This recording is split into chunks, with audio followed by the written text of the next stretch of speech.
Hello, everyone. How is everyone?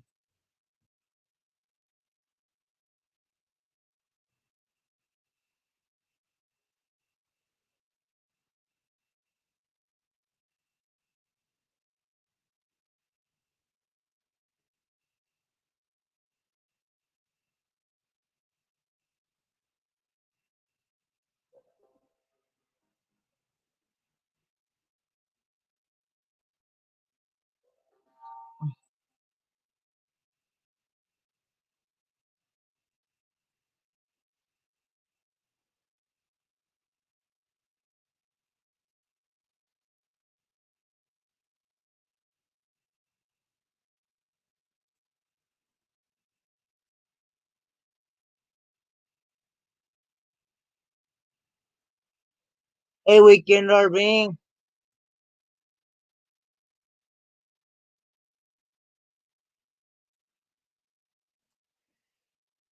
How's ever how's everyone's day been? It's been cold and rainy here. Windy.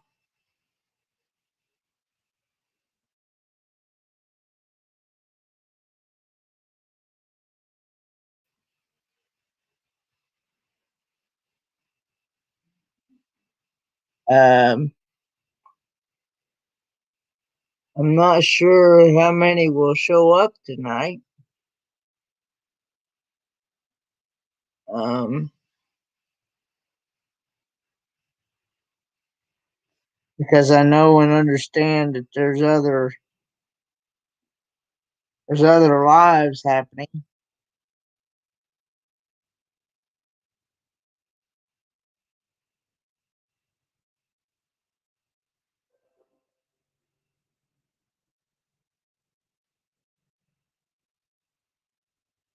Hey, Megan Morse.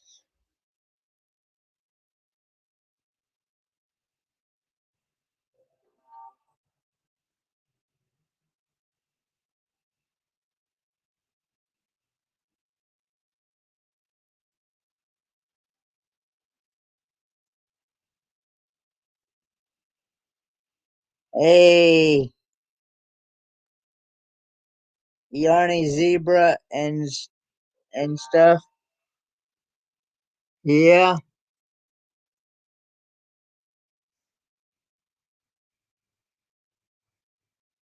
Um, Nick D. Okay.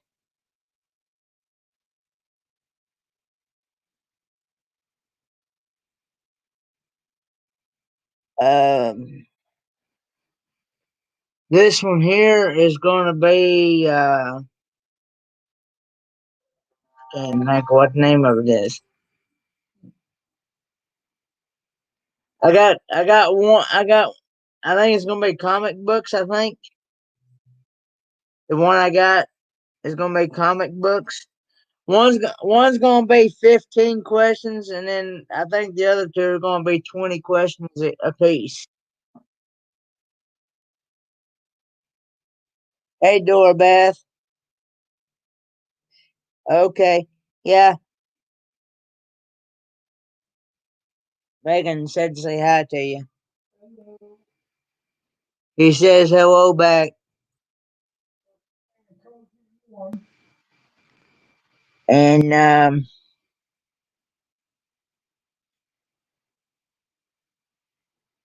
um,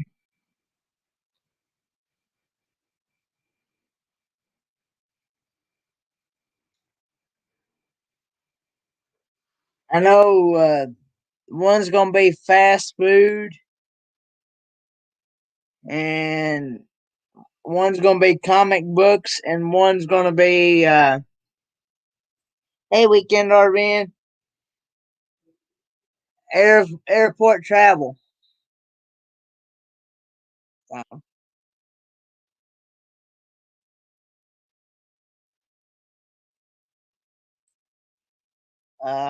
I got seven in the house. I was waiting to see if I was gonna get any more. Uh,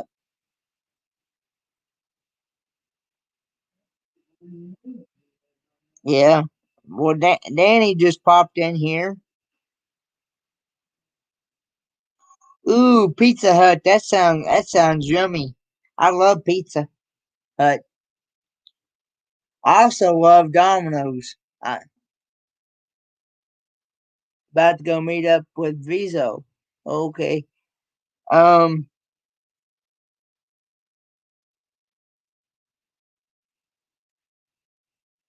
So I hope y'all have a good time together.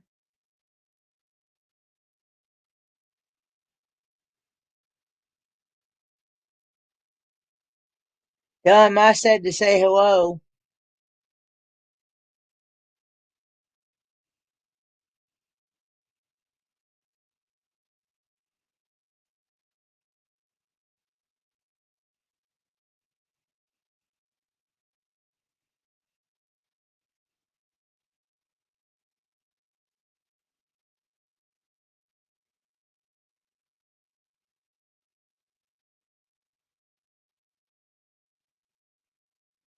Third time meeting up with him. Oh, okay.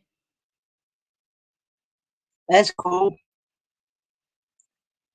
Uh,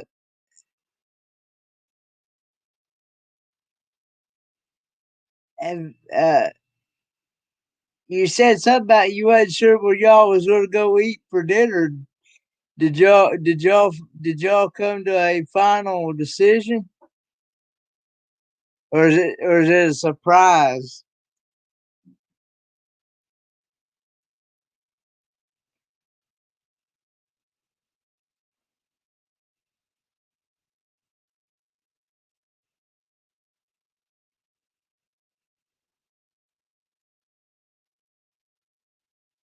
Okay,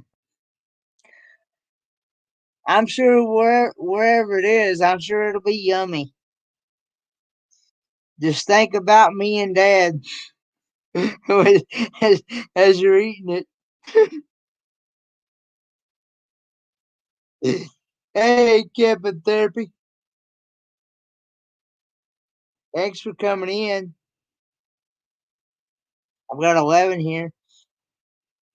If y'all don't mind, please feel free to share this stream out, and maybe we can get more people in here.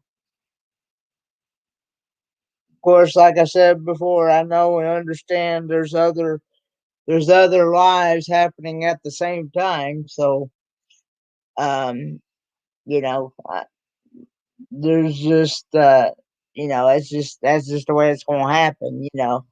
Because I know there's no way of not being able to not run over somebody else, because somebody is gonna always go in that same somebody else is always gonna go in that same time slot. So, but anyway, hey, Jesus Lover, are you and Dad tonight? Has he been cooking? Tonight we just had um eggs and sausage. It was pretty simple. Thanks for the share, Dora Beth in Griswold.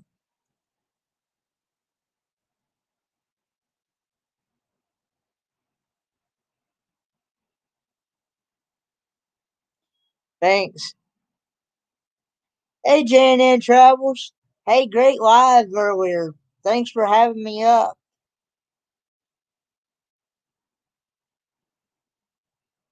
Um, I like my I like my eggs. I like my eggs either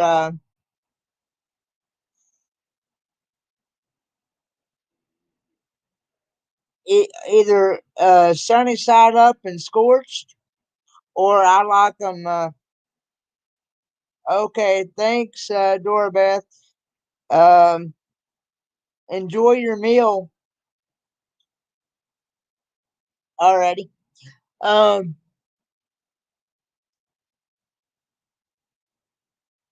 but Yeah, yeah, I will. I will go watch. I will go watch. See, the reason why I didn't go earlier is because I was trying to help show support on another channel. I had two other channels going at the same time. So, uh, what is scorched? That means they're burnt a little bit, not all the way, not all the way black, but scorched just a little bit. That did I pronounce? Did I explain that right? Not black, not black all the way through, but just a little bit of yeah. So,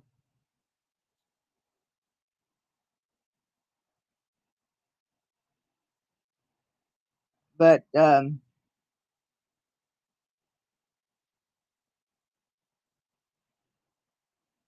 I know that Cashew Paul said the other night that he was going to do a he for the month of February. He's going to start doing a live stream every night. So,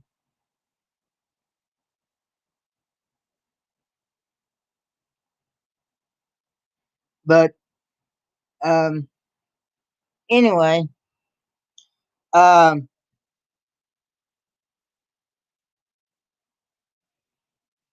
anyway, guys, let's say I got 15 in here, so let's go ahead and get the first round started. And I'm gonna do like I did before. I take a 5-10 minute break between each round. So um anyway, and please put NP. Yeah, I had been following him for quite some time. I usually when I can, I usually try to go over there and play Hangman with him on Wednesdays when I can, when I'm not busy on Victoria May Life Unfiltered live stream. Um, but yeah, I had met him a while back. Yeah, I've been following him for like almost a year now.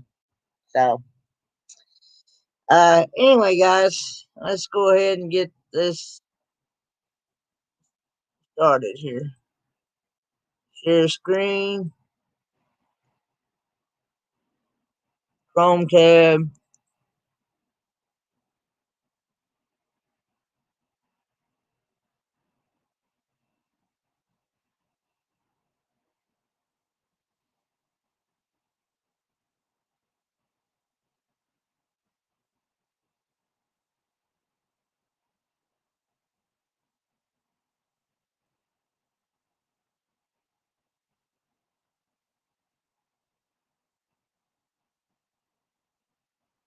If you want to play, just type in that code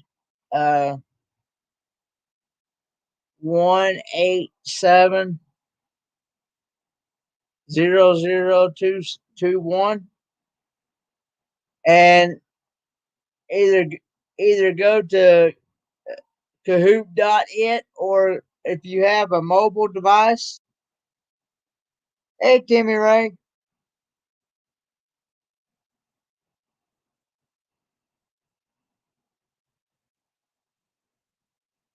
Iron Nick. Hmm.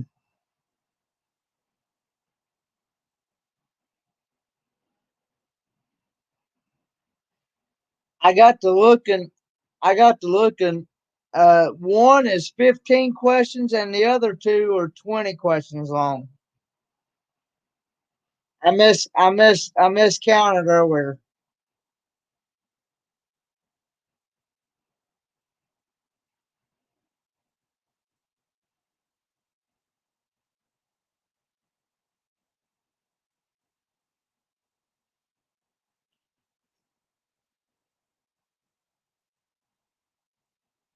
I'm doing good, Timmy Ray. How are you? Yep. I know who that is.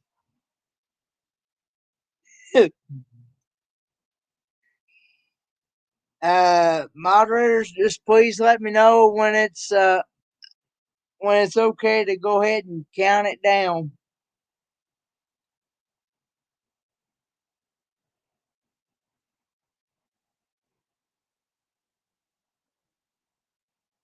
I got 5 in the game so far. I got 13 in the chat.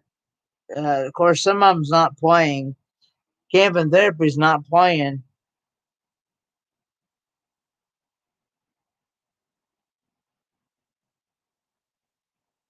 No. Give it a few more. Okay.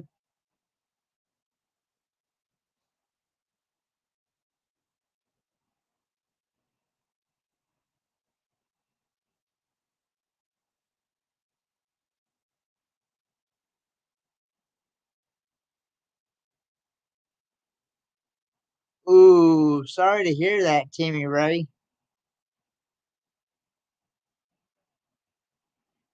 Something just happened to one of his family members on his mom's side.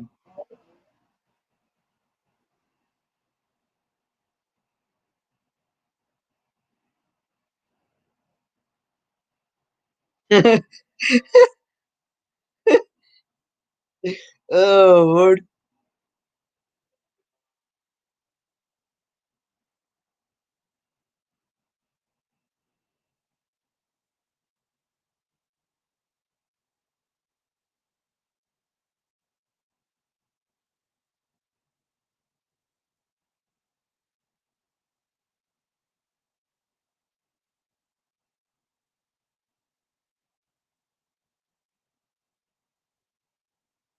Okay, we will, Timmy Ray.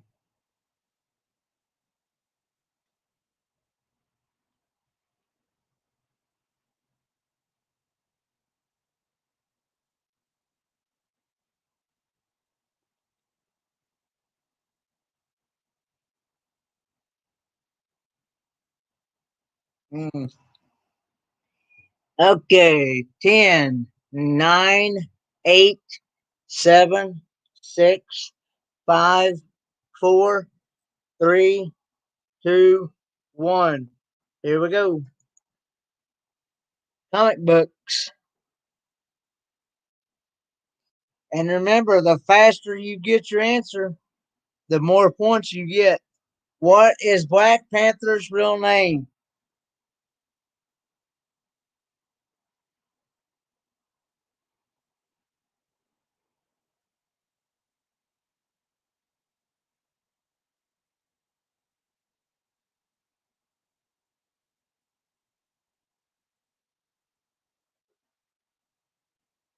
Congratulations to the ones that said tequila.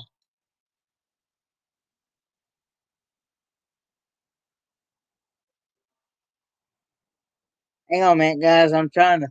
I gotta plug my PC up because it's about to die. Hang on.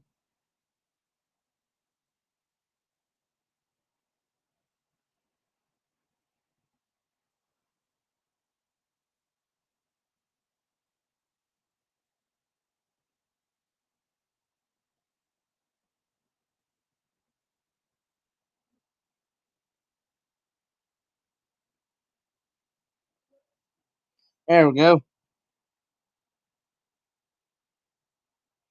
I, I guess that's how. I don't know.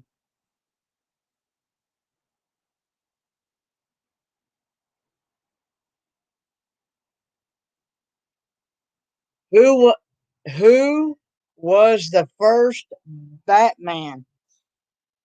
Hey, Keith.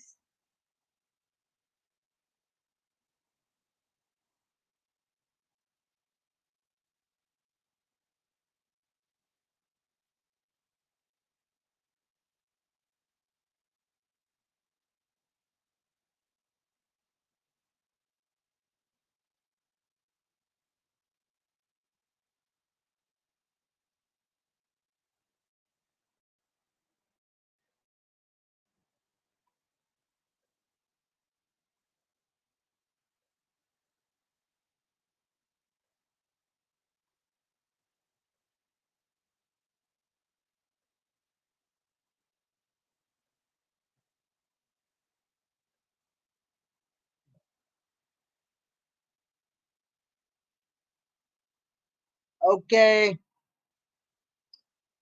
Bruce Wayne. Congratulations to the ones that said Bruce Wayne.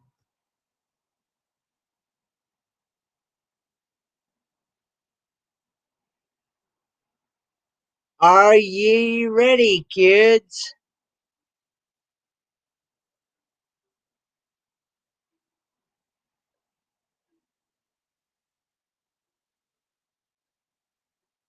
A. R. Fatima Jaffrey.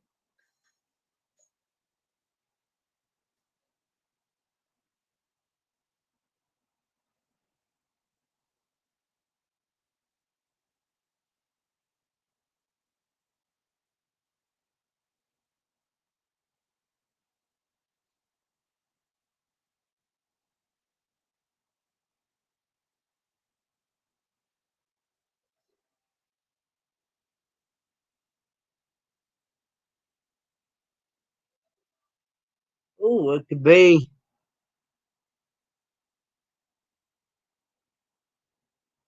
all four. Interesting.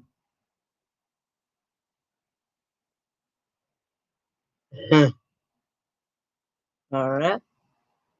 Duchess with three correct answers in a row. Good job. Marvel sold Spider Man to which company before buying him back?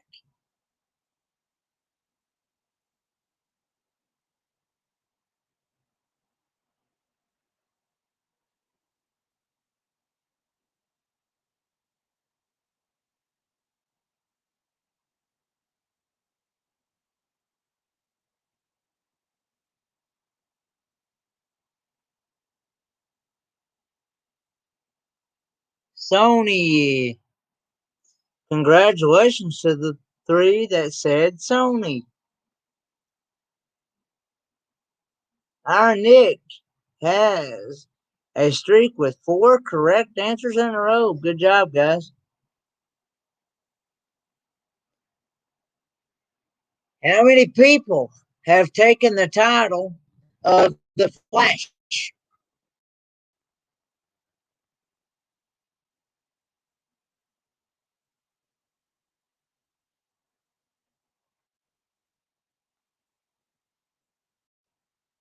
I I can't help I can't help the way the game was made, Timmy Ray. That's just how you know.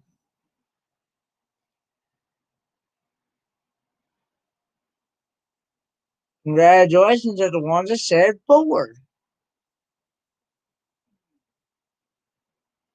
Our Nick has a streak with five correct answers. Good job, guys. Which character has never been a part of the Fantastic Four?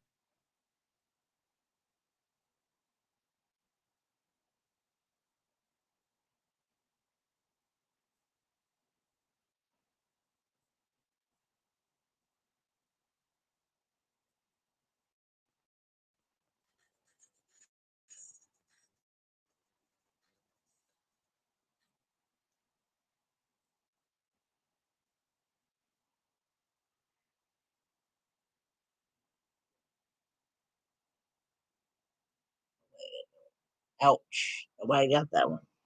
The correct answer was Hulk. Ouch. Iron Nick with five correct answers. Good job, guys. Who was the first Ant Man?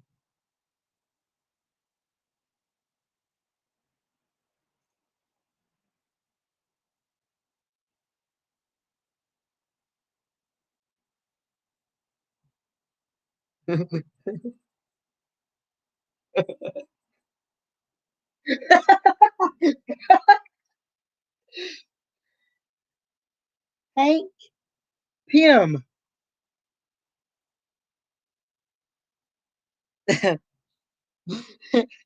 Danny Griswold. Oh Lordy! If he says if I stunk it up anymore, I would smell like my toilet. Congratulations to the three that said Hank Pym.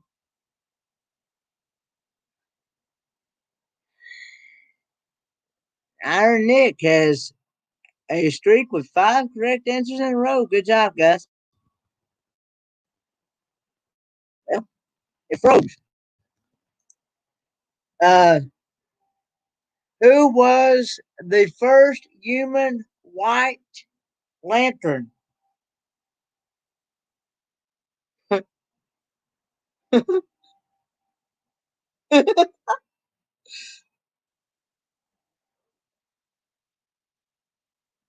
Road trip trouble says, I smell like a possum myself right now with this scoop.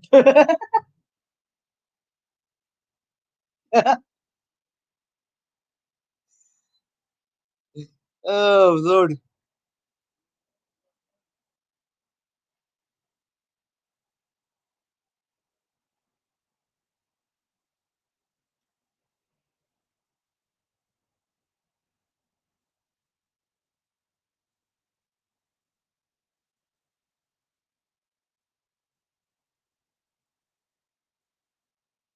Congratulations to the two that said Kyle Rayner.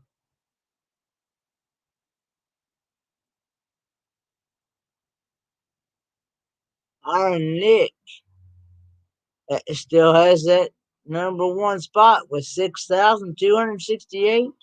Duchess second with 5,377. Really Creative with 3,064. And Blaine's My Dad, which is also Griswold Family Vacay, is in fourth with 1,678. And Jesus Loves You with in fifth place with 1,633. With 1,633. Good job, guys. What was what was Luke's from Star Wars original last name supposed to be?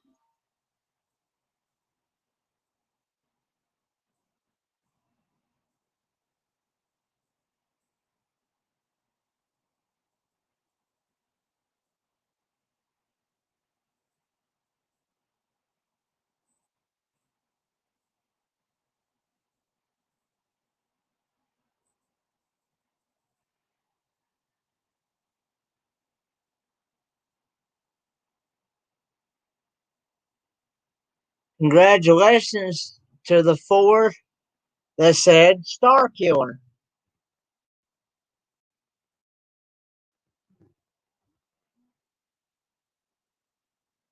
Good job, guys.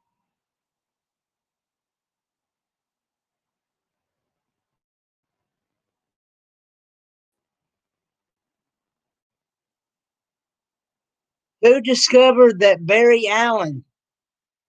Who discovered that Barry Allen generates the speed force with every step he takes?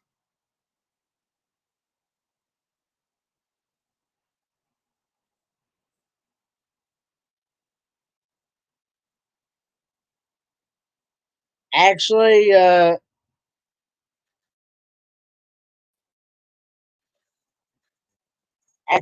that is going to be the very last one that we do, Megan. The fast food.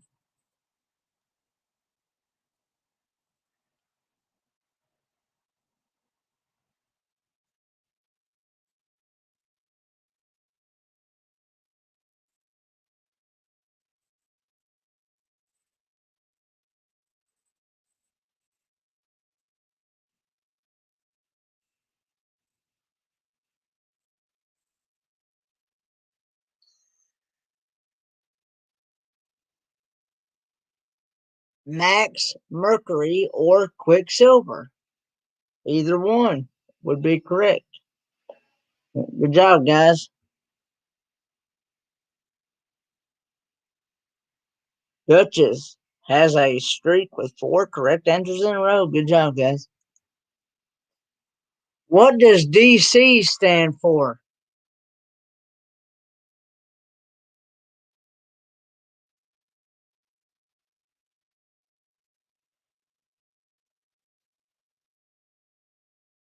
Hey, Kendra.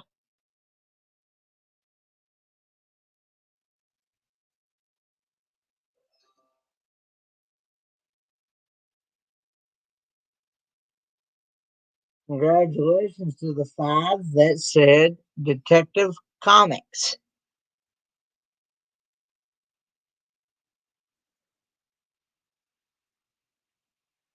Iron Nick has a streak with five correct answers in a row. Good job, guys. Who was the first villain? Barry Allen versus in Showcase number 4.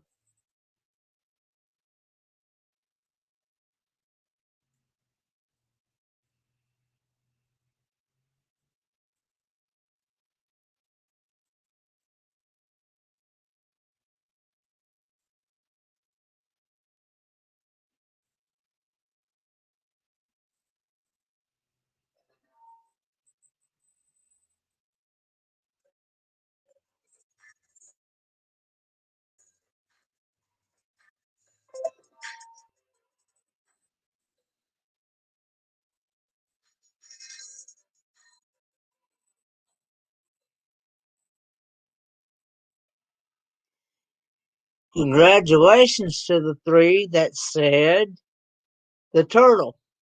Good job, guys.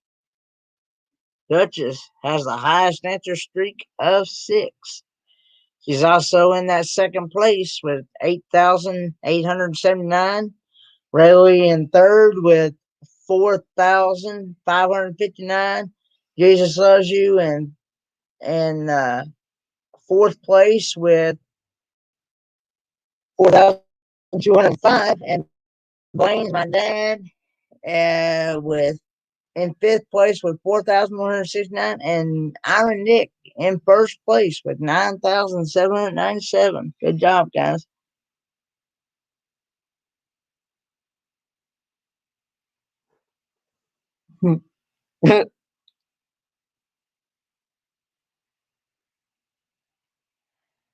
Which century is Bart Allen? Which century is Bart Allen from?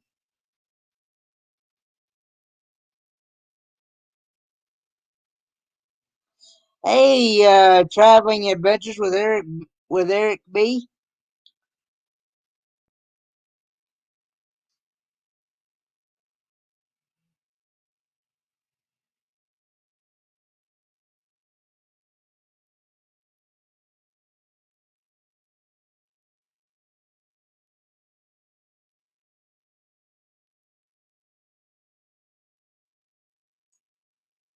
30th century. Did not know that one. Duchess has the highest answer streak of 6. Good job, guys.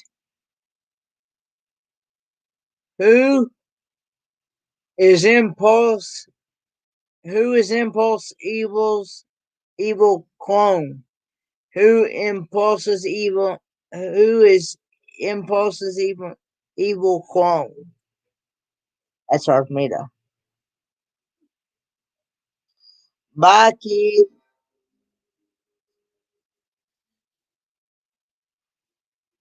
Thanks for coming in.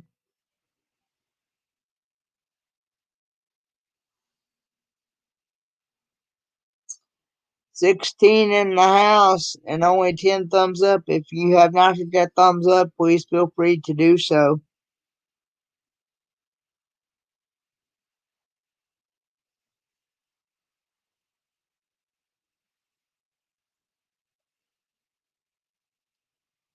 Bart Allen or Inertia. Either one would be correct. Hmm, interesting.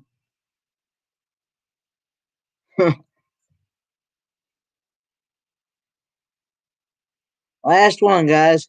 Who is one of Bart's parents?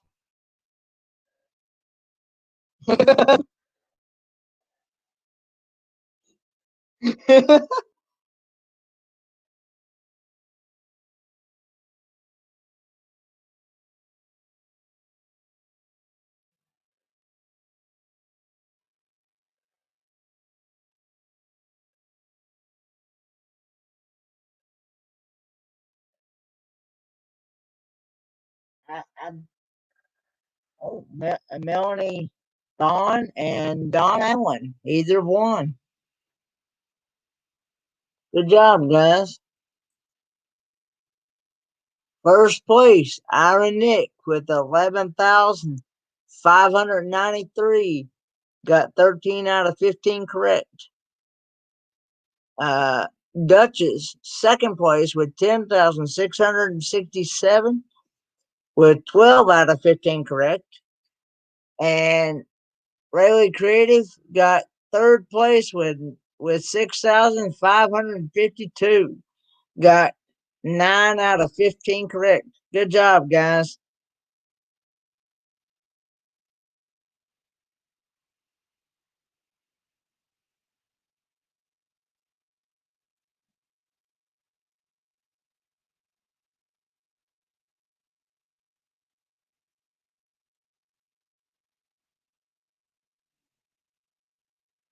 All right, feel free to go ahead and take 5-10 minute break.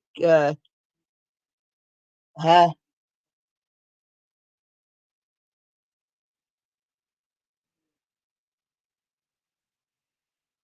uh,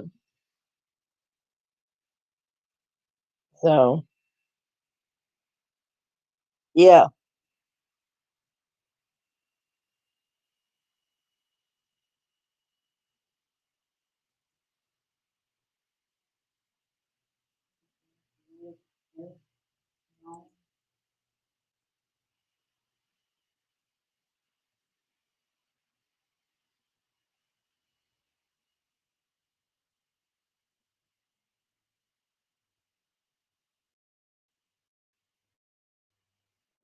the next category will be um,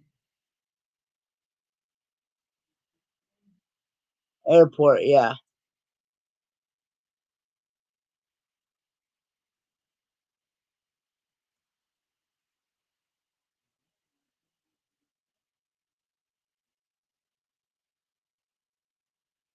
there's that one already done. So um, I'm just trying to get the tab ready.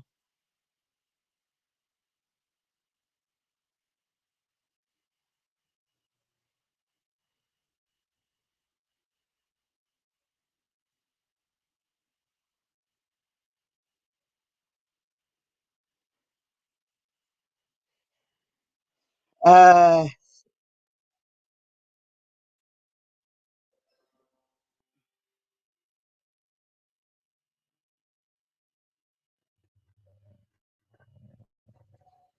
so how's your weather been, Kendra?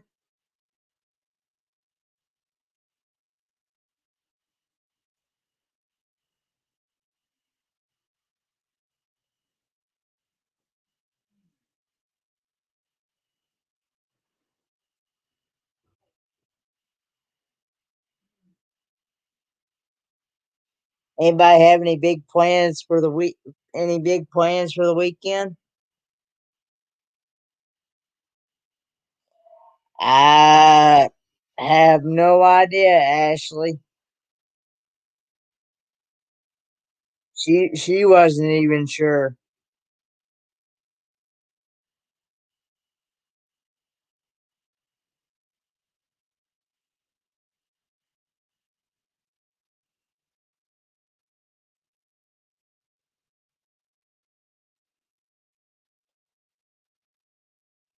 It's been cold, but no snow in the past few days, which is good.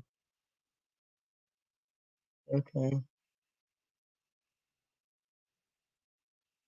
But, yeah, that's good.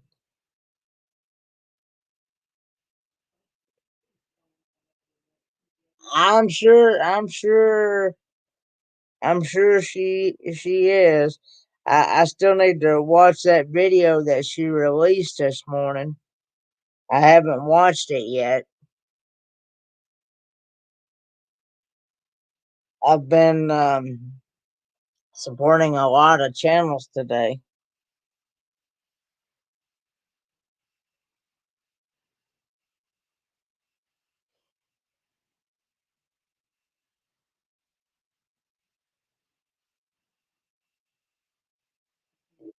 Now, Victoria, yeah, she sent me a message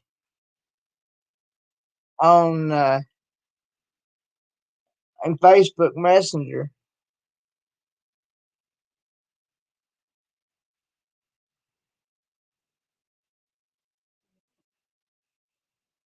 Huh? You did not hear me say the scores? No, I mean the one on Victoria did it wasn't me. Yeah, it was. Yeah, yeah.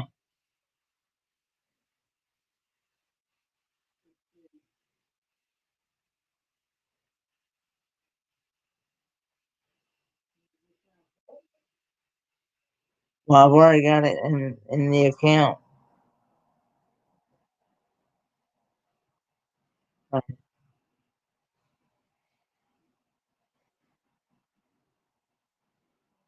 Alrighty, guys. I'd say it's probably been about 5, 10 minutes. 100. Huh?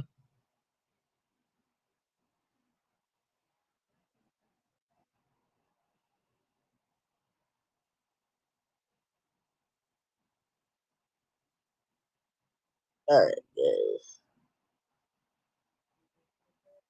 Is everybody ready to play a second round of Kahoot?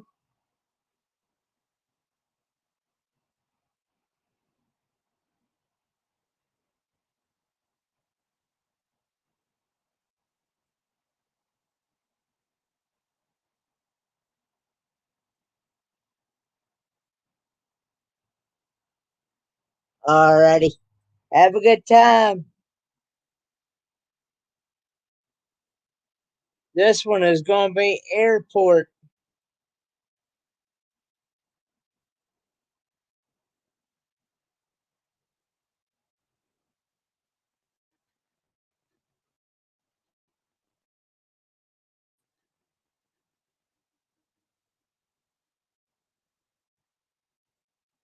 Flying Duchess.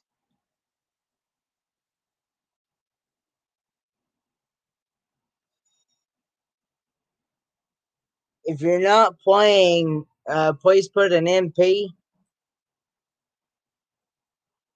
in the chat. So I don't know whether to wait for you or not.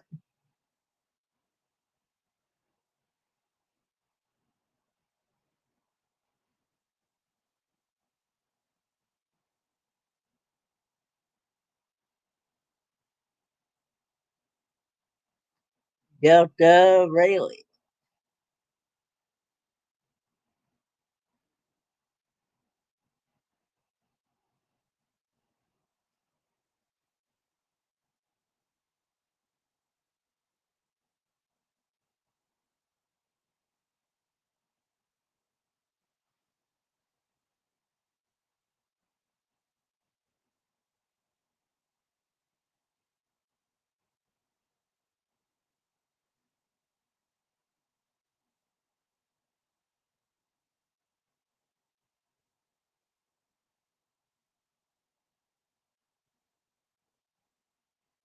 JNN Travels.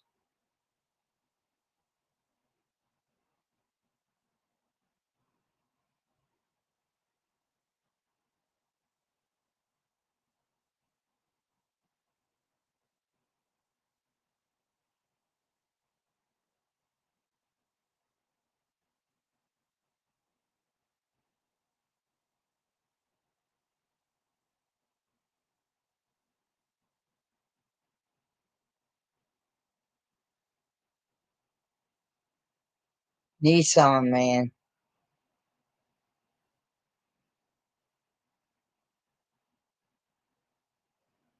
Huh?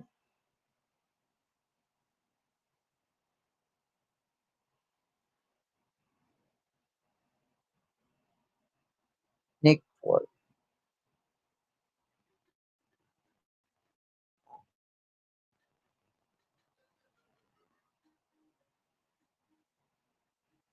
Got 6 in the game.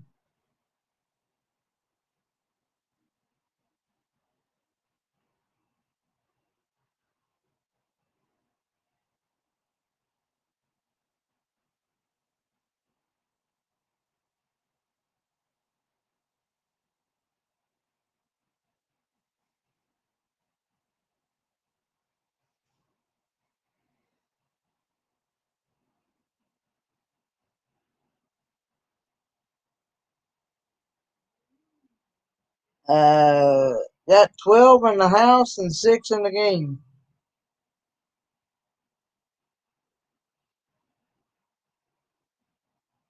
Moderators, tell me when I should go ahead and count it down.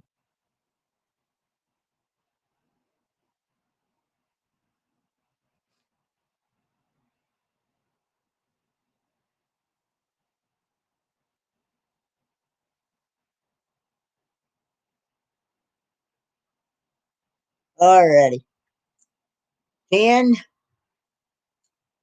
9, 8, 7, 6, 5, 4, 3, 2, 1. Here we go. Duplicate of airport travel.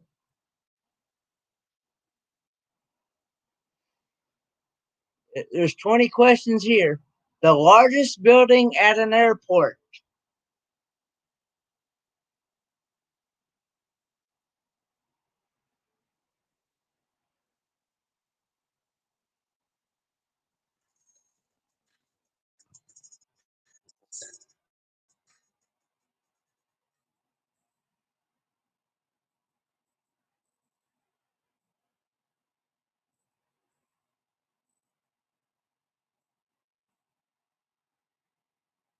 Terminal. Congratulations to the 3 that said terminal. Good job, guys.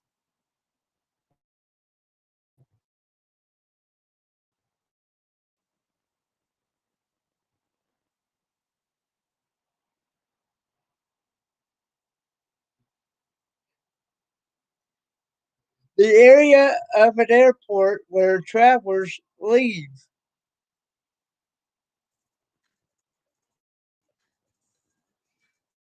And I believe what's in the sign, there's a big hint. Departures. Good job, guys. Congratulations to the ones that said departures.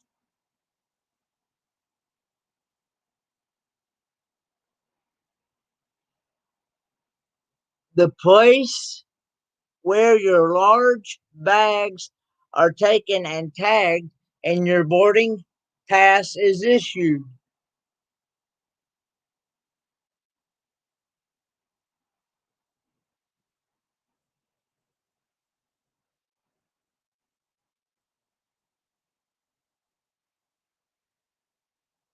Check-in counter. Good job. Good job, guys. Congratulations to the 3 that said check-in counter.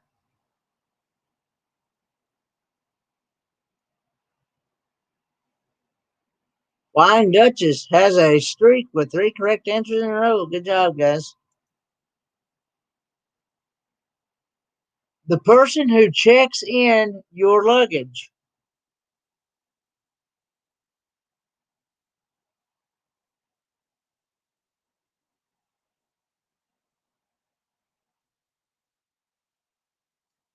Congratulations to the ones that said airline agent.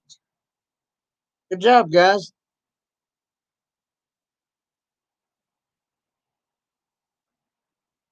Jesus Loves You has the highest answer streak of 4. Good job, guys. The most important documents you require to travel overseas.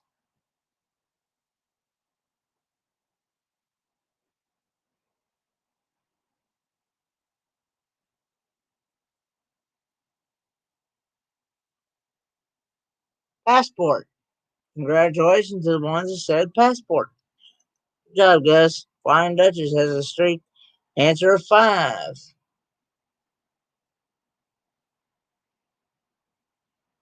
A stamp or official piece of paper in your passport allowing you to travel to another country.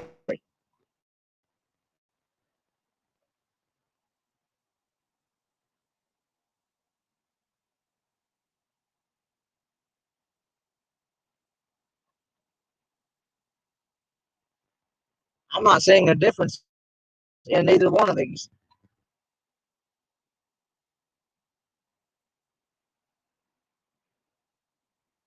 Oh, that was kind of.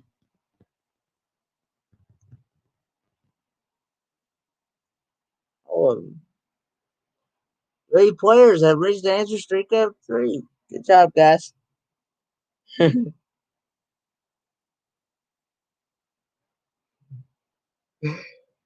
A card that shows your name, flight number, and seat number.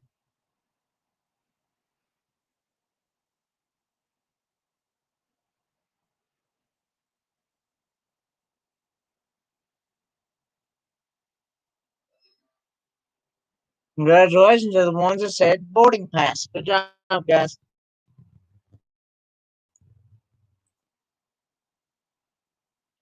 3 players just hit answer streak of 4. Good job. The name of the small bag that you can take with you onto an airplane.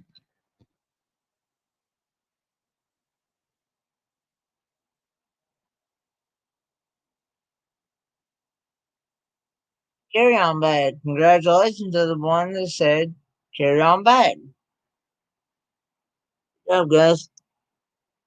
3 players just hit an answer streak of 4. Good job. The place at the airport where officers search you and your carry-on bags.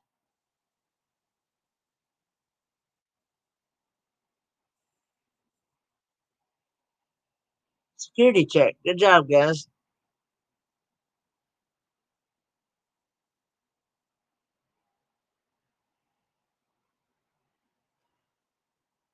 Tax-free shopping area in the airport.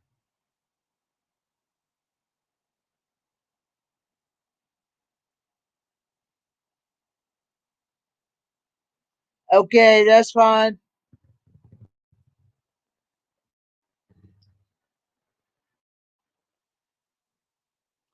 Congratulations to the ones that said duty free. Good job, guys. J&N Travels has the highest streak answer of 10. He's also in that third position with 8,720. Jesus loves you second with 8,899, and Flying Dutchess in first place with 9,036, and Nick Port fourth place with 7,334, and Delta Rayleigh with in fifth place with 6,416. Good job, guys. The waiting area where you board your plane. The waiting area where you board your plane.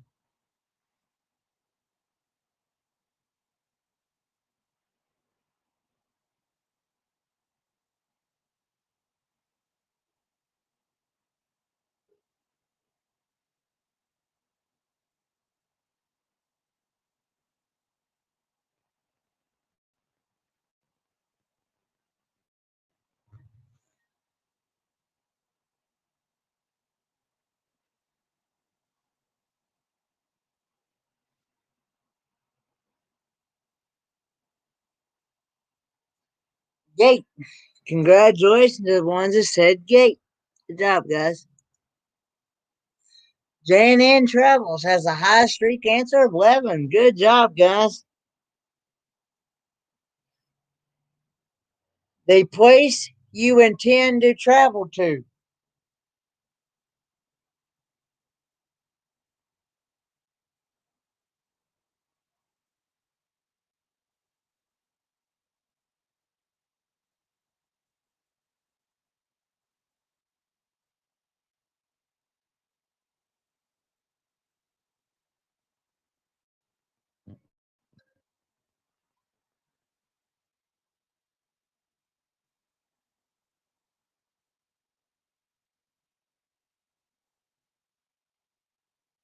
Congratulations to the ones that said destination. Good job, guys. Jesus Loves You has the highest streak answer of 12. Good job, guys. A piece of paper that details your travel arrangements. And I think that's a dead giveaway. Looks like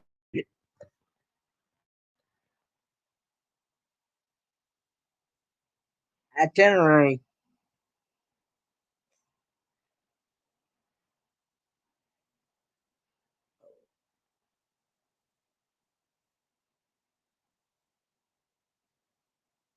When traveling, when traveling, this is one of the cheapest forms of accommodation.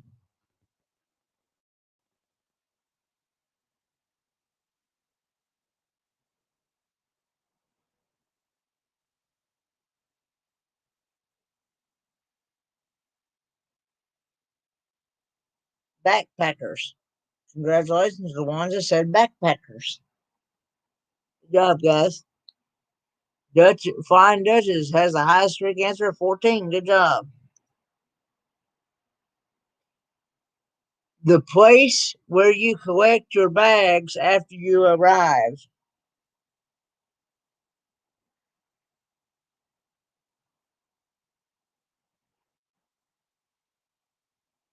Congratulations to the ones that said baggage claim.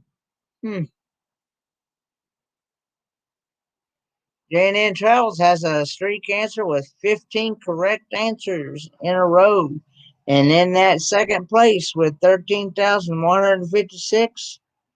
And Flying Dutchess in first place with 13,569. Third place is Jesus Loves You with 12,491. And Nick Port is in fourth place with 11,890.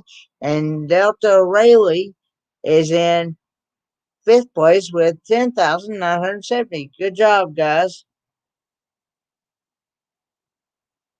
Area of an airport where you meet travelers returning home.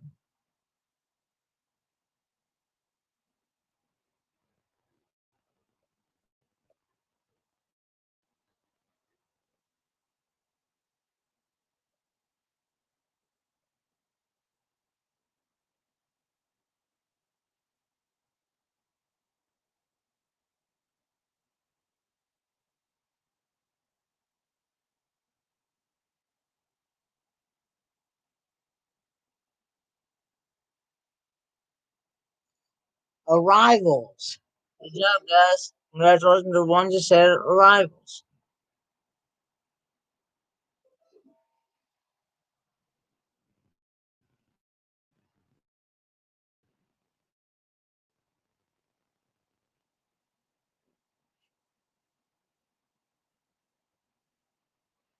A company that organizes travel tours for individuals or groups.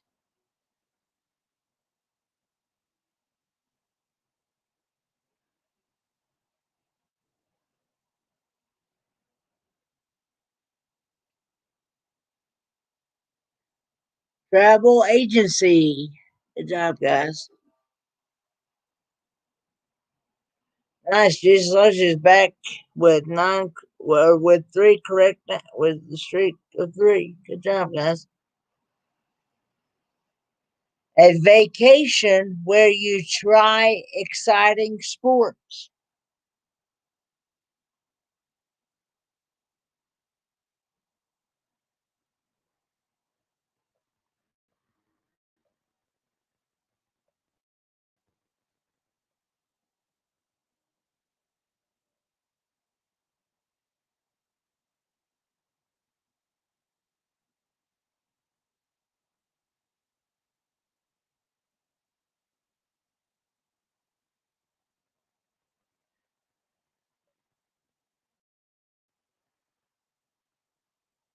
Adventure vacation. Congratulations to the ones that said adventure vacation. Good job, guys. Flying Duchess has a streak with 18 correct answers in a row. Good job. Extreme adventure sports invented in New Zealand.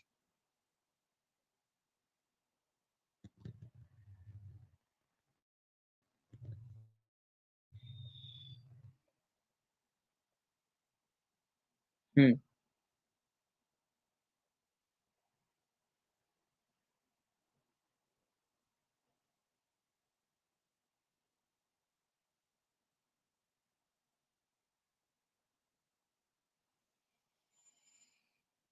Hey,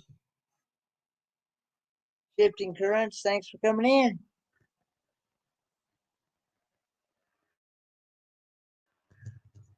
All four. Hmm.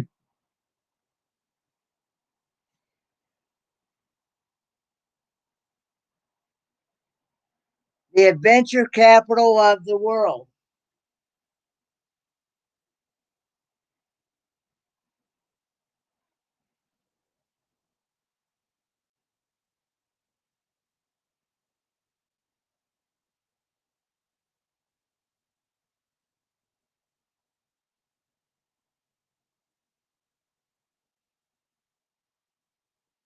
New Zealand. Congratulations to the ones that said New Zealand. Good job, guys.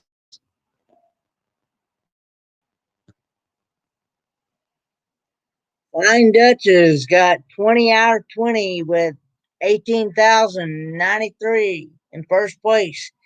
J&N Travels got second place with 17,570 and he got 20 out of 20. And Jesus Loves You got third place with 15,759, 18 out of 20. Good job, guys. I will be right back in a moment, guys.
I'm back, guys. Sorry about that, guys.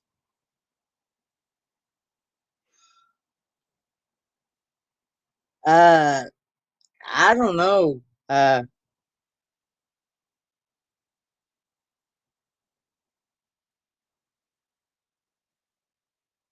thought maybe some more would. Hey, Triple C, thanks for coming in.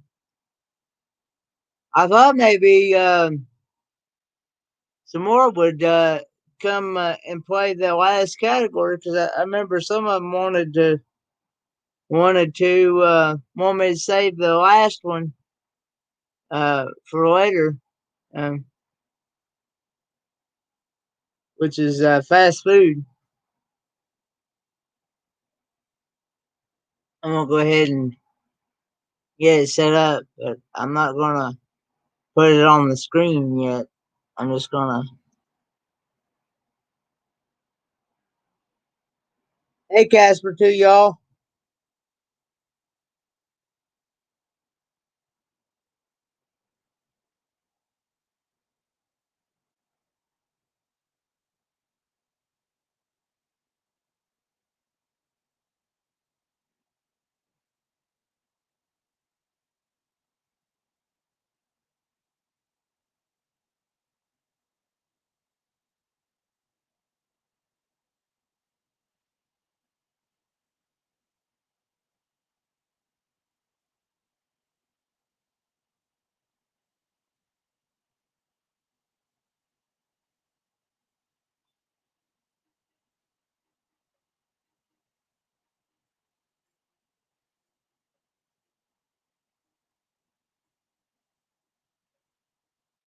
Um, how did Joe do in bowling?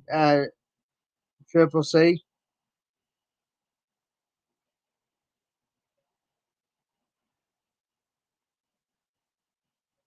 15 in the house and 11 thumbs up. If you have not hit that thumbs up, please feel free to hit the thumbs up. It's greatly appreciated. And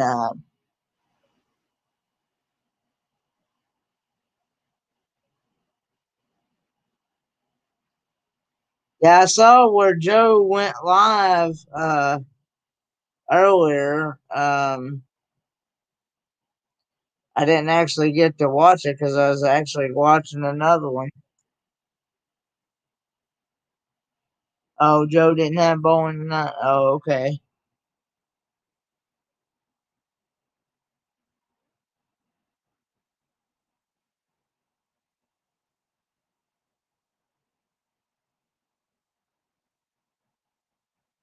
Any moderators in here, please feel free to drop your links, drop each other's links.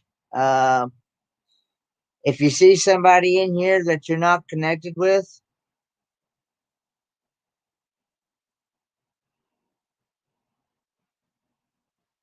uh,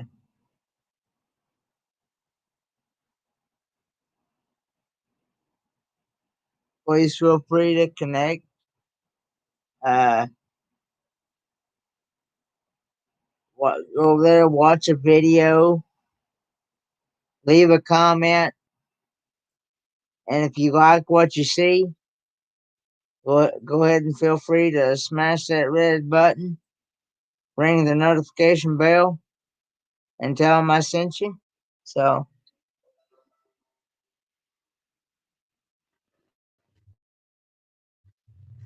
and that's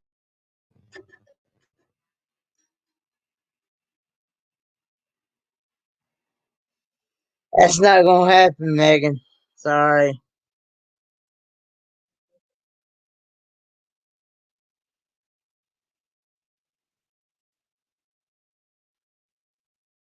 dancing. So,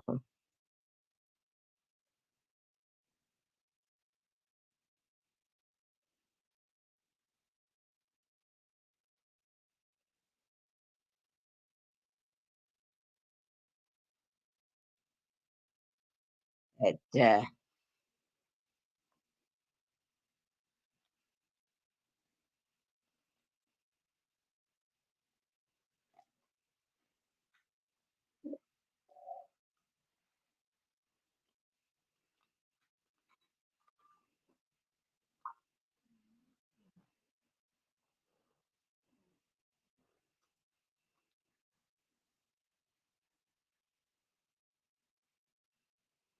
but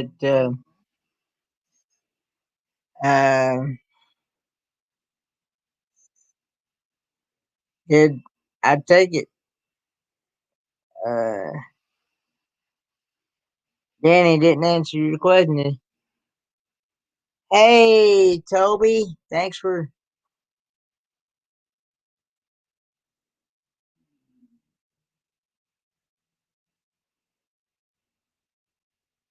Okay.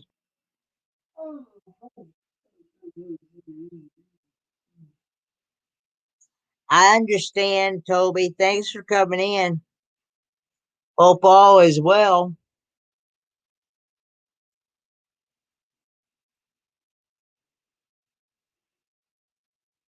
And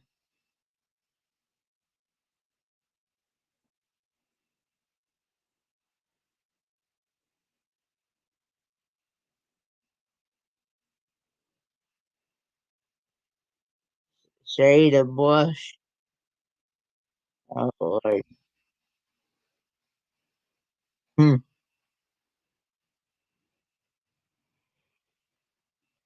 Alrighty.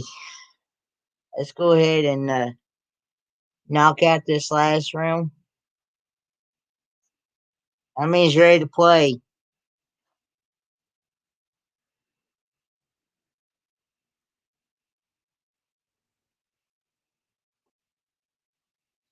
I understand.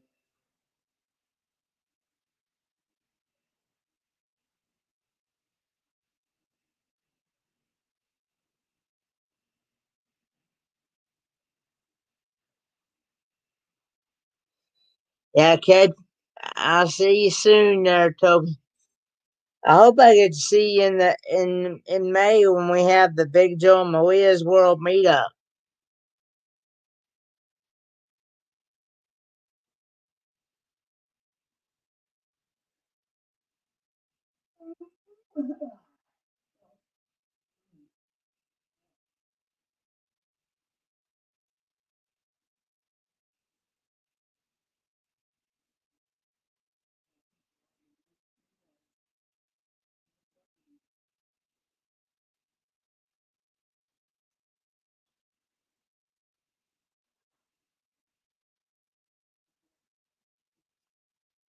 I mean, hey, Desert Adventures in Arizona.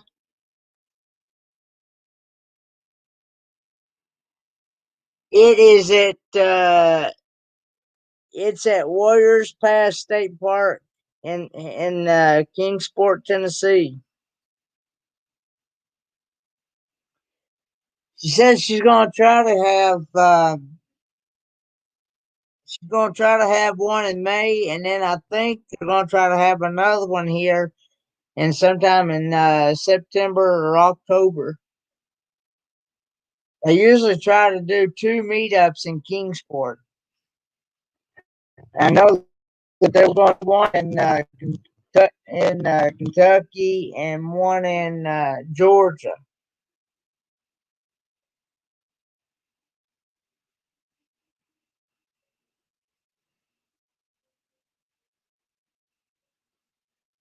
She said they're gonna try to do a lot more meetups this spring and summer.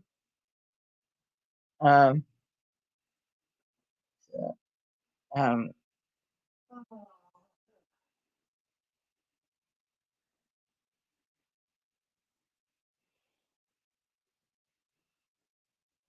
that would be good.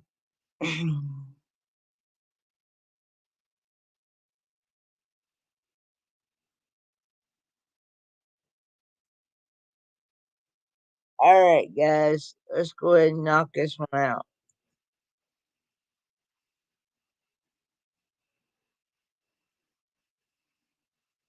Last game of the night.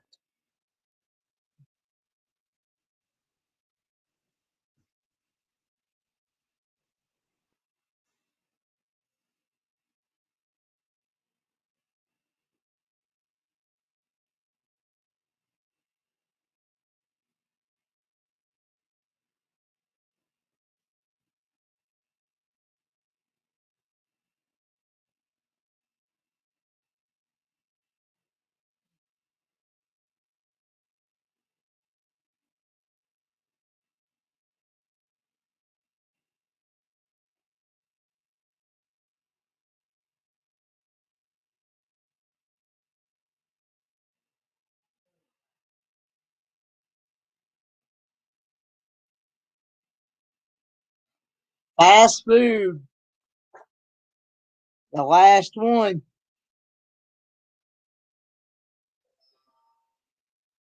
Hey, Johnny. Yeah. Yeah. Fast food.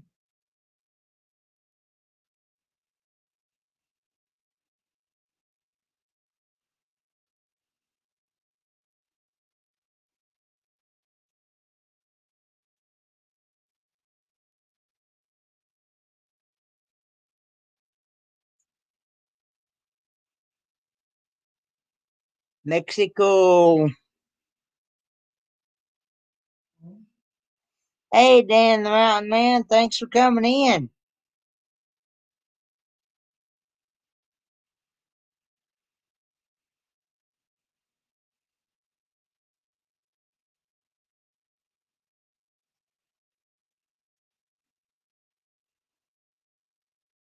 Hmm. Uh,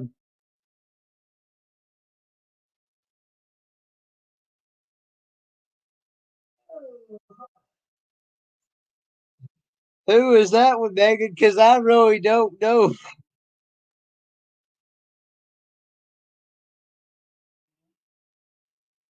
Oh, Lord.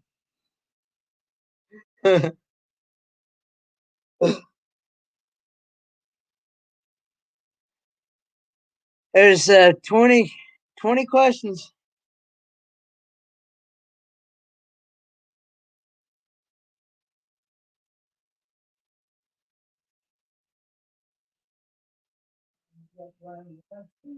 Six. Okay. Thanks for coming in. I hope everything has been going well with you, and hope it uh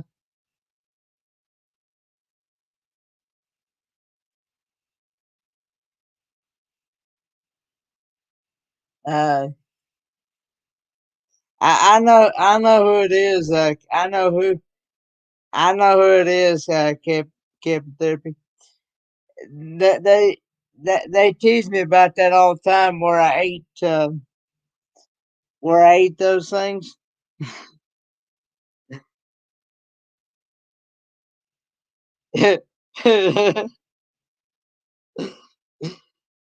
Yeah.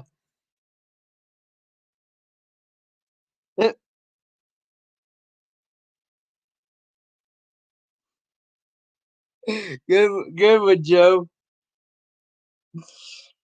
Oh, Blaine, go ahead and tell me when I should go ahead and count it down.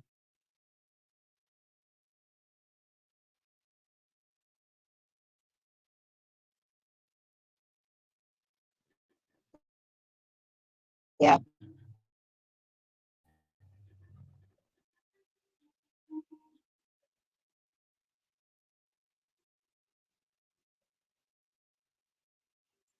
Okay. 10, 9, 8, 7, 6, 5, 4, 3, 2, 1. Here we go. Duplicate of fast food restaurants.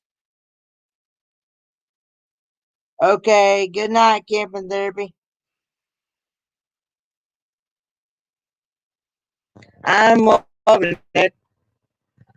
Whose slogan is I'm loving it.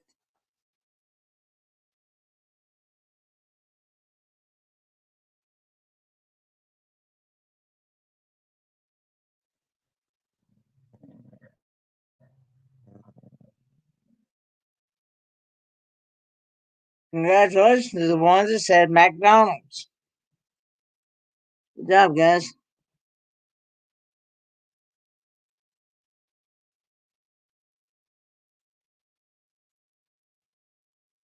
Who is famous for their curly fries?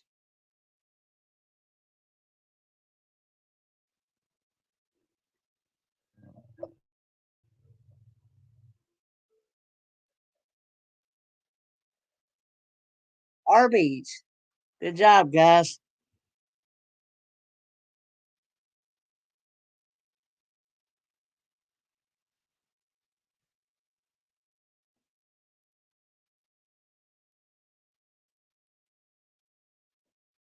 Who was the founder of Popeyes?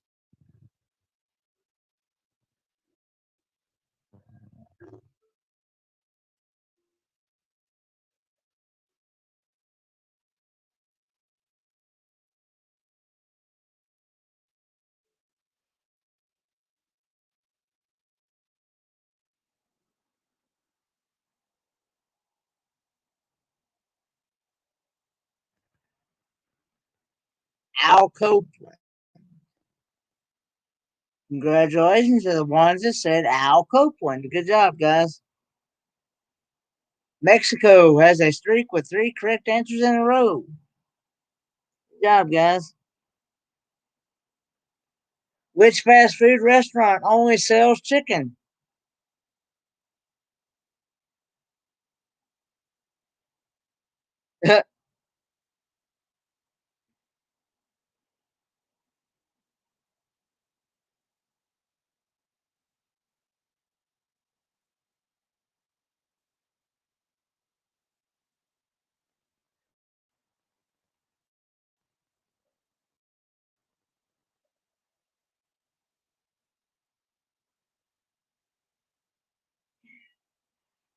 Congratulations to the ones that said Raising Cane's. I had never heard of that restaurant before. Nick Filet has a high streak answer 4. Good job, guys. What does Panda Express sell?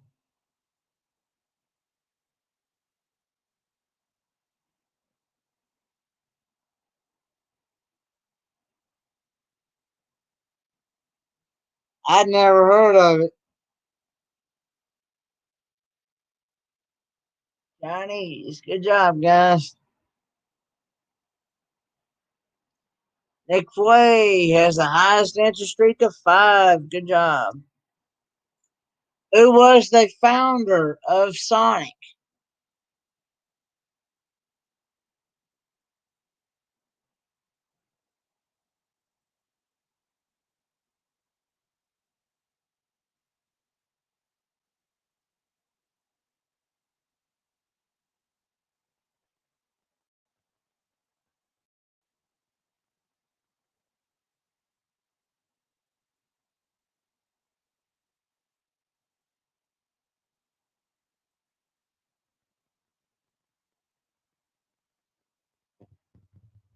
Troy Smith. I had no idea on that one. Mexico has a streak with 6 correct answers. Good job, guys.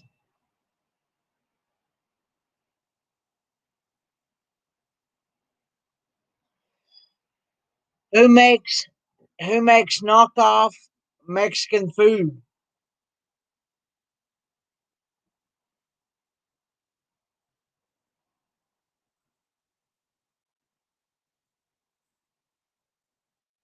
I understand then about man. I play this game every Friday night. And that sometimes Google, when you're searching a certain category, like for a certain movie or something, they don't have it.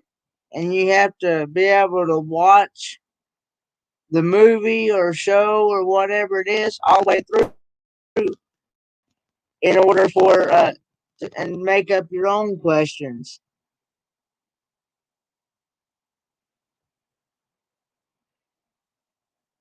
What is another name for rallies? I about said rallies. Rallies. Buffering. I had no idea.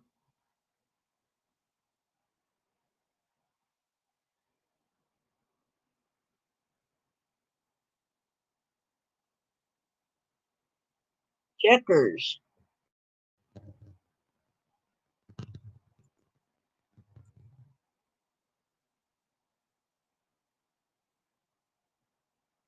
I'm back. Okay. How many fast food restaurants start with an M?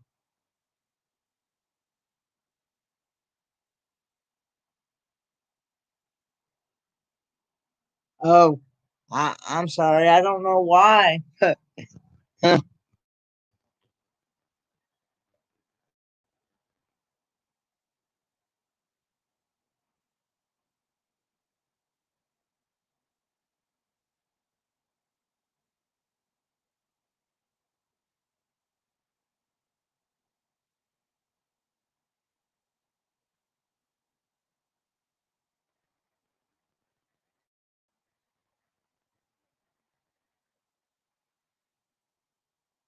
One.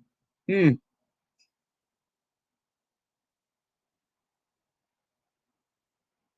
Mac McRib Rayleigh has the highest entry streak of 9. Good job, guys.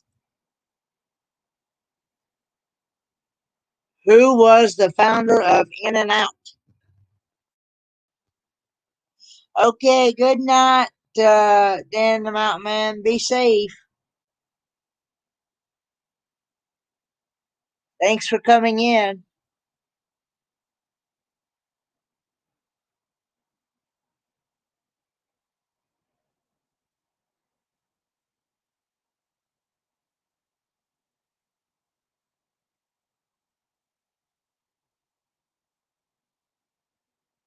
Harry Snyder. Congratulations to the ones that said Harry Snyder. McRib Rayleigh has a streak answer with 10 correct answers in a row. Good job. And he's also holding on to that number one spot with 8,841. Mexico in second was 7,454. And Nick Fouet with 7,322 in third place, and McDuchess in fourth place with 6,451, and Joe with fifth place with 5,713. Good job, guys.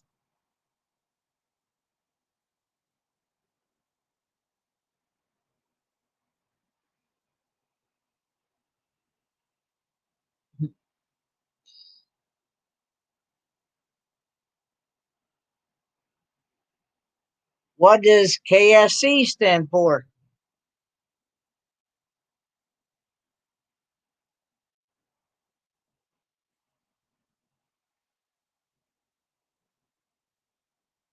Kentucky Fried Chicken.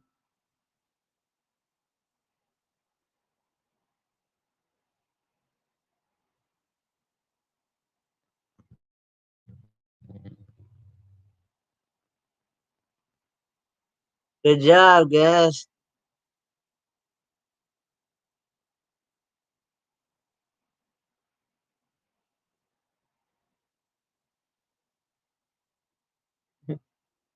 I understand. What is the most prominent thing on a Taco Bell menu?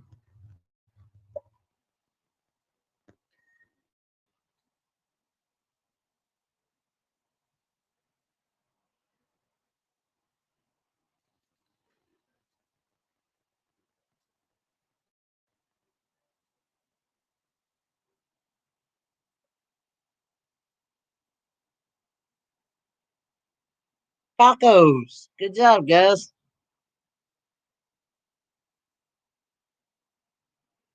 Nick Filet is making a comeback with three in a row.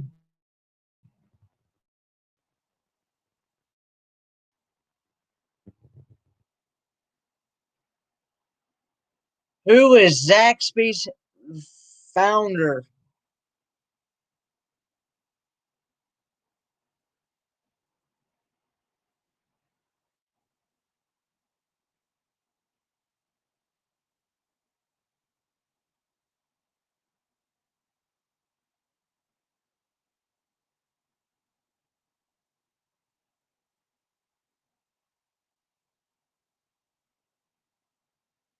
Zach McLeroy. McLeroy. Good job, guys. McDuchess has the highest answer streak of 4. Good job, guys. America runs on.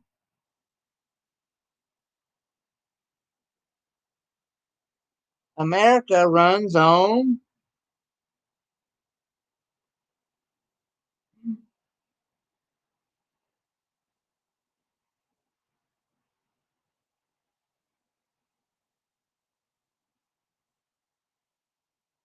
Duncan's.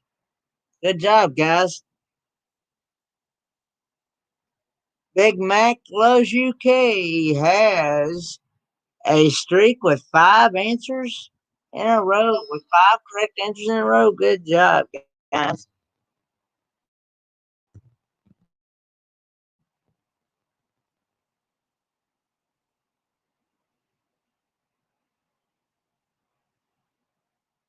What does Long John Silver's sell? Some of the choices that they got.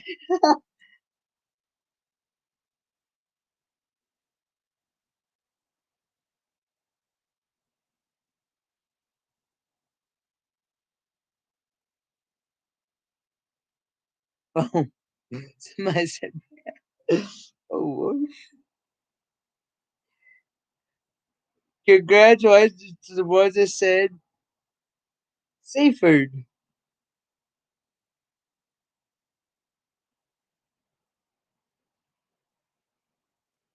4 players hit the answer streak of 6. Good job, guys.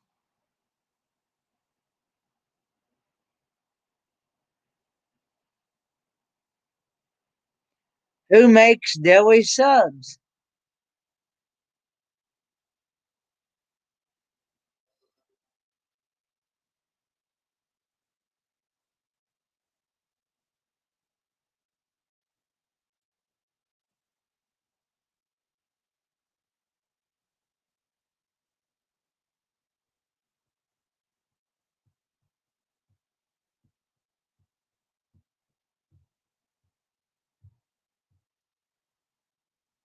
Jimmy John's.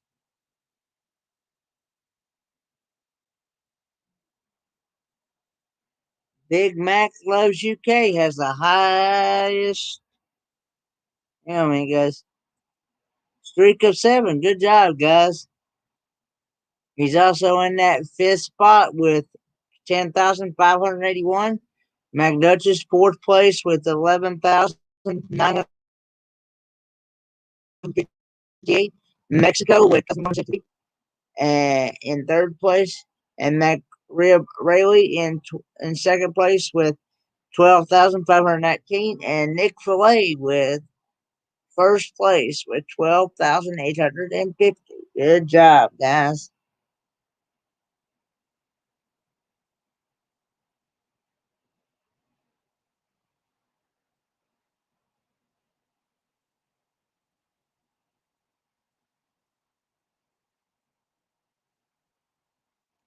What is Walmart?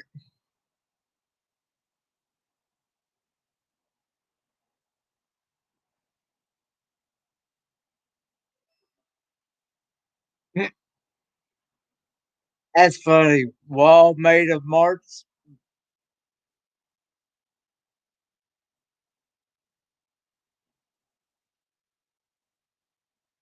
I guess it might be a mixture. It must be a mixture.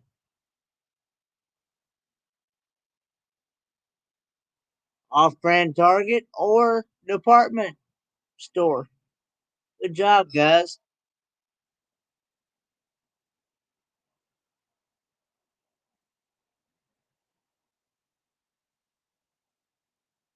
Nick Filet has the highest answer streak of 8. Good job, guys. Who founded Carl's Jr.?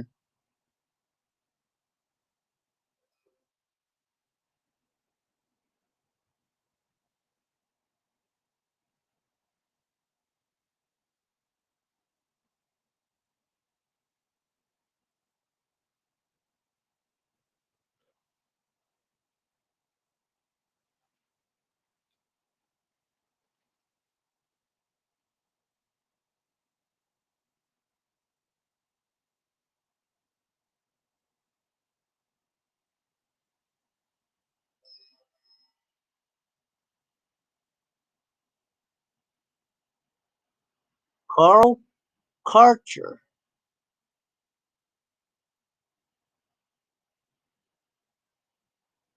Good job, guys. Mexico with 9 correct answers in a row. Good job. Two more, guys. Wendy's is a fast food chain who is named after. If Kendra is still in here, she might know the answer to this one.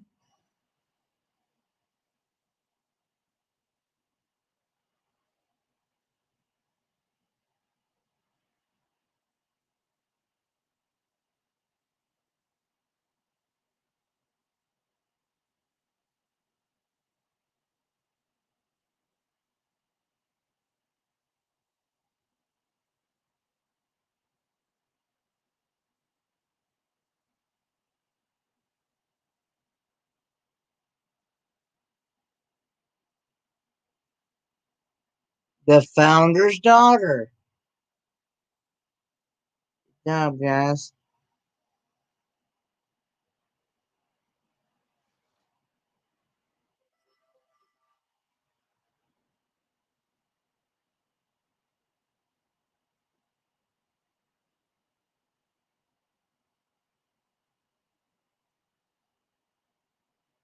Four players have reached the answer streak of 10. Good job, guys.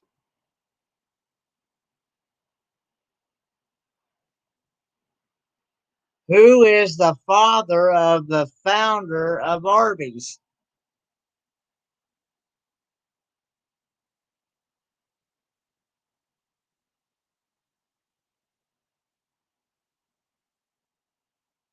Hey, traveling granny, it's okay.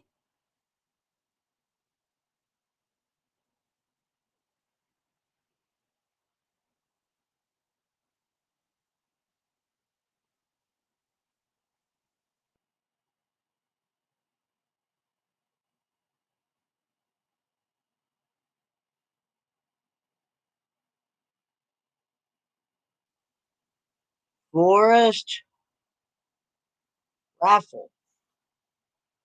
Good job, guys. Congratulations to the ones that said Forest Raffle. Good job. MacRib Rayleigh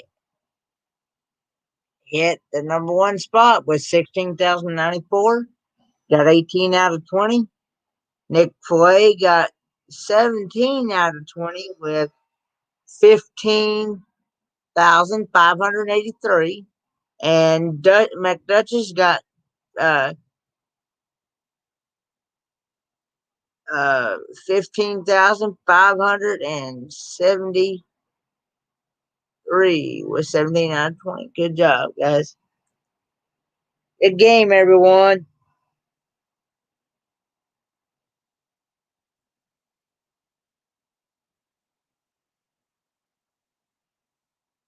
Uh, I'm going to drop a link and if anybody would like to come up on the panel, feel free to do so.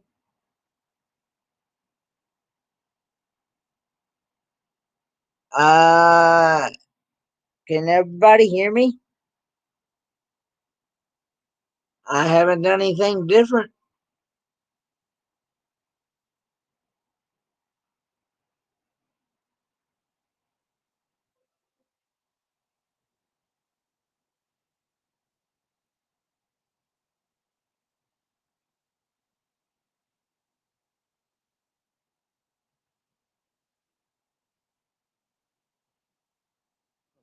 No, man, guys.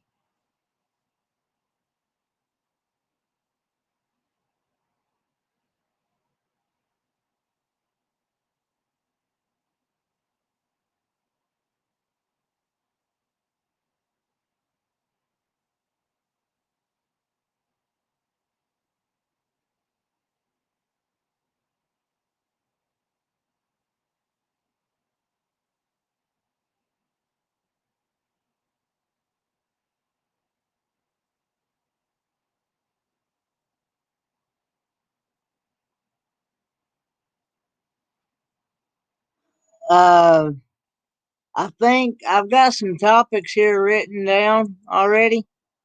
I think since we've already done,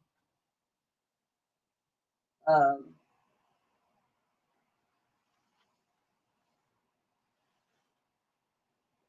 since we've already done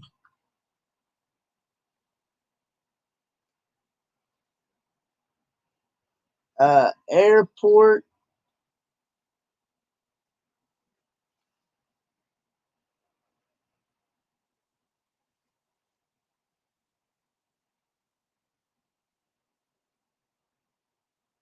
and comic books,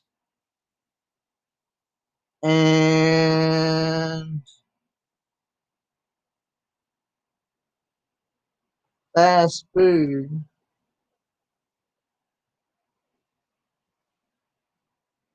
I think somebody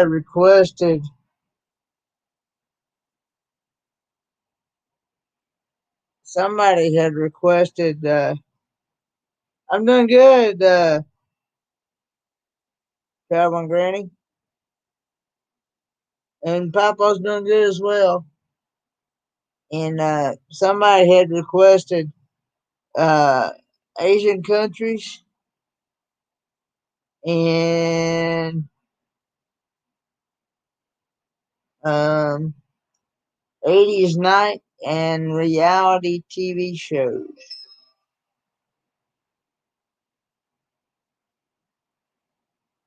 and also 2000s movies and cheeses. Yeah, somebody had requested cheeses. See, I'm trying to fill in everybody's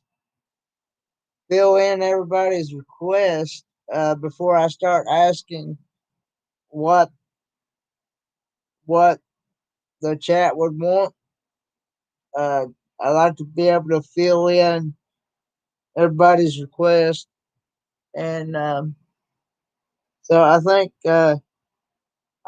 Asian countries and cheeses and reality TV shows will be the next three categories next week. Thanks, Megan Morris. Um, for those that for those that don't know, Griswold Family Vacay is having his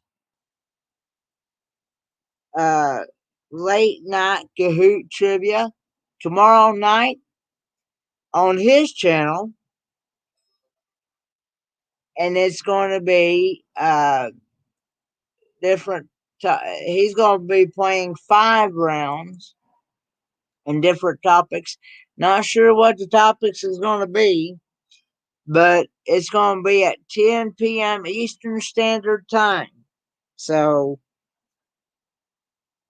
so be sure to check out Griswold Family Vacay so you don't miss out on the fun on the Kahoot tomorrow night. And also, he has his variety show at 8 p.m. Eastern Standard Time with Landon telling jokes and talking about probably the Super Bowl. And they're also doing a Super Bowl hangout live stream, I think, at 6:30 as well on Griswold Family Vacay. So 6:30, I believe. Somebody correct me on that if I'm wrong.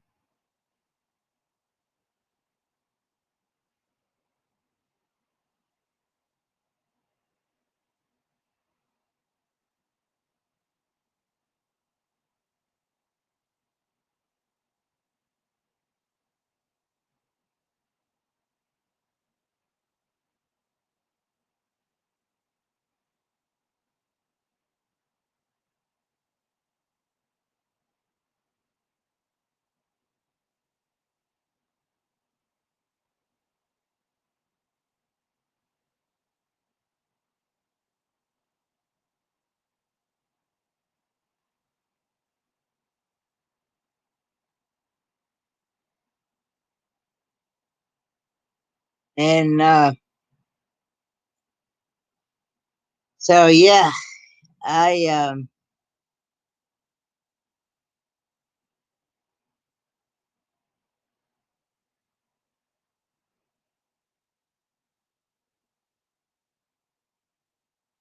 I understand.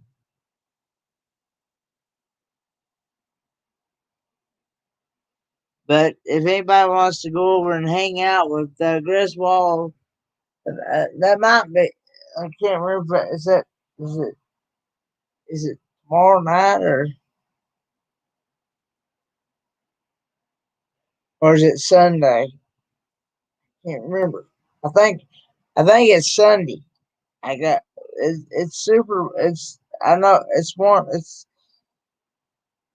Sunday. I believe the Super Bowl hangout. I remember it was one of them, but yeah. And then Magnificent Germany with Darian has a interview at 11 p.m. Eastern Standard Time. He's interviewing an American that lives in Munich, Germany at 11 a.m. Eastern Standard Time in the morning.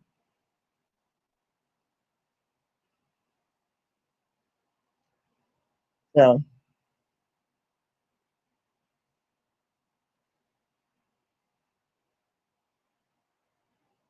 does anybody not want to come up on the panel?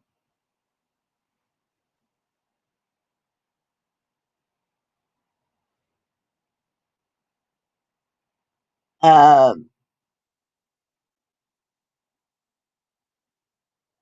when let's see, whenever I can travel again, what country do I want to visit? Well, I would definitely like to visit Germany. I would definitely like to like to take a trip to Germany, and uh, I would even like to take a trip to Canada to visit some of the YouTubers that I met from Canada.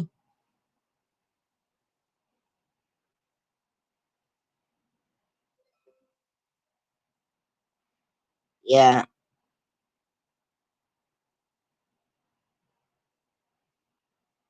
and then um, I think Magnificent Germany with Darren is also going to have his regular live stream uh, tomorrow night at 7, but not sure. I think he's got a thumbnail up.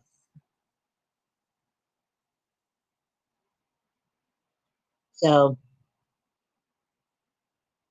but anybody's more than welcome to come up on the panel as long as you have a webcam and where I can see you and I know you. So you're more than welcome to come up on the on the panel.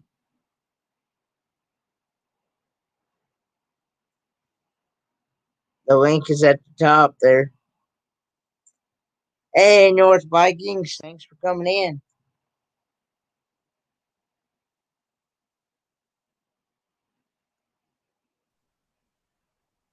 Hey, Jimmy Ray,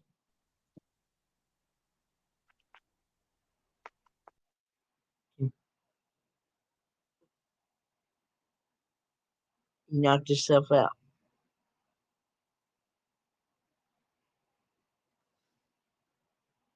Uh, Blaine, could you drop North Vikings link?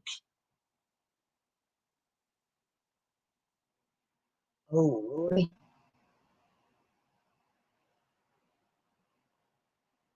Uh, my Mike Coxmo. What?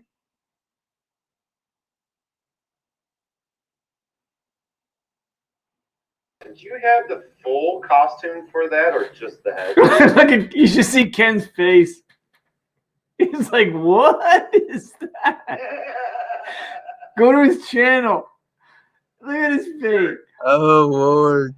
While you're on his live? Huh? What am I? Oh yeah, man. Just put that on. What? Hey, California travel videos. Thanks for coming in. What? What am I right up here? Did he change it? Change your name. Eva. It's Eva. It's Lance, Eva. Is it Lance? Oh Lord. Oh Lordy. You're muted.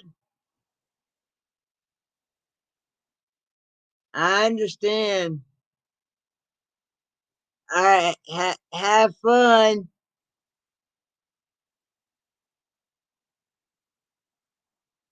Um.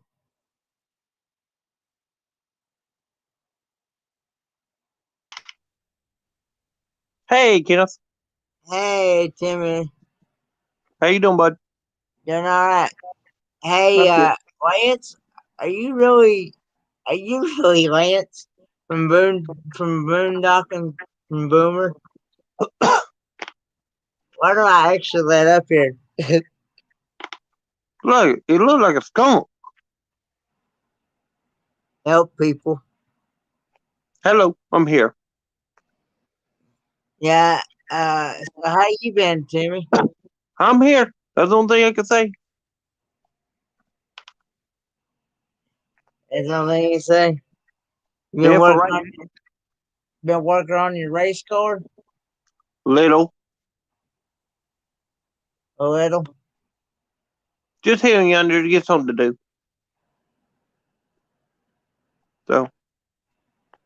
So how's that made in the chat?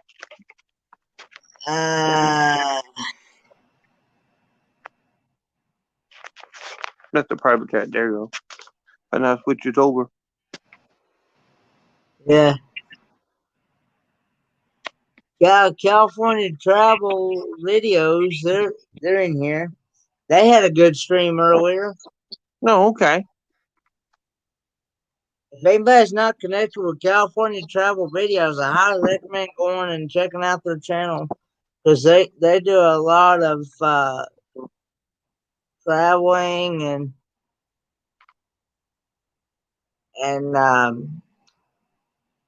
Hey, California travel video. do a lot of RV tips and different things with their channel. Well, I'm gonna tell you this, Kenneth. I see some people I don't even know in here except one. What's that? Oh, the one that always calls me the queen. Oh, Really Creative Travel? Yeah, that's the only one I know. Yeah. Yeah, it's Blaine.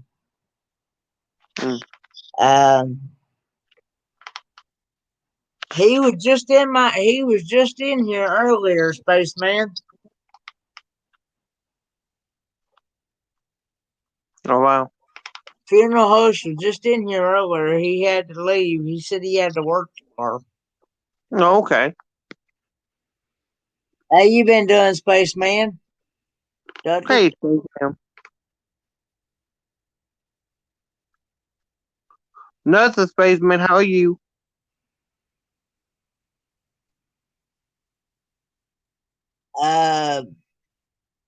California travel videos. You're more than welcome to come up on the panel and talk about your channel if you'd like.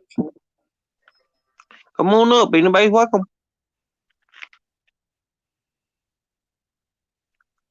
I think the holding is what, 10 people, Kenneth?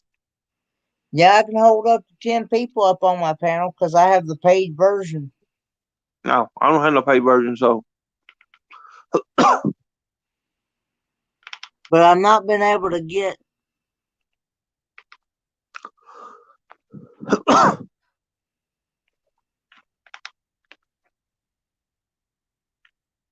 Have you heard from our girl Kendra? She was also in here earlier as well.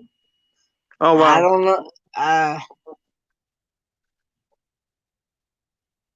She was also in here earlier as well.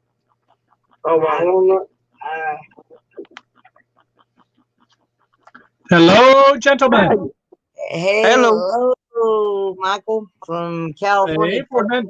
Timmy, what's Hey going Mike. on?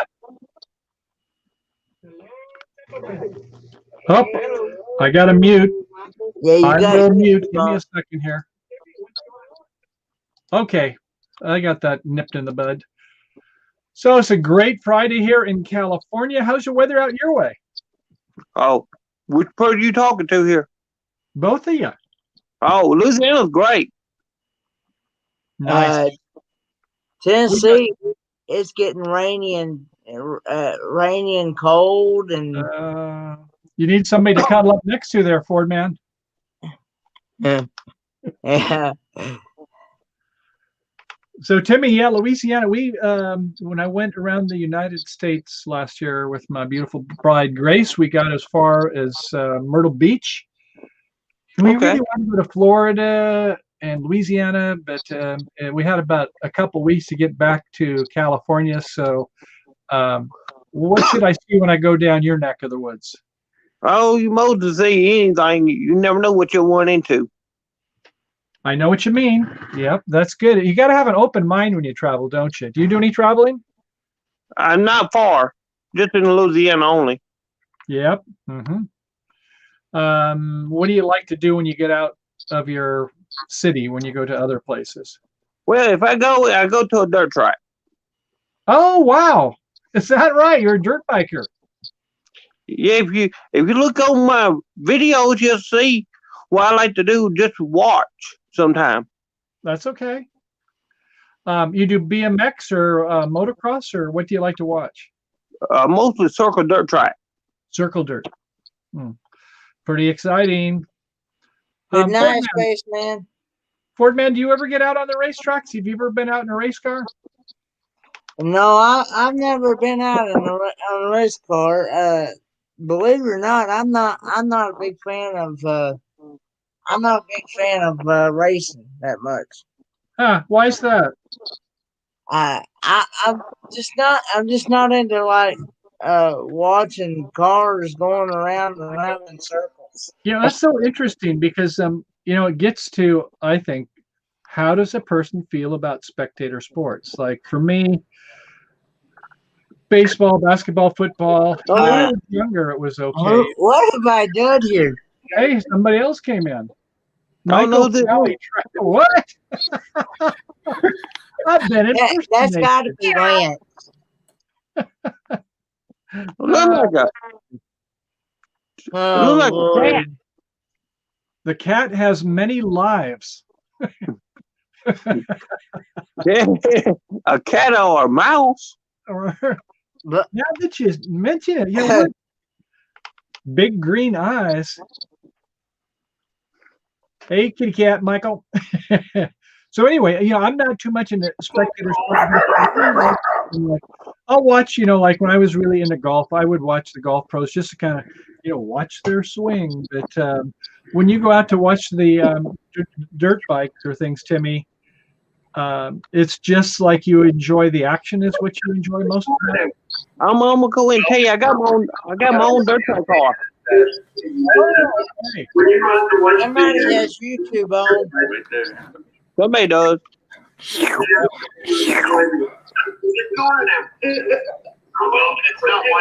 I don't have it. I'll double check mine, but I had it off It's before. him. It's I think it's Mr. Michael Kelly. Sure, Okay, it's going on. it's gone now. It's all better. But anyway, going back to spectator sports and stuff is like, sometimes when you're really into something where you like to learn from it, it's great. Or sometimes people like to just live vicariously by watching other people. Me, Ford man, when I was like a teen, maybe 15, and I had some of my cousins back in Minnesota. that had go-karts. I don't know if you guys ever been on a go-kart, but they had a pretty powerful go-kart, and so I wanted to buy it, which I did, and we had it shipped out to California. And so when I was a teen, before I was driving cars, that was kind of my thing, in the go-karts, which I think it makes you a better driver when you're kind of know how to have good reaction times and race. But so Ford man, what do you like to do? What brings you pleasure? Well, I like to watch the RV channels and things like that, and learn about the Blackstone Grill, and learn how to like different places to travel to. And Mm-hmm. There again, I remember, oh gosh, 20 years ago, you could only really watch this on television, or a DVD maybe. And now it's so cool with YouTube, Facebook, whatever, and you can have where you can watch videos on your computers, streaming as we call it. And so, yeah, I found that now you can get in certain niches, like you say, if you like to see certain people and how they travel, or how they fix up their rigs, what size of rigs they get, what's the relationship between maybe a couple, a family. When I was down in Quartzsite 2 weeks ago, the people next to me meant no, not what's. Let me think of the name of it. Diary of a Family, and Carolyn and her husband and the three kids. Garrett, they were just all such nice people. I hated to see them go after about 3 or 4 days. They had to go down to Tucson.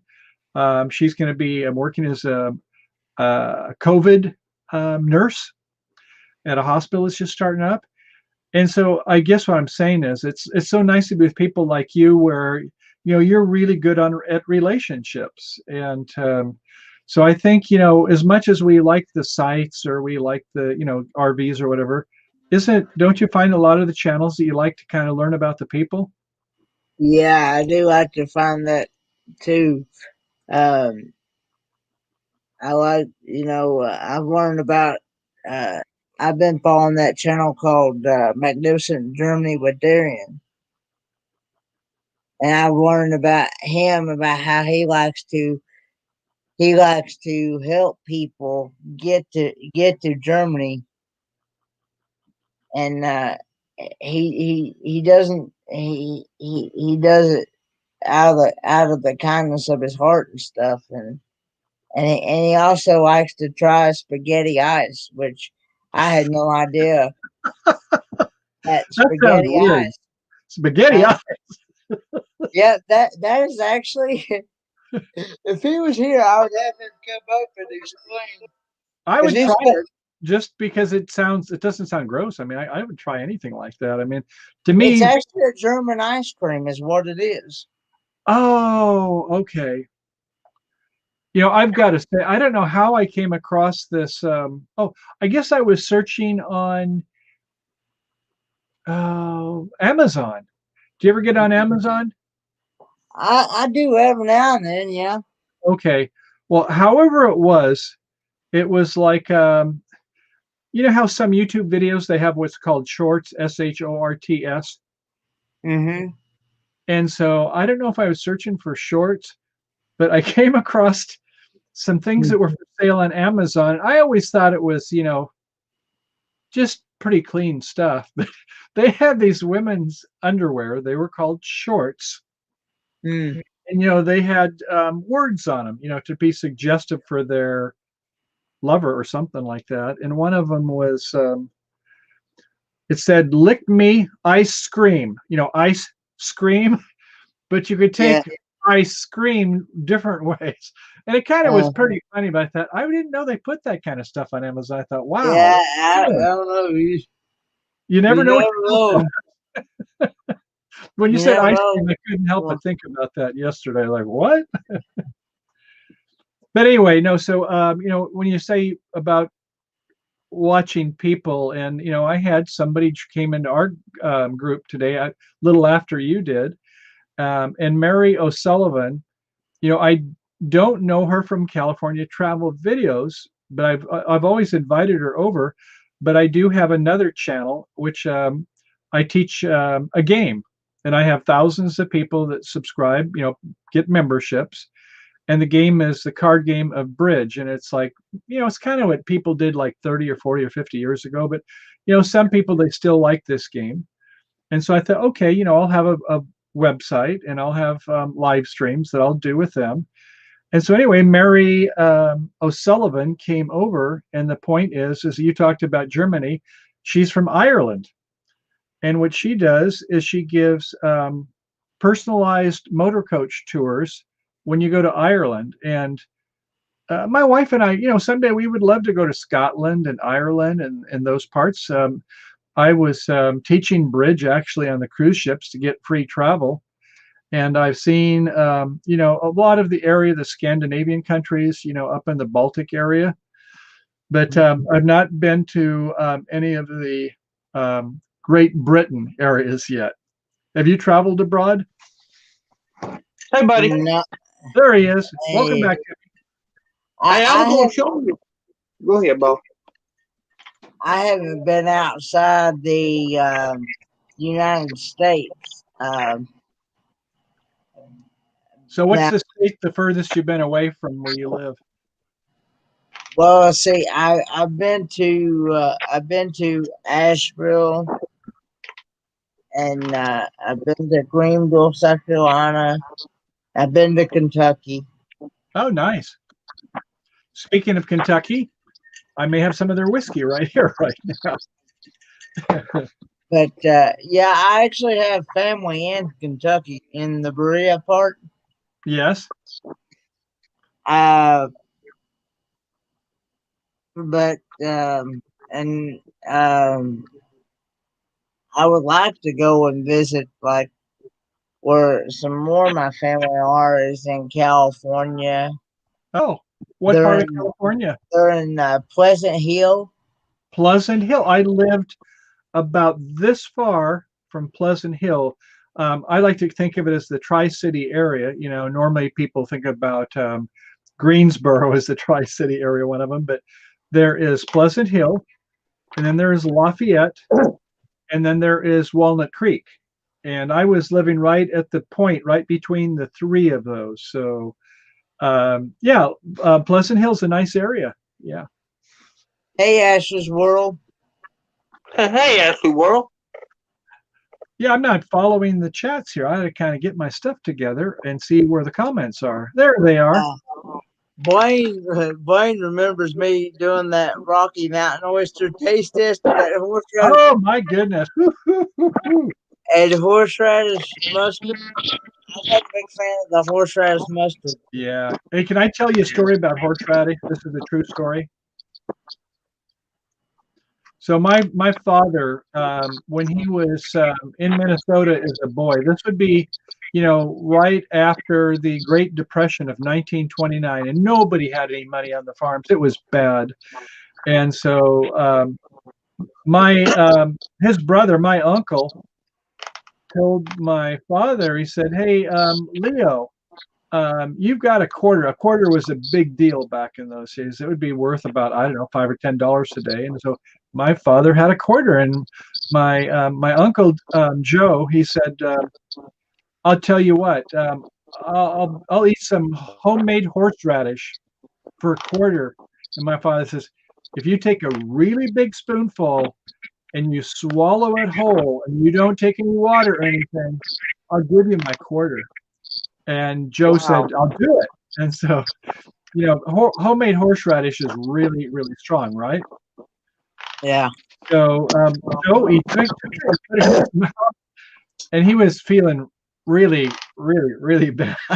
But he didn't holler because he wanted that quarter. And my father said, that was the hardest thing I ever did, was to give my Uncle Joe his quarter for a horseradish. So have you ever had any real strong horseradish? I know people like it, but I'm personally not a big fan of horseradish at all. I'm okay if it's mild, if it's on prime rib or something like that. It's okay, but not not real strong. In fact, what is it that the Japanese have? Where they have that green horseradish, uh, wasabi, I think it's called. You ever had any Yeah, Japanese food? I've had Japanese food. Now wasabi, it actually that's another thing that I can't stand is wasabi. Yeah, wasabi is like to me, it's just like horseradish, but they kind of make it look a little greenish. I don't know why it becomes green, but you got to be careful because if it's like avocado or something, and you find out it was horseradish, you'd be in a world of hurt. I'm not a big fan of avocado or guacamole either. Yeah, that's some things out on the West Coast. Tell you the truth, the avocado, it doesn't have much flavor really. It's a nice food. I mean, in terms of it's a little filling. It's a fat, without having the grease. So it's good to be filling, but unless you, well, it's like a lot of things. I don't know if you ever have like lobster or things. Lobster by itself doesn't have much flavor, but if you put it with garlic, Hey Lance, other things, breading, like deep fried or whatever, now we're talking drawn butter, that kind of thing. Now you do some cooking too, don't you, Ford man? my dad does most of the cooking here at the house. Mm-hmm. Now, we have done some cooking together. I mean, you know, uh, we've made pancakes together and stuff like Okay. You ever do any gigging? any what now? They call it gigging. It's my father did that. I was not into this, but you go out where there are frogs and you spear them. They call that gigging, and then you cut the frog legs and normally sprinkle salt in to help cure it, and then you cook up the frog No, legs. we don't. If we get frog legs, we usually buy them Well, already pre yeah. already pre-cut and Right. pre-packaged from the store. Uh-huh. Well, I've never been a hunter. Back when I was a boy in Minnesota, fishing was so easy. I liked fishing in Minnesota because you just take, like a minnow or a worm, put it on the hook, get the bobber, set the bobber for about a foot, throw it over, and within like 3 to 5 minutes, man, it's nothing so exciting as you see that bobber. It's like wiggles and down it goes. Ah, got one. But man, out in California, you can wait an hour and sometimes never catch anything. So you go fishing more to visit with people or just to be, have some quiet, I guess. But I'm not much of a fisherman either. Since you don't know what you can. Of course, they don't do much. Hey, we've got What am I up to? Boondocking. Boomer, Oh no! howdy. And see, yeah, And that's Lance. He tested how I am. I'm doing good, Lance. How are you? I hope that was you. That come up here with those different names because I like to be yeah, that careful. could be. Lance would do that. We got Rayleigh Creative Travel. I like that creative travel. There's not much better than Yeah, somebody that who's that is creative when you travel. that is his real name is Blaine, and he is part of the cruising genre. He does what kind of a genre?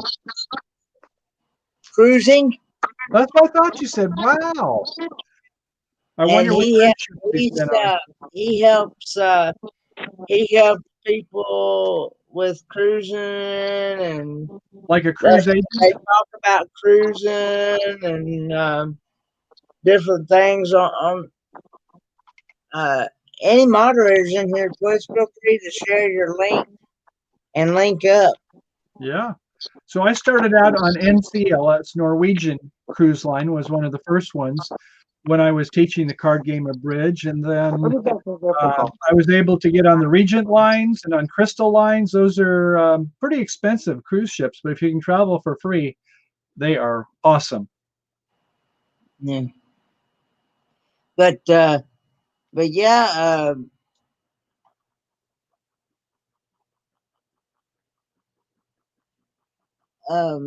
One thing go about ahead.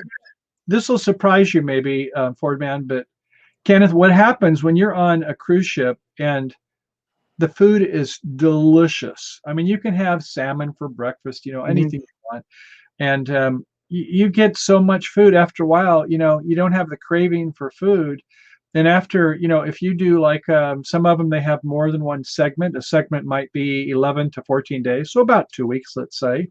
And if you do a month-long contract, after a while, you don't have that much interest in food anymore. It's like, we've had so many wonderful meals. Is like, I'm not saying it's bad, but the first week is the best week on a cruise ship for cruise food. You ever have that, Kenneth, where you finally had your fill of food? Hey, James Catnese, thanks for coming in. Hi, James. Hi, how you doing? Good to see you there, bro. Hope you all are doing well tonight. Um, We're just talking about food here right now, anyway. yeah, I've never, in my 26 years of living, I have never been on a cruise, but I would like to eventually go on one. There's something, a totally unique experience. I mean, you're on like a ship that is, 700 to 900 feet long. And, you walk down these long aisles. I mean, you could be up at like the promenade deck or above, where you're outside, but you got these long aisles. And so you might be on one side of the ship and you need to go to the other side. And, you're walking, maybe 3-4 minutes or more to get to the other side. But, you find that after you kind of get the routine, what's on different levels and what's at different ends of the ship. And after a week or two, you kind of feel like you're at home. And the worst thing that happens to you, Fordham, What's is that? sooner or later you got to go home. It's like they always joke. They said, you can't just throw your laundry down by your feet and have them pick it up and do the laundry, or your towels. Oh man, you kind of, I got to cook again, and I have to, go shopping or go to restaurants or whatever. It's like when you're on the cruise ship, everything's taken care of. And when you get into a seaport, they'll have different trips you can go on. They've got all the arrangements made. It's like they totally spoil you if you like that kind of thing. Yeah, I like gospel music, and I've been wanting to go on one of those uh, gospel singing. Yeah, that would be a blast.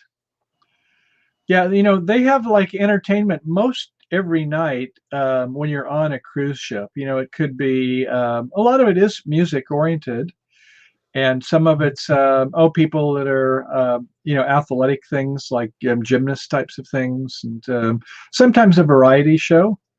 Once in a while, a comedy. Comedy's pretty hard because a lot of people on the cruise ship are older people, and they don't like humor that much. So it's got to be a really good comedian before they can be on a cruise ship.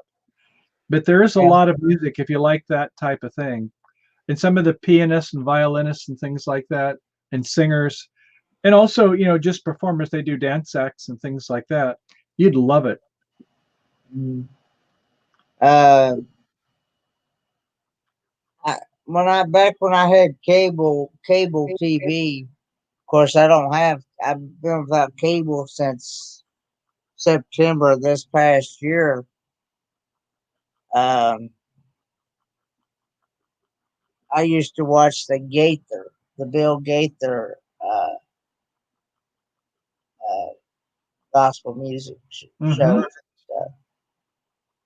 And I've been wanting to go on one of their cruise. Um, and I don't know if you know the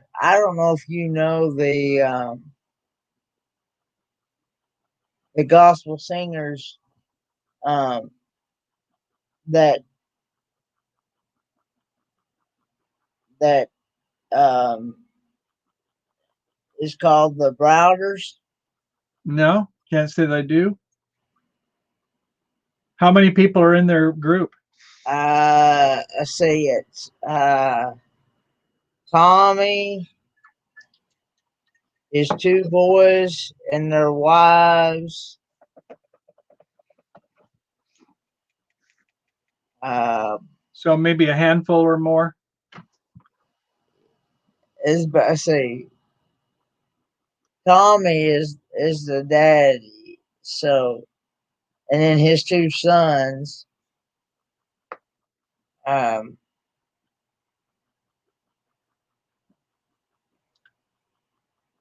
Have you done some singing yourself? no, I don't sing. Well, you never know. Sometimes you can accompany people. You don't have to be the main singer. It's still the pastor at my church. He says he wanted everybody to sing. He says God deserves to hear the voice that He gave you. And I thought that was a pretty good idea. I like that touch. So it Yeah. doesn't mean you have to be the lead singer all by yourself, but just to join in. Mm. Um, Say bye. Oh, go ahead. yeah. Rayleigh says I sing solo. Solo, you can't hear. Solo. Yeah. My wife says I do karaoke. She says once I start singing, they want to carry my okie ass out of here.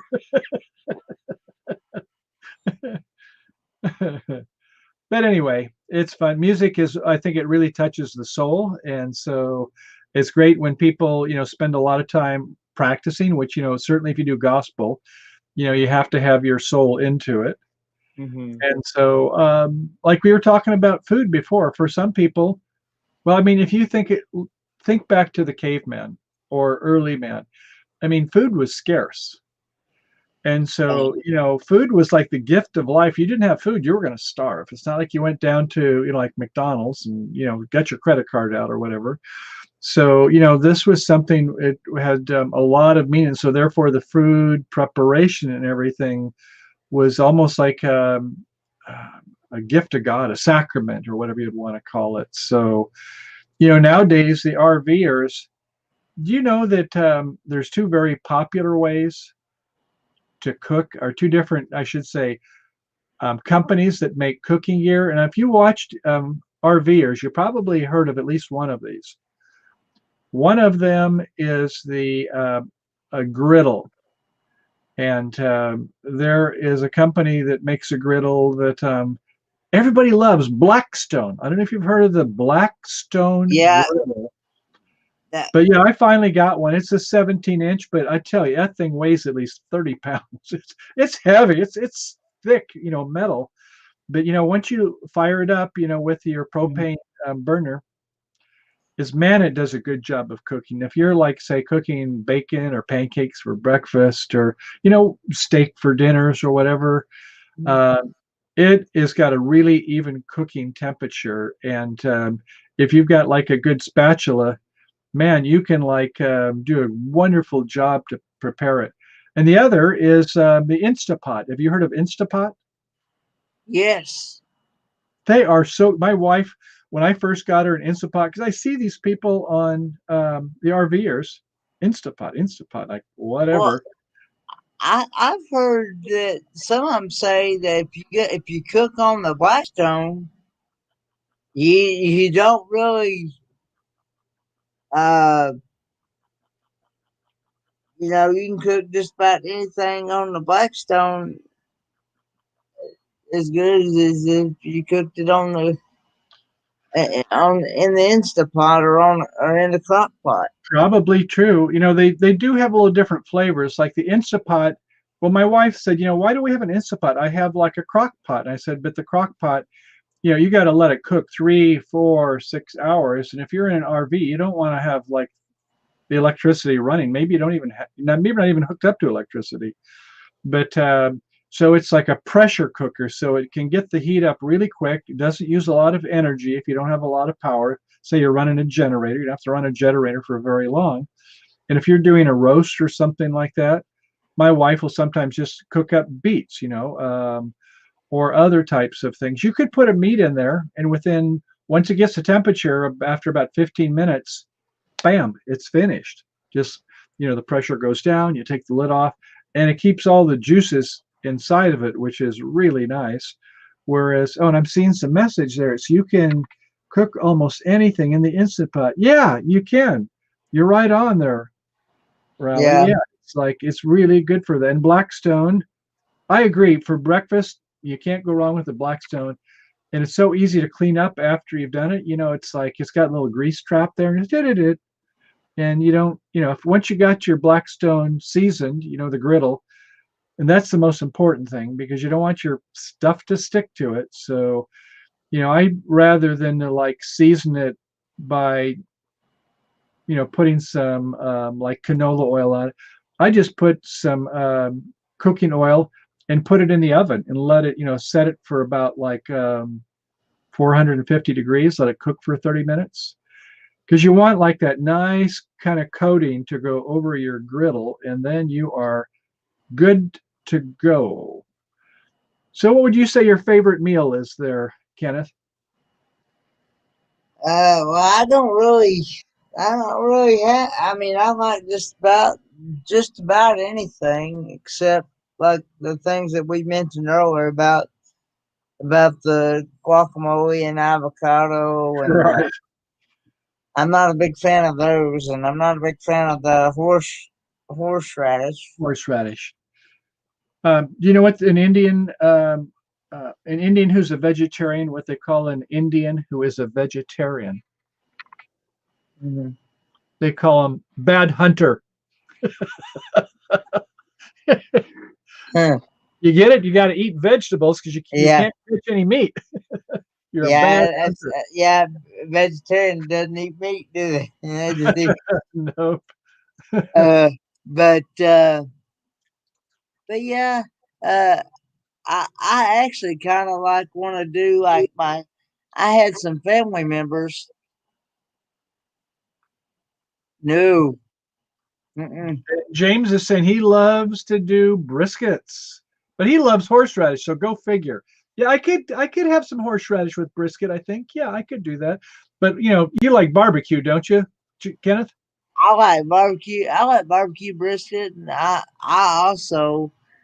sometimes will even put like and of course, as you may have watched some of my videos, I like spicy foods. I like to put hot sauce on my foods. In fact, I was just looking when you get loaded the RV up to go on a trip, like when I went down to Arizona to quartzsite, and then you come back and you take some of the things out. Some of it you just leave on the shelves if it's not going to spoil. And sriracha sauce. Are you familiar with sriracha sauce? It's like a pepper Uh, sauce. I've had the sriracha cheese. Oh, Uh, cheese. Huh. we I, our our Wendy's here. Of course, they don't sell it anymore, but they used to sell sriracha a block of sriracha cheese, Wow, I have never tried that. That sounds pretty cool. and it is actually pretty good stuff. I'll bet it is. And but like I said, that's something you can't hardly find anymore because they've quit selling it. And It's kind of a specialty item. You have to have the right taste I for. I don't I've even tried to even call the butcher shops around here, and nobody. Nobody does it now. You'd have to make your own. Get your cheese and add the sriracha yourself. Yeah, Spaceman and James are saying they love barbecue ribs also. Yeah. Yeah, there's a place here in town, Lombardi's in Petaluma, California, where I live, and they have baby back ribs. And I tell you, those are so good.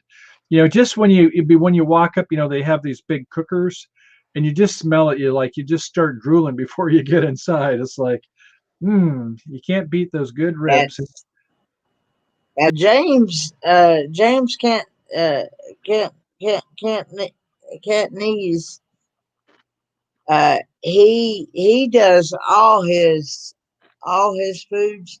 If you watch his videos, he does all his foods homemade, made from scratch. Nice. I don't Wow, think homemade.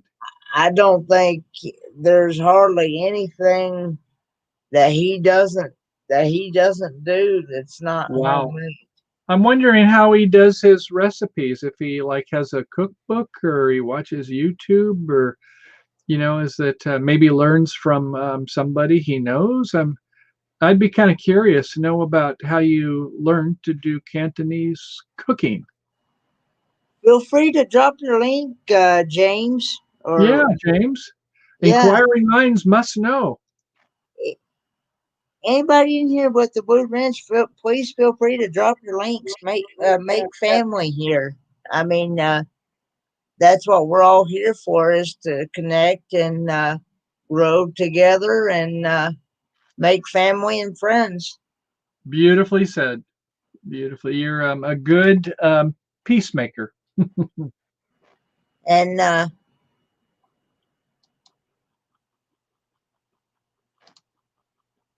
yeah, uh, I told somebody a while back, I really truly believe that this pandemic situation that we're having to deal with, that we're all having to deal with, Yeah. I think it has truly brought us together in one big YouTube community family. Yeah, I'd have to say is that we don't know with this pandemic and people connecting, online. We're in a virtual world. I mean, you think about it. I mean, look at me here. I'm in like my home office in Northern California, and it is 8:36 at night, and I've got all these like screens around me here, and so I'm talking to this little piece of glass. So we call it a camera, a lens. And I've got these like monitors are giving off some light. I don't have any lights here except for the monitors. But somehow my voice is getting digitized. It goes through an encoder. It gets streamed up to an internet server. And it's like, who knows how all this stuff works?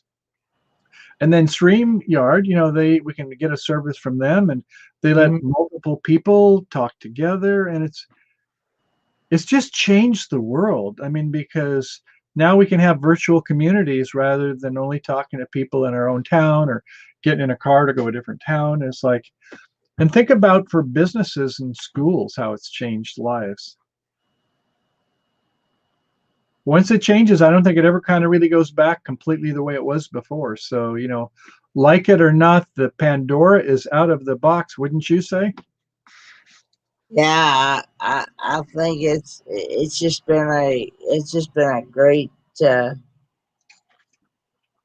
great experience to get to meet so many people through YouTube. In fact, I like the word tribe. You can call it a lot of different things, but in a way, we have these little groups, niches, tribes, clans, whatever you want to call them. And so you get people that are like-minded, you'd like to learn from, and maybe some that are not like you, but you're interested in diversity and you're kind of interested. Well, I may not always think the way that other person does, but I want to know how they think. I want to appreciate and embrace somebody that is from a different state or a different religion or has different interests in life, and maybe even eats horseradish, right? Yeah, and that would be Blaine's other half, the one that you feel free to share that link, Blaine. Yeah, he's got a Facebook group called Rayleigh Creative Tribe. Nice. Right? Yes, and that's where they share their vlogs, their travel videos, and you know, and other people. They have what they call a YouTube creator corner, and people can share um their next live stream or whatever else they have coming up on their channel. Oh Yeah. yeah. Hmm. So Well, thanks for sharing that. We'd like to check you all out. but yeah, I have actually became.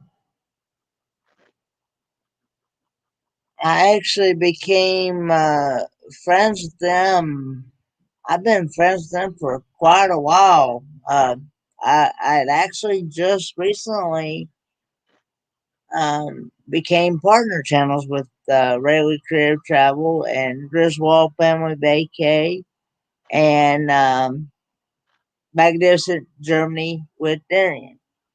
That's so nice. Congratulations to all of you. Thanks. And so James is saying vanilla frosting and peanut butter. Oh, it sounds good already. Put in a Mikey melted both 5x9 or 9x5 pans and mix together. Pour fan and in the fridge, and you will have fudge. You know, this reminds me. I raised my daughter as a single parent, and my mother. I'd never, had her teach me how to cook. I guess maybe she thought somebody else was going to cook, but I was going to make some candy during Christmas. I don't know if you've ever had divinity, but it's kind of fluffy white and you put walnuts in it and it's just really tasty. So, I'm going to make some divinity, but I don't know how I messed it up. I don't think I got the temperature quite warm enough, so it didn't fluff. But have you ever had taffy? Yeah, I've had taffy. Yeah, this one, it kind of like a big hunk or something. It came out, it was not fluffy at all. But if you went to chew it, you had to like pull your teeth apart. It's like, ah, Mm. it wasn't quite right. So, if somebody had loose fillings, don't eat my divinity because you might lose your fillings. But yeah, it's kind of, I love fudge. That's a favorite of mine. And at the holidays, I've got to say there, James, I'm a sucker for fudge. But yeah, I look forward to getting to meet uh, some of these RV channels that I've met through YouTube and stuff. I'm looking forward to getting to meet. I know I won't. I know I probably won't get to meet everyone, but I You like to never know. eventually. People might be pulling through your state and want to come by the city and drop in and kind of say hi. I mean, you don't even Yeah. have to go to them. It's like once you get to me, I've studied quite a bit on internet marketing and things like that. And Mm. I've got an acronym for you. You probably know what I'm talking about already, but it's the letter K, letter L, and the letter T. And that K stands for get to know somebody. The L is get to like somebody because you got to know them before you can like them, right? And then Uh-huh. ultimately you get to where you trust somebody. Uh-huh. So I think, once you get more intimate with your audience here, which you're really great at, Kenneth, and then they get to like you and then they get to trust you, then they're going to say, hey, he's a good old boy. I think next time I'm dropping in his neck of the woods, I'm going to go by and see if we can link up. And I got to say, some of these people on the RV channels, that's exactly what I did when I was down at Quartzsite. You get all these YouTubers, and it's a great way to kind of get like-minded people. And you look at their rigs, or you just talk about places you've been to, whatever you have in common. So let's see. James is saying, I do Christmas eggs. What? I've heard of Easter eggs. What do you do with Christmas eggs? Kenneth, do you know what he's talking about? I have never heard of that. That's kind of a new one to me. Christmas eggs. I mean, eggs are good any time of the year, I guess. I don't have any problem with that. But I wonder how he prepares them.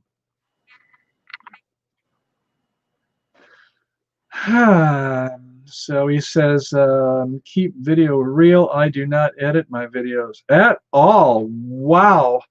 It's sort of interesting because once you get to where you're comfortable with your own skin, you don't want to edit it that much. If you're speaking from the heart, then you don't have to think about everything you're going to say exactly right. But there are sometimes if I'm doing like I'm trying to give some information to share, I might kind of have some notes for that. But anyway, he says when I eat too many eggs, that can be a crappy situation. Oh, well, I'm gonna, I'm gonna tell you something about eggs then, and smell it, right? So, I had like a German Shepherd. You ever own any dogs, Kenneth? I actually have a German Shepherd. Then you'll like this because this was the first German Shepherd I had. And I went to Kobe Tucker, which is they have some really, purebred dogs. And I don't need to have purebred dogs. But then I thought, okay, I'll get a purebred German Shepherd. And so they said, well, you can feed it what you want, but we have show dogs and we have a certain recipe that we feed them. And like, well, okay, I'll try it. So you start off and you take maybe about 1.5 pounds or 2 pounds of ground hamburger. You fry it up, and then you take about 4 cups of rice. Brown rice is what they recommend. Okay. And then you maybe about 2 cups of oatmeal. Okay.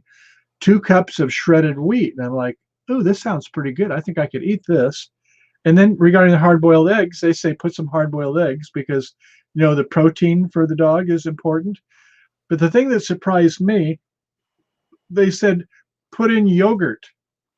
Have you ever heard of that, putting yogurt in dog's food? I've never heard of that. Yeah, they say that it's good for the enzymes, these probiotics, I guess they call it, for their intestines.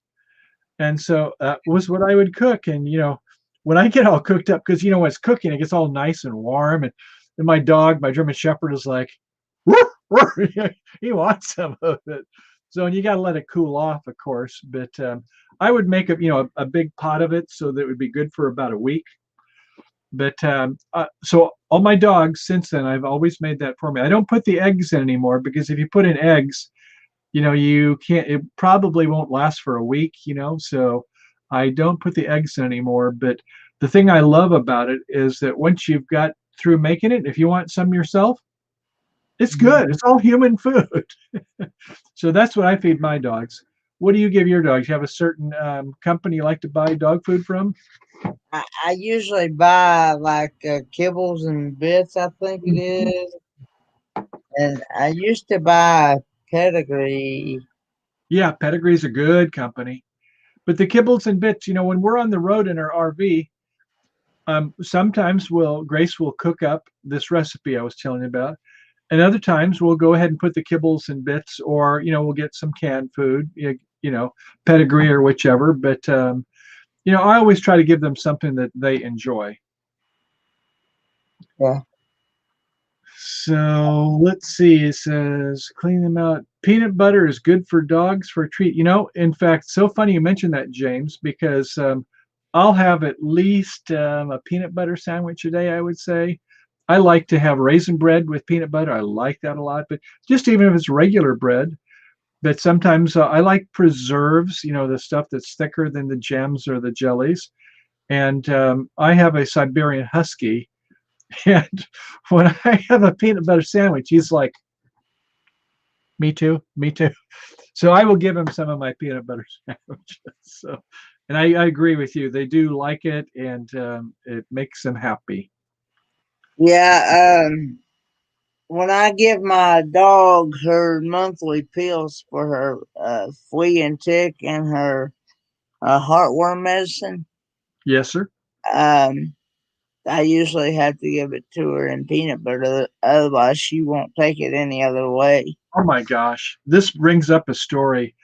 I had a past wife, bless her soul, she's gone to heaven, really sweet woman. And so, any rate, she had said, well, let's take care of her daughter's dog. It was a Norwegian Elkhound, and beautiful hair, even more spectacular than a German Shepherd. And this guy's name was Rhodey because her daughter, Margaret, had found him on the road. And so Rhodey needed to have a pill, just a small pill, not much bigger than the size of a BB. And you could put the pill in the dog's food and it would, it'd eat the food. And then it always knew where that pill is. So you say, oh, I'll put it in peanut butter. Now, Rhodey, he knew that it was in there. So my wife, she would have to hold his mouth, by grabbing it from the top and shove it in. And I was like, well, I'm gonna try that. I never got it right. He would kind of nip me a little bit. So Yeah. yeah, so yeah, some dogs they don't like pills, but most dogs it's like you put it in a hot dog or peanut butter, whatever, and they're just gonna swallow it down. The dog I've got now, I can give him like a nice piece of steak or something like that. He's not gonna take one chew. It's gonna swallow. The Siberian Husky just swallows. He Yeah. doesn't Well, chew it. see, this dog happens to eat way too fast. And Mhm. I find that uh, I find that if you let her, she would eat around the clock, solid, nonstop. Yeah, But then when she does that, she gets sick afterwards, and then does regurgitate. and then does like a bird and Yeah, re reeats again. it. Yeah, and that's what they'll do sometimes. I think a dog that's had, we'll call it a eating disorder because they've been starved or whatever. They just can't help themselves. So I'm Well, very see, sympathetic for a dog that way. I think part of the problem is because I did not realize this because the guy that I got her off of, he knew my mommy real well, and he'd been wanting to give me one ever since she passed away. My mom passed away when I was 9 years old. Oh, I'm so sorry to Uh, hear that. that's okay. She had diabetes real bad, Yes, sir. and she had developed ketone acidosis, I heard of it. Sure, yeah. and that's where. Uh, okay, good night. Somebody's got to And, go. uh, Okay. Riley, but good to see you. Thanks for dropping by and sharing your stories. That was a lot of fun. and but It's sort of like anyway, you can't process sugar, right? Is the problem when they have that. her sugars would get up to like 6, 7, 800. And Mhm. it would also even get so high that it wouldn't even register on the glucometer. Right. And so they, so she had developed that, and that's what got her. So, uh, and of course, she was the type that would not listen to her doctors anyway. She would listen to her friends instead of her doctors. And of course, Oh gosh. sometimes the friends will tell you, no, you don't have to do that, and the doctors are saying, yeah, you got to do this if you want to survive. Yeah, well, you've got your stomach, and you got your acids in your stomach. It's supposed to break down, the proteins and carbohydrates and everything. And then at the end of it, you've got your pancreas there, and if it's got too much sugar, it is heading for your pancreas. Eventually, your pancreas it can't produce enough insulin, and so that's a bad thing because then all that stuff is headed just right into your veins and things, and so that's when eventually the pancreas says, I'm sorry, you've overworked me. I'm going to shut down. And so Yeah, doctors understand this. A lot of people, they mean well with their advice, but it's so easy for people in some countries to kind of just have too much proteins and too many sugars. yeah. Well, anyway, I had when I first took the dog for her first vet visit, her very first vet visit, they said that she was too young to get certain shots, and so they figured it up that I had gotten her at 6 weeks instead of 8. And normally you don't get a pup until they're 8, 9 weeks old. Correct. 8 weeks is normally the best spot, or a little bit older, but between 8, 12 weeks, whatever. I had to wait. I had to wait until at least I think it was 3 to 4 months before I could get her other shots that she needed because she was too young at the time that they could, you know. So I had to wait a little while. So they figured it up, and and I've been told that if you get one that's too early like that, it develops something in the dog's uh, mind. It doesn't develop correctly or something. Mm-hmm. It it messes. Even just the smell of the mother's nipples, the breasts. It's these things are so important, and Yeah, we as humans we don't understand. James brings up is like, yeah, sugar and salts. There's three things that the body craves: sugar, salt, and fat. And if you put all three of them together and you whip it with air, they call it ice cream. That's why we love ice cream: sugar, salt, and fat. But when I grew up, we didn't have that much sugar. It was mostly natural. My parents in Minnesota, they were farmers, and they had a lot of healthy vegetables. But salt, the cooking back in Minnesota, they cook the heck out of things. Nowadays, the vegetables are not overcooked. But my mother, when I was growing up, she says, Mickey, what I was called when I was little, Mickey, salt and pepper your food. That's what you did in Minnesota. You put salt and you put pepper on it. Nowadays, I'll have some pepper with my eggs or something like that, but I don't use salt for anything. And you ever had like food, maybe Chinese food ever, where it's got so much salt in the soup? Let's say it's wonton soup or something. It's like, gosh, I'm so thirsty after I've had it. It's like I'm not a big salt either anymore either. Now if my wife, I on the other if hand, I she's eat on that salt, kick. we use sea salt here. Yes, sea salt is delicious. If you're having salt, you might as well get sea salt. Well, most doctors around here, they've even told my dad, and my dad's a diabetic too. I told him, said, if you're going to use salt, to go with sea salt. Do I not didn't get. know that was better. Huh. Told him said that they told him said that don't use like the regular iodized. Oh, iodized. Yeah. No, Yeah, not iodized. Instead, the sea salt. The rate it's more. It's not been processed, I guess. In other words, they told him said that if yeah you're better off to use just sea salt. a raw salt. Yeah, I hear what you're saying. I was going to say, James, is that so? My wife, she's decided that this thing about people say I have too much inflammation of my joints and my organs, and so I'm going to try to get the carbohydrates out of my diet. This is kind of a big thing with a lot of people these days. So she doesn't have any. She'll have some vegetables, but not too many.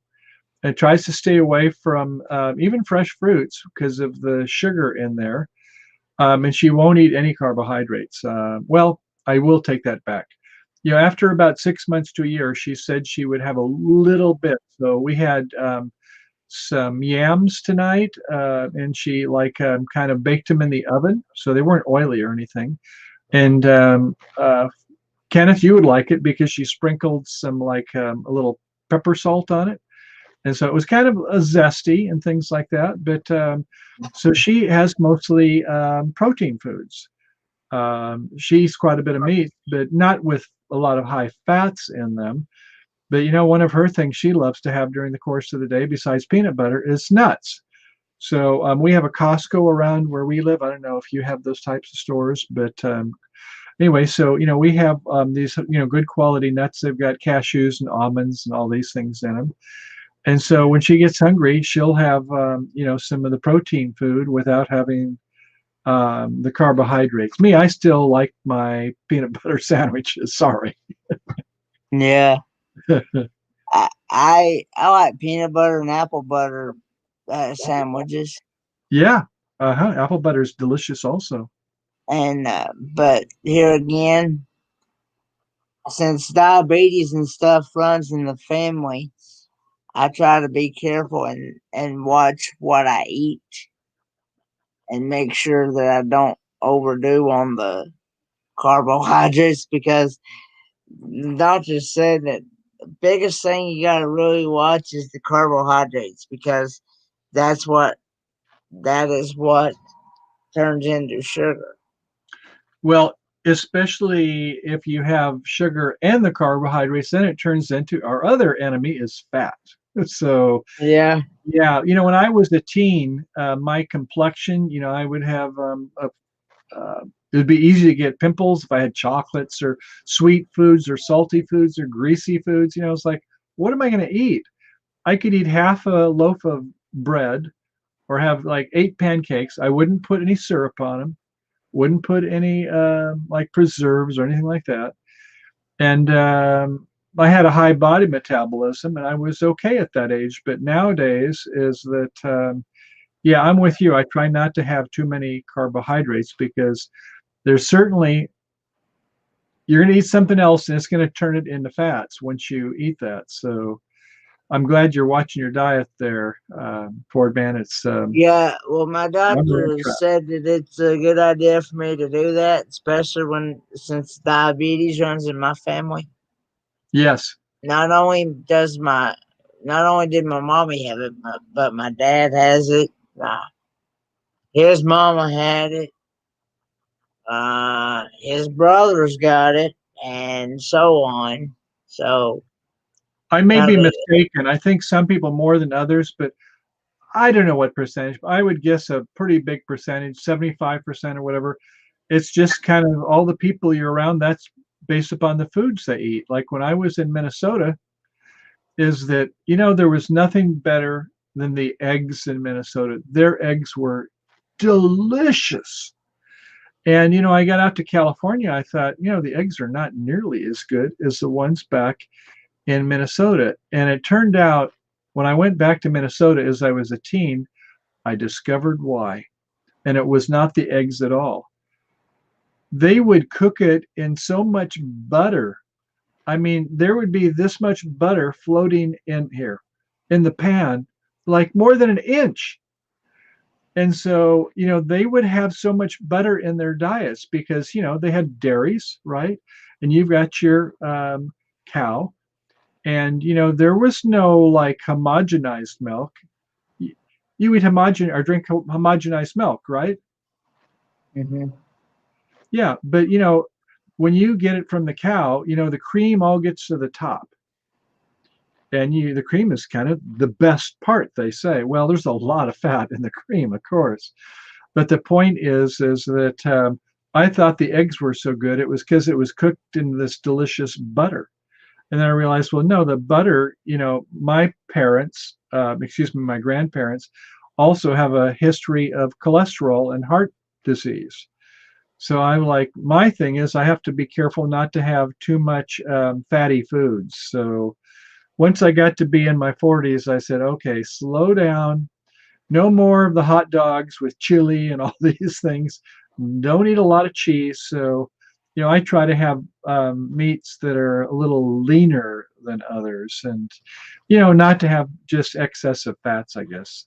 At least that's what I try to do. uh, but uh, but yeah, um,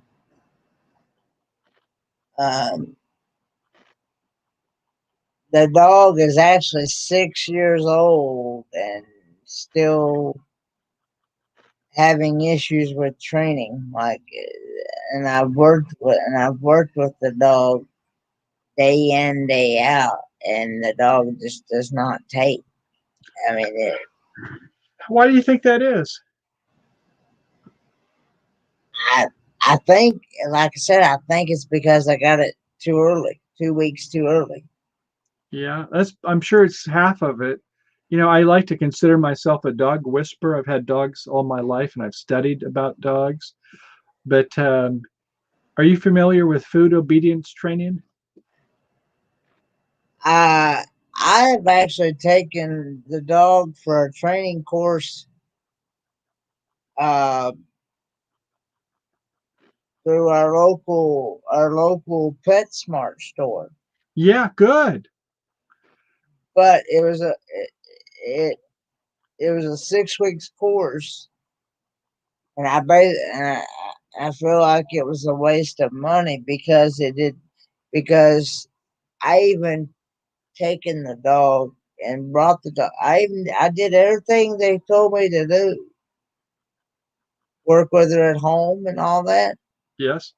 And the dog has like forgotten like everything she had learned like a week later. I mean, it didn't even, you know. Hey, wishing mouse, thanks for coming in. Look at Wishing Mouse. That's a very interesting name for a I YouTube. actually met her through uh Rayleigh Creative Travel this morning Oh, when he did a hangout, a pop up live this morning at 11.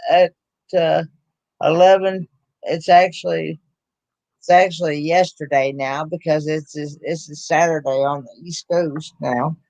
okay. Because it's 12 midnight here. Uh, I met her.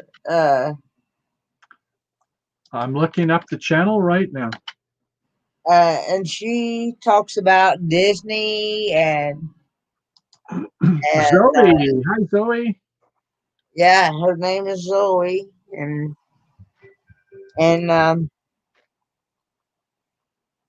Disney videos and things like that. Oh, I So, see that. Chef's Mickey's Brunch Tour.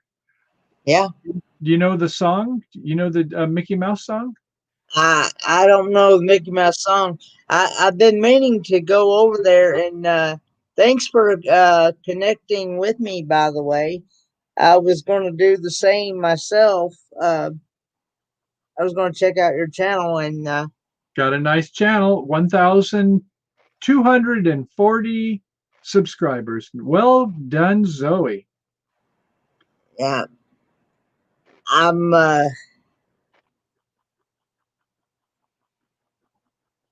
I'm at 515 now, I believe. Congratulations. You're moving up there, big boy. So, Yes, Zoe, I know some inside behind the scenes things at Disneyland when I used to live in Anaheim. If you're interested, I will share those with you. Let me know if that interests you.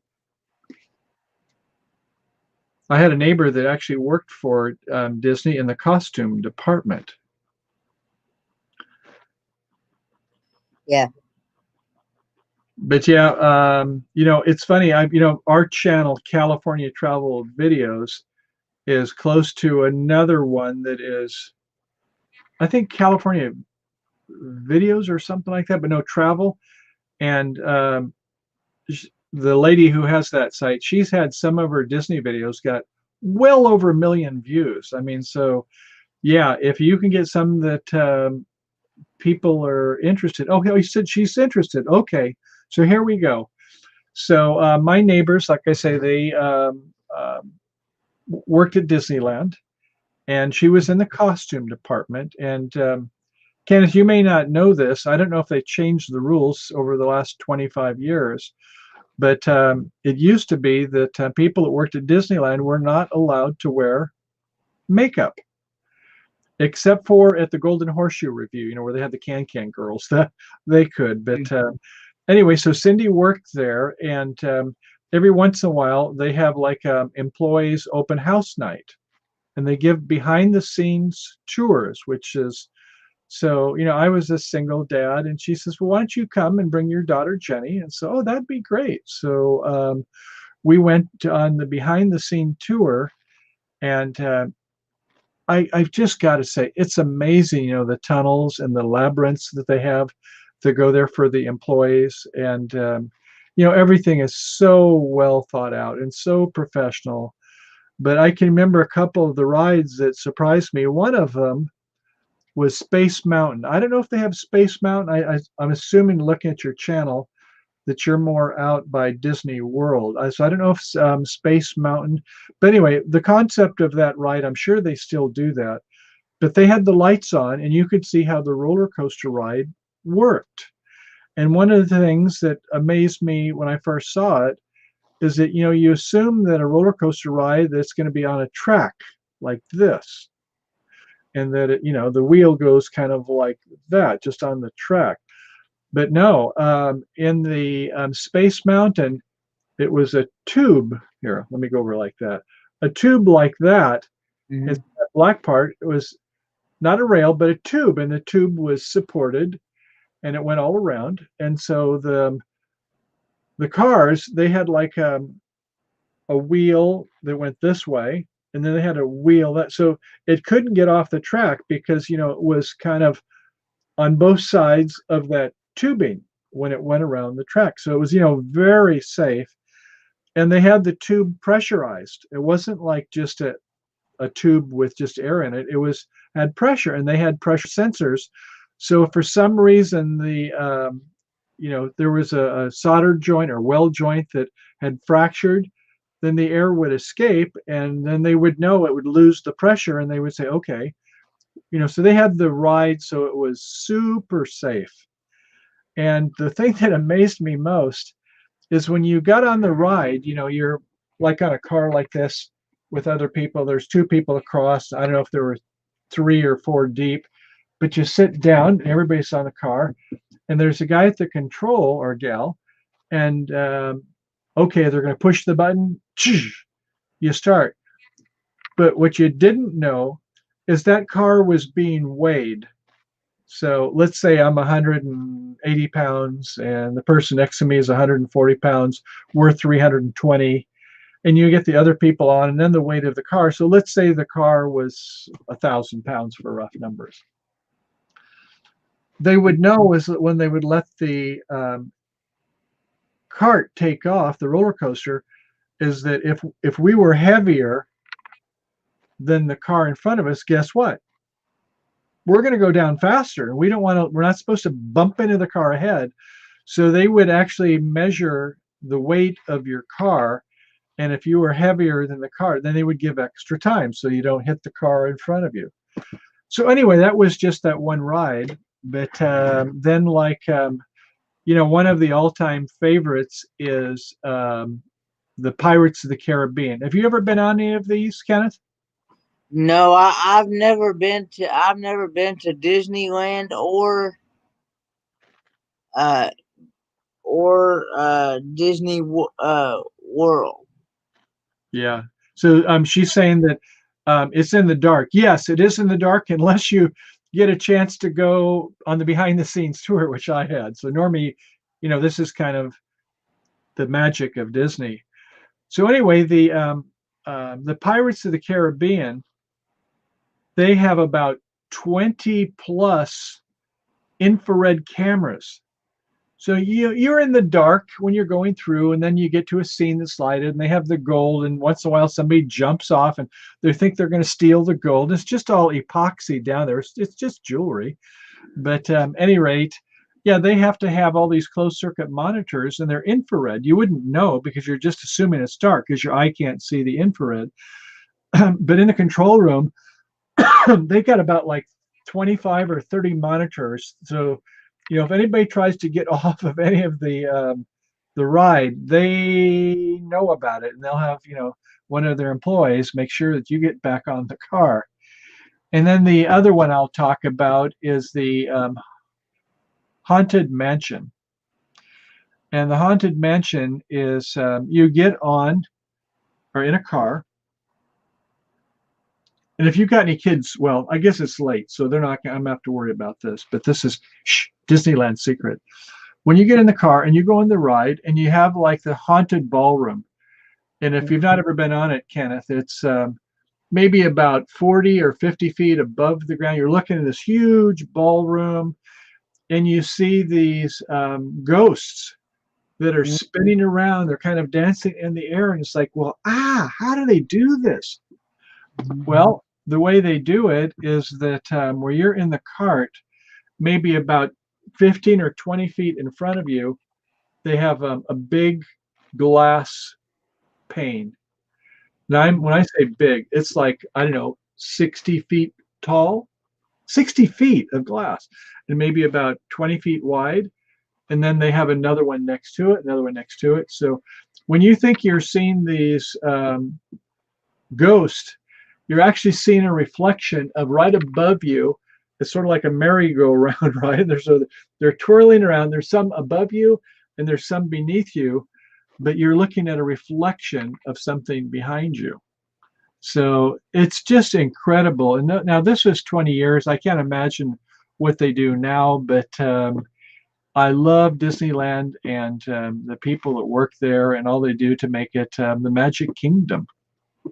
So anyway, I just thought you might be interested, since you're interested in the Disneyland, about there's a classroom on the Haunted Mansion. Well, here's one I'll tell you then. Since you said you know about the classroom, you may not know this story. The one out in Disneyland, at one point, somebody took out their, I'm going to use this. This is my .45 revolver. They brought a gun on the ride, and when they saw the ghost, the person thought they were going to shoot it. I don't know why somebody would do that, but they fired at one of the ghosts thinking they were going to hit it. And what did they hit?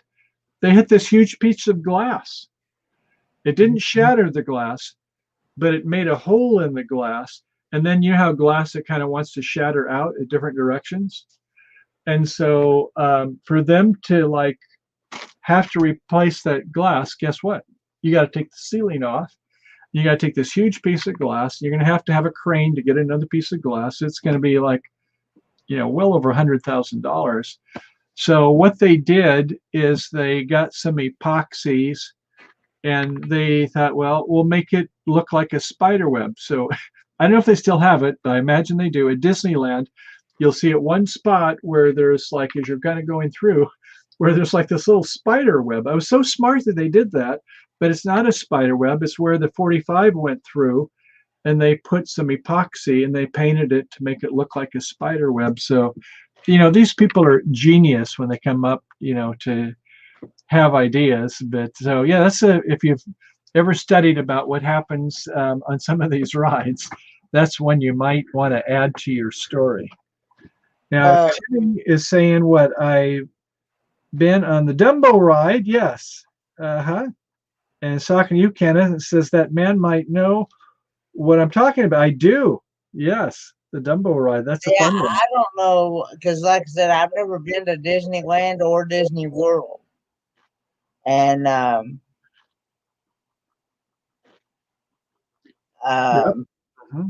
but I would like to go and visit those. I would actually like, when we was talking about cruises, I was getting ready to mention that I have some family that they are retired teacher and principal,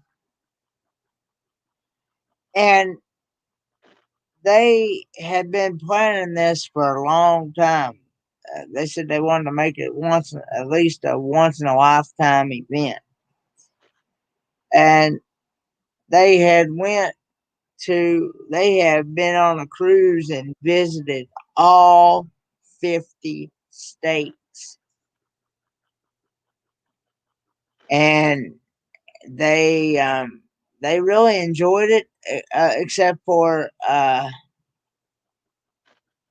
the snow when they got stuck in the like Oregon and up in those areas where they get a lot of snow for like 2 to 3 weeks. They didn't like that, but they they got to visit all 50 states. That's pretty cool. Yeah. I think we've been to 36 states.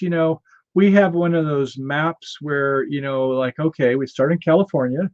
And then when we went on our trip around, I don't know, about 30 states last year, we went to like Nevada, and then to Idaho, and then to let's see, West Yellowstone there in Wyoming and Colorado, and then we head up to Montana, and just kind of worked our way across to the East Coast.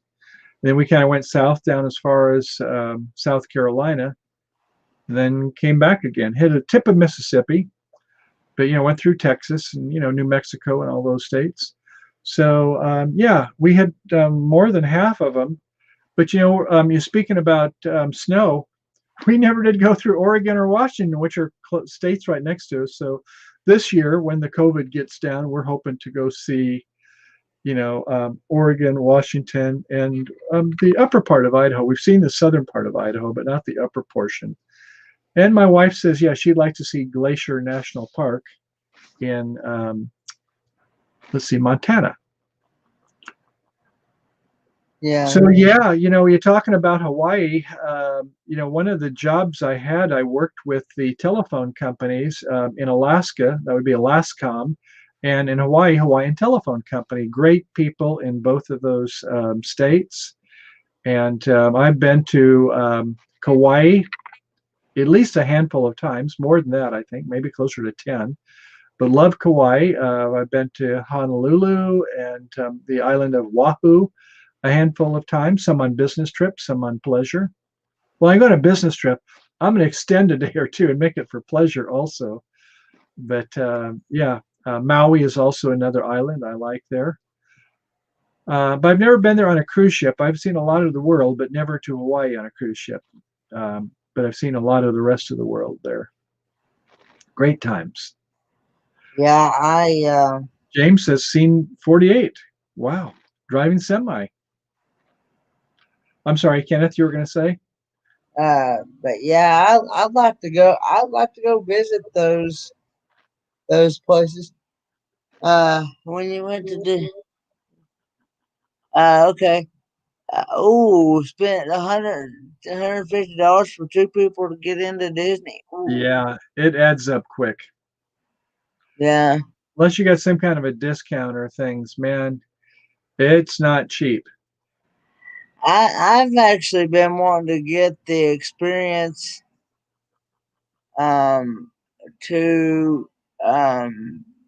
know what it's like to be out there in the desert, like out there in Quartzsite and stuff like that. You want me to explain some of it to you? I'd be happy to share it with you. Go ahead. Well, first off, before we do that, I'm going to have to talk about my shirt I'm wearing here, or the sweater, a hoodie. Q21. That stands for Quartzsite 2021. And on the other side, where is it? I don't see it, but somewhere. Oh, here it is. The people that made this up did a really great job. It says pound symbol cool RV kids, recreational vehicle kids. That's what we are. Even though I'm 71, hey, I'm still a kid until I grow up anyway. So, okay, let me tell you a little bit about Quartzsite. I'm going to go back with a little history, and if I'm going too slow, I'll try to pick it up the pace. But my folks, when I was, in the 20s, they would go to Quartzsite. And you talked about teachers earlier. And sure enough, my mother was a teacher and my father was a principal. And so, my parents were both educators. But so they had off in the summertime. And then when they retired, they could, take their Airstream and go down to Quartzsite. And back, like 50 years ago, this was a big deal for the Rockhounds because there's a lot of gems and things like that where people like to go, they polish the stones and get some really nice things. And so, any rate, fast forward, like to 30 years later to about 20 years ago. And now there's more snowbirds, people that, from Canada or the states like where I grew up in Minnesota, and they want to go down to where it's warm in the wintertime after Christmas time, maybe. Mm-hmm. So, so it turned out that a good place to go is where it's government land because it's, next to nothing. You can pay $40 to park out there for 2 weeks or $120 for up to a year. So, and they will provide you water. You have to go to where the water is, and they do have some restrooms, and they do have a place to dump your toilets if you have your own rig with toilets on it.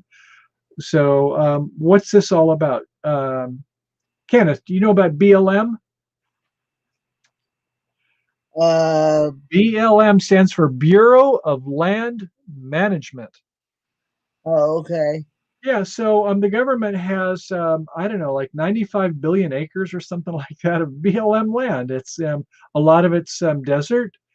The government also owns national forests. I think they have about 95 million acres of national forests, and then they have the national parks. I think are about 70 national parks. So, at any rate, the point is that people in the wintertime, between like November and about March to Easter, April, is they like to go and hang out where it's kind of maybe low desert or high desert.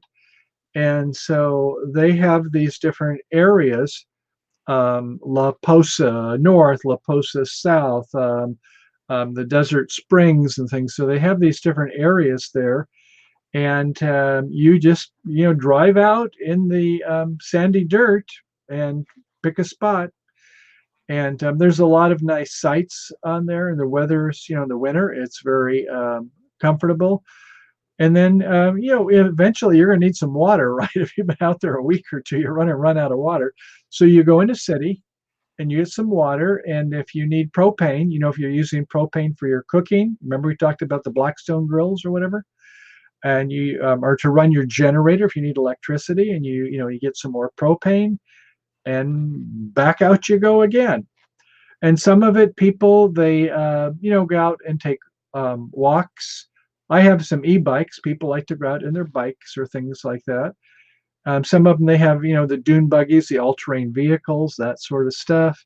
And some they just like to visit with other people. They either they caravan with, or they just meet people. So it's kind of where it's a slower type of living, and you go in, maybe to get some food once in a while. And if you don't have a shower like us, we'll go into the truck stops, these pilot stations or Loves or something, and their bathrooms. If you rent a shower for like I don't know, my wife and I can go in and be in and out in half an hour, and they give you towels. It's super clean for like $6-7. So every 4 or 5 days you want to go take a shower if you don't want to clean up using your washcloths in your bathroom.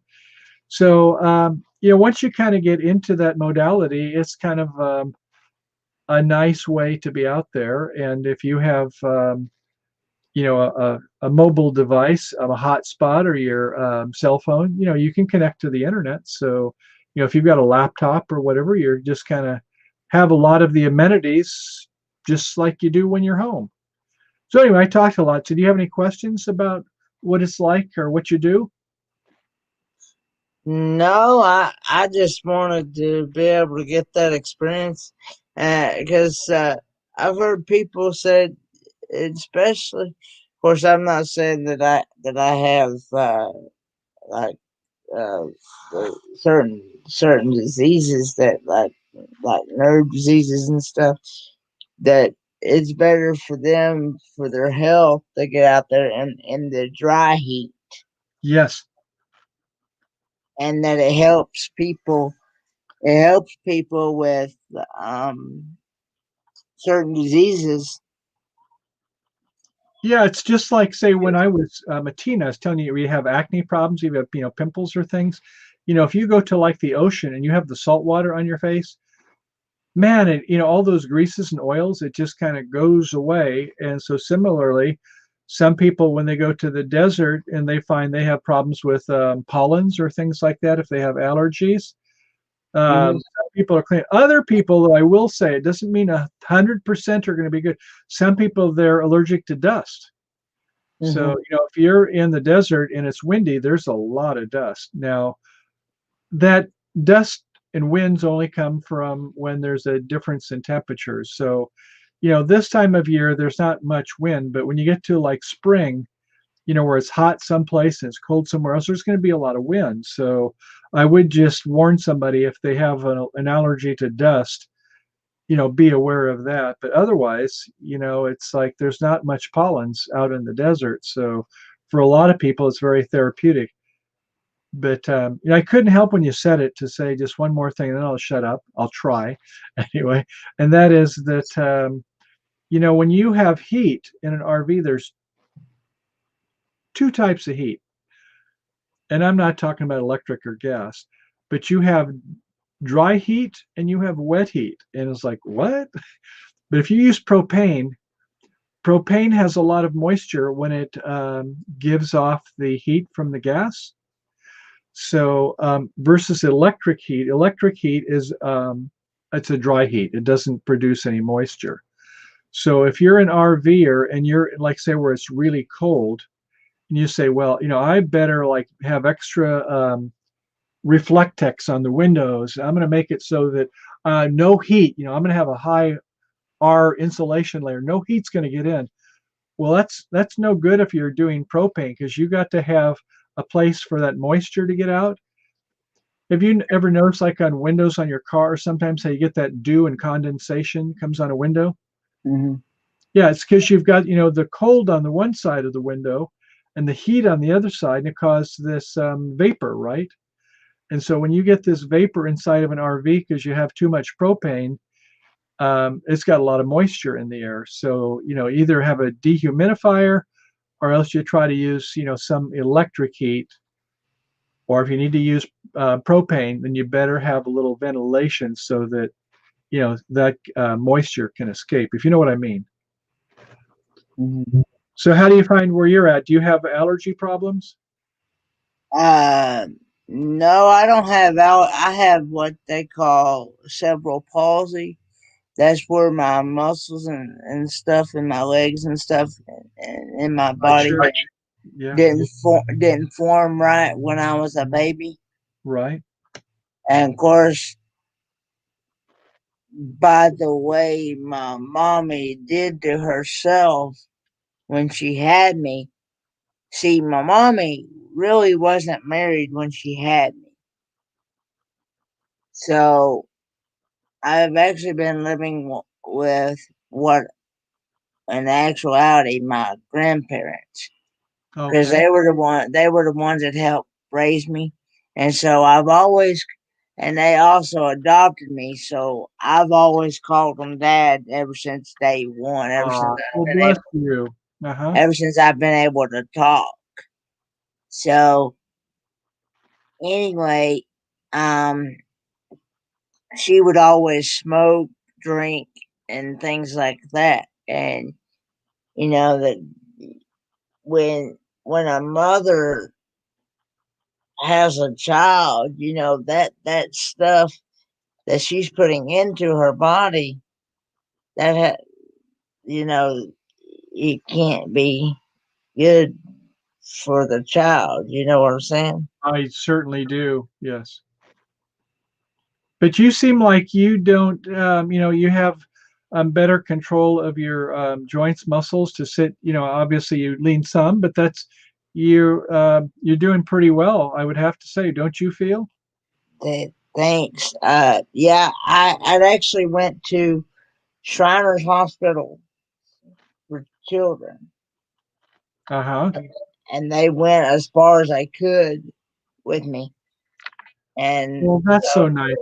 and the rest of it was up to me to be able to do certain things, and I do most of the things. There's still some things that you know I have a hard time controlling and stuff due to my condition and stuff. If you don't mind me asking, you don't have a lot of problems with seizures, epileptic seizures or anything like that? I have had seizures before, but it's been a good long while. Oh, good. I mean, sometimes a diet will help some, and others. I had somebody in college that he would every couple of weeks he would have a seizure, maybe not a grand mal seizure, but things where he just needed to be kind of made sure he was safe, they didn't hurt himself. Tim and Ray want me to read his question here. Have you? He wanted me to ask you. Have you been to Graceland where Elvis Presley? Oh, no, thanks for the question. I thought I saw that there. If that was directed towards me, no, doggone, I haven't been in the state. In fact, and I must say to you, Timmy, is that my wife, she loves music, and she likes to say she's a band aid, not like a bandage you put on, but she likes to support bands. She likes to aid them, and so we were just watching a TV show. It's been out for a while, but we love to get in these episodes where you can binge them. And so this one, it made me think about Graceland, in fact, and things. And so Longmire is the name of it. It's a kind of a cowboy western in kind of a Wyoming type of setting. But yeah, Elvis Presley was quite a guy, and so the tour there. What does this say? I spent $127. Oh, a VIP tour. Oh, wow. And that was in 2018. He did that. Yeah, but for my wife, it would be worth every penny of it to get a specialized tour. If it's done well, where you have somebody that kind of can not tell you just what, but tell you why, things are that way, and tell you stories that you'll never forget. I think it would be worth it. I would do that for my wife to have her to get a tour there, because Elvis was one of a handful of a very incredible people who, did not come from a lot of good luck. I mean, in terms of his parents or things, but real self-made person. Yeah, that would be great to see. I was reading a comment from Wishing Mouse who said, "My family just watched Blue Hawaii. Elvis is in it, and the movie was so awful." Yeah, And there was, some of these get kind of hyped up that way, don't they? I mean, his singing was still good, but you didn't think that much of the movie? I think it was romance is what it was supposed to be, is my recollection.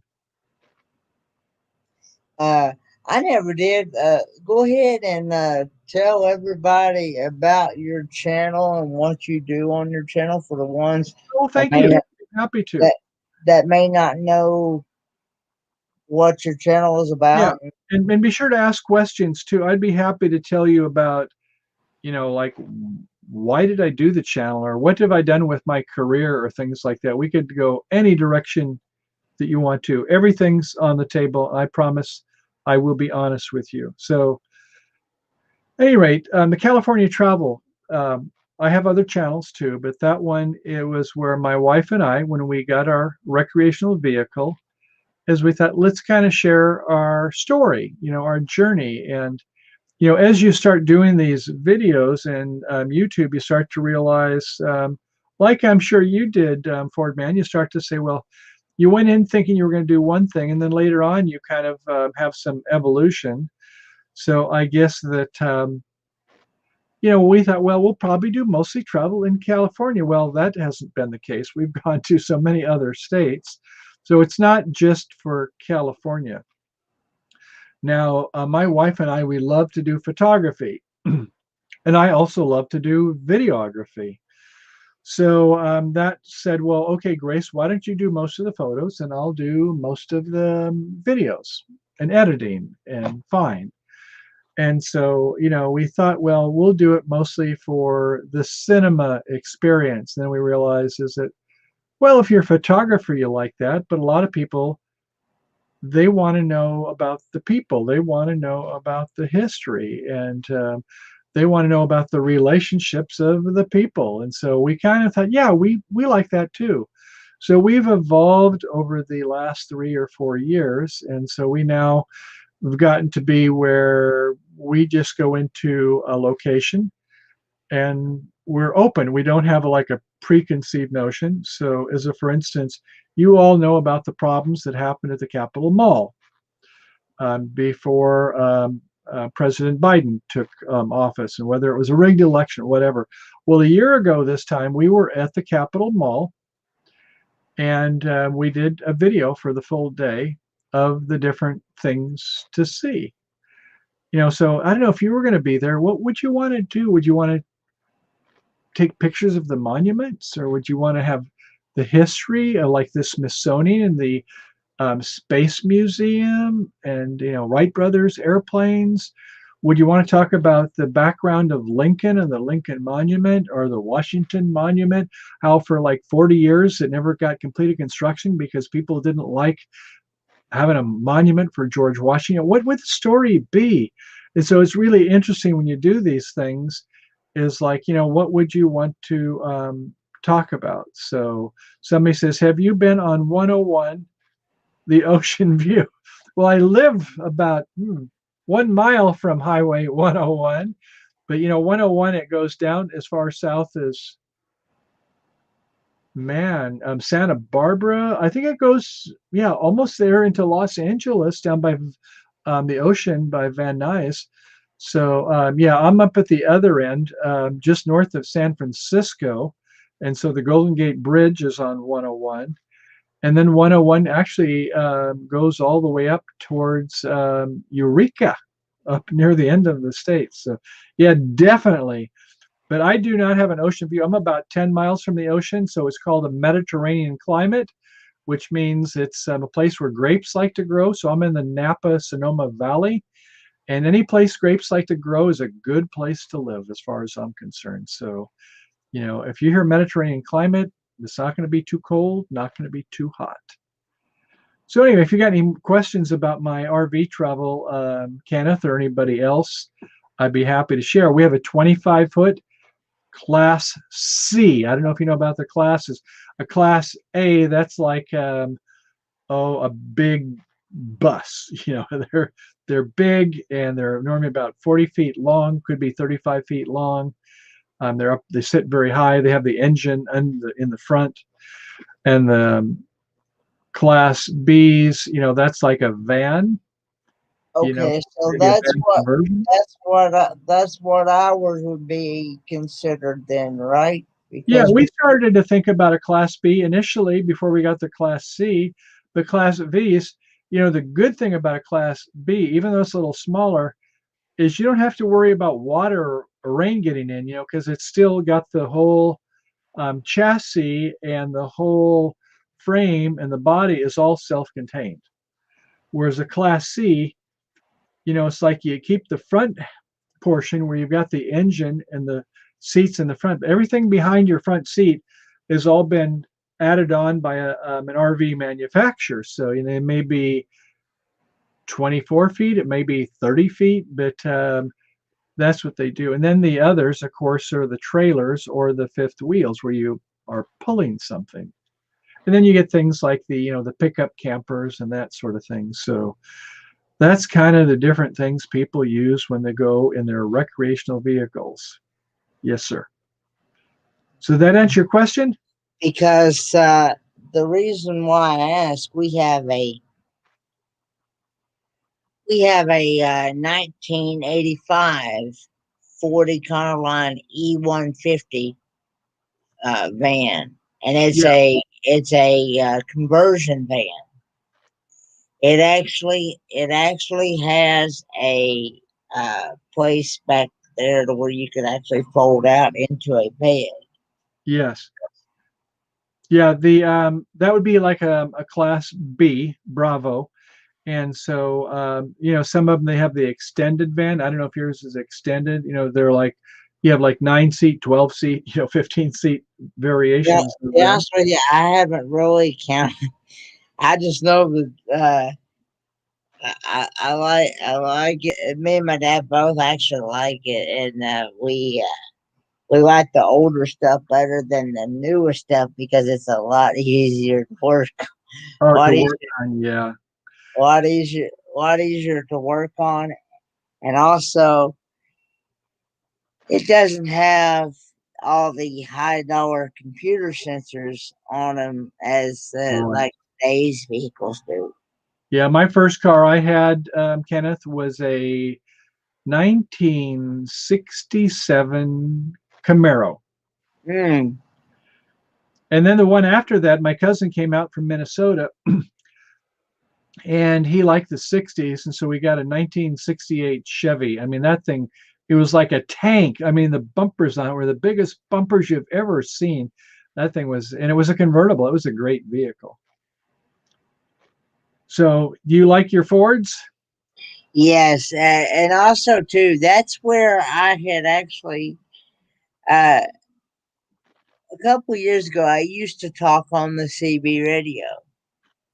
Well, I had to have a CB handle, and my CB handle was Ford Man.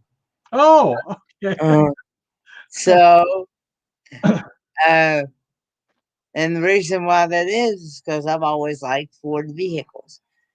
But I also at the same time too, I know everybody, has their own taste as to what they like as well. So, you Yeah. know, Yeah, I see it. Somebody mentions about a 327, the SS 327. That was a fast engine, faster than the one I had in mind.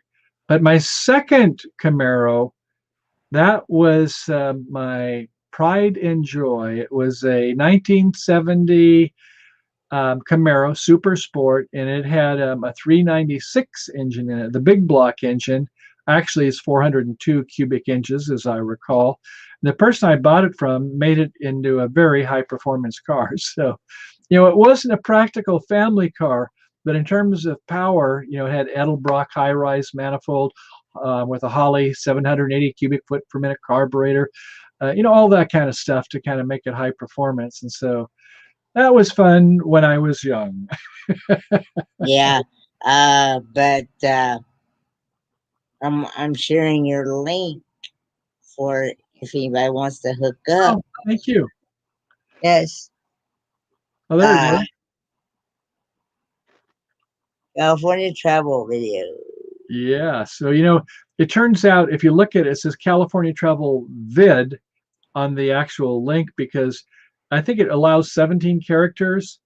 So you couldn't put VIDEOS, but yeah, if you put 3 separate words and you just search YouTube for it, you'll come across. We have a Facebook channel, we have an Instagram channel, we have a website called CaliforniaTravelVideos.com. So we put our videos in different places.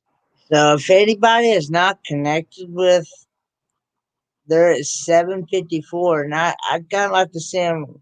They're getting close to that number where they need. And by the way, we're not looking to make a lot of money off of it, but there's different milestones. Like when you get to 100, do you remember, Kenneth, when you got to 100, is You you had want to create your own URL. your own URL. I was like, wow, I'm 100. And then Yeah. you get to 200. And will I ever get to 1,000? And when you get to 1,000, then is you can go ahead and get monetized if you want. But one thing that I like even better is that you can have a community tab. Now, like Wishing Mouse, I see she's got a community tab, but if I click on it, will there be anything there? You have to have 1,000. You have to still have to have 1,000. 1,000, yeah. And I see she's got, so people can it's sort of like her own page where people can write to her, not on just a specific YouTube, but just in general for the community. And then if you want to, you can have some of these people that they have a super chat. So, if you were at 1,000, now I wanted to give you $10 right now. And there's people out there that I really enjoy, and I am happy to just click the super chat button, and money comes from heaven, from YouTube down to you. So when you get 1,000, you can look forward to doing super chats. Okay, good night, Timmy Ray.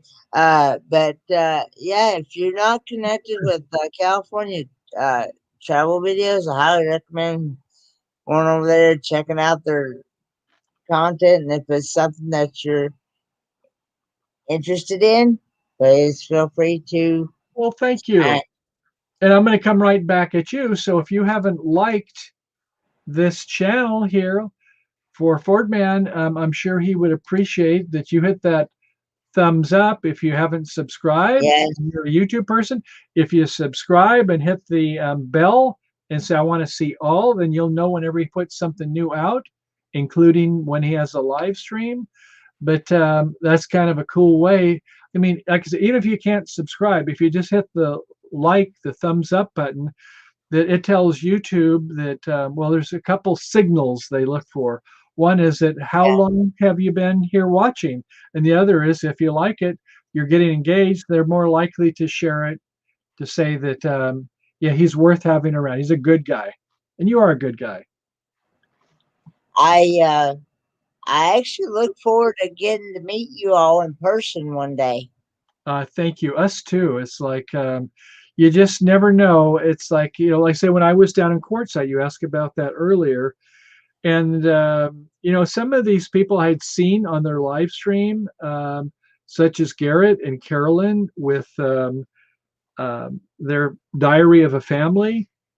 And then some others that were just really nice. And I kind of almost half went down there because I wanted to meet these people. But Shailene and Dean, and they have grassroots living. So you get to meet, and some people are really big. Like there's one with Great Adventures. Mark, he's got over 50,000 subscribers, but they're just regular people. Papa Drew is another one. So you get to start meeting these people and finding out, just what their backstory is. Like you've been telling, thank you for sharing your stories tonight there, Ford Man. It's funny you mentioned about, before we're developed in our mommy. And my mother was a smoker because, back in the 30s and the 40s, that was kind of sophisticated. Everybody on TV, the cigarette commercials and things, you were kind of thought to be a cool person if you smoked. But my mother tells me she didn't smoke a lot when I was being born. But that first trimester, the first 3 months is so important. So, if you know anybody who is contemplating to have kids and pregnancy, is the health for your child, the mom's emotional state, the things she eat, those are all, well, I don't have to tell you, Kenneth, you know what I'm talking about. Wishing Mouse. I actually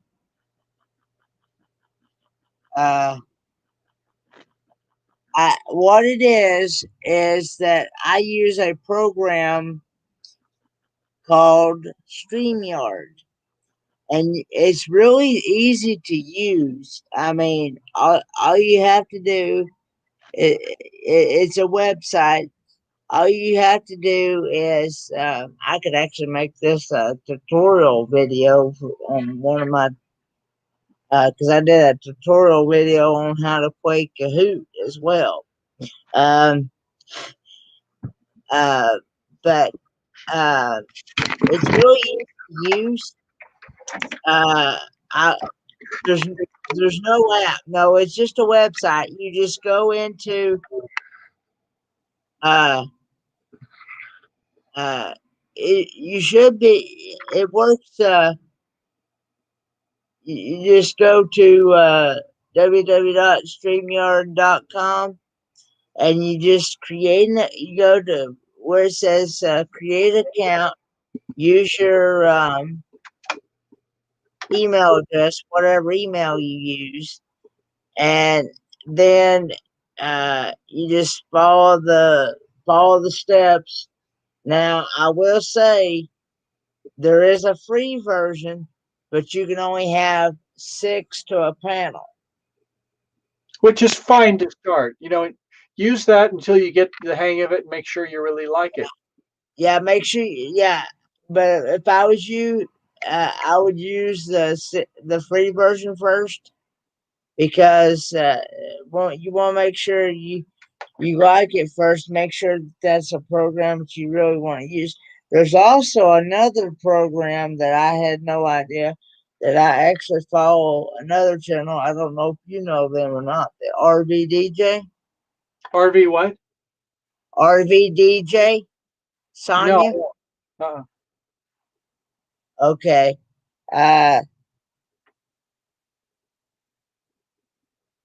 Anyway, she does she did a program called Restream, which is another program like StreamYard. I've heard there's other companies that do these live streams, is what we're talking about now. And then, if you're good with technology, there's like software that you can get on your computer. ODB, Open Data System, I guess it is. And I have Wirecast, so I don't have to use StreamYard if I go through Wire. But it takes, a certain amount of technology proficiency, and some of them are not free. They cost $500 to $1,000. The ODB is a software that's free, but yeah. So I think it's easier the way that Kenneth is talking about is to go with a company like StreamYard. And there's one extra benefit that you should be aware of, and that is like say, well, I'd like to do this on my cell phone. Well, sorry, you can't do it on a cell phone or a tablet until you get 1,000 followers. That's one of the rules of YouTube. So you say, well, then what do I do? Well, you have to use a desktop. Oh, really? Well, if you're mobile, that's not going to work. Now, if you have a desktop and you're always going to do it at your desktop anyway, that's fine. But with people like Fordman and myself and others that don't have 1,000 subscribers yet, using StreamYard, we can do it both from a PC or Mac, as well as we can do it mobile. The YouTube says, well, oh, okay, if you're going through another company, we'll allow them even though they don't have 1,000. So that's one thing just to be aware of. And can I give just a minute of a tour for my office here? Would that be Sure, okay? go ahead. Feel free to do Okay, so. I'm gonna show you. I have the thing that I do StreamYard from, and I guess I can't really show you this camera, but it's just a little Logitech camera. It's nothing special, but I do have some better gear. But when I'm doing just, it's just for fun like this. So I've got like my Dell computer right here, and I don't even have the side on. I like to have better air circulation. And so my monitors, I have this one right here, which I normally look at you on, but I have 3 monitors. So over here, I have a second monitor there. And this is a digitized monitor. I use it some, but I can write on the screen. It's a touch sensitive screen. So anyway, this is just all one system, but that isn't my main system.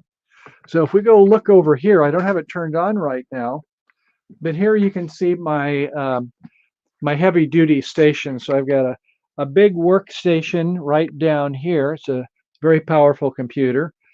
I have a laptop right here. And then look at the monitors. I have my main monitor here, a second monitor there, a third monitor. It's in the portrait vertical position. And then I have another digitizer over there. So when I want to write on the screen, when I'm teaching my bridge lessons, I've got a mixer over there. I've got my B camera. That's not my primary camera. And I have a monitor to see what I'm transmitting. And then right over here, if you look behind it, you'll see a camera, a DSLR. And over on this side, I've got a teleprompter. So if I want, I can put things like a PowerPoint presentation on the laptop. And so rather than have to look at the laptop and, you don't want your head to be like you're going back and forth. So I can have it so that everything that's on the laptop appears on this screen right here, and then it gets reflected off of this reflector.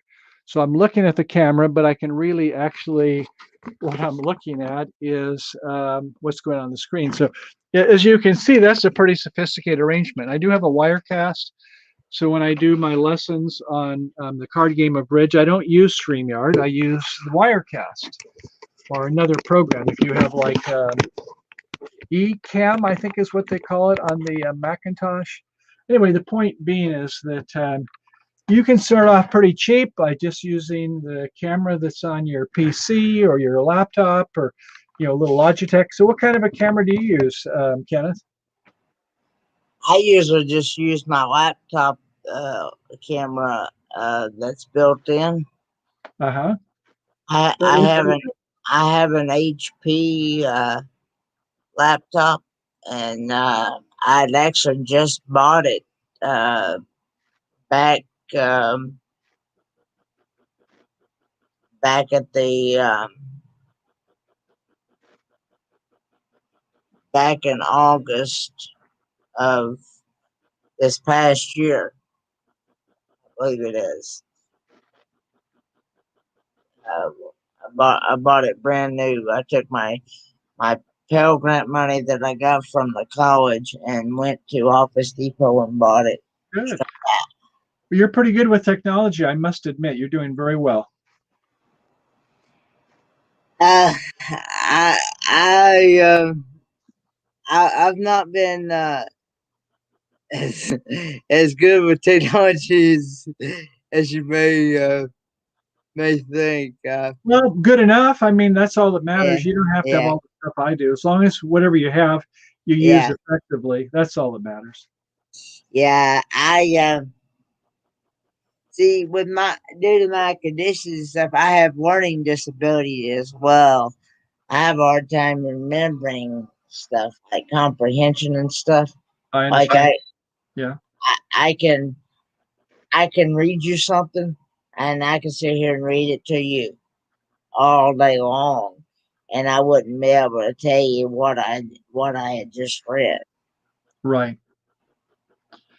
I think we all get that at various points of our lives, but yeah, yours is kind of like because of your cerebral palsy. It's like, when you think about the way we learn, is first we have to, whatever we see or we hear or we smell or we taste or we feel, is that, we encode those signals, just like the way our video is getting encoded before we transmit.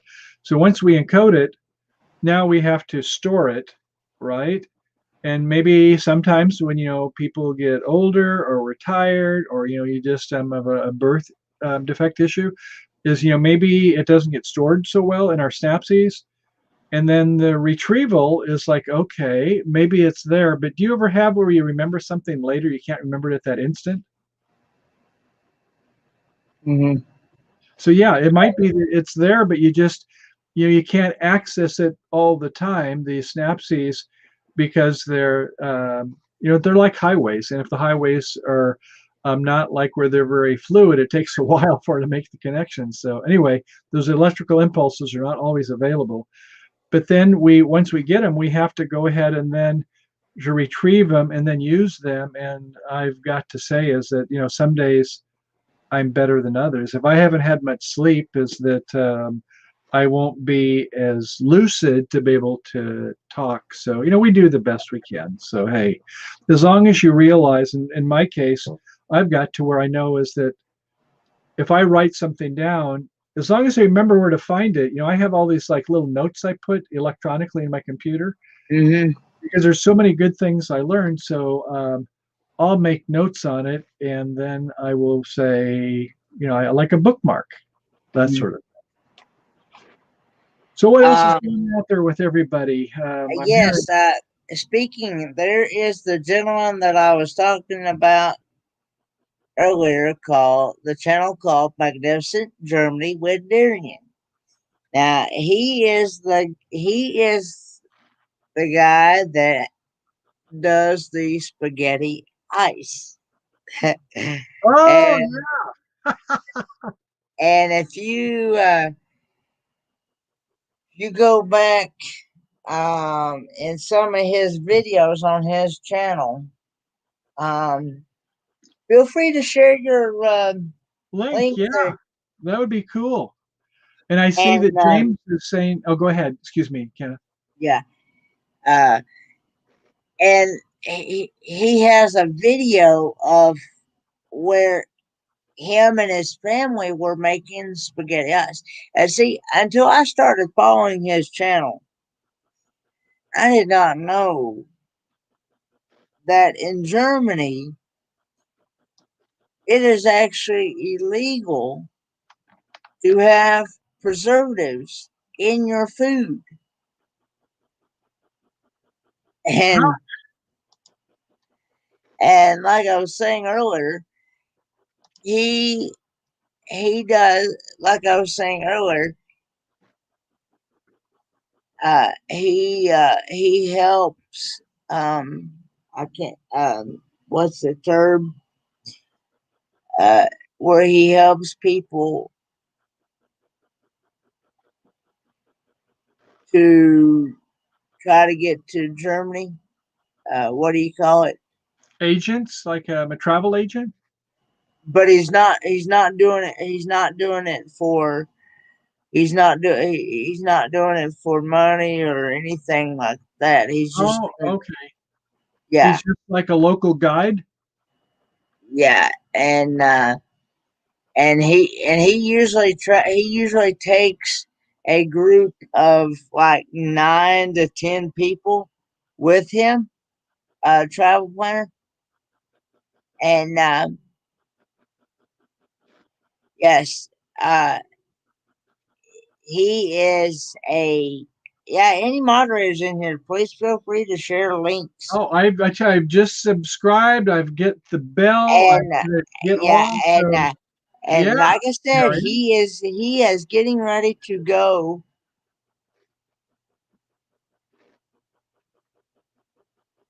All right, here we go now.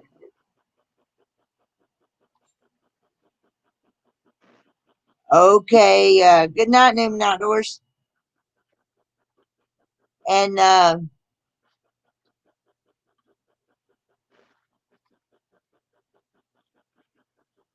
So it says he says American from the state of Florida. I love to travel to Germany and random European countries. I would like to invite you to follow me on my journeys to Germany and to mhm. countries in Europe. Well, I'd like to tell them a little bit about my Germany. Can I add something on that? Well, go ahead, Thank feel you. free. So, my ancestry, as I mentioned, I was born in Minnesota, don't you know? Norwegians, but my ancestors on my father's side came from Germany. My last name is Nistler, Nistler, and they're from Bavaria, that part of Germany. And in the 1800s, my ancestors, they got tired of all these wars, with all the other Europeans. They didn't want to go. You get drafted and some people get shot. And it's like, no. So they decided when Minnesota became part of the United States, admitted to the Union, as they like to say, they said, let's abandon this Bavaria. And of course, the king and queen, they didn't like that. No, you better come back. We don't want you to go. But they left. They weren't coming back. And so they got to homestead. If you are a farmer and you're going to develop some land, then they would give you the land. I mean, what could be better than that? Not have to go to wars. So, at any rate, that was on my father's side. So, my mother's side, excuse me, they came from Paris, from France. They were, my dad was the kraut, my mother was the toads. And so they went up by Quebec, Canada, and then they moved down, beaver trappers or whatever. They moved to Minnesota also to get land. So that was how my parents came. But I can't wait to get to Germany and see some about my heritage there, Kenneth. And so, Darian, it would be great if I ever get over there. And my wife and I, we would love to get to Europe. We did go on our honeymoon on the Rhine River. I don't know if you've heard of Viking tours, but Kenneth, these are ones that go on the waterways, the rivers.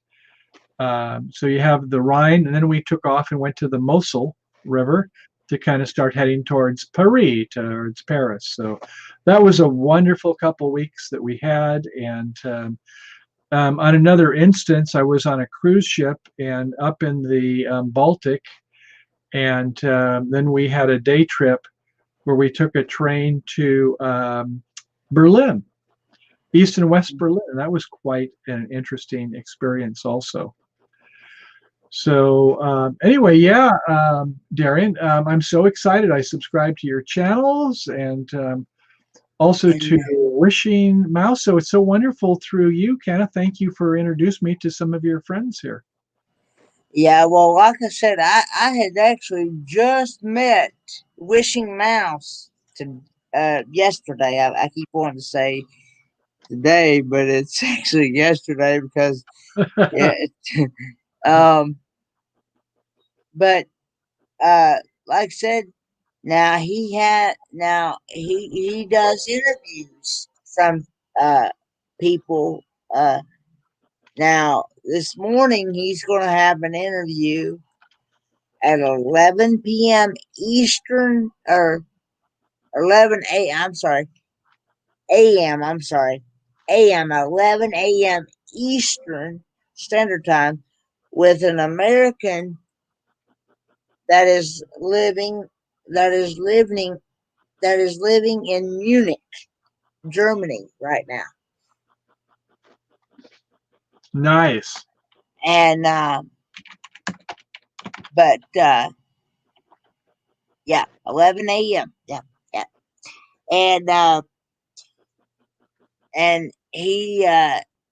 he also has a normal live stream on 7 p.m. Eastern Standard Time, where they talk about Germany and Germany travels and different things and things like that. And then he likes to try to keep this channel Magnificent Germany with Darren about Germany and Europe and all that. And he also himself has a Facebook group where people can post their experiences, in Germany, pictures, Europe, and places like that. And then he also has another YouTube channel called Whatever Floats My Boat with a Twist. And that's just basically what it is. So what and he's more than welcome if he wants to. He's more than welcome to share his Facebook group, his other YouTube channel in here. And, he's more than welcome to do so. And It's got to be the best part I've ever but yeah, got to be the best part. I look forward to the day that I actually get to meet him in person. Go ahead. I especially want to be able to take that trip to Germany and get to experience what it's like to be in Germany. I don't know if this is going to work, but I heard about boats in it. I saw a video that was really funny about mishaps in boats. Fails sometimes if they're not well done. They're not good, but can I share a video with that? Sure. Okay, let's see. I'm going to do a screen share here. So if I do screen share, and I want to share my screen too, right there.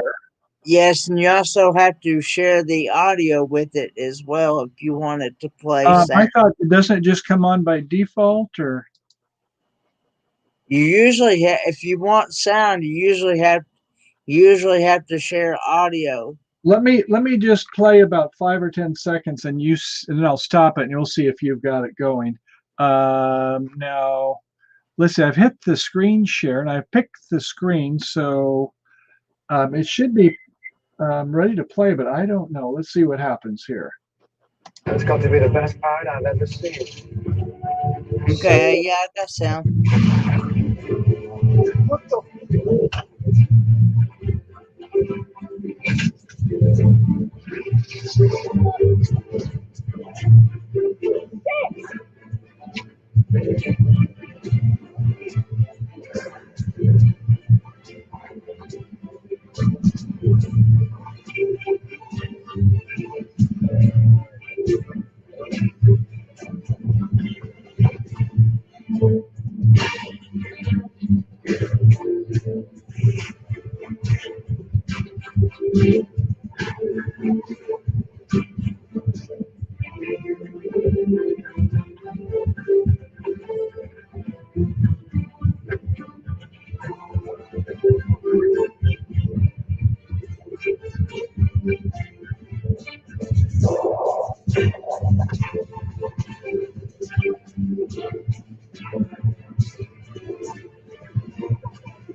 got to be the best part I've ever seen.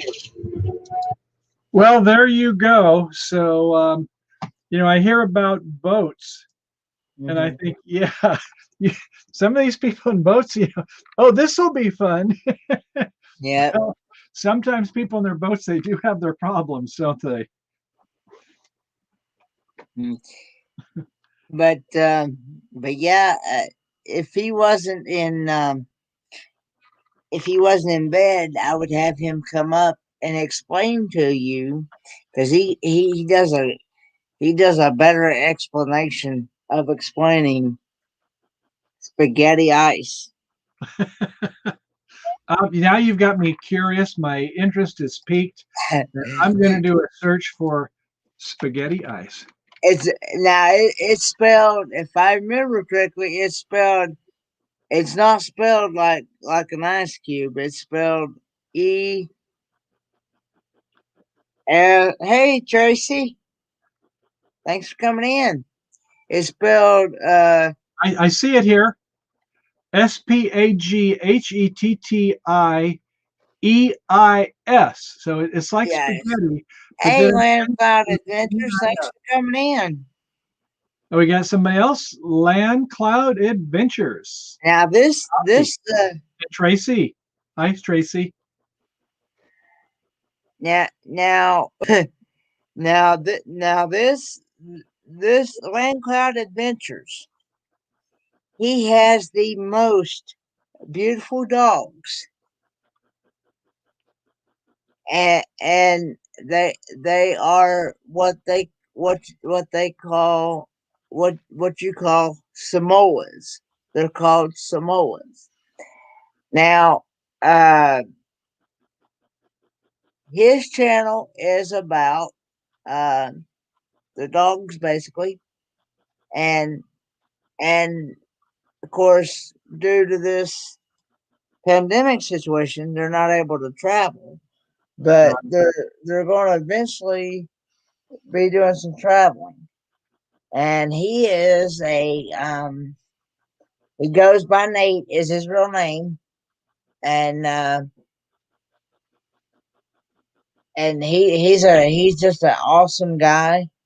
Um, he's been up on my panel 2 or 3 times, uh, Nice.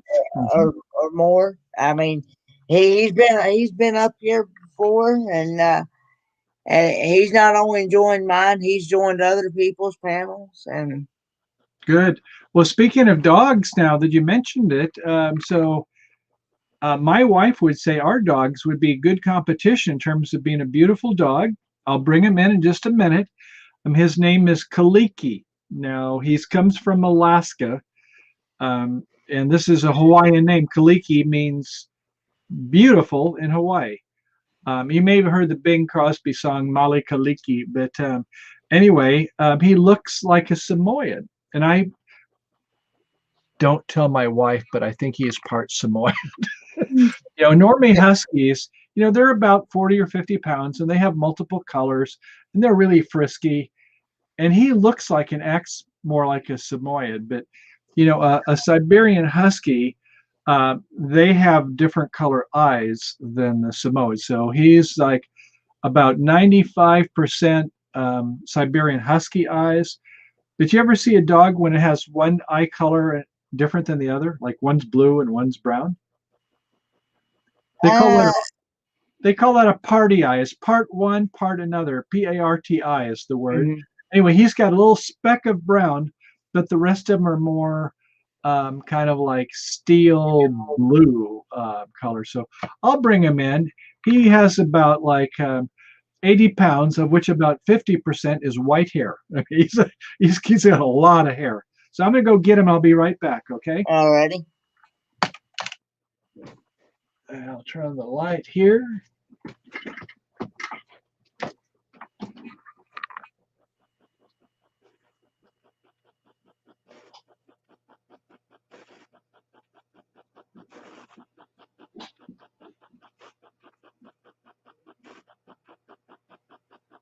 You have a cat that is all white and blue and green. Huh. Mm.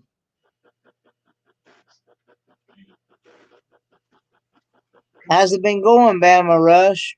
Hey, Amy. Hey, you missed the fast food Kahoot. Come here. Come. Come here. Come on.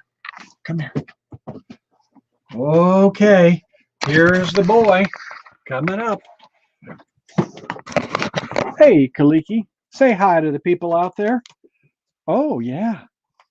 So as you can see, if you look at his eyes, they are kind of blue, but look at this eye over here on this side. It's got a little bit of brown in this one. Come on, open your eye for us. So at any rate, you look at all this hair that he's got on the side, his jowls. It's not like, oh, he's liking this, isn't he? So yeah, he's about 80 pounds. And, the Malamutes are even heavier and bigger. They're really big dogs. But most Siberian Huskies are, like about 40 to 50 pounds. And so I think he's got some Samoyed in him. Oh, and he's liking that. Look at that. And he's like, oh, yeah, rub my back. So, yeah, I didn't ever really want an Arctic dog, but this guy has been a real joy. He's been very trainable. And, when you were talking earlier, Kenneth, about German Shepherds, I've had a couple German Shepherds I've owned. And, so much of it, as you know, is all about loving your dog and show them that you care and respect them. And then they will give you the same love and joy in return. So, yeah, my wife is a happy camper that she's always wanted a dog like this. And so I can take him out on a walk. I don't have to have him on leash because he will obey me on voice commands. So, yeah, anyway, that's the dog I have. Kaliki. That is a beautiful dog. And everybody in the chat is liking the dog as well. Yeah. And I mean, it's like if I put my finger in his mouth or something like that, he's not going to make a big deal about it. And look at this here. Come on, give me a kiss. He gives kisses. And if I pull him by the tail, he's like, yeah, whatever, it doesn't bother me. So when he wants to go run up the stairs in the morning to go out on a walk or a treat, oh, you want a treat, don't you? Oh, yeah. Come on up. Come here. No, up. Wait, yo, come on up. Up. Come on up. There we go. You can see he's quite the boy. Don't sneeze on me. What's up with you? So anyway, I'm sure your German Shepherd has equally as much love that they give. And so he's on my lap now. You a lap dog all of a sudden? Well, I got to get him a treat now that he's done something good for me. I got to do something good for him. So anyway, I'll be back in a second. But thanks for letting me show you Kaliki. He's a good boy, isn't he? Yes, he is. See you in a minute. Alrighty. Okay, get your treat.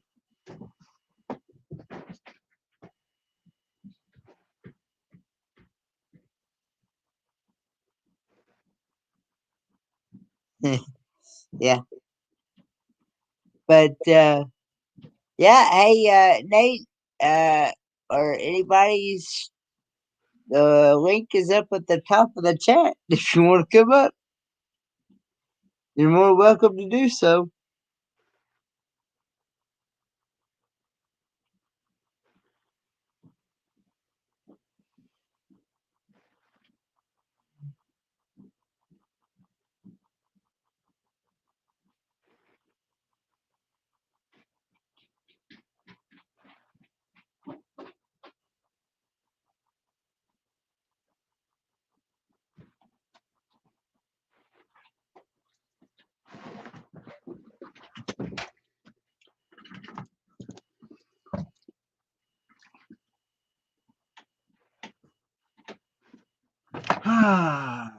Okay.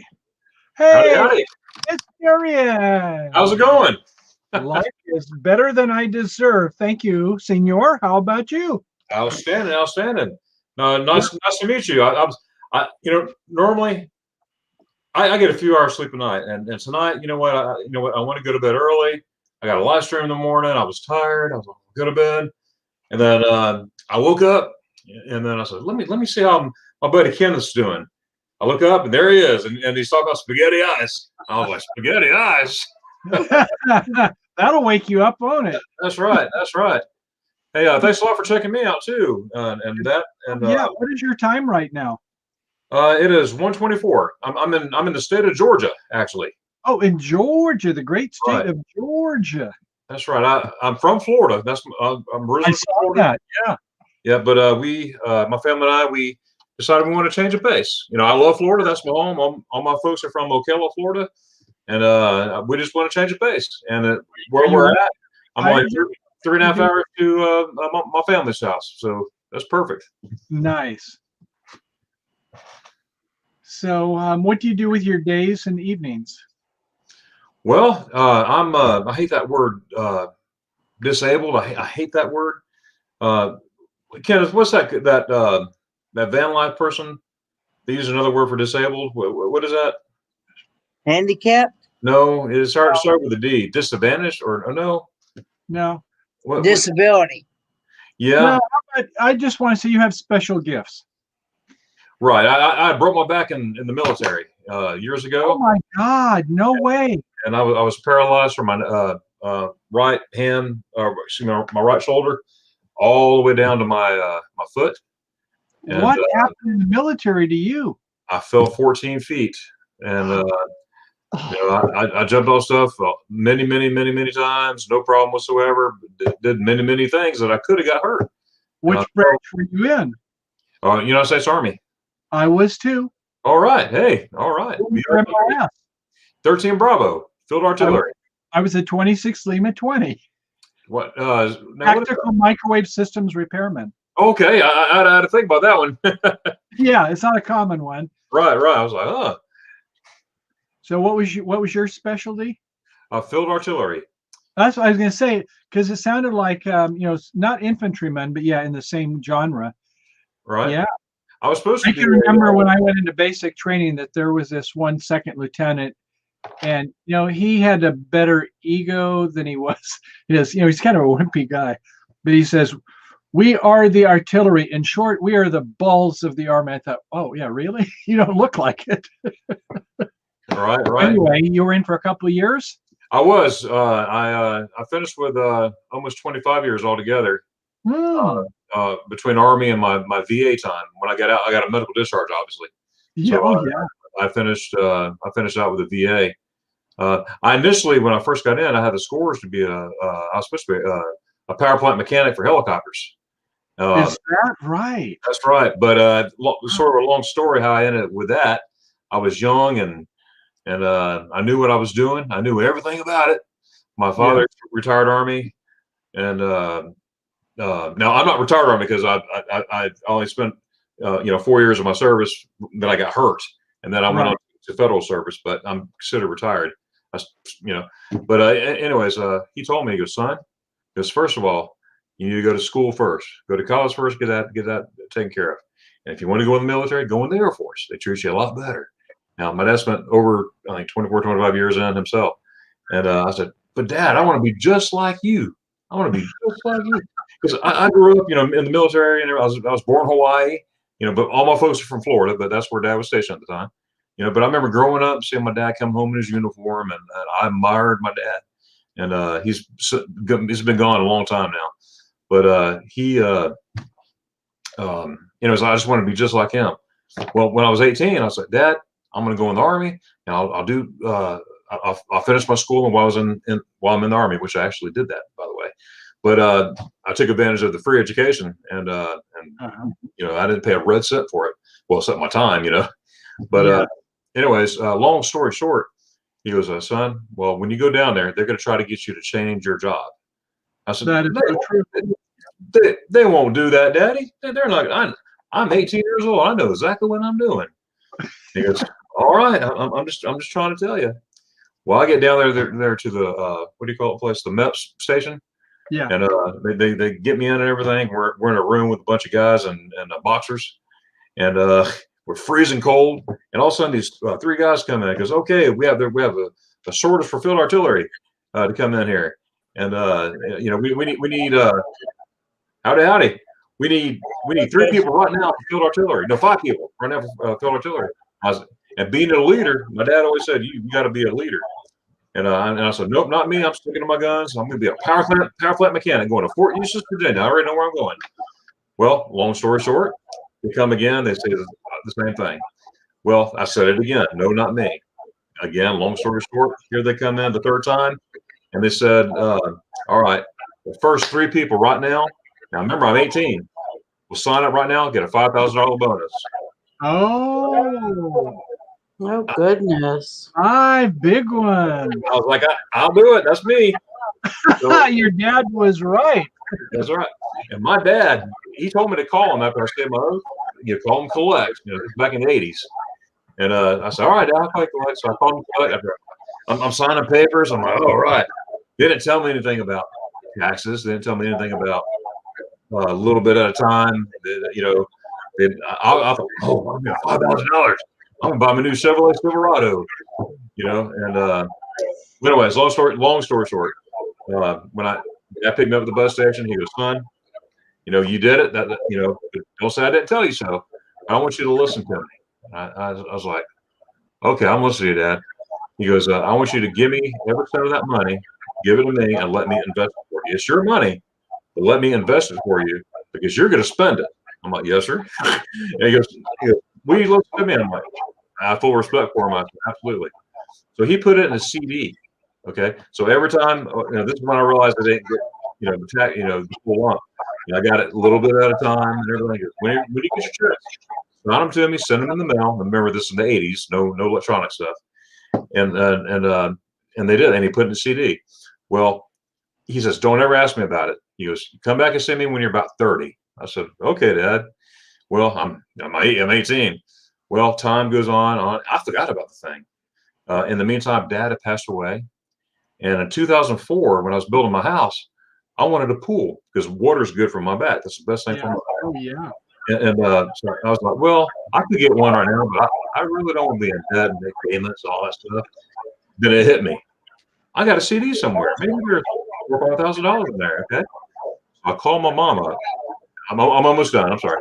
I call my mom up, and I said, Mom, what did I do with my CDs? That's been gone for years. He goes, oh, he told me you asked for them one day. I have all your statements in a box. So I got home and I opened up all my statements. Or I went to the very, very last one. They put it in by postmark date. Yeah. And I picked it up and opened it up. It was $23,000 in there. Woohoo! From 87. Enough to get most of a pool? I got a pool. Oh, And I called it my field artillery pool. a field artillery. Yeah, your broken back or whatever. Hey, That's right. Tracy. how you doing? California. Hey, Tracy. California. Hello, Tracy. What's Hey, your channel? Bob. Your dog is beautiful. Oh, thank you. I have an Alaskan Malamute. We were at a dog park, and this guy had 3 Malamutes. One of them was over 200 pounds. The others were still huge dogs. How big is yours? I think he's over 200 pounds. He's Oh, about you got a big boy. he's about 15 years old. So he is like people like in Ohio, they're like, oh, bring your dogs in. They're like, they love the snow. You know them. I do. My dog, he does not sleep. I've never had an outside dog, and with this guy, it can be freezing cold. He wants Yes. to ride. You know, the temperature of the water could be like 40 degrees, and he's going to jump right in. Right. But he's getting to the point now where he's about almost 16 years old. So his hips are starting to give out. You're blessed to have him over 10 years old. You've raised him very well. We've been giving him hip pills. So like glucosamine. We're trying to do good, but that's the only reason I'm going on to let you know that that dog is beautiful. Thank you. He is beautiful, and I love our dog. I wish we could bring him inside, but he is just too big. Yeah. For this place. Tracy, you are a beautiful person to have a beloved dog that you've obviously bonded with, and we have 5 cats too, honey. 5 cats. 5 cats. Wow. Do you have YouTube on, Tracy? We have Smokey. We have Leia. We have Chewie, Chewy. Chewbacca. We have R2, and we have Miss Turtle. So You I must mean, make a lot of and money. then we I can't have imagine feeding all that pets. I'm the cat lady. Okay. I love that, but Blaze is my Mr. When we're in Ohio, when it's not full of snow, Mhm. and we get to have fire time, he is my fire buddy. He will sit out with me by the fire. I had a friend I worked with that had a handful of cats, and I had a cat at the time. I brought my cat over, and it's like the cats are like, "What's this? A different cat?" And you know how the cat personalities are. It's so fun just to watch them, isn't it? Oh no, they all do. My fiance finally said, oh my God, it only took 5 times to get the cat that you wanted. Turtle. Miss Turtle is my snuggle bug. Oh, My snuggle bug. But yes, Blaze is our Alaskan Malamute, and he wants to go out and run all the time. And that's what makes me mad sometimes. Like, I know that small dogs and little dogs need to come inside during the winter, but that dog is made for the winter. He freaking loves it. The only thing that stinks is I can't keep his water warm enough to keep it. So we have to keep filling his water up constantly so he has fresh water. yeah, that's And it's the important. only thing that stinks. So I But see some he of the loves people are saying one of us has the audio turned up a little on our second channel. I don't think it's me. I'm Tracy, wondering if it might be I Darian or don't have anything else on. I'm clear. I don't have anything else on either. I don't know what else I could have on, but I will check because my I'm here. check test. I hear it coming through. I don't know if it's me though. Yeah, it's not me for sure. Check, check, check. I'll be the fall guy. Well, what? I'll check. But anyway, I just wanted to get on and say, oh my gosh, California, she is beautiful. Thank you. He is beautiful. I'm very And- blessed. So are you. And oh, yes. Where are you located, Tracy? Where am I? Ohio. Oh, okay. Let me. Lots of snow. My fiance is out running it in the snowmobile right now. Really? Oh yeah. Let me mute each one of you and find out which one it is. Oh yeah. Let me see if I can find some pictures of Blaze. I know I got some of them. I'm a vapor. 1 2 1 2 1 2 1 2.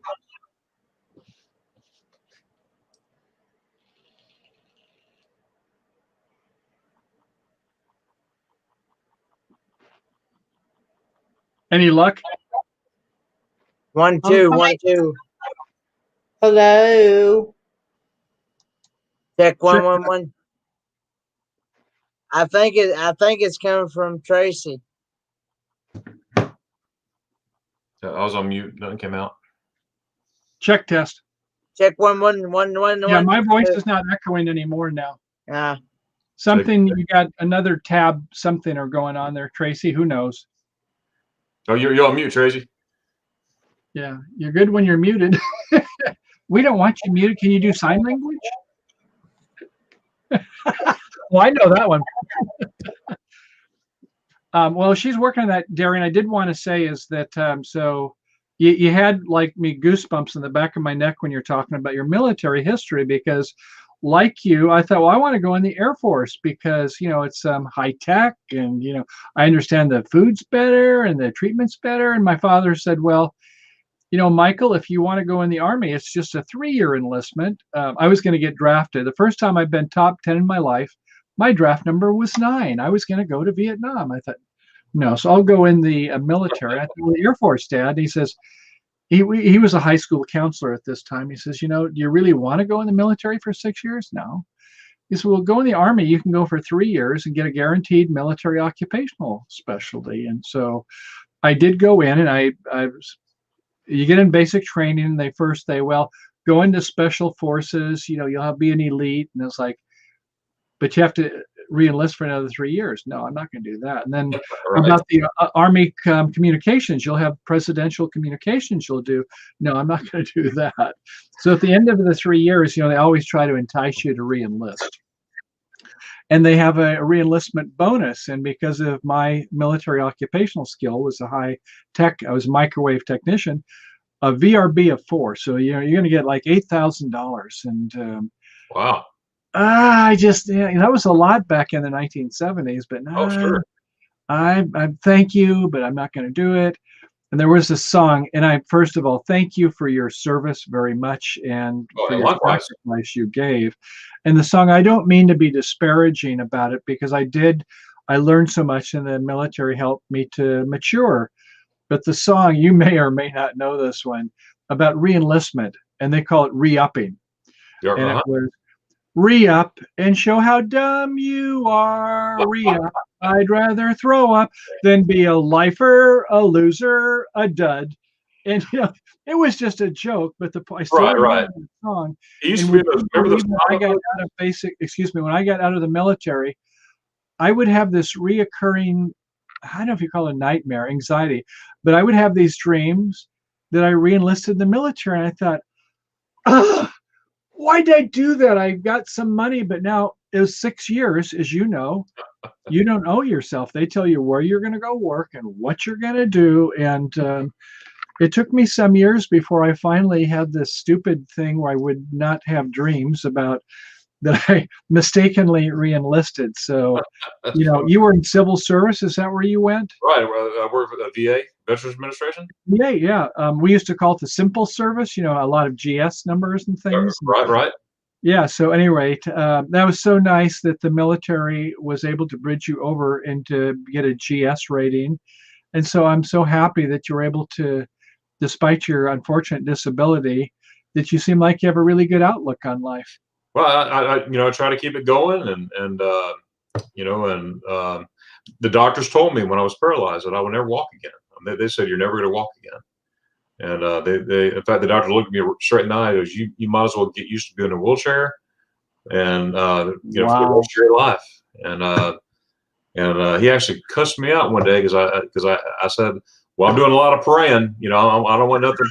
He goes, well, you might as well believe in Santa Claus. And no, so I was like, you know what? And so, but nice dog. Look at that. That is beautiful. The markings. Wow. And it's perfect weight there too. I've got to say, it's mine has gotten to be a little heavier in his senior years. But hey, he looks at me and he says, "Michael, you're heavy too now." That's a beautiful dog you've got, Tracy. I can see why you're so proud. What's your dog's name, Tracy? She'll have to unmute. Oh, that's right. I forgot she was on mute. She's like, her lips are sealed. His name is Blaze. That is my Blaze. Oh, that's cool. Yeah, nice dog. I'm a doggy lover.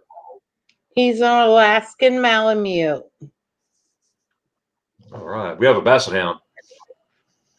Yeah, the Mallet, they're a whole different thing than the Basset. How long have you had your Basset? This one about.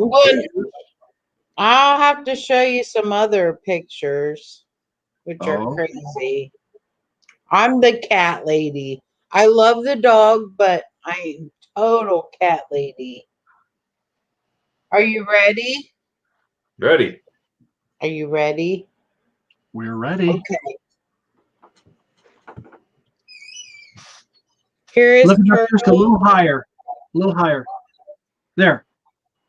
Is that a Okay. possum? Oh, I see it That's now. Turtle, and that's R2. R2 Cute. is the all white one, and there's Turtle. Okay. Are Okay. you ready? Let's go. I hope there's not going to be a test later. No. There's Smokey and there's Chewbacca. Oh, good names. I see by the colors why you gave them that. Look at that. Even the vet thought Miss Chewbacca was a boy, but it's a girl, so we call her Chewie. You must be a Star Trek fan. We are a Star Trek fan. And there is Leia. Miss Nice. Leia. Yeah. Leia. Leia. Yeah. I think I know where that comes from. Well, thank you for sharing that. Let's see, we got some messages here. Kenneth, did you want to talk about some of the people came? I see one that said, I would have bought that muscle car for $3,000. And would you believe, when I did get out of the military, I didn't reenlist, but I did get my Camaro, the 1970 Super Sport, and I paid about $3,200 for it. And it was a muscle car. So, if one of the moderators could share Wishing Mouse's live stream that she is going to be doing today at 4 p.m. Eastern Standard Time. I'd like to get her a good crowd over there as well. and what is her channel? Wishing Mouse. Oh, Wishing Mouse. Okay. Yeah, I subscribed there. Yeah. Yeah, So I she's did too. Anakin. I had actually like I said, I had just met her. Do you have it scheduled or I'm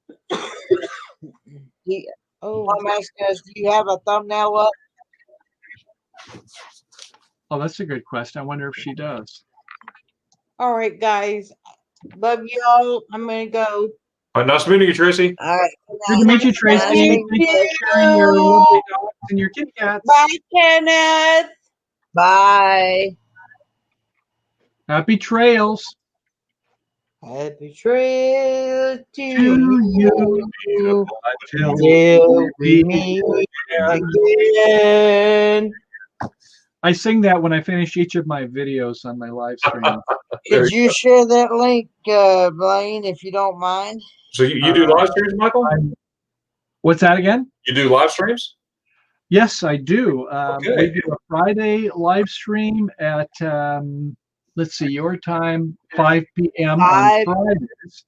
And it's on the recreational vehicle, not industry, but, what's going on in RV. So today, rather than talk so much about what's going on with the RV stuff, it's like, what's going on with the people with their RVs. And it was kind of, the theme was, what are their passions? What would they like to do to get out? Where would they like to go? And where would they like to spend money on their RVs? We always got some gadgets we want. So, but then we also did talk a little bit about now that we have new administration in the government, and that will affect our transportation. Pete Buttigieg is now in charge of transportation. So, how will that affect our highways?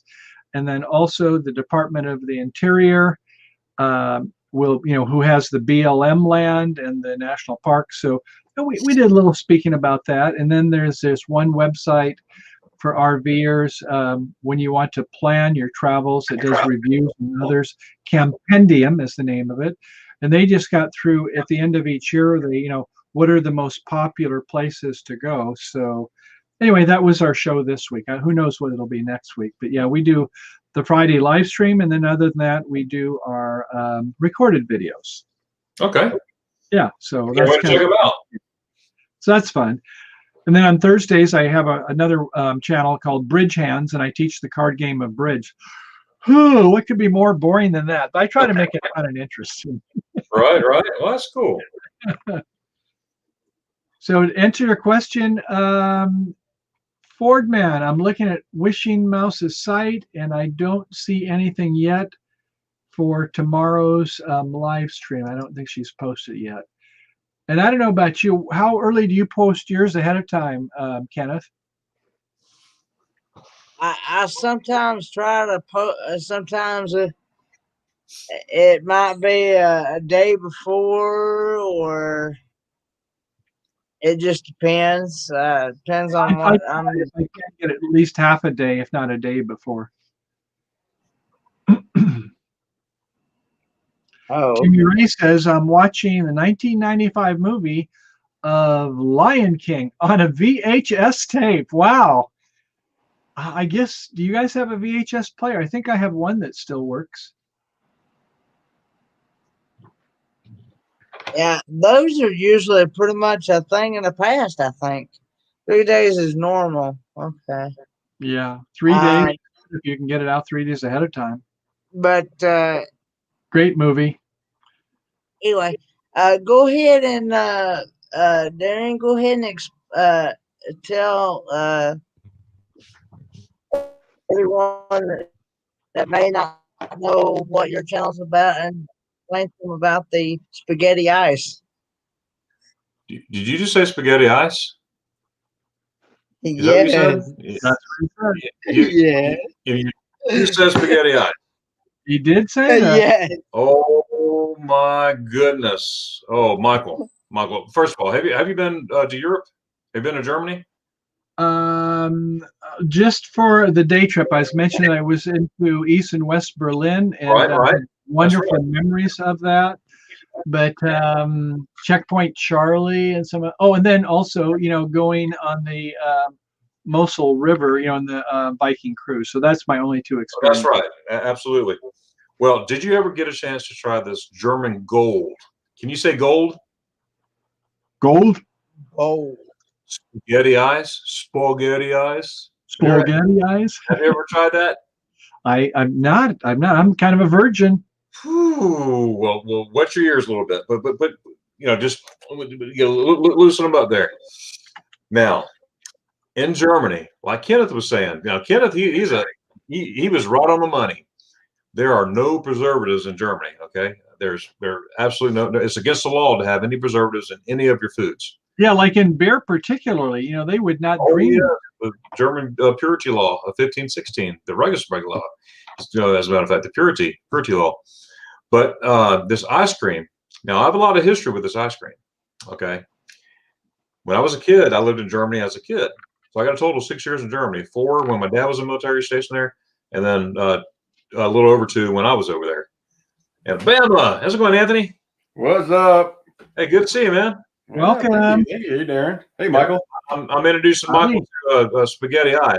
Well, he's kind of training me here. Yeah. So ice. On Wednesday nights after church, my family and I, we would go, and the whole church would go to this German ice cream shop that stayed open for us. Okay, they know Americans were coming. They normally close at 6, but they would stay open because we know that we're going to order a bunch of ice cream. Well, we ordered this thing called spaghetti ice. What it is ice cream that looks like a plate of spaghetti or a bowl of spaghetti, but it's ice cream. Okay. I saw the picture when we were talking about it earlier, but I had no idea what it tastes like. Oh, yes, and actually, I have a playlist on my channel. If you go to my playlist, it has all my spaghetti ice videos in there. But anyways, all right, to get it. All right, now work with me here. Okay, we're gonna do an interactive mode here. Okay, interactive spaghetti ice mode. All right. Now remember, everything's fresh, right? Can you say fresh? Fresh. Fresh. Oh, that sounds so beautiful. Fresh. Now, most of the people on here know what I'm about to say. Okay, and then it's building up. Kenneth is building up, and I feel it. You take this fresh cream. Okay, I mean right out of the cow. Can you say moo? Moo. Moo. Oh, very, very good. They put that fresh cream. I mean, it's mooing. It's so fresh. Okay, and then they put it on the plate. All right. Now it's time for the vanilla ice cream, okay, which is your spaghetti.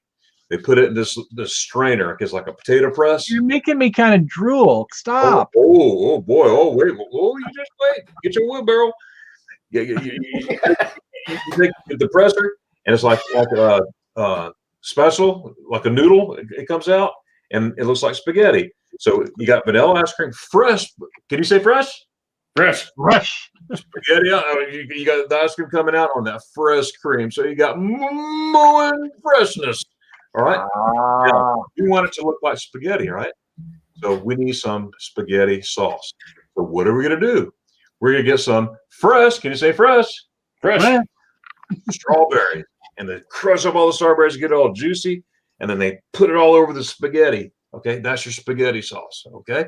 Now, hang tight. Now we need some Parmesan cheese, right? What? Yeah.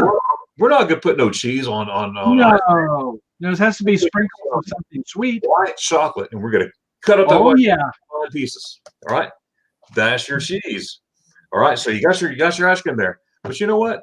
Now I don't know about you, but with spaghetti, I love garlic toast. You're gonna have garlic toast in there. You know, nice warm, buttery bread. You know, but you don't want to put buttery bread with ice cream, right? No, it's got like a wafer. You take a wafer, man. You are a gentleman and a scholar. I'm looking at a picture. I'm looking at a picture here. Oh, okay. That's cheating. You use your references. So you have your wafer. You can either have a vanilla wafer or a chocolate wafer or a half vanilla chocolate, and you stick it in there. All right. Now watch this. Watch this. Oh, there's a picture. Hey, look right there. Who's this guy? That's a Birch's Garden. Who is that guy? Oh, Oh my goodness. And then you take this is a spoon. Show it on there again. Or okay, hold on. Screen share. It is a spoon. Now, Give me a second. And sharing now. Okay, come on. this is what your lips gonna do when you take your first bite. Here we go. Here we go. Oh. Here we go back some more. Oh. Guilty as charged there. That is. Darian, you're naughty. Hey, that's good stuff. Yeah, I can see why they call it that. Well played. Yeah. So, Bama Rush, what's up with you, Mr. Anthony? Not a whole lot. Just got home driving through the snowstorm. What city and state? I'm in Custer, South Dakota. Oh, yeah. Our best video performing of all time. We we got 100 on this one, darling. This is good. But when we went to Custer's Last Stand, aka Little Bighorn, we've got over 25,000 views on that one. That's our all-time performing video. So Yeah, up in Montana. yeah, in Montana, right? But I come from about 60 miles northeast of Fargo is where I grew up. Okay. Yeah. On the Red River. Across the border Now, there, yeah. so how do you like it there? Oh, I love it. I've been up here for 18 years. Nice. Are you working on the pipeline or anything? No, I'm in South Dakota. Oh, it's South. That's North Dakota, right? Yeah. I'm in South Dakota. I'm a sawmiller. Yeah, we enjoyed driving through your fair state there. After we left Montana, we kind of we're heading towards the East Coast. We decided rather than North Dakota, we go through South Dakota, and lovely place you live. Yeah, that 90 pretty much takes you through both. So pretty much, yes. So what do you do this time of year? Do you have a snowmobile, a skidoo, or an Arctic Cat or anything? no, I don't have one of those. And then plus, we don't really have much snow. This is our first real snowstorm we've had in probably about 3 weeks. Oh, okay. Yeah, it's been fairly warm. A lot of people are selling their snowmobiles around here. Oh, really? Yeah, we're just not getting much snow much here anymore. And plus, here especially in the Black Hills, we go through periodical droughts. So we're in one right now. Oh, in the winter. The year Wow. before and 2 years ago was really heavy snows, but not so much here lately. Huh. Sorry to hear that. We've had some years where we don't get a lot of rain. Well, it never really rains after May until November. But then with these damn winds, we've had like nasty fires lately. Yeah, what part are you in? About 30 miles north of San Francisco, Okay. up in Going Sonoma up towards in Wheat. Wine Country. Petaluma is the city I live in. Okay. Oh, yeah. I know where you're at. So have you Yeah. lived in other states? I'm sorry? Have you lived in other states besides where you're at? Yeah, I was born in Alabama, lived there till Okay. 89, and then I lived in Tennessee till prior to moving to South Dakota. Nice. So your career took you there? No, just decided to move. Not a bad place to call home. Yeah, right. Places for RVers who like full-time RVers, where they like to call their domicile. Oh yeah. You do. It's South Dakota. Oh yeah. Oh yeah. Big Mecca. Yeah. Yeah. Well, it turns out that taxation obviously is a big reason. People economically, you don't have a tax there, do you? Not a state tax. Not state, right. Right. Cost of living is high. It's higher than a lot of other states. It can be, yeah. Yeah. Compared to the income. But I think you only really have to appear in your state once every 5 years to renew your driver's license or something like that.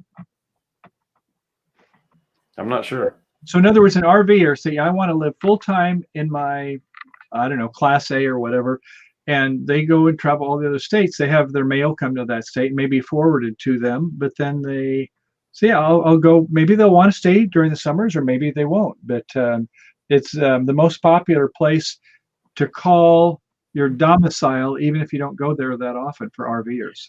You're right. I've never actually really thought about that. I don't know. Yeah, I guess it has just better. do it. In some states they'll say, well, how about Texas? Or like Nevada doesn't have a sales tax, but then they'll like the insurance and taxes on your license for your RV can be expensive. So yeah, you have that advantage there. So good for you. Yeah, and James is right. I just get the notice in the mail and I do it. I've never really paid attention to it. Mm-hmm. Just least of my worries. So well, yeah, I think in life is like that. There's so many things that what did they say is that when you worry, it's kind of like the interest you pay for debts not yet encumbered. So in other words, that's a good one. There are some things to worry about, I suppose, but most of it is like, if it's outside your circle of control or concern and influence, like don't worry about it, man. It's not going to change anyway. Right. How's school going, Kenneth? Oh, it's going good. I'm not having to do a PowerPoint. Yeah, I saw that. Yeah. I really hadn't even. I really don't even know how to even put it into short form. Into like, see what I had to do is I had to. He said my professor says he doesn't want a lengthy description of your floor plan. He wants it in like a brief description. Mm-hmm. And I don't even know how to even draw my floor plan out, to be honest. And like I said, I'm lucky to even draw stick figures, much less. Yeah. And well, did you get help on Facebook with that? No. I couldn't tell you the first thing about PowerPoint. I can help if you want, Kenneth. I'm pretty good on PowerPoint and most computer stuff. I've done that all my career. So if you need any help, let me know. There you go. There's a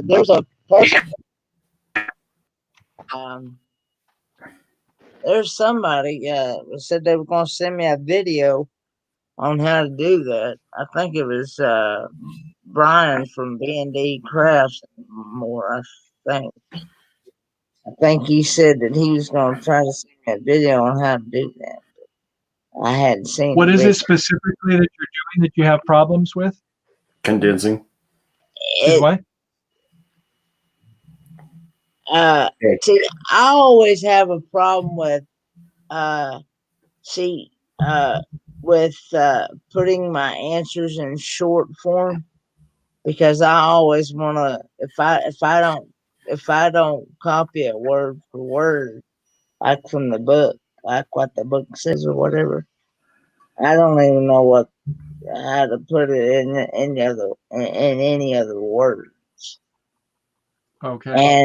And I've been known to put it long, and I know my professor says, "Good Lord, where you been sending me?" Yeah, there's a book that came out, oh, I gosh, maybe over 10 years ago, Beyond Bullet Points. Because, you know, Yeah, bullet points are normally where you've got like certain topics, you know, you've got the title and you've got the items underneath it. And they say, you know, think about a handful. You know, you don't want more than 5 words per bullet, and you don't want more than 5 bullets per page. It's so many times what we all get seduced into doing is be thinking, oh, well, it'll be like my teleprompter. I'll put 30 words across there. No, no, no. You know, the fewer the words, the better. And I'm not as good as some people because I still like to have 4 or 5 bullets. But, you know, the people who are the pros at this, what they'll do is they'll have a lot of graphics. So when you know, use the file import and graphics, it could be a picture, it could be another media object. But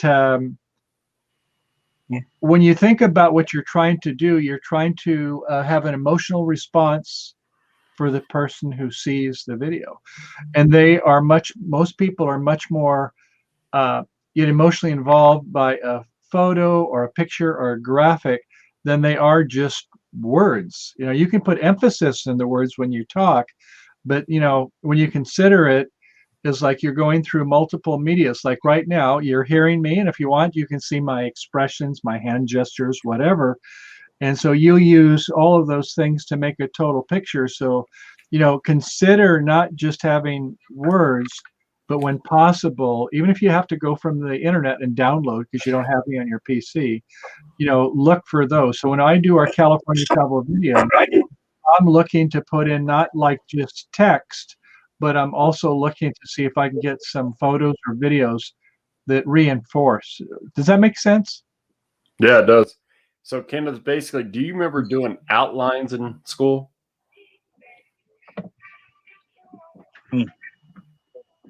No. uh, now they used to teach us. It seemed like they used to teach us about how to do a PowerPoint, but Lord, it's been so long. um, Grew up in a little bit different era.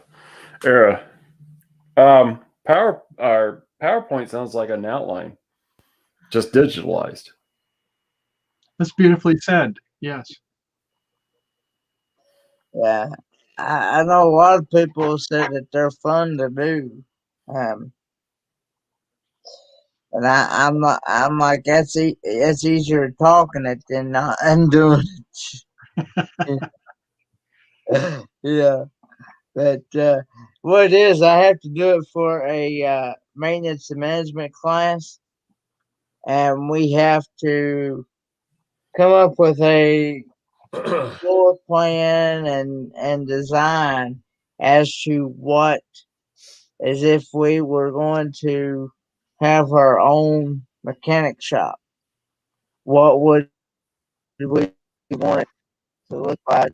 What tool, tool. I've got the thing.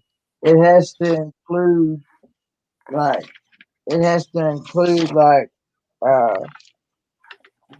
like choosing a building, shop equipment, utilities, advertising, uh,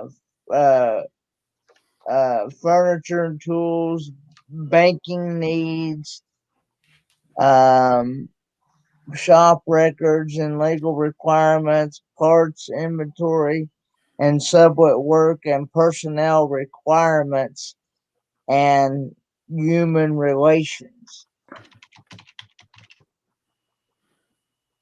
but I have to also draw out a floor plan as to on graph paper. And I have to send a copy of that to him through email. I would get with Michael. You guys Would you do like this me to off help? camera and just do it on StreamYard. Just hook up and he can walk you through it. Yeah. Yeah, I think if you like exactly what Anthony said is if you give me the content and then I will talk you through, I could prepare it for you, but I'll say, not just the what, but the why it is. So is it, for instance, you gave a long list of different topics you just spoke about. And so does that mean you do one topic per each page? And you say, well, wait a second. How long am I allowed to have this presentation? Oh, 10 minutes. Well, you can't have like 30 slides. You ideally want at least a minute per slide. I'm supposed to be able to present this thing when it's all said and done. I'm supposed to be able to present this thing in like 3 to 4 minutes. There you go. So now you've got a constraint. And so here's the thing, when it's all through, a person will remember 2 to 3 items of what you said. So before you even start doing, because so many people, they start from the bottom up. But if you start from the top down, if I said, Kenneth, I've got 4 minutes to tell me about your life story. Well, you'd say, yeah, what do I want to tell Michael about? You see what I'm saying? And so when you prepared your presentation, if it was like a certain like topic, like Anthony was said, you might say, well, maybe I want to talk about a very defining moment of my life was my mother, when I was born with cerebral palsy and diabetes and these things. So health was maybe part of what caused you to be what you are today. And then a couple of points about your life, especially where there's a story that kind of when they get through with it, they feel like they've learned something, not just because there's things called expositional. It's just blah, blah, blah, A, B, C, D. But imagine, do you ever heard of Casey Neistat? He's a top YouTube blogger. He has millions of followers. And he always, in his videos, they're always a story. And he says, he said, a story needs to have 3 elements. And so take a look at the very elementary nursery rhyme. Jack and Jill went up the hill. Well, okay. That was kind of the first thing, the inciting incident. And then Jack fell down and broke his crown. Okay, now we have some drama. And what's the resolution going to be? Jill came tumbling after. And so when you think about when you take a story, a PowerPoint presentation, what's in it for the audience? And so if you've got 3 or 4 minutes to tell your story, then you want to make it so that you get the maximum use out of having not just a left brain, not just a memorizing, but in the right brain, what did they feel? You remember when we were talking about Tracy and she liked the Star Wars? What's going on there? It's a hero's journey. It's about Luke Skywalker, and he's got these omnipotent dark forces going against him. And we're rooting for him despite the fact he's not that strong against the bad guys. And so when you do a PowerPoint presentation, you want to have it where you get some kind of emotional hook, if that makes sense. Am I on track, Anthony? It does make a lot of sense. What we want to do is get to the task at hand, what the problem is that Kenneth has right now. So, you're giving him a lot of information too much at once. Excuse me, fellas. I'm going to have to run. By the way, nice is young and we are beautiful, Darian, but it's great to see you, buddy. It's great. Hey, nice meeting you and good seeing you. Anthony, nice looking beard trim there. Thanks for sharing your link for tomorrow morning. Yes, sir. Thank you, Kenneth, for having me. And I put my link in there. I have a live stream at 11 a.m. Special guest from Munich, Germany. It's going to be Oh, I live. see it. Uh-huh. And Try to be there. my normal time is at 7 o'clock p.m. But to accommodate the time change, time difference for my guests, I put at 11 o'clock my time, which would be 5 o'clock their time. Now, with that, 11 a.m. tomorrow? right, 11 a.m. Tomorrow, just about 9 hours away. Okay, 8 o'clock my time. Okay, there we go. Good. And then I'm still going to do my live. It's a double header at 7 p.m. My normal live. It's going to be a pop up. Anybody who wants to pop up and talk. And what time is your normal going to be? 7 p.m. Eastern Standard Time. 4 p.m. I have another one maybe at 8, but I'll look forward to seeing you at 4 if not. It sounds good.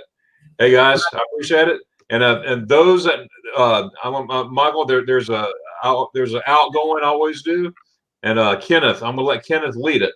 I'm gonna have Kenneth out, and then Anthony and I we'll do it, and all Kenneth. And it's tradition now. All right, so Kenneth, you count down, then we'll all three do it at the same time, and then Michael, next time I'm gonna ask you to do it too. Okay. Okay. All right. Go for it, Kenneth.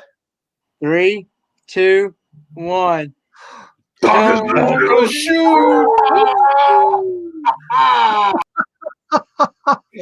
a Viking was. I was scared. I love it. Woo. Gosh. That was awesome. Where did you get that from? Oh, it's Dogstream means thank you. He has been doing that ever since I started following him. Yep. Oh, cool. And if I don't know if it's the word house fought, which is Exit.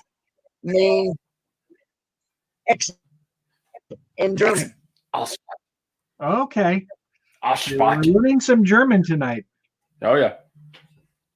Cool. It means exit. Ain't What up, that Derek? nice, boy? Now So, that Michael,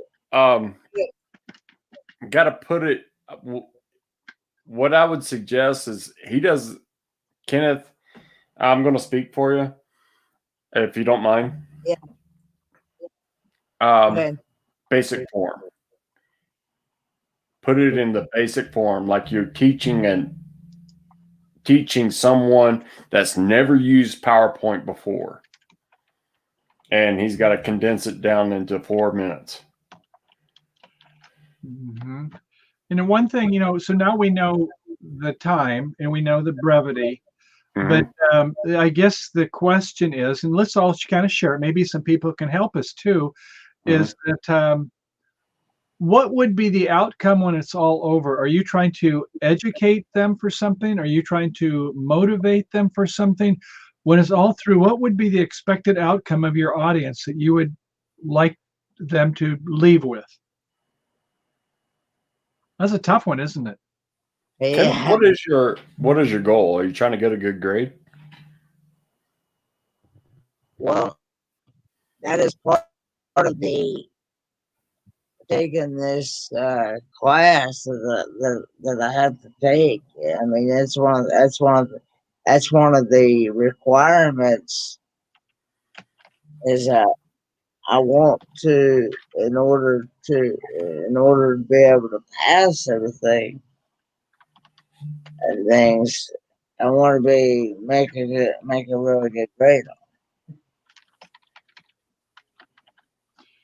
To me, that's very good when you know the ultimate goal, the long range goal, but then you've got, your personal goals also. And obviously, you want to have the class not just check a box and forget about it. You'd like to be able to use these things you're learning about as well, so that maybe in a future live stream, you would incorporate some of your slides in the live stream. Some of it might be in a live stream just to remember some things to talk about, just kind of a memory aid. Like you said, sometimes we can't always remember things as well, but if you have it written down as a list. You ever go grocery shopping? Yes, I go grocery grocery shopping quite a bit. Yeah. So you have a grocery list. I mean, when you think about it, it's almost like bullet points. And some of the items are probably they fit together. I mean, you might say, well, if it's for this meal, these 3 items I might just put on like one page of a PowerPoint slide That's a because good analogy. it's for this kind of like this is for well, like me. You know, I like multiple cereals, Anthony. So I'm not just a one cereal guy. So the night later on, I'm going to go and I'm going to get some of mine. It is like a granola. It has a lot of nuts in it. But then I'm going to have one that's kind of like Rice Krispies or something because I like the texture. So, and you may think about when you prepare a presentation, what kind of things go together. And then the purpose is, well, why am I doing this cereal? Well, it's I don't want to have something too fat or too sweet. So, I guess I could talk about, I like this type of a thing. It gives me some nourishment before I call it the end of the day. And it's maybe kind of a reward, especially if I'm staying up past midnight, is I can do this. I can drink some of my green tea, or maybe because I like a non-fat milk. I know that I shouldn't have a lot of fatty milks because of my heart condition. I don't want to die any younger than I need to.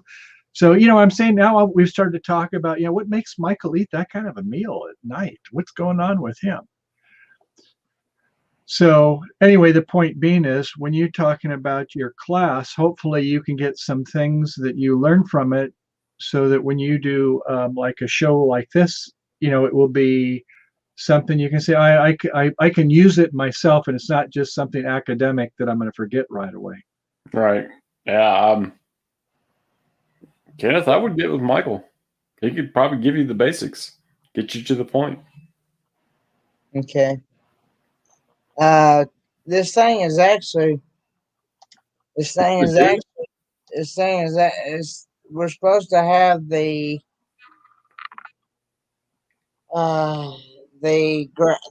graph, the paper. We're supposed to send that in by the 4th of April.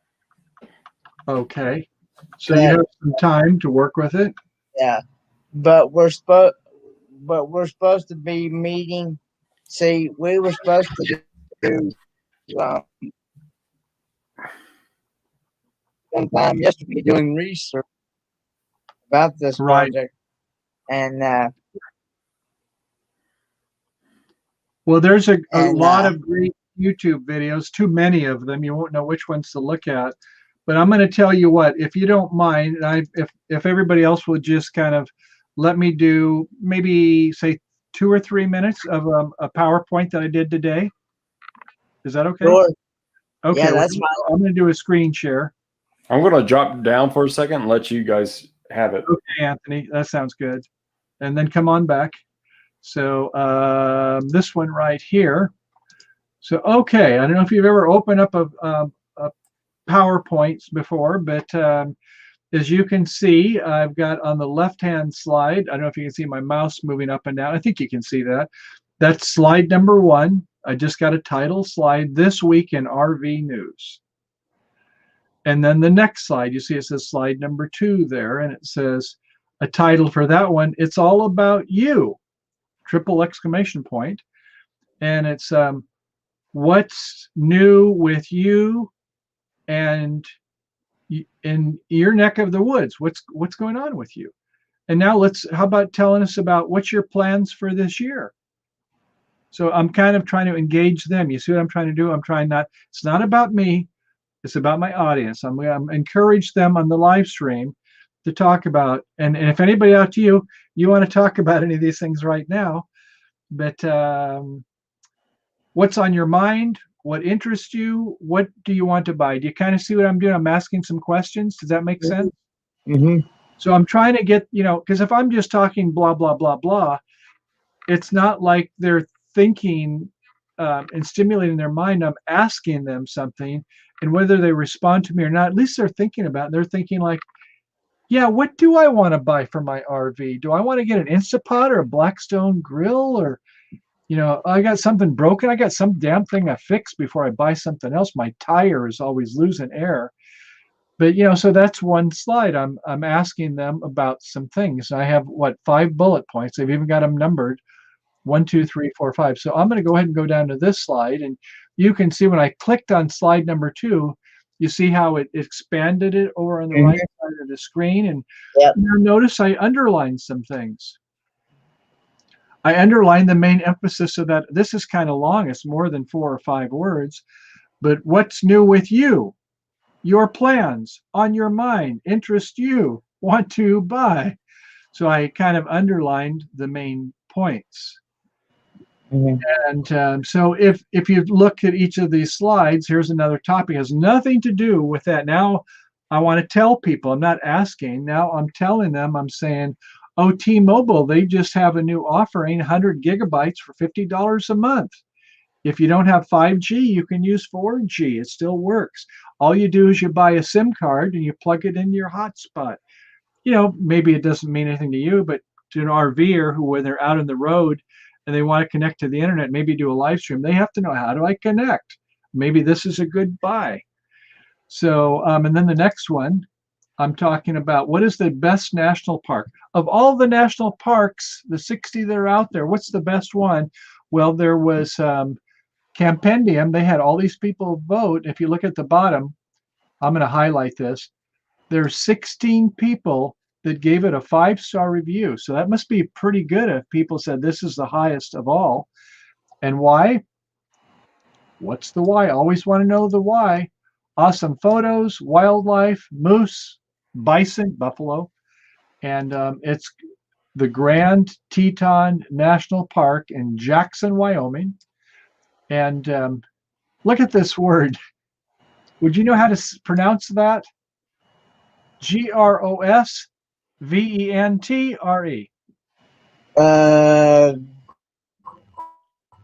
Hard to print. Yeah, that's what I said when I got there. Grosventre. No, I put it in parentheses. It's pronounced gros ventre. No R in it at all. The French, they don't pronounce the R. So it's gros ventre. I was like, really? So that's why I put in parentheses. Anyway, you get the idea. You can, do slides, and, you can make different fonts, or, all these different things you can do. Animate some of the things so they don't all appear on one time.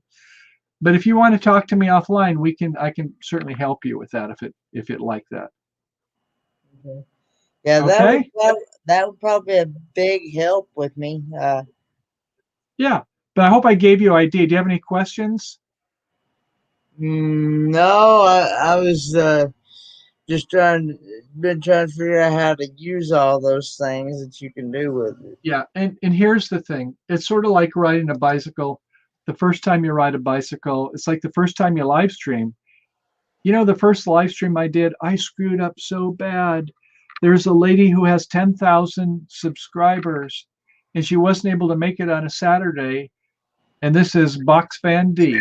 And she said, Michael, do you want to take my spot on Saturday? Oh, that would be great. Thank you. Thank you. This is a wonderful opportunity.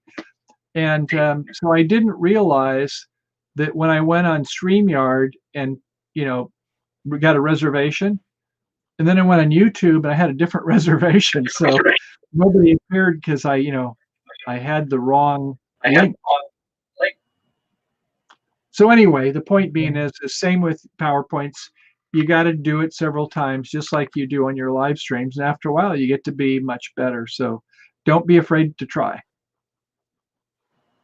Yeah. Well, I have see my PowerPoint is going to be about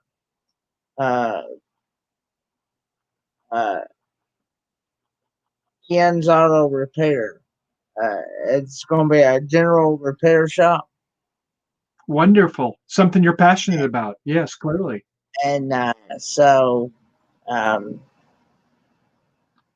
he gave me a schematic to go by, but I can't go by.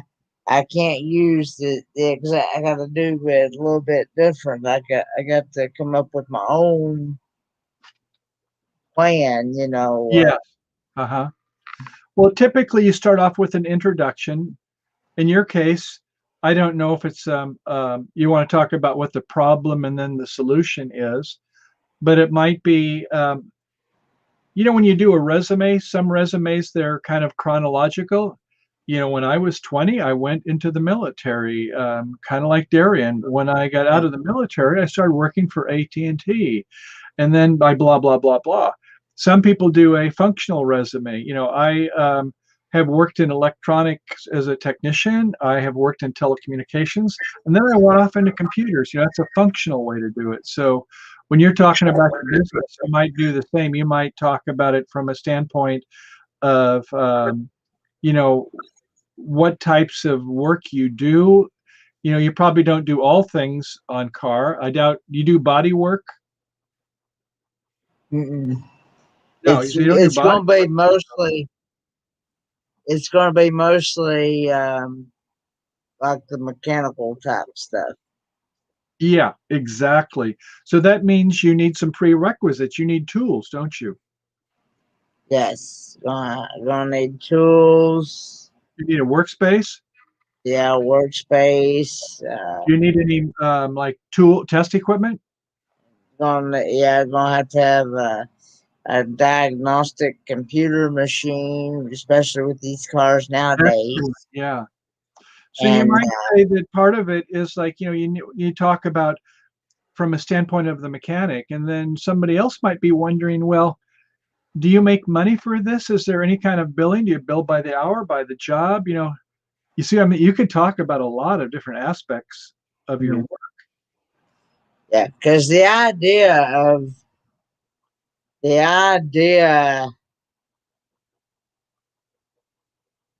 of taking this class is to actually teach us on how to manage and maintain our own shop. Is what Ah, to manage is and what maintain. yes, Boy, be sure you it's write that called. down. Manage and maintain. Good night, Derek. Thanks for coming in. Hey, Dave, good to see you here. If you don't have van life voyages, they are an awesome, inspiring couple. Well, I'm Uh, going to go take a look right they now. I'm have going to highlight. they have disabilities. They Yes. both Derek and Tanya. Derek is in a wheelchair. He's quadriplegic, Yes. but he does not let that. He does not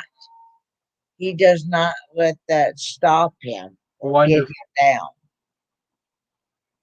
He drives himself. He gets his own. He gets in and out of his own vehicle. I mean, Yeah, I see now, a video we did here a month ago. one, He talks about yeah, quadriplegic loads wheelchair without a lift for 20 years. mm-hmm. That's great. And yes, if anyone in here does not have van life voyages, I highly recommend going over there, checking out their channel. Watch a video all the way through. Leave a comment, and if you like what you see, feel free to subscribe and ring the notification bell, and tell them I sent you. They are also working on getting up there to where uh, I think next Wednesday they're getting ready to do they're getting ready to do, if they haven't already, I think they're getting ready to do their 500 subscriber giveaway, I believe. Yeah, I see they have what is it, Um, 500 and some 534 subscribers now, yes, and they've got 86 videos they put out. and they're a lot of fun. They're entertaining. I mean, and like I said, they have an inspiring story. I mean, they just don't they don't let nothing stop them. No. if I can add one thing that's just fascinates me is that, are you familiar with speaking of tools for video creators, there's a tube you can buy called Tube Buddy. Have you ever heard of Tube Buddy? I've heard people using that, but I haven't used it. It's okay, but when you have TubeBuddy and then you go to somebody else's channel, one of the things, not the main thing, but it's nice to know, is it'll show you what keywords and tags they use. So when I went to their site, there's a couple of keywords that you and I would be interested in. And here's some of them that you would be interested in. One of them is German Shepherd. So, oh, how about that? German Shepherd. Another one, my wife has fibromyalgia. And I see, oh, they talk about fibromyalgia. Van living and RV living, they have those for keywords they use. So, it's sort of interesting when you start to say is that the things we all have somewhat in common. You and I might have different things in common sometimes, but yeah, it sounds like they have a very interesting channel. So that's a good one. That they did a they did a live stream a while back. Of course, Bama Rush remembers this real well, like it was yesterday, probably, and he probably knows where I'm going with this.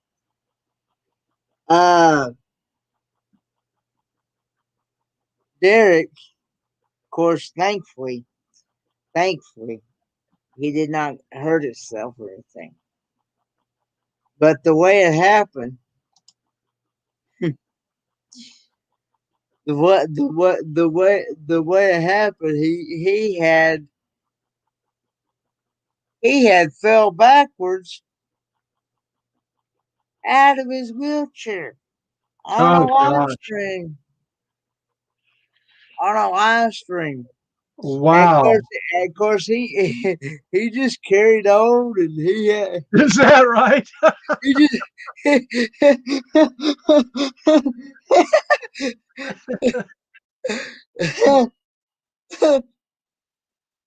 I've done something like that. Share my story with you too. Yeah. Oh, go ahead and finish yours though.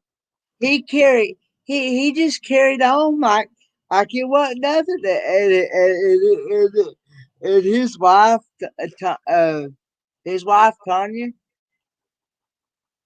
like, she just like he didn't hurt himself. He said, I promise. She said, I promise you. He just, and he's always help. Well, sometimes we got to laugh at ourselves. And by the way, I see where Anthony, thank you, because TubeBuddy, they do have a free version. You don't have to pay for it. If you want a taste test, you can do that. I think you can only do one like SEO search a day, but it has a lot of tools to kind of entice you. They call that the freemium model, Anthony. I'll give you a little bit for free, and then you can buy some premium. And when I teach the card game of bridge, I do the same thing there. You can have a free membership, and then if you like it, it's the know, like, and trust. So anyway, I see that they had a video about a week ago, cute fluffy dog, already got 1,600 views. And then a little bit before that, they did Amazon truck crash in snow, must see big rig. They got 6,700 views. So they've got some big performing videos. They have. Yeah, they do. They're pretty awesome. They're an awesome couple. The Derek Turtle on the back was awesome. And the poor guy, he hit his head. Got a little bit of a headache after it. He just fell out. He rocked back too far. He was trying to go back in his chair and just went backwards. But awesome. To me, if you get caught, if you've got quick reaction time, sometimes you can get out of these predicaments. But here's the story I told you I wanted to share, Kenneth. So now, mind you, I'm 71 years old, but I'm still a puppy at heart. I'll never grow up. And so Toys R Us kid. Shopping carts. I like to get in the shopping cart. If I go to Costco, I'm getting $300 of groceries. So it's heavy. But, I'll get kind of at a running speed, and I'll hop in the cart, and I'll have to give you a demonstration of what I do. So that imagine that this is my shopping cart right here. And so, I'll put my hands like this and I'll lean way forward so that I can kick my feet up. So, I'm sort of like a slalom, these guys that do the jumps with the skis and they lean way forward. Yeah, I still do that, Michael. I still do that. It works just fine. But this one time I was over at Trader Joe's and their shopping carts they're about a third of the size. And I didn't realize when I jumped on it that my weight was not going to hold because it starts to do a wheelie. And I'm going like at running speed. All of a sudden I thought, oh, sugar, I see what's going to happen. There's no avoiding it. And so, having been a snow skier, and they're up there near where you live, is that when you fall, you kind of want to fall on your shoulder. You don't want to put your hands like you just fall on your shoulder and just do a roll.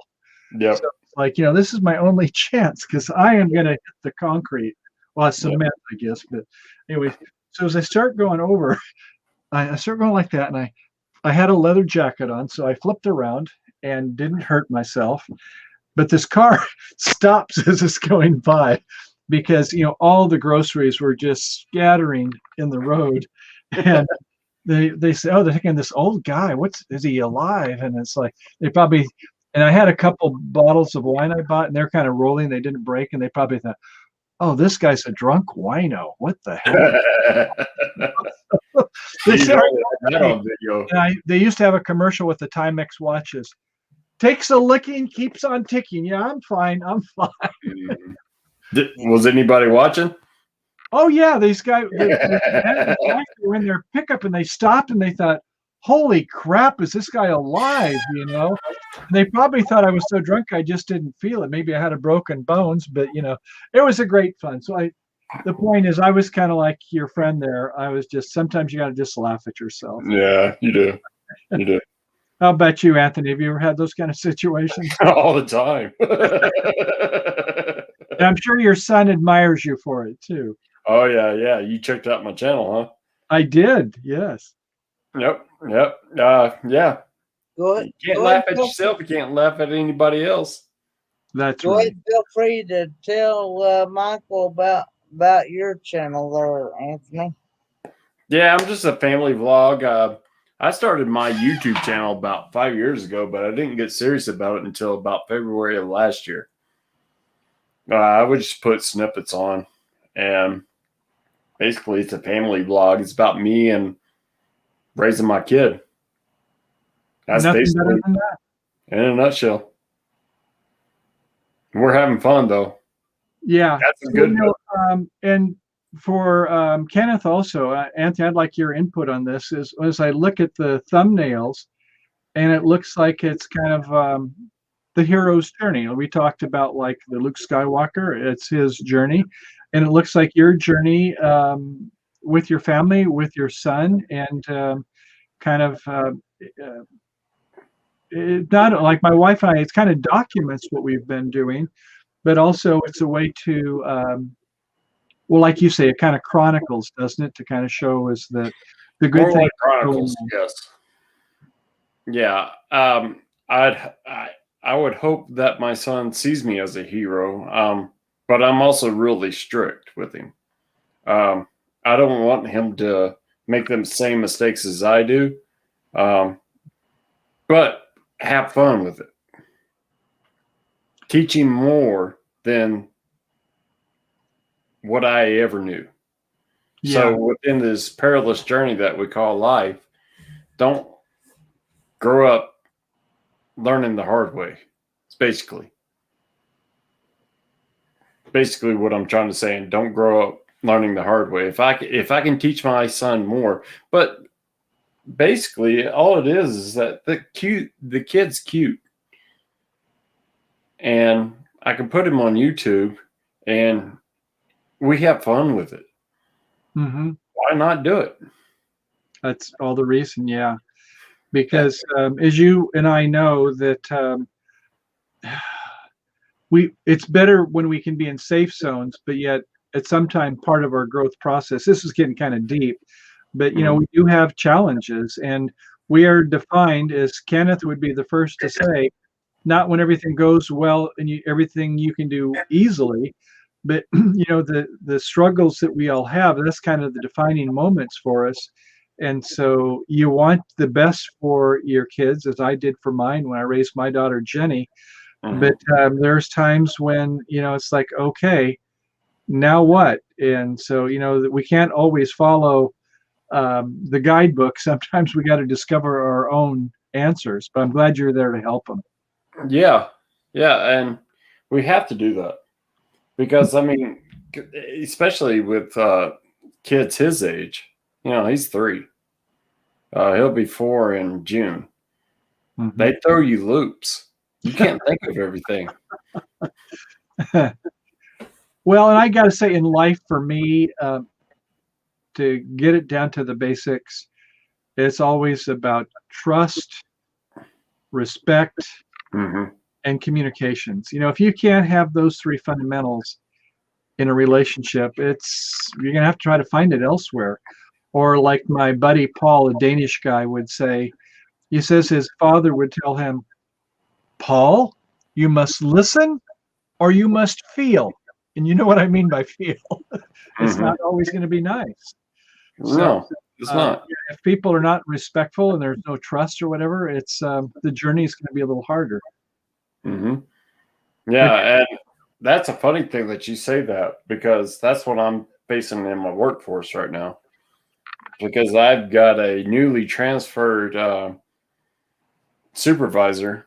He's a night supervisor, so he's an underling, and he won't trust me. Uh-oh. Do you know why that is? Is that just his character? Yes, he doesn't respect anybody. Yeah, that's a hard one. Yeah, Because you're in dysfunctional relationships when you're that way. If you can't ever build up trust, and how do you deal with something like that? Well, it's a tough going. I mean, you live and you learn.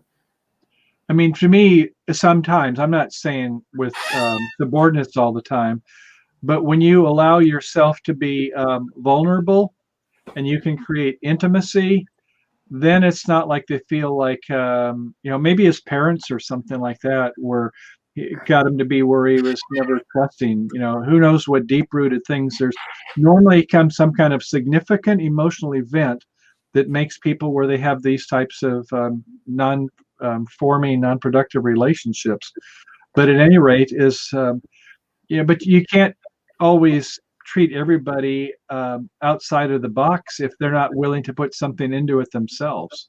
So the respect has to be a two-way street at some point. Yeah, I think it's more of an ego thing. Yeah. He may be threatened. Yeah. And sometimes people have a superiority complex, is why they do it, because they're trying to be like cocky, like they know it all or whatever, because they deep down they really have an inferiority complex. Yeah. I mean, that could be. I don't know. I don't want to delve too much into it because his lack of respect for other people that I see.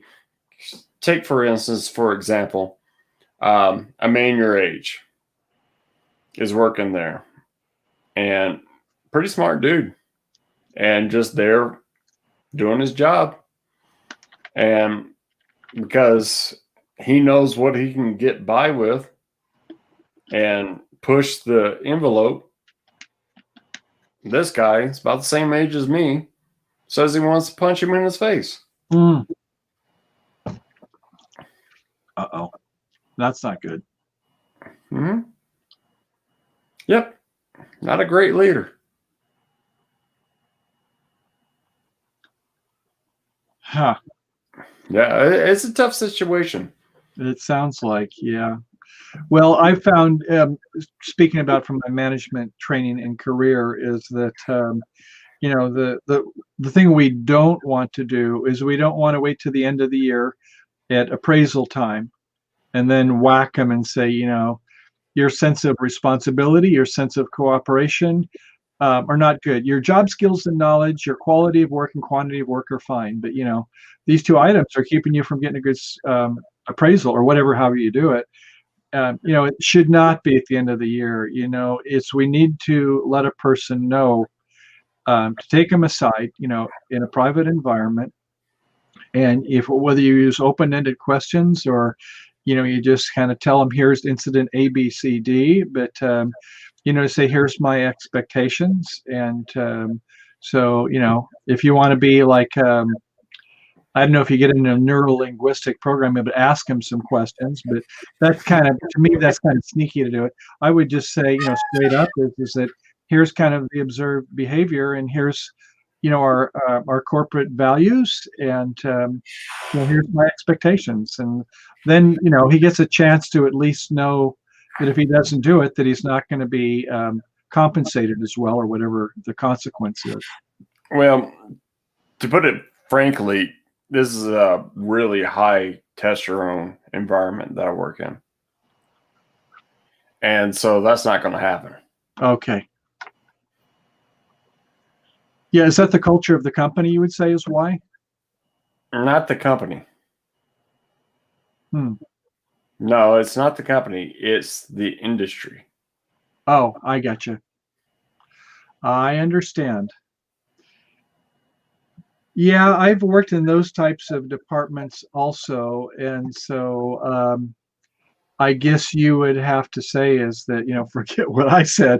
And so whatever the standard operating procedures are for people like that, it might be that you have to show that, I'm going to be the alpha. You may think that you want to be the alpha, but you are not. And I can have ways of making you suffer, or whatever, or you're going to be to a different department, however it is. I'm sure you have ways of getting mutual respect in your department. And Michael, I would say that my main boss, big burly dude, 6'6", 300 pounds, big burly dude. I mean, could be an NFL lineman, just didn't go. Because he did play football. But very smart dude, but very nice, very calm. He doesn't put up with that. But I'm not the type of guy that'll snitch on another person either. So I just deal with it. And neither are the other people that we work with either. So you just kind of deal with it, and you just kind of bite your tongue, just like. Yeah, but when you say deal with, there has to be sometimes some consequence or ramifications, because what happens is when you give him an inch, he wants a yard. If you give him a yard, he wants a mile. It's like there has to be some boundary somewhere. Oh, there is. I mean, most everybody sticks up for themselves. It just sucks to work with someone like that. Yeah. Well, I can understand where you have that on one side of the equation with your work career, and then you have with your son. I go back to that is that, yeah, you don't want your son to have to, especially at this age, is to have the harsh life where bullies will make life uncomfortable for him, for instance. Right. You teach him to stick up for himself, but also be respectful and nice. I mean, brought up in Bible truths, and also brought up to be in real world situations. Yeah. And sometimes you just gotta point the finger and say, hey, just stand up for yourself. You can only turn the other cheek so much. Right. Yeah. In fact, it reminds me of a boy that goes back some years, and his mom said to one of the bullies, said, next time he does that, hit him back. And he was like a kindergarten student. So the next day, the teacher calls up the mom and said, I'm having a problem with your son. He said he just hit somebody in the middle of the back. He says, she talks to her son. What happened? You said to hit him in the middle of the back. No, I said, next time he hits you, you hit him back. Don't just come up and hit him in the back. This first thing you see. So sometimes people take things too literally. So we do the best we can with our imperfect communication language.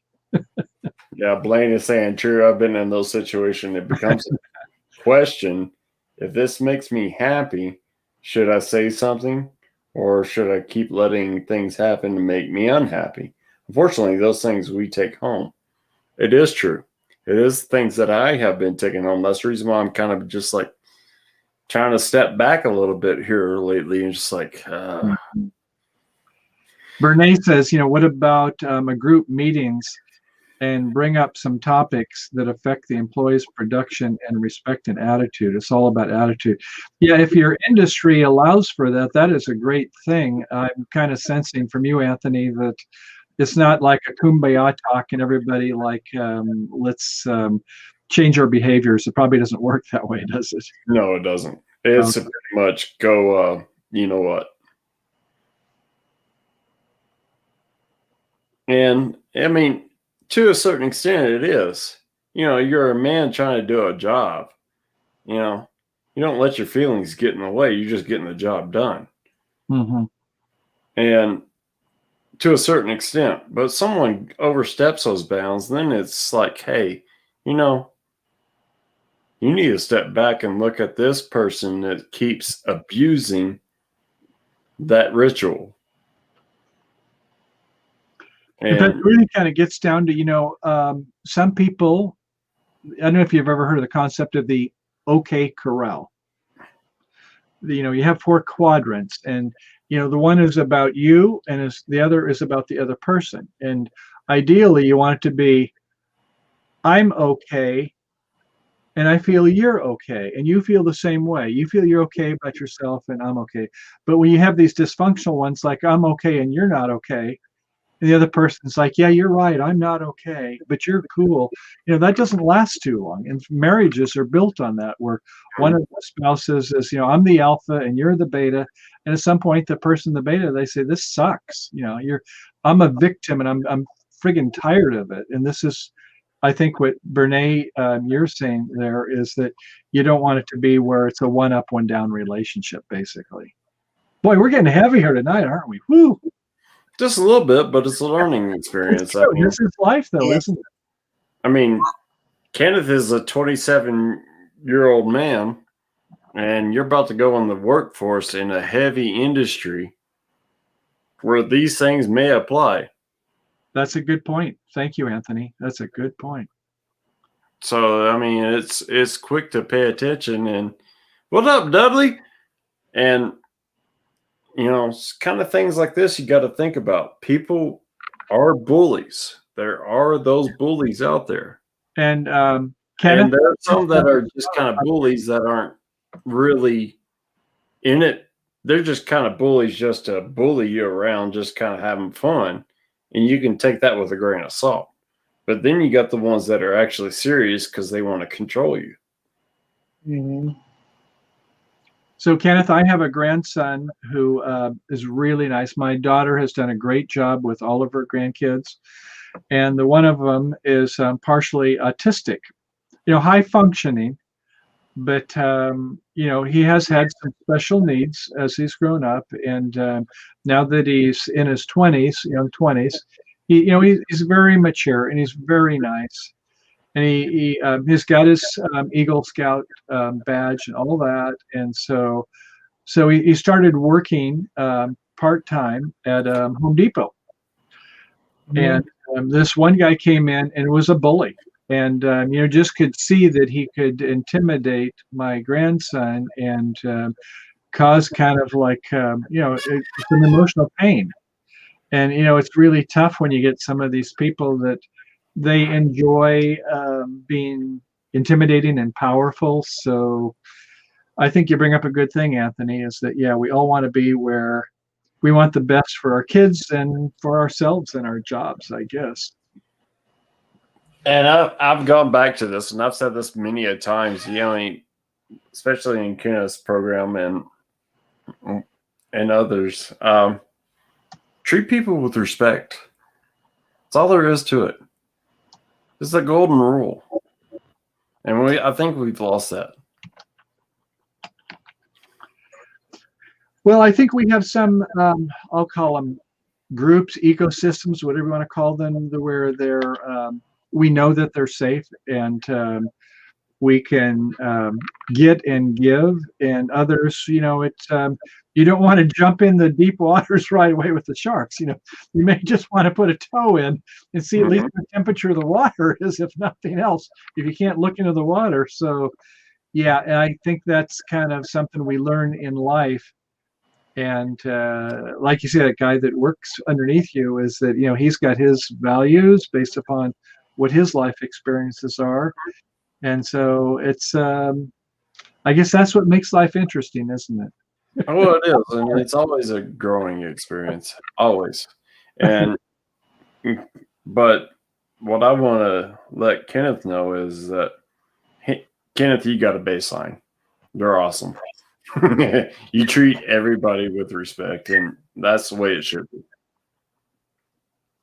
And if you get into that situation where it gets to the point to where, are we feedbacking? Is that me? I don't think so. I hear it on my end. I don't hear no Okay. feedback. Yeah, I don't I know hear it feedback. on my end. It might be on my end. Okay, we're okay. But you get into this workforce, people are going to be nasty. They are. Yeah. And Bernay, just to add to this, what you're saying, Anthony, she said, we have employee conduct policies. And remember me when I first went into management, and we had something called the Operation Work Management Program, OWMP. And, part of what you did for all the employees that worked for you, you had what the requirements were of the job. And so, you might say, oh, like you get a 15-minute break. If you had that in writing, but you let everybody have half an hour breaks, it didn't matter what you had in writing. It's what the actual you allowed people to do or not to do. And this gets into one of the things I talk about in life all the time. My wife, if I did this, she'd know exactly responsibility and authority. If a person is more responsibility, they have earned the right to have more authority. This could be your 4-year-old son or whomever. But when a person is not demonstrating that they are responsible, then you don't get as much authority either.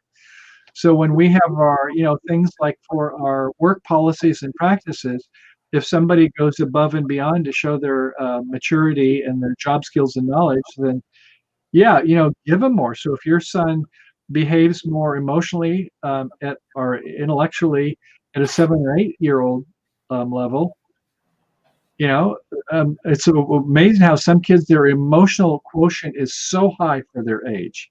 They don't have the intelligence yet, but emotionally they're very mature in relationships. And Kenneth, I hope for you, because you're so nice to other people, is that that respect will be there. It works so well for you with us. So thank you for that. Mm-hmm. Exactly. And Blaine says it too. Respect nowadays is hard to find from people. You respect people, and it makes the whole life a whole lot easier. That's exactly right. And treat people with respect. I was, yeah, I was always brought up treat others the way you want to be treated. And that was actually a lot of my teachers' rules in their classroom was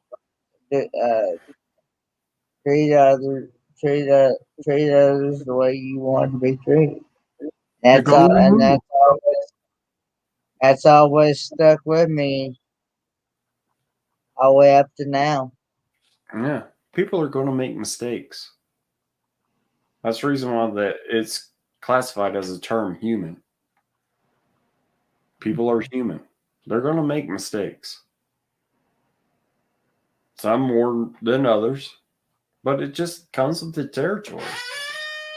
But we should also learn from our mistakes at the same time as well. That's another point. Does ego get in the way? Kenneth, in your industry, they're working with machinery. It reminds me in high school when I took auto shop class, and I'm sure you can relate to this because we all have this happen to us. I told you about my stupid thing I did in the shopping cart, but this is the guy, the auto shop teacher, Mr. Nelson. I still remember his name. And he said, if when you come to the class, if you drop like your pencil down on the floor and then you turn around and you bump yourself or whatever, this might not be a good time to be under the RV or the car and work on the hydraulics or things. You obviously don't want a leaf spring to come and whack you or something like that, or be working with a wire wheel grinder that's going. All of a sudden you put your finger in it. So I guess sometimes we have to realize is when, things are going very well for us and we feel like we're in the zone, they call it the X factor. And other times we're like, yeah, maybe this isn't my best day. Have you ever had that? I'm sure I probably have somewhere down the line, probably. Yeah. I just can't think of a time right now at the top of my head right now. But I'm sure. For instance, what happened to me today, and it's like I was just a little bit absent-minded, and so, I had several things I was going to do when I took the car to town. So I had 2 bills that I wanted to pay, a house payment, and then pay off my credit card. And then I wanted to, I was returning something from Amazon, some shoes that were too tight. And then I had bought something from B&H, they make video and photo equipment. And then I had something, I had to go by and do a bank deposit. So I got a couple of these things done. I went by, to make the bill payments. But then when I I was going to deposit this check, but I left the check at home. Shoot. So I went back home.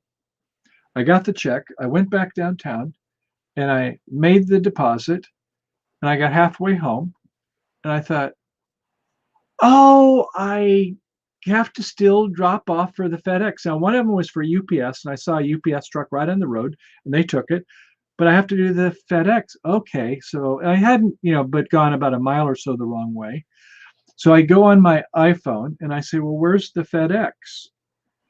And it says, there's a drop-off spot at 200 Kentucky Street. So, okay, I'm going to 200 Kentucky Street. You know where 200 Kentucky Street? It was about 30 feet from where the Versateller was for the Bank of America. And I've never even seen it there. Could have bit me when I walked by it. But, it was kind of one of those things that wasn't very efficient. It maybe cost me 10 or 15 minutes of my time. But you ever have that where you forget something, on your shopping list or whatever it is, and you just find you have to do a little extra time sometimes. All right, Blaine. See you later, bud. Are you there, Anthony? Yes, sir. I'm here. Okay.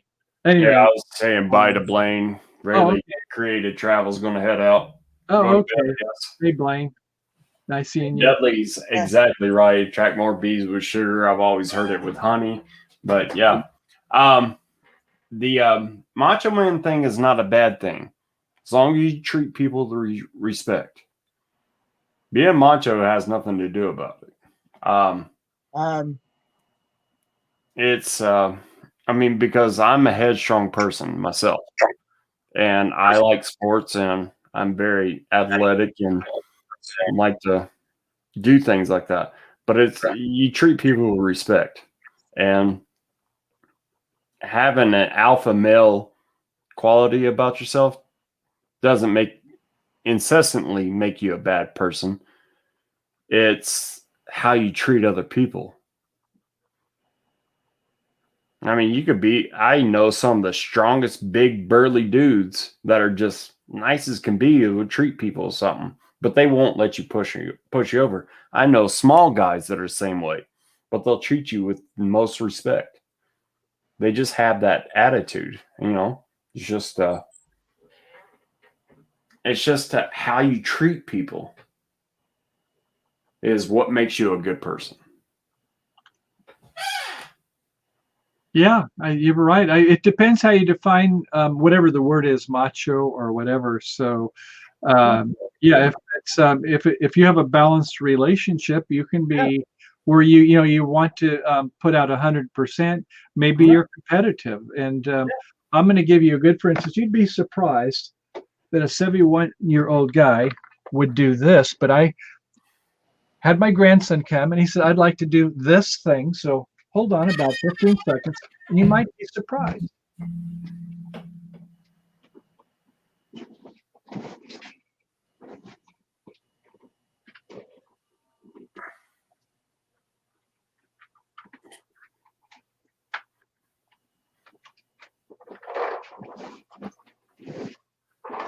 Now, I've never owned a gun in my life, except for in the military. Paintball. Awesome. Yeah. But, I've got a nice high-end paintball gun, and I watch videos to be competitive and play a good team game. And this is like I guess you might say this is a macho. I'm not a macho guy at all. I mean, I'm a Eucharistic minister at my Catholic church. I was the Rotary president last year. But does that make me macho? No, I don't think it does. But I never, like I say, owned a gun before. But this is a lot of fun. So I like a good team sport. I like competition. Does that make me macho? I don't think so. But somebody else might say, you're out there with like 15, 16-year-olds. Do you have like a real ego problem? That's why you're out there with these teams? Do you realize how much fun that is? Sometimes, they'll be hiding behind a bunker and only 20 feet away, and they whack me in the ear and it's numb for 5 minutes. Or my wife will take a look and she'll see these welts on my skin.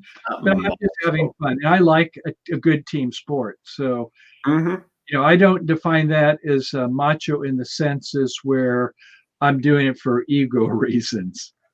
That could be overbearing macho. Because to me, in somewhat, it defines you want to get your best. You like the competition. You're not there just to. You have a job to do. It's not just to be nice. It's something beyond just being nice. Right. And then there's some points in time that when you have to get blunt and be a little bit brash, but you do it with respect.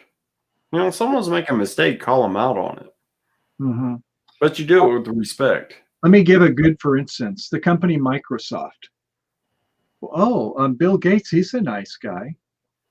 Well, he had, when he was growing his company, and most of the employees were making millions of dollars a year, but they were working 18, 19 hours, sleeping there, under the desk. And when the people were testing, they say, I find some bugs, they would make them wear helmets because they didn't want to whack them on the heads. And so, when you want to be a high performing team, the point is at what cost? There's sometimes where you can push too hard and people get chewed up. And so, you lose people all the time because you can't do that for very long. But you don't want to be at war all the time. I'll put it that way. You could just imagine the 100 Years' War. Yeah, I've read about it. Real world. The first wheel. Oh, God. Here it goes. The first real world war was the 100 Years' War. And that was what, 50 years prior, 75 years prior to the First World War? Yeah. Yep. So I mentioned earlier, Anthony, is that my lineage 5 generations back, they were in Germany, Bavaria, and they got tired of like always going to war, getting drafted. And so when in the 1840s, Minnesota, when it was admitted to the Union, we're leaving Bavaria and we're getting the hell out. Yeah. And that we're really getting off subject, but still, yeah. People grow tired of being in constant battle. And it can be the same thing in your life. And so closer to home personally for me is that when I was had the opportunity to go to Vietnam, is that and you see the people over there, have been at war with the French for, many years before. And then, of course, you got the Chinese and all these things. And you take a look at what's really going on there from my perspective. Mm-hmm. You're told that, well, it's the communists, the domino, and they're going to get to Central America, and before we'll all be communists and so on and so forth. I understand the domino theory, Mm-hmm. but you take a look at the average person in Vietnam, and they do one of two professions. They're in the rice paddy, or they have the fishing nets. Mm-hmm. They don't have any room for communism or capitalism. They don't really care about one form of government or another. They're just out in the fields doing their thing. It's like in Afghanistan these days. It's like, oh, well, we need to have a federal and a state and a county government. The government doesn't provide these people. If you're out, up at 11,000 feet, living, and you have, whether you want to call them the king or the mayor or whatever you want to call the leader, in terms not only of the economic and jobs, but also, your religion and things, they are just not interested in this kind of stuff. Right. And it may work in our country really well, but not in somebody else's. So, right. Sorry. And so what we're getting about, and we need to include Kenneth a little bit much. He's moderating more than he's talking. So I'm also listening at the same time. So we know. We know you're listening. So I don't want to be selfish and just take up your panel. Thank you. Well, me either. Thank you. We need to calm down a little bit. We're getting a little bit too. Well, see, and I pretty much, after so long, I pretty much run out of words to say. Yeah. And yeah, sorry, we got a little bit lost in that. Well, Kenneth, can I ask you a question? Yes. You've been here for 6 hours and 14 minutes and 30 seconds, and you've been probably all over the board with people. So when you started this call, I don't know about you, but when I start my live streams, it's like, well, how will this go? Did you have an expectation or a plan? Did you kind of have any agenda for this show when you started it? Cool. Well, what I normally do is I normally welcome in the chat usually and then I do like I said, Kahoot every Friday night at 9 p.m. Eastern Standard Time. And what I normally do is, and then I usually get about 5, maybe 10 minutes between each round. And then I let people come up on the panel for the ones that I know and that's been here before several times. I'm not one that because I've heard stories where people have brought people up and they did not know them at first or whatever. And it turned out to be a disaster. Right. And yeah. And so I'm trying to keep that from happening. Okay. So when you start your calls, you seem like you're very smooth. You don't have tension, and so you don't really have a lot of stress or anxiety when you start a call. You're good with the technology, and you just seem like you're really good to me at it. So I love being around people. I'm people, and I love getting to meet new people and getting to meet them in person and interacting. Mm-hmm. good, wonderful. Yeah. Thank you. Yeah. But when somebody else is talking up on the panel or whatever, I don't like to interrupt that conversation because I I personally feel that that is kind of rude, especially when somebody else is talking. Because I was always brought up to wait until it's your turn, and then say something after that person Mhm. gets gets through talking. Right. I think we could learn a lot from you.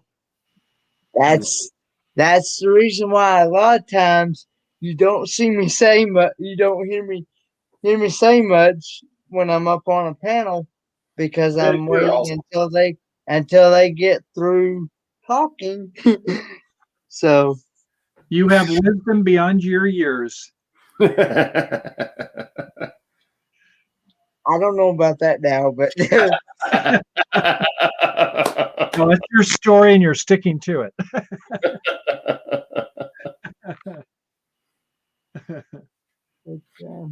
Yeah.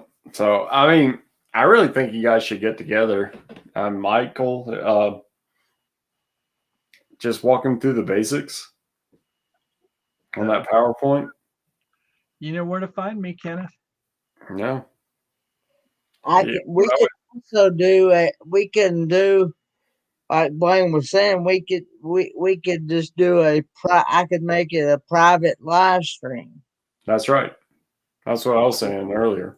Or just unpublished. Yeah, that works too. Just so I know the URL. Just you guys get together and just Oh wow. just treat it like it's a basic introduction to PowerPoint class. Okay. And You know, in the military, when Damien was there early, it reminded me now. there you go. Yeah, thank you. And so it's they say, I do, we do, you do. And so, like I can still remember before we are going to do a push-up. A push-up is an 8-count exercise. Position 1, you're at the position of attention, and you would talk through, and 3, 4, 5, 6, 7, 8. So same with like doing PowerPoints is like once you kind of like just like when you work on a car there, Kenneth, is that you have certain steps you go through, right, and it gets easy after 3 or 4 times. It does. I mean, you may still like find a better way to work on your car. I'm sure that you find some breakthroughs where you watch somebody else, maybe a new tool or something comes into play, and so you'll find that just like when you do your live streams, you get certain styles that you say, I did it this way, and I spent so much time for the preparation, and I didn't really need to. Like say the StreamYard setup. Do you check your microphone every time? I know only if somebody says something about that it's that they can't hear me or that it's too loud or something about it. But I don't normally, unless it's something like that, I don't normally mess with the settings. Yeah, you're good, Kenneth. You just got some digital garble every now and then. That's it. I mean, you lean the wrong way. I guess your Wi-Fi goes out a little bit. Well, my router and my modem is all right here next to me. So yeah, but I hate to bring it to you, brother, but it just happens. It does. You just so it ain't gonna matter where you set the modem or the router is. Yeah, I mean, I don't know if you're blocking signal or if it's just the way your setup is. Every now and then, you just kind of, you know what I'm saying? It just sounds like digital garble. You're still talking, but you're breaking up the whole time you're talking. So you can't understand what I'm saying then, right? Sometimes no. So what's happening, Kenneth, is that it's a lack of resources, and that lack of resources It could be your computer if you have a lot of other things going on. It's just the CPU can't encode, but it's more than likely it's probably just the bandwidth. So, when it goes from like, if you're using a Wi-Fi connection versus a wired connection, if you're a cellular trying to get to the your internet, or you just have a low-speed pipe where other people are on it, but it's probably where there's just some resources that are kind of you're like this. You're normally fine. You're beneath it, and as long as you keep beneath this threshold, let's say that it's the upload speed. Have you ever done a speed test? No. Okay, but let's just say your normal speed that you upload is 2 megabits per second. So I'm going to go this way. You got 2 or 3 megabits per second, you're fine. I'm maybe going about 10 megabits per second. So I've got a lot of overhead. Now I start to transmit on multiple channels, Facebook or some others, or maybe I've got some other things. I'm playing some videos on my computer, and it's like I'm here. But once I get down to like 1 or 2 megabits per second, it's like once I get down there, things start stuttering. And once in a while we see where it kind of stutters, which probably, like I say, if you go to your web browser and type in speed test and see how fast your connection is, it might be just. It's on an HP laptop with a very minimalist RAM. It could be that. And it depends on how many windows you got open. Exactly. Yeah, if it's resource. I only have StreamYard open. Okay. All right. It could be position too. Could be just position. I mean, it could always be that.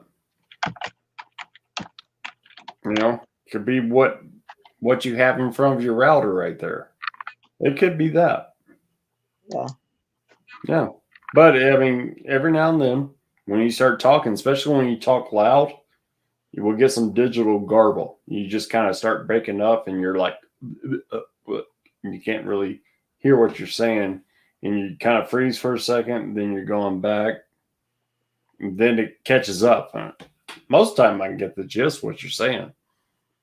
It just kind of breaks up a little bit. Mm. Yeah, and so what Anthony was saying is one of the things you can do, Kenneth, are you on a PC or Macintosh? PC. I'm on a PC, yeah. Okay. So I actually just bought this thing, I think back in August of this past year, 2020. I haven't had it. I hadn't had it long. You can upgrade that thing. I've done it. You can upgrade it. And it's like what, $60? You can upgrade it. And $60 is like the tools to open it up, and maybe just an upgrade on the RAM. You can because I think it's 4, and you can upgrade it to 8. Oh, it only has 4 gigabytes? Yep. Ooh, yeah, that's a problem. Yeah. Is that it's fine for most of the stuff, like, the stuff you were talking about before. If you're using PowerPoint, no problem. But, a video encoding, it takes a fair amount of resources. So you're asking a lot of that computer. If you do on your computer, if you hit the Control, the Alt, and the Delete all at the same time, it'll bring up the task manager. I just brought up my task manager. And so I'm taking a look at my central processor, and it's 3.5 gigahertz, and it's using 30% because it's taking, I'm starting to put some stuff. Now I have a pretty good graphic processor, not one of the latest, but and then if I start taking a look at I have 32 gigabytes in mine. And so I have not started to come close to the using up that many, but I didn't even realize you could work with less than 8. Right now, my memory is requiring 6 megabytes or 6 gigabytes, excuse me. Yeah, your random access memory, your RAM card, what you're using, is probably being overused. It's probably overspeeding, overclocking is what they say it. And if you just go to, there's a website where you can buy an 8 gig RAM card that will fit inside that laptop. And it's a simple process. All you got to do is just pop it open, pull that RAM card out, and it just fits in kind of like a, just simple. It's just a plug-in. You just pull it out and then pop the new one in, because you're not going to have 2 slots for an upgrade that big. So you just pull one out and you put the 8 gig in. That's what I had to do to mine. And it tremendously helped out. Tremendously. Just that 8 gig upgrade.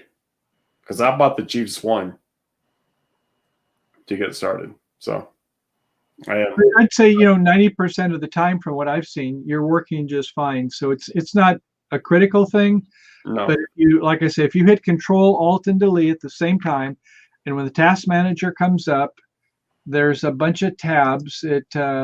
And it starts where it's at the process tab, but that's fine. But if I go to like the user tab, and it says my CPU is 34% being utilized, and my memory is 48% being utilized. So I'm fine now. But as Anthony said, I wouldn't want to have too many tabs or other things open at the same time.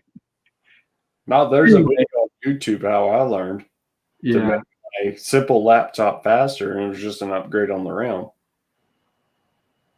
And Spaceman Dudley says, seems like my dad drove to California when we were in Vegas 37 years ago, crossed the state line, and turned around. Just wanted to say we'd been there.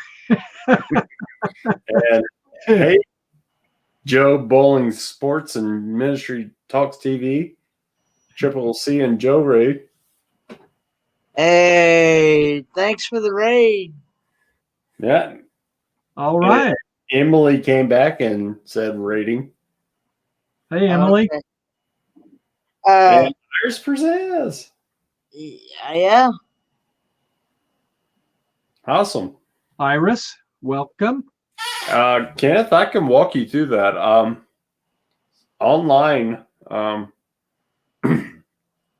can walk you through the computer upgrade real easy. That's really easy. If you like turning tools, that's right up your alley. All it is just if you've got fine point screwdrivers, like a basic fine point screwdriver, and just even like a credit card or a guitar pick. Probably don't have a guitar pick, but they actually sell a kit online that actually gets you into your laptop. It's very simple. It is very simple. And I can send you the link. Actually, I will do that. I'll send you the link on how to upgrade your HP laptop. That's what I did. And doing that 8 gig from 4 to 8 helped tremendously. I was looking at my storage in the settings here. Mm-hmm. Are you storing your videos on your laptop? No, I normally do my videos through the phone. Okay. But I have it also set up to where I can make and receive calls from the PC. In other words, I have my phone synced or linked to this PC as well. Yeah, that'll drop some of your bandwidth. So just kind of for a second, Kenneth, if I could just show you on my screen, I'm going to do a screen share. Okay. And so let's see. I think I was going to say, hang on a minute. I was going to show. Here's my screen. So I haven't got anything going on the screen yet, but when I hit the Control Alt and the Delete, I'm going to have a task manager, and is it going to let me? Maybe it won't let me display it. Kenneth wants to show something real quick, Michael. What's that? I think Kenneth wants to show something real Oh, quick. sure. Go ahead. Sorry. I was looking here, and it says I have 238 gigabyte, and I've only used 58.1 gigabyte used, and I still got 180 gigabytes of free space. Yeah, that's your SSD storage. That's your solid state storage. Okay. And then it says apps and features. I've got 13.3 gigabyte. And temporary files is 528 megabyte. Yeah, that's what you're using. But I haven't really. See, I actually had to have Office Depot actually had to, since most of the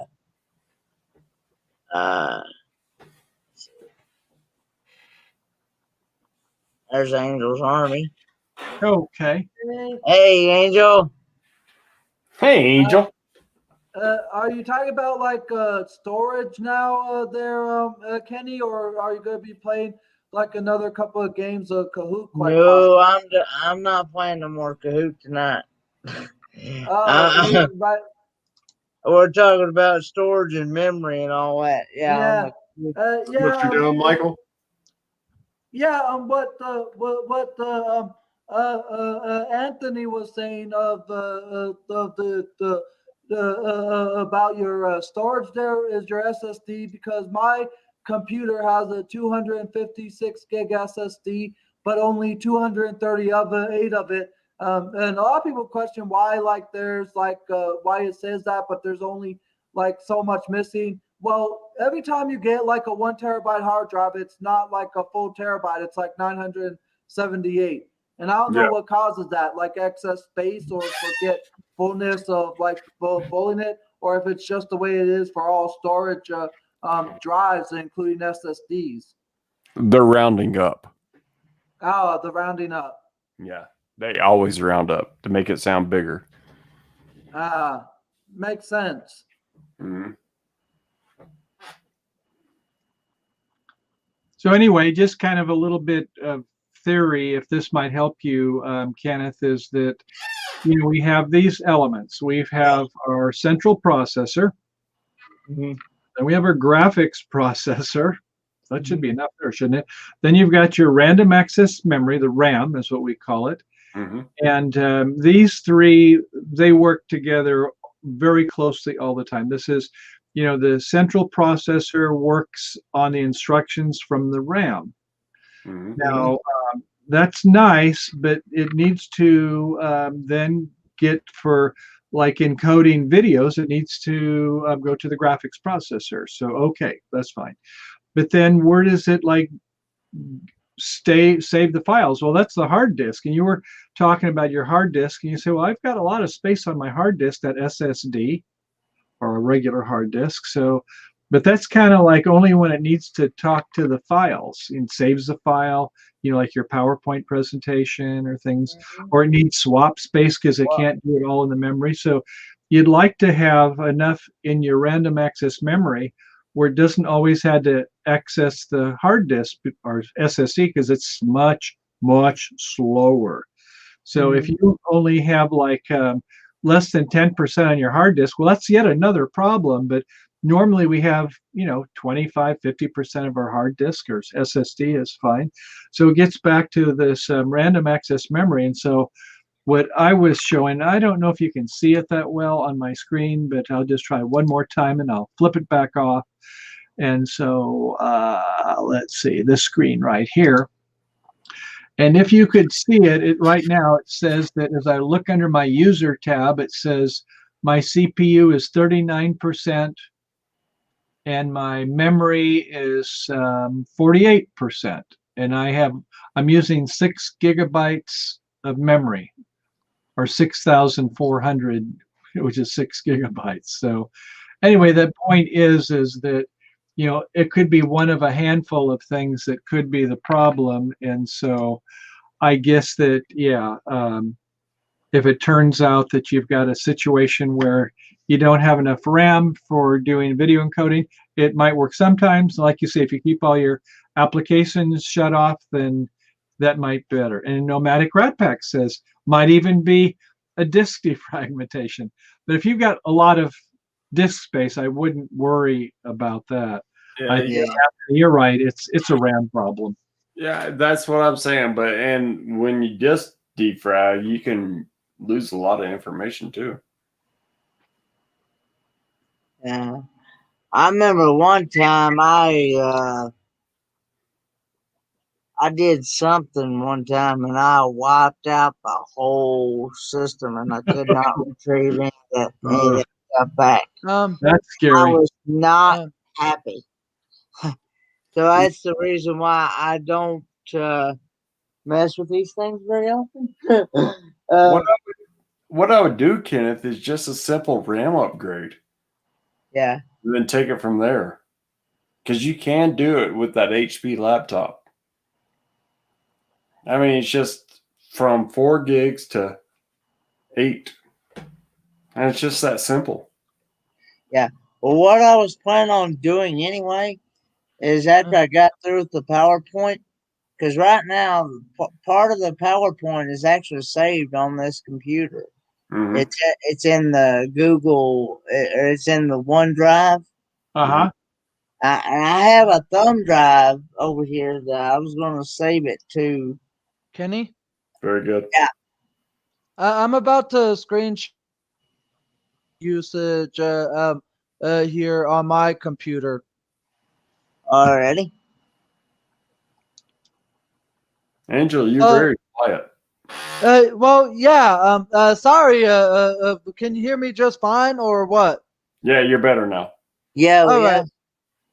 right. This is my computer usage because it says that the CPU is at 9%, 8 GPU, and memory utilization 69. I have one of those fancy game.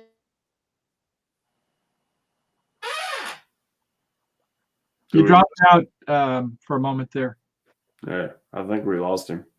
Yeah, I ain't got no sound. I use my gaming laptop more of as a multi purpose kind of one.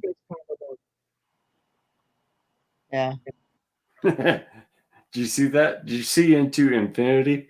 The infinity screen. Yeah. But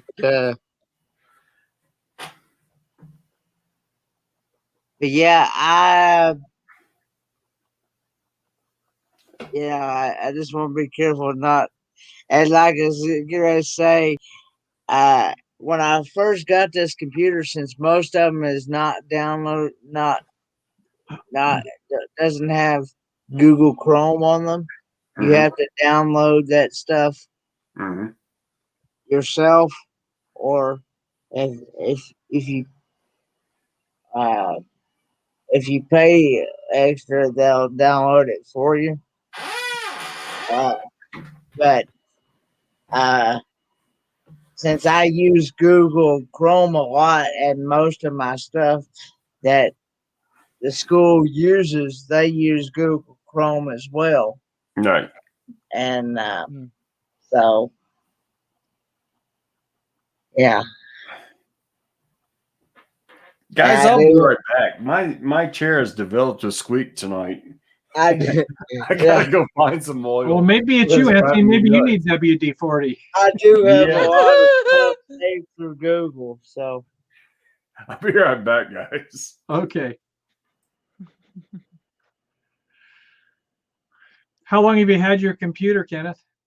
I've not had it but about just a couple of months. I mean, was it new when you bought it? Yes, I bought it brand new. It hadn't even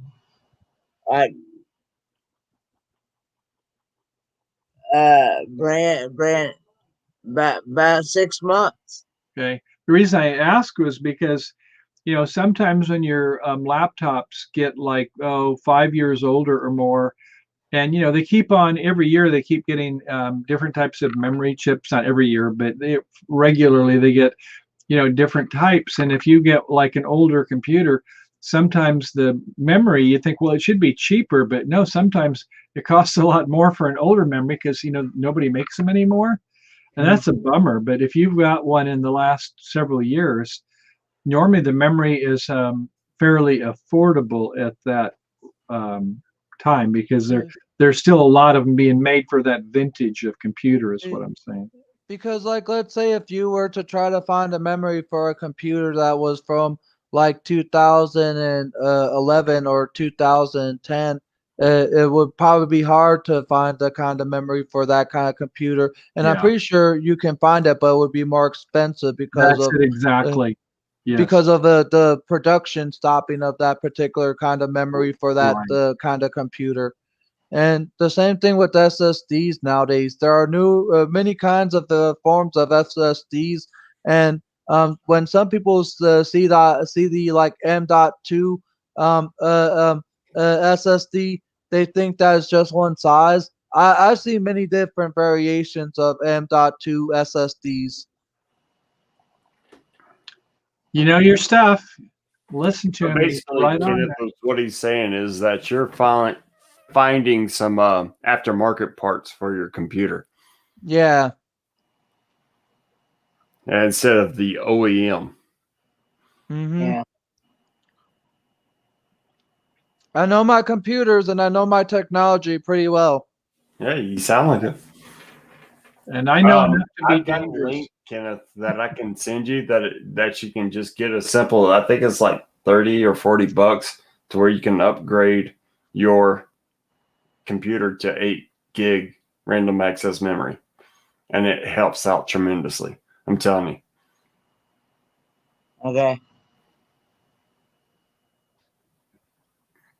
Working with what you got. Yeah. I just like I said, I knew when I got this thing, I got a bundle package with it as well. It came with like ant- antiviral protection for a year and some other stuff for a year. So Well,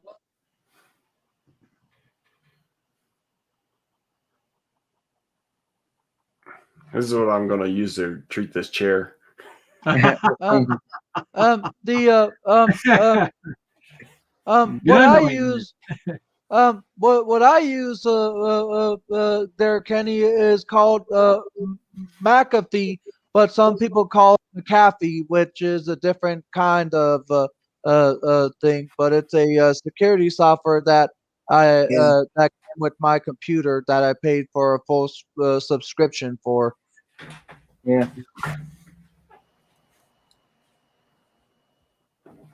Well, if you have antivirus software, it will add somewhat to the load of your computer. And I've had about a half a dozen different antivirus programs over the last 30 years if I've had computers. And so I've kind of like, I just use Microsoft Defender these days, but then I try to use good habits.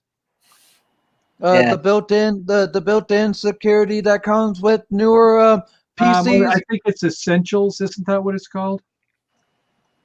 Yeah.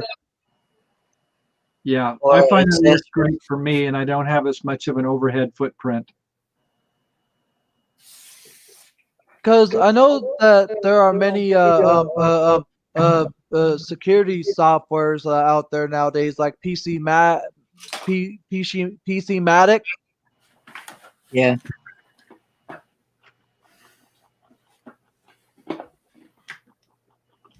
I'm trying to be quiet. My son's sleeping. Well, nice to meet you, Michael. For a great man, you should have dealt with so many computers. But the only reason why I know so much is because I'm one of those people that when they see a new computer, that I want to get it right away. But I'm not like that when it comes to my cell phone, because I use my cell phone, but my cell phone is not like my primary way of editing my videos for my YouTube channel, and it's not like my go-to device to record everything on there. I mean, I do record, but I sync it to like a storage on my computer, like my Microsoft OneDrive. So, so I use my phone, but I don't use it all the time for like YouTubing. I use my computer for that. Yeah, just kind of on that note, I'll share just a quickie story, and that is when I was down in Quartzsite, Arizona, 2 weeks ago. I've got my high performance laptop. It's got 64 gigabytes in it, blah, blah, blah. But, I was like, one night I was editing and I saw the hourglass in there and I thought, oh, I better hit Control S. Any of us who do a lot of editing on PowerPoint or Word or Adobe Premiere, whatever Pro is, Control S is to save on a lot of applications. And all of a sudden, my screen stuck, and it's like, well, oh, okay. If I got a blue or black screen of death, or what's going on? And I went to reboot, and it went to the BIOS. Before it gets to the operating system, oh, this isn't good. Did it? My disk drive crash or what? And I tried a couple more times, and I couldn't even get a BIOS to start up. I thought, oh.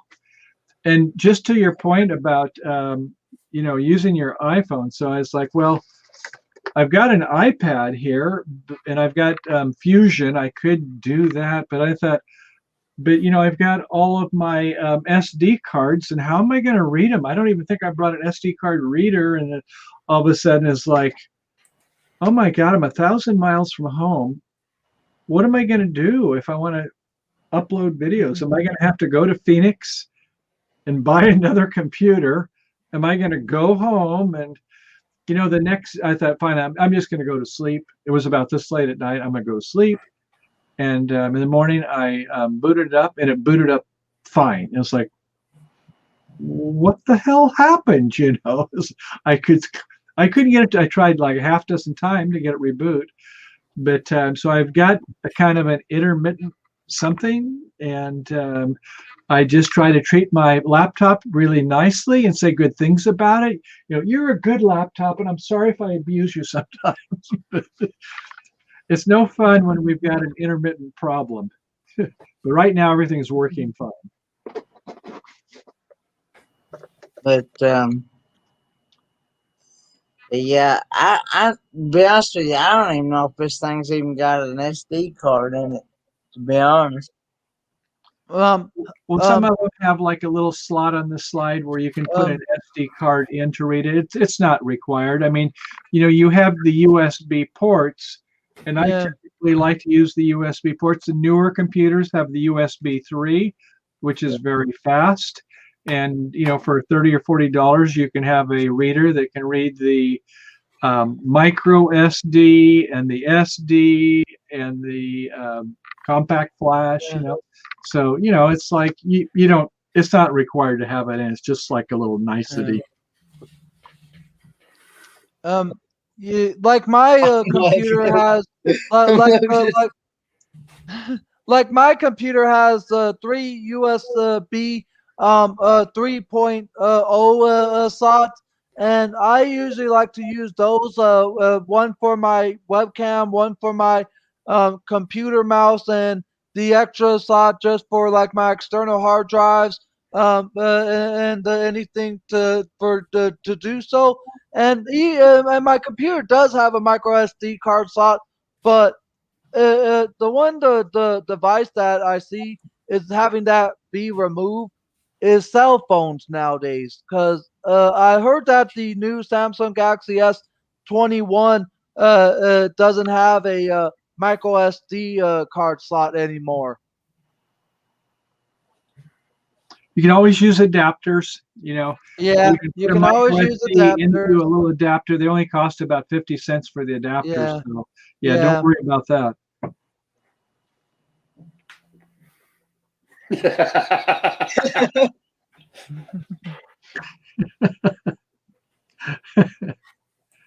So Kenneth, I wonder whatever's going on over here in the chat, man. Oh man. Do we want to know?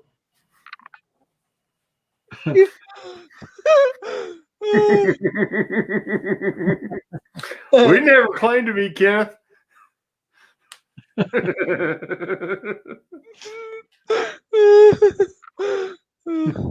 Oh, what was you gonna say to me, Michael? I'm sorry.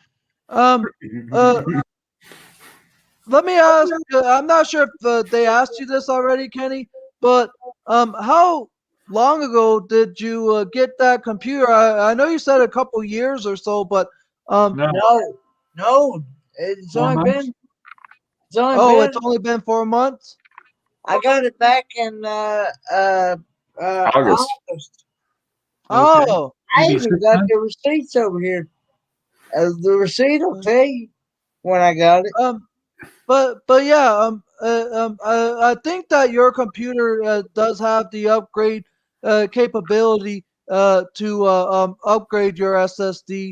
Like mine has the capability of upgrading my SSD from a 256 gig SSD to a 1 terabyte SSD, and I Oh, can that's even good. upgrade my RAM with the 8 gigs that came with this computer up to 32. So what's the highest can you go? Depending on the kind of version of computer you have. Like look up the computer that you have, Kenny. And I'm pretty sure there may be a website to where you can go to that tells all the information about like your PC specs of what you have there. Angel, he's only got one channel. Just so you know, he's only got one channel to where he can upgrade it. His RAM. yeah, his RAM, he's only got one channel, and it'll only take one. Now is what is it? As CPU, he might be able to upgrade that, but that's a lot of work. Hmm. Um, Is it a desktop or a laptop, Kenny? Laptop, it's a Yeah. 56K laptop, Uh, 256. Am I getting that terminology right? what kind of brand of computer it is? Is it an HP, Lenovo, or what is it? HP. Uh, Yeah, very um, basic HP. Yeah, I was looking at. Let's see. hmm.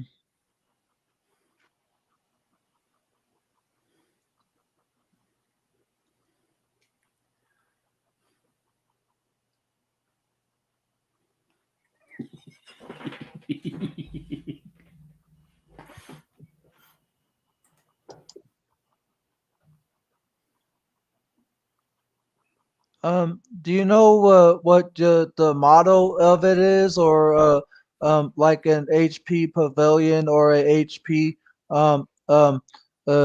what kind? Because I want to try to get as much information about what kind of computer you have there, Kenny, to look up the all the specs of your computer to help you out. Okay. It says.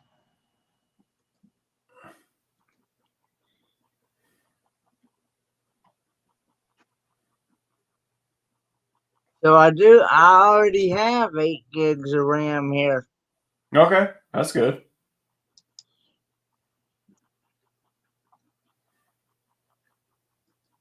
Then what's causing that digital garble? I don't know. Yeah. It says Michael, you got any ideas? Yeah, I say open a browser window. I'm going to open a browser window now, and then we're going to type in the word. okay. Just say speed test, SPEEDTEST, no .com or anything. We just say speed test, and you'll see that your Google Chrome browser will say, okay, there's an internet speed test, and you just click on run speed test. If you don't want to do that, you can go to speedtest.net, but I think just searching for speed test in your Chrome browser and run speed test. So I'm running it now, and my download speed is, because it's nighttime and there's no one else around, it shows 570 megabits per second. My upload speed is running at 40 megabits per second. And this, I'm streaming video too at the same time. So it's got the video as well as it's still got enough for another 40 megabits. So, I am smoking hot right now. I mean, I don't have fiber optics, but for a cable, this is ideal. Oh, really? You got If cable? upload speed is only 1 or 2 megabits per second. That's 1/40th of my speed. So, Kenny, can you run a speed test? Hang on a second.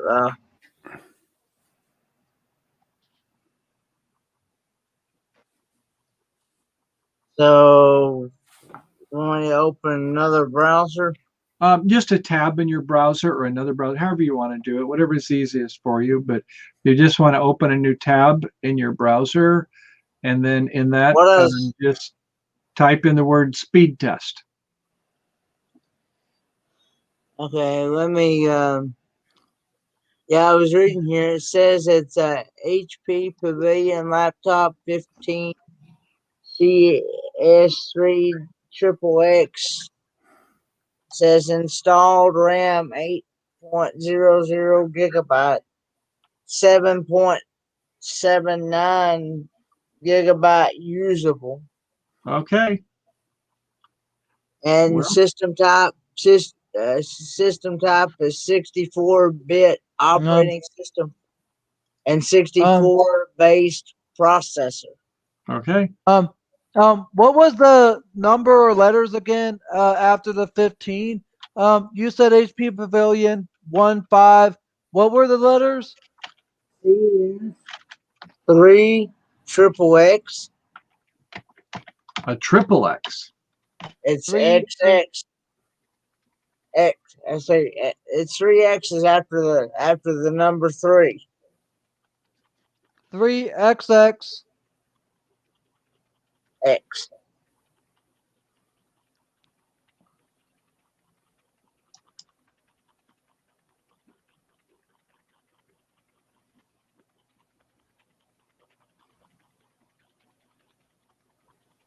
Were you able to run the speed test? I haven't tried it yet. No, Okay. let me If exit you out want that. to. Let me exit out that and then go over here, open the browser again. Alrighty. I was just in my settings is where I was at last time. Okay, just in the browser, just type speed test. Yes, just the Yeah. word speed test, all one word.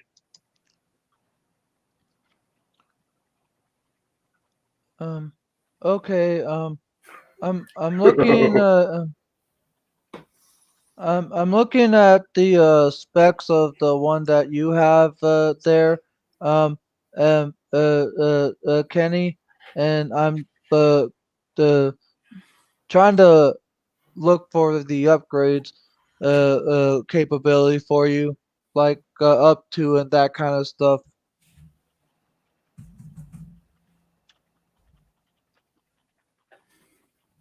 I can't type right now. We're not passing a sobriety test, gentlemen. What have you guys been drinking? I haven't been drinking anything. Okay. Well, I finished my Oh, drink I a have. couple hours ago. Now I'm just drinking my green tea. Okay, I just did an internet speed test, and it says that it's 216.7 megabytes per second download, But the upload is one we're interested in. and the megabytes per second upload is 10.7. Holy smoke! And you're great. Whoa. Wow. If you were even, I don't think you're probably running 720 speed going up, 720 pixels. On mine, I'm running like 1080, and I still, if I've got 3 or 4 megabytes per second, I'm fine. So, yeah, you've got plenty of bandwidth, unless there are times when somebody else is on your network that is congesting it. I mean, let's just say for a second that you have a router. Are you connected directly from your PC using an Ethernet, or are you using the It's just a Wi-Fi? It's wireless Wi-Fi. Wireless. Okay. Well, generally they say for live streaming, do not use wireless, but depending upon how good a quality of your model is of your router. For instance, Well, I'm going to show you mine right now. Yeah. Take a look at this baby right here. I just upgraded. Let me get out of this one on mine. Let me get back to Can you see mine here? Mine has got like 8 different antennas on it. Look at the size of that sucker. Wow. Here's my hand. I've got a high performance router, but I still, when it comes to live streaming, you see the back of my router here? I've got like 5 connections. So I don't go to any of my PCs using Wi-Fi. I have them all direct connection because it's going to be a lot faster using that. So I would prefer to use a Ethernet cable that goes from my router right to my PC. But it may work. I mean, it just depends. Do you have a lot of other stuff on your network besides just that computer? That's the question. My phone connects to the Wi-Fi here. Yeah, but I mean, you don't have any Netflix that people are watching in the house, or No, not unless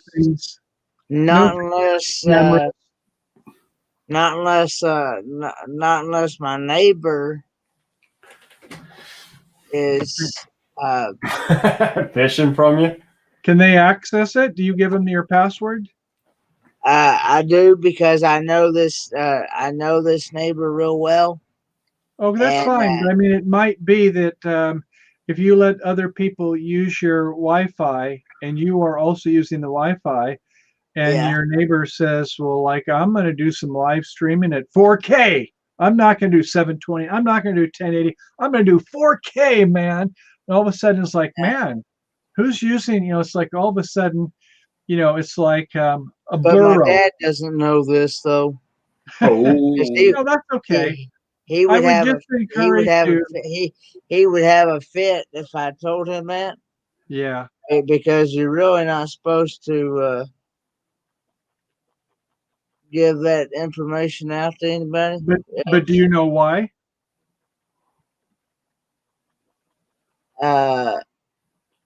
Because of hacking and stealing personal information. That's 2 of them, but what's the third one that's even worse? Child pornography. Yeah. Ooh. That is not. You don't want somebody on your equipment if they're Michael. We don't want to get into that. We don't. No, I'm not either. I'm just saying that this is the reasons why we don't generally like to share our Wi-Fi. Right. And because if we don't know who's there, and maybe that person's good, but he has a friend coming over, and it's the friend that is. Anyway, I'm not going to get into it, but I'm just saying that we need to be careful when we share our Wi-Fi. But in this case, we're more concerned about from your perspective. I did it because they helped me out. They've helped me out a lot, and she's going through a rough time right now. Her husband is actually in jail right now, and So with him being in jail right now, Yeah. she is not able to, and with the internet provider that she uses, the bill has been in his name. Well, not been Why? able. He's in jail. I didn't even know this until she told me once. She messaged me on Facebook one day. Said, "Kent, do you still have internet?" And I said, "Yeah." And I said, "Well, I need to use it to be able to teach my kids, um, to be able to teach my kid to do the virtual because I didn't want him to get behind." I said, "I understand, but How old are the kids? I'm thinking almost in their teens." Uh-oh. Uh, No, the reason I say uh-oh, not besides what uh-oh. they would want to watch with videos, but I'm also thinking is that they might be doing some serious gaming. Yeah. It might be. Well, she told me herself. She said it's not going to be a continual thing. It's not going to be it's not going to be an all day thing. I mean, it's not going to be an all time, just ever now and then, because she actually goes to another friend's house Yeah. and stays with them to help her mentally.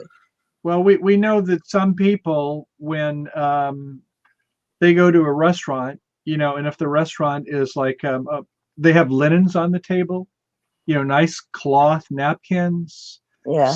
silverware, it's going to cost them out. And when we eat moderately because we're going to pay quite a bit. Mhm. Whereas if it goes to a buffet or you're eating somebody else's house for free, the saying, free food has no calories. So if there's people teenage, And they say, man, I am gonna like do some serious 4K gaming.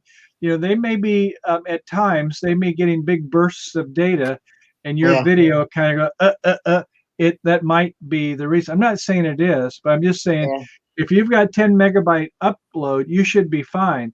If you're sharing that with some other people, you just don't know. That might be why you're yeah. getting some intermittent bursts. So But I don't share it with nobody else. well, Else. but I mean, it just might or might not be that one person. Yeah, Personally, if you had somebody who was knowledgeable, you would say, okay, I'm going to set you up on a guest account. So you're not going to have them, your router can have multiple accounts. And on the guest account, you say, okay, I'm going to set it so that they'll get like 2 megabits per second. I'm not going to give them all 10. I'm going to give them 2 because I want to have at least 4 or 5 for myself. So you can partition it so that they don't have as high upload speed as the maximum that your router was put at. But regardless of that, I think you should have an Ethernet card that goes to the back of your laptop, assuming that your laptop and your router are within like how many feet are they away from each other? 10, 20 feet? like right here is my router, and back there, right next to the router is the modem. Oh yeah. So hey, It's I would sitting right here next to me. just get a 3-foot cord that comes to go out of your laptop and have it plug it into one of the ports on the router. And now you're not using the Wi-Fi. That'll help. I mean, you're still sharing the Wi-Fi with them, but at least you're direct connected. That can only help. Yeah, I would say more of a 20-foot cord. Yeah, I mean, you can use a 20-foot if you want to, or 25. Well, There's I know some that- low. I know that house model. I got the same house model. That's I 20 think you can foot. go up to 300 feet. I've got this some. is 2006, and it's a 14 by 70. Yeah, he wants a 20-foot. If he's going to keep it in that same configuration. But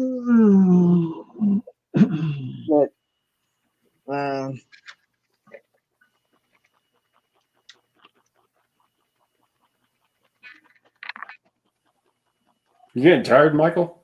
I was just kind of thinking about something we talk. I might turn it in pretty soon. It's 1:30 here, California time, so I'm not as much of a night owl as you all, but I'm trying to think of what's going on. My wife says she wants to go on a bike ride, but that was Sunday. I think she just wants to work in the garden tomorrow. So I've got some videos that I recorded when I was down in Quartzsite. And, you know, I don't do as many interviews as I probably should, but I do like to interview people, and I did 3 of them. And so, yeah, I want to start putting those up on my channel. Yeah, I'll do that tomorrow. How about you guys? You got anything big going on tomorrow? Nothing much. Just probably watch some more YouTube videos. Probably. I do a lot of that garden, Michael. What's What that, are you Anthony? growing? What are you growing in that garden? Right now, she's just trying to keep the weeds down. I mean, she likes to do tomatoes. Heirloom tomatoes is what we love, and you know, but she'll do some other vegetables. I'm trying to think anything out of the ordinary. No, and she does some herbs. Yeah.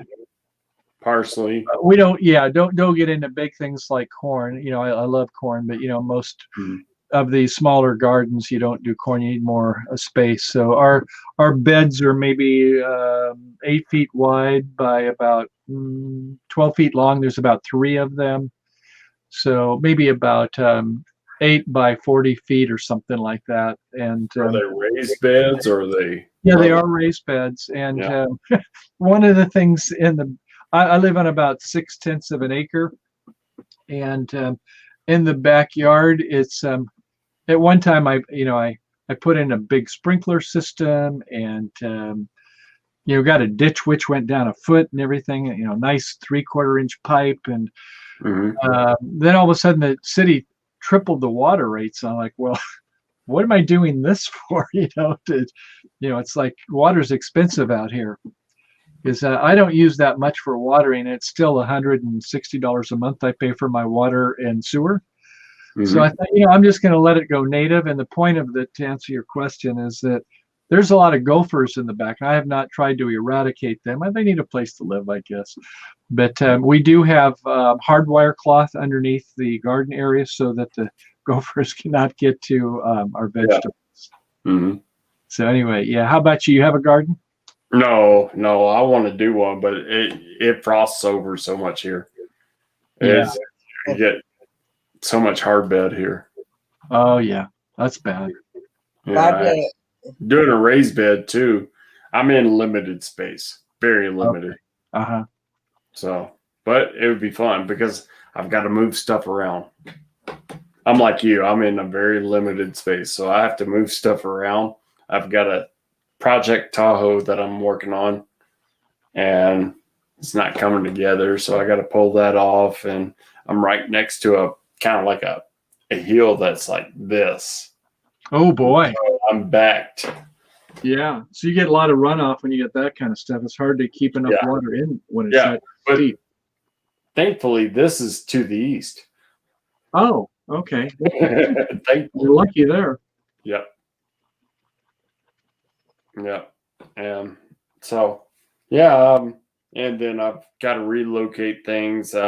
We're in a trailer park, so it's fairly, but we do have plots that we. Yeah, the space is, unless you just use a raised bed or something, you're kind of tight. Yeah.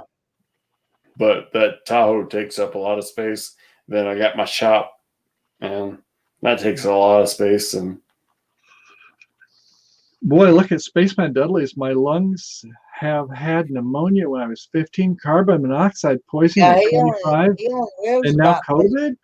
Oh my God! Yeah, I'm so sorry. He only lives about 35 minutes from me. Man, I hope he's recovering from the COVID. That's hard.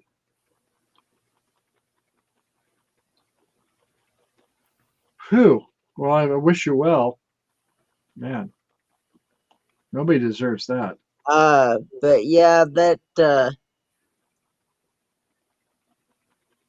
the neighbor I was telling you about, she's been real helpful and stuff, and she also told me several times that she promised to not give it out to nobody else. So I'm putting my trust and confidence in what she said. Yeah, well,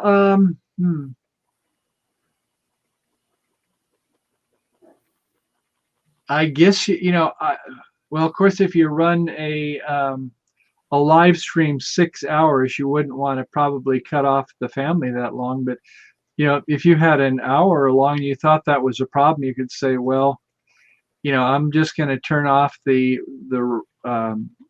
Wi-Fi ports for until I get my live stream done, and I'll turn it back on again. But either that, or else you need to have a monitor to see just how much bandwidth is being used from other people. You could look at that, but you probably don't want to learn that. I've been told by several different people anyway that StreamYard takes so much bandwidth anyway. Yeah, it does. Not too bad. I mean, if you've got 30 megabits, now you may, I should retract this. You had 30 megabits now, but this is the middle of the night. But I don't know if when it was stuttering, if it was maybe you had bandwidth then. Maybe the kids were not asleep then. Maybe they were doing the gaming, or maybe they were watching Netflix on 3 different rooms or something. I don't know, but that might be, because I haven't seen it, Anthony, in the last hour that he's had any stuttering of you. No, not really. No. So it's not like your amount of RAM is changing. Since for the last 6 hours, nobody else has been doing anything on your PC. Mm-hmm. The only thing that happened is I asked you to do a speed test. That's the only demand we've put on it in the last 7 hours. So what else does that leave? The only thing I can think of is your internet speed. And you're saying, I don't have anything else in my house. And then we ask you, well, does anybody else have access? And you said yes. So if I had to guess, the only thing I can come up with is your neighbor at times maybe uses heavy bandwidth. And maybe you could just ask the mom and say, geez, when I'm doing my live stream, I don't know if the boys like to do computer games or, watch Netflix videos, but, I need to have a reasonable amount of upload speed so that, it doesn't congest too bad. Let me ask you this, Michael. If he runs that hard line into his computer, will that take away from what they can use? It will definitely help. Whenever you have a hardwired, you will not be contented. You got to think about the router has multiple lanes on the freeway. And so some of the lanes, you're going from a port in to a port out. The port goes to your cable modem, or however you connect to your internet service provider. So if you're going hardwired, you should be pretty good. But that isn't to say that the bandwidth that it's going out, if let's say you say, well, I need 5 megabits or 4 megabits or at least 3 megabits to have reasonably good quality. And if they're using 27, well, you might be fine right now, but if it happens to be in the evening, your cable provider is only giving you 8 megabits up. Oh, wow. Now, if I need 3 or 4 myself and they're trying to pump through 10, then we're all contending for the same amount. So the short answer is that you'll be better, but it's not necessarily guaranteed that you'll have the full use of your bandwidth if other people are trying to get it through Wi-Fi. Okay. You understand that, Kenneth? Not really. No, I'm sorry. I can't. I wish I could explain it better. I'll put it this way. If you were in the morning and you had a lot more energy than in the afternoon, in the morning, if somebody says, hey, can I get a piggyback ride, Kenny? And you say, oh, yeah, sure, that's fine. Now it's in the afternoon, and I say, I'm only 180 pounds, Kenny. Can I get a piggyback ride? He said, I don't think, Michael, I could do that. Well, same way is that if a certain time of day is that, there's more people on the internet and your neighbors want to use a lot of capacity, that may not leave much for you. Mm, Yeah, you get it? yeah. Yeah. So, I mean, you're still going to get robbed. You might be. We don't know, but because it only happens sometimes, probably in the evening when the kids are still up. I'm not trying to be suspicious, but I'm just trying to say cause and effect. I can't think of any other cause. It's not Yeah. like you have more RAM, that's being used for one thing or another. Your computer is only doing the one thing. Mm-hmm. And you don't have other things in the house that are going on that you know of. So it's not that. Except for It's been working very smoothly for the last hour or two. Yeah. That's all I can think of. Makes sense. Yeah, it does make sense. But yeah, they do say, I'm talking about internet engineers, and I've been in internet and computers for 30 years, and that is that if you can always try to hardwire between your computer device and the router. Now the newer routers, they have the N series and some later alphabets besides the N series, and they're faster. But it gets into, well, are you using the 2.4 frequency or using the 5.2? Because 5.2, you're not going to have as much capacity as you do at 2.4 generally. And it gets to where, all these things, like all of a sudden it gets kind of overwhelming when you start to have different types of issues that require network engineers. And none of us, I don't like to spend more time than I have to myself. And Michael, you have to use a lot more layman's. Yeah, well, I'm saying that's what I'm saying. It's over my head too. Yeah, and we're just trying to help Kenneth out, and you see what I'm saying, Michael? Yeah, I sure do, and without being there, kind of hard sometimes, Kenny, because we're kind of guessing. Yeah. Yeah, because Yeah, you're not computer whizzes like you are.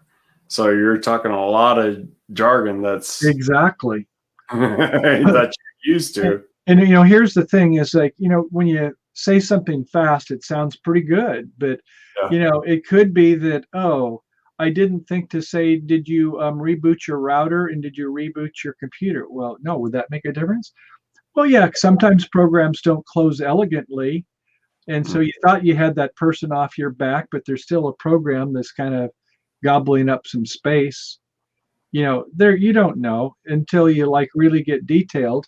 It's just kind of like we're doing some guessing, and I told you my guess. Right. Yeah.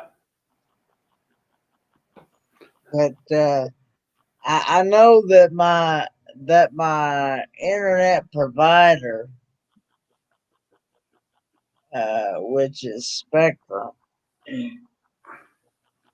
I just upgraded to a new router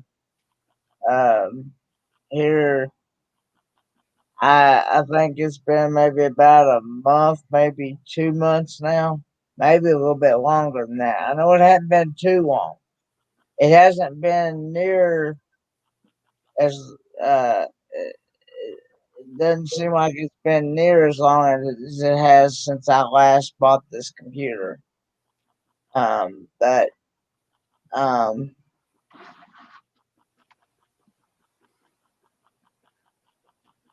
but anyway, they told me, said the Spectrum people said that I have the highest internet that they can give me Yeah. as far as speed. Yeah, you were like, at least at night, it was like 200 megabytes coming down and 30 megabytes going up. That's beautiful. Yeah. And they, like I said, Here's somebody saying, is a download speed of 9.78 and upload 2.06 good. Well, as my wife would say, I always say it depends. So yeah, for most, I'm sorry, I'm a gray matter kind of guy. So when it comes to a 10 megabytes coming down, yeah, you can do a lot with that. A video, depending upon how much resolution is it, 4 to 5 megabits. You get into how many frames per second is like, huh? What are you talking about? But, is it 60 frames per second a video or 24? So that would be a factor. But upload two is not great. Is 2 good? 2 is wonderful if you're just sending emails. It also If depends you on are what you're- like say using it for very low resolution. Let's say you're doing a video at like 480 pixels. Yeah, it'll do 480 pixels. So how about 720 pixels? Well, no, I'd really want 3 megabits for 720 pixels. How about 1080? What I transmit on? Oh no, it wouldn't do it. It wouldn't be able to handle it. So 2 meg, when I'm out in the woods with my RV 10 miles away from anything, it's like, okay, I'm not going to try watching a lot of videos because it's not going to be a very good experience. Or probably a lot of you don't know this, but on YouTube, there's that little gear icon down at the bottom. And if you click on the gear icon, you can say, I don't want to watch it at a high resolution. I want to watch it at 144 pixels. And it's like, oh my God, that's going to be grainy. Well, hey, if I'm out in the woods with only 1 or 2 megabits, I'll maybe use 144 or 240 or something. I'm not going to ask for it to give me a very high resolution because I just don't have the bandwidth. Right. So anyway, to answer your question there, B&D, is it's okay for a low resolution upload. For download, you're fine. And if all you do is like watch videos like this, fine. If you want to be like Kenny though and transmit at 720 pixels, no, 2 megabytes per second is not going to be quite enough. Nope. Well, like I was saying, I normally, when I do my taste test and stuff like that and things like that, I normally just use the YouTube and upload from there. I usually just go on here to YouTube on my phone, press that plus button right there, Right. and then it'll bring up a screen, upload or go live. I'll just say upload a video, and then I'll record the video, and then go through the options and upload it through the phone. Yeah. It usually, and then when it gets through uploading, I usually just delete it from my photo gallery. Yeah. Save space. That's smart. Yeah. Because I figure once it uploads on YouTube, ain't no need in keeping it in your photo gallery. Put it right. Because you Yeah, can always there's one downside with that, and I guess there's downsides with everything, of course. But my wife, she likes to help bands, and so, like one of the leading singers internationally is Adele, and when we go to an Adele concert, I'll say, Grace, you want me to bring my Lumix camera? It's nice and small, and I'll bet you I get some nice video. And she's, yeah, do it, get some video. So I'll take the Lumix, which it has a small sensor, but if there's enough light in the room, it's fine. And of course, if you're a big production like that, it's going to be very well lit. So I can have like 640 zoom. So yeah, that's a really nice lens for that. And so we'll put videos up on the internet, and everything's cool. She doesn't have no content ID strikes or anything. She's happy that people do that, and helps to promote her. But then my wife has also got some other people that she knows personally and put some of their video up on the channel. And all of a sudden, YouTube said, Grace, you've got 3 strikes. You're out. Your channel is cut out.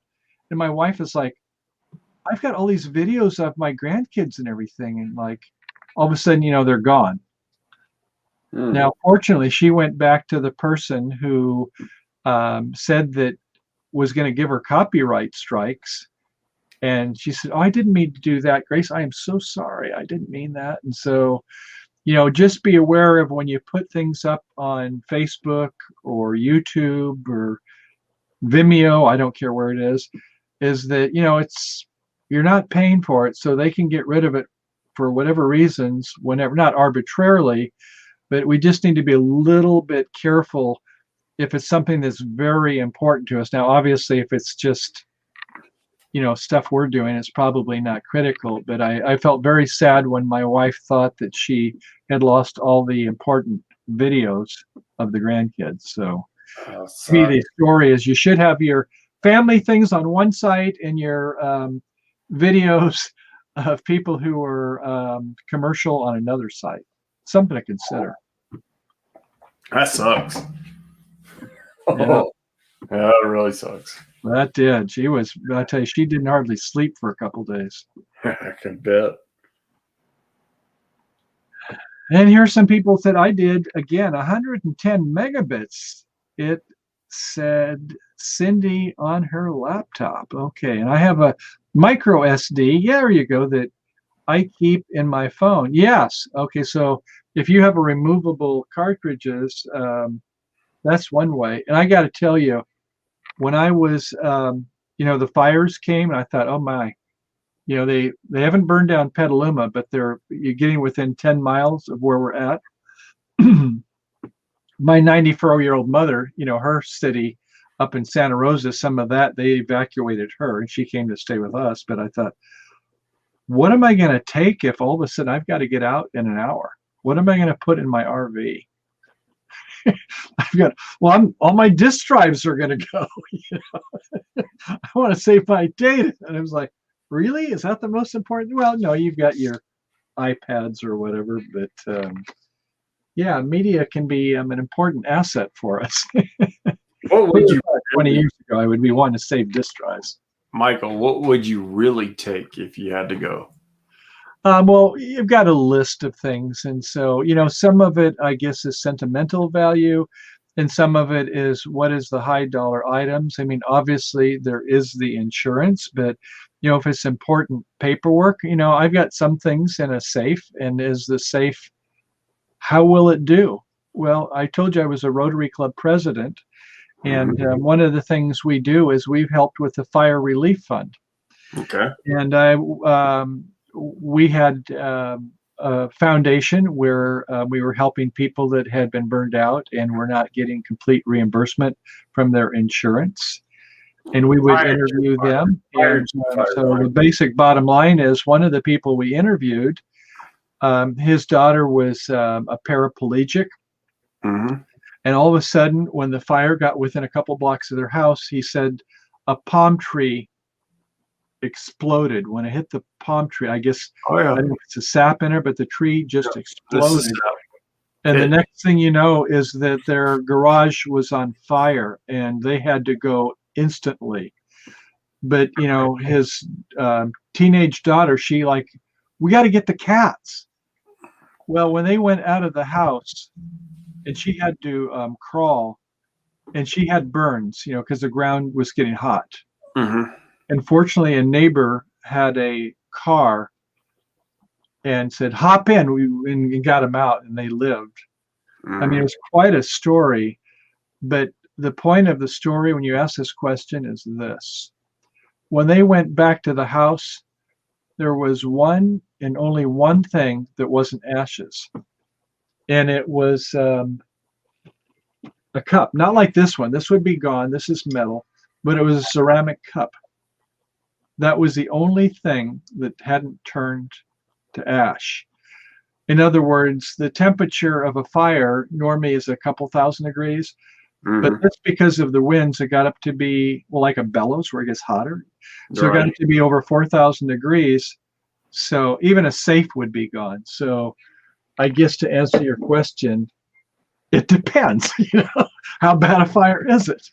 Yeah, but what's your immediate things that you would grab besides non-essential things? If you have like 15 seconds, I think most people would say this.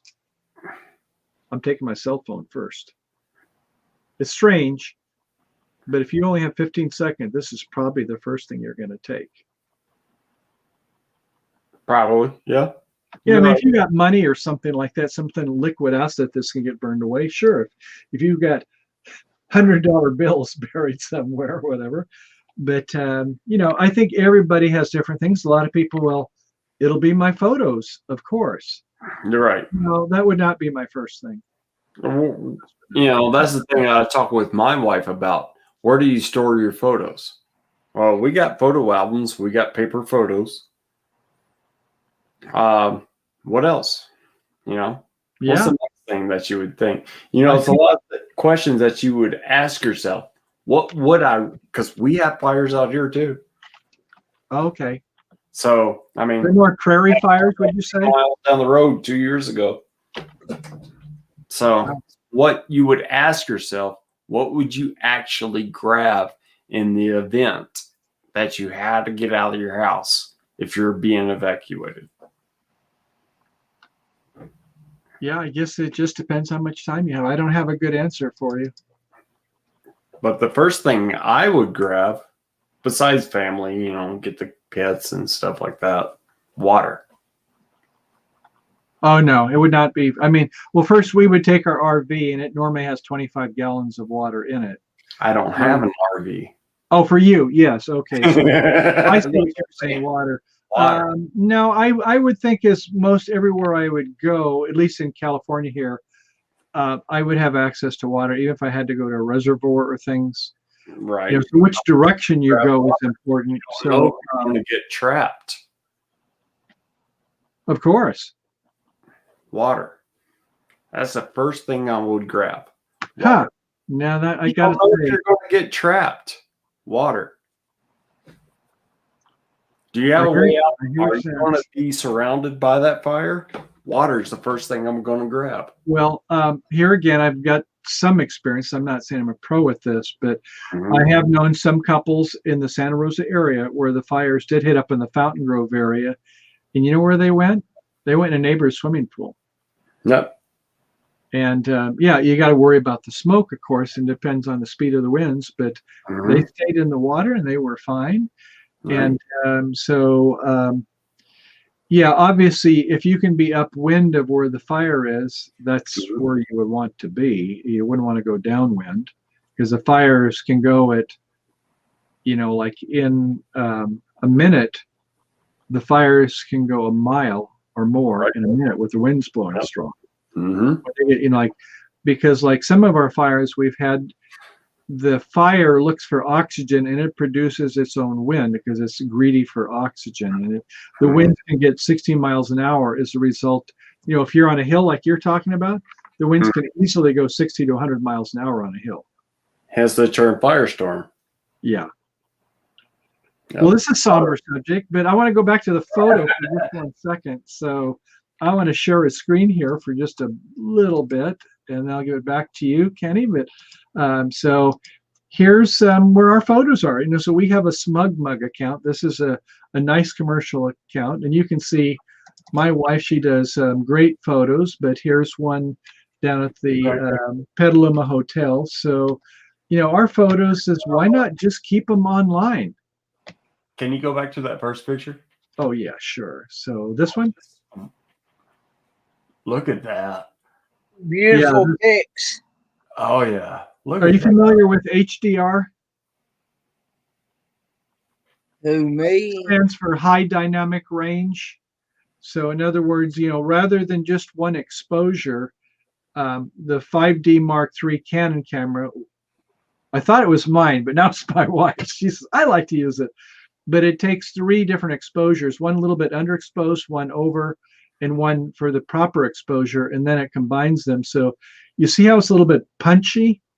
So, in something like this where you've properly lit, yeah, it turned out really nice. And then we do some photo competitions, so we're kind of aware of what merits a good photo. And anyway, she did a really nice job on that one. Yeah, she Here's did. another one, a good symmetry and geometry, and the perspective is good. And in the center, you can see that it's nice, but on each side with the red planters there. So yeah, she does a great job. But the point being is, and there's the bank downtown, is that yeah, we just don't have to worry about taking our photos as much because we just upload them. That's cool too. Yeah, that one was more like a macro. We don't normally do macro photography, but look at the intricate pattern that nature does. How can God do that? It's so beautiful. Can you go back more? There you go. Yeah, this is the main downtown. This is Petaluma Boulevard and Washington, and you can see the bank once again. And so, yeah, I think she asked me to take our Siberian Husky and walk right on that little crosswalk right there. We have another one. I don't see it here, but so yeah, in this kind of picture, it sort of tells a story. Yeah, it is. You can get, like, I don't know if you noticed, but over to the right, you can see some reflection off the street. After rain is a great time. You get that kind of a different kind of feel. So yeah, we oh, that's a kind of a good one. Look at this one though. Look at Kaliki over on the right. That's our Siberian Husky. Our neighbor's dog, Vigo, which is kind of a Keltie, which is kind of a dog. And then the neighbor across the street, Monica, and the three dogs, what are they doing? Two of them are sniffing. The other one's a little bit older. But I love some of these stories on some of these pictures. They're fun. Okay, I'm done. Some of our neighbors. There's Vigo. He's a good boy. Beautiful So anyway, dog.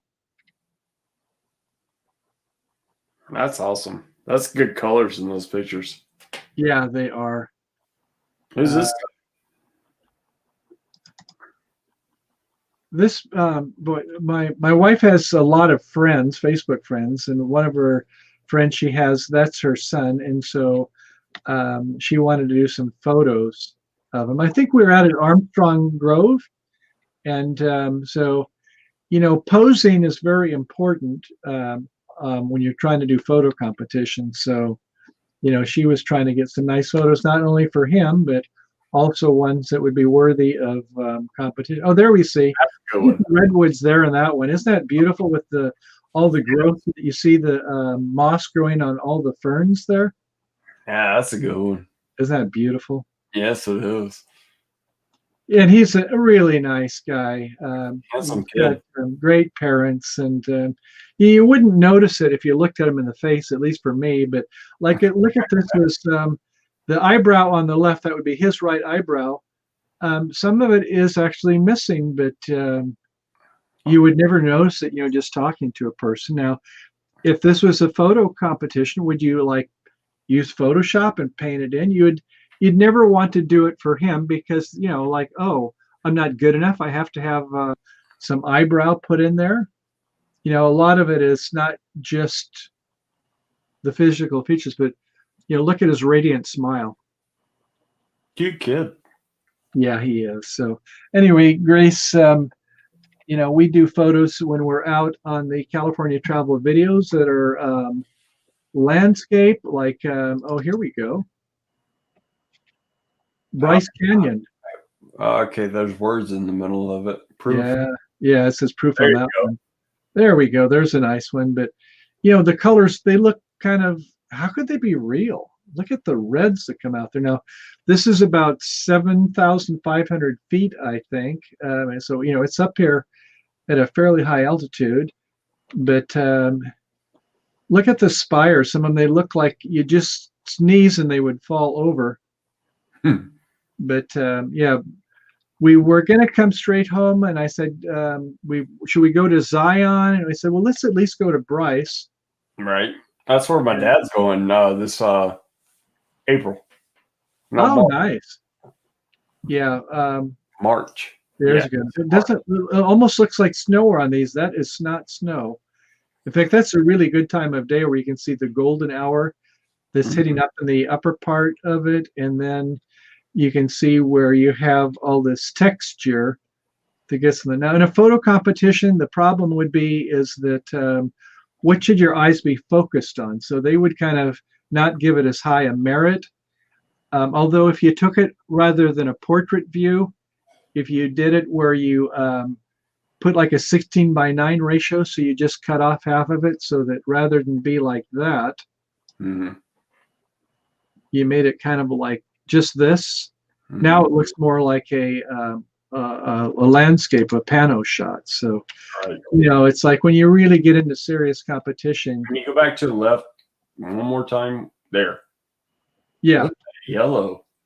Yeah. Isn't that neat? I mean, look at that bush right there. It's like gorgeous. Yes. It's amazing how some of these things will grow.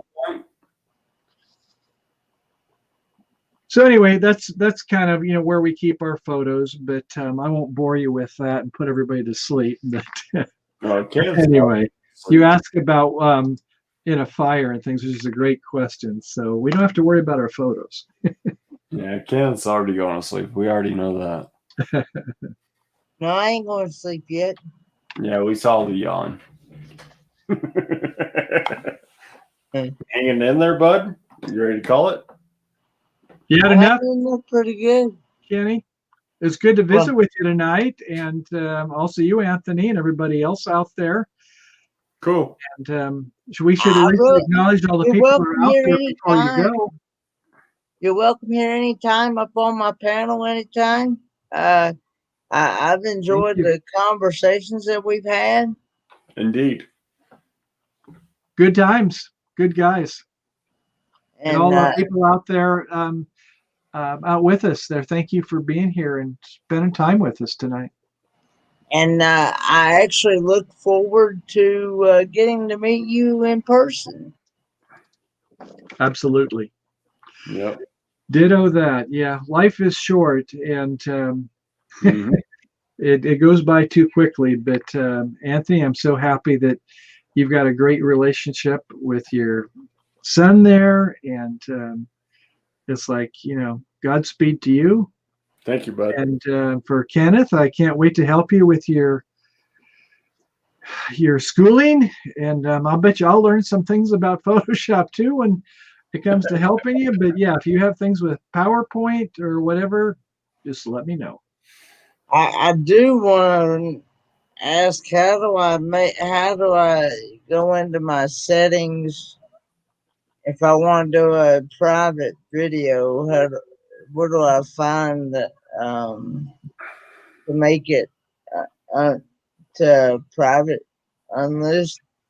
I can know how to do it on YouTube right away, but I normally don't do them on StreamYard. But let's see, if I open up a new one right now, I should be able to figure this out. So, are you talking about on StreamYard, Kenneth? What now? Are you talking about on StreamYard? Yeah, because that's the only program I can go live. Huh? You just don't go live. That's all it is to it. You just don't go live and you do a record. Well, I did. I went live with Camping Therapy the other day, but it was just between me and her. It was not made public. Hey, I've got the answer here for you. Here we go. Okay, everybody else, you can watch this if you're wondering how sausage is made. So I'm going to go to screen share, and we're going to screen share, and over to this screen is what I'm going to share. Okay, so I'm going to go up in the browser, and I'm going to go to StreamYard.com, and I'm already logged on, as you would be. And you can see where it says create a broadcast, just as you do every time. And now you pick in, what type of a picture you want associated with it. And I'm going to just use not the one for Facebook, but the one for YouTube. And I'm going to put the title, and I'm going to put Kenny. And I'm going to say, he rocks and loves PPT, which stands for PowerPoint. And notice underneath it, it says the privacy settings, and the default is public. That's what you use. But if you click over to the right, you could also make it unlisted. Okay. You could make it private, and that's where you do it right there, right on that very screen. So, right after you do the title and the description, see how it says privacy underneath it? Yeah. That's where you do it. Okay. So you're Now gonna what? send Kenneth a link then, if you were to do Well, it. he'll have his own link for it, but So yeah, now that's all there is. what's the difference between private and unlisted? I knew you were going to ask that, and I was thinking, I think I know what it is. So a unlisted means is that people can see that if you share the link. So as a for instance, when I do my bridge hands, remember I told you I teach the card game of bridge. Mm-hmm. And so if it's I want to let everybody see it, it's free. On Fridays, I'll do some free, and I want other people to be interested. I'll give them some for free. I'll give them a taste test. So when I put it public, everybody sees it. But if I want to have it so just my members, then I'll make it unlisted. And what that means is unless they get the URL, they'll never know where to look. So what that means is I will send them an email, and you could send me an email once you start up your unlisted. And I'll say, Yeah. oh, okay, I can come in now because you've given me the link how to get there. But unless I know the link, it has like maybe a dozen special characters, I wouldn't know what to type. So it's a random numbers that are associated with it. And so when you go unlisted, you just tell the person, send the link to the other person, send an email or a text or however you want to do it. So that's the unlisted. And the third one is the private. The private is nobody can see it except you. There's no link or anything. It's just for your eyes. So when we actually get ready to do it, I will have to make it unlisted then. Unlisted is exactly the one you want. Yes. And if you do that for a later date, is there a shareable link? Yeah, exactly. So, once it's been recorded, then StreamYard, you remember, it's not just on StreamYard, it's having it go to whatever. Remember this thing up at the top? Mm-hmm. I mostly use this one. If you look at the symbol of that little red thing there, that means YouTube. And over here, you see that little F, that means Facebook. Right. Now, today, when I did the live stream, I clicked both of them. I said, I want to go to both. So see how now they're both selected? But normally you'll just pick just one, and then you'll put your title, you'll put your description, and then you say if you want public or unlisted. And when it records, it's going to also be going to YouTube. And YouTube says, oh, Kenny wants it unlisted. So only people that have the link will. Now you can change it later on to make it public. Okay. You say, okay, I want it to be the first week. If you want it fresh and hot, I want you to pay or, whatever. Be one of my, subscribe to my channel or whatever. And then after a week, you say, I'll make it public after a week. So you can change it from private to unlisted to public if you want to. Okay. I hope that wasn't too much, but at least that maybe answers how we could do that. And I'm going to give you my telephone number now. Let's see, I'll just put it in the Don't do that. Private chat. There you go. I've sent him a private chat. There you go. There is my telephone number. Okay. But, what you can also do, and I think probably some of you people out there may know this and others don't, but I'm going to go ahead and get another browser window going on here. And this is something that's useful if you want to contact me or somebody else via email. And let's see, Okay, it's open up again. So let's go to YouTube. And we're going to go to California Travel Videos, your channel. And so when you go to a person's channel, if you go to their About, Mm-hmm. and at About, it says, well, yeah, I'd like to write them. And there's a spot there, it says for business inquiries, view email. So if I click on email address, it says, oh, they can be contacted using support@californiatravelvideos.com. Okay. So I could, send an email to, and provided they share their email, they don't have to share the email address, but I do. So if a person wants to be reachable, you can do that. Anyway, something nice to know. So you could also contact me that way, is just go to my About page, send me an email, and you'd be good to go. I would probably have to send you the link through email anyway. Yeah, that's true. That is true. So, yep, support@California Travel Unless you have a Facebook, I can send it. We do have a Facebook. It's my name, Michael Nistler, Nistler, and you'll find me on Facebook. Or you could send it to Facebook at California Travel Videos. There's so many ways. Just probably just get my email address and send it to me that way. Yeah. Thanks. Thank you. You have something else open? Because I'm getting feedback again. It must be me, but no. In fact,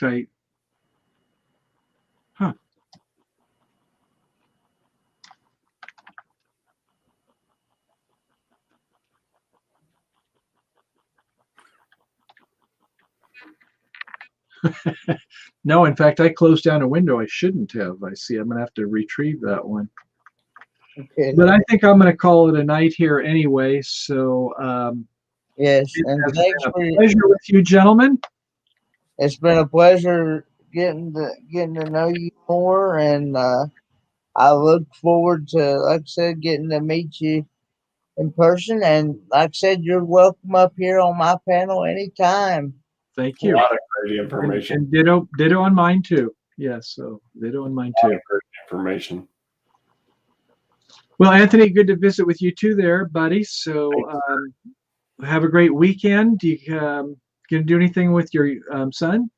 Yeah, I'm going to do something. Probably just let him sit around the house. Okay, as I always finish it with happy trails to you until we meet again. Peace out. Bye for now. Take care. Good night. You too. Bye, Michael. What now? So you look wrecked. Tired, bud? I look great. What do you mean? You look wrecked. You look tired.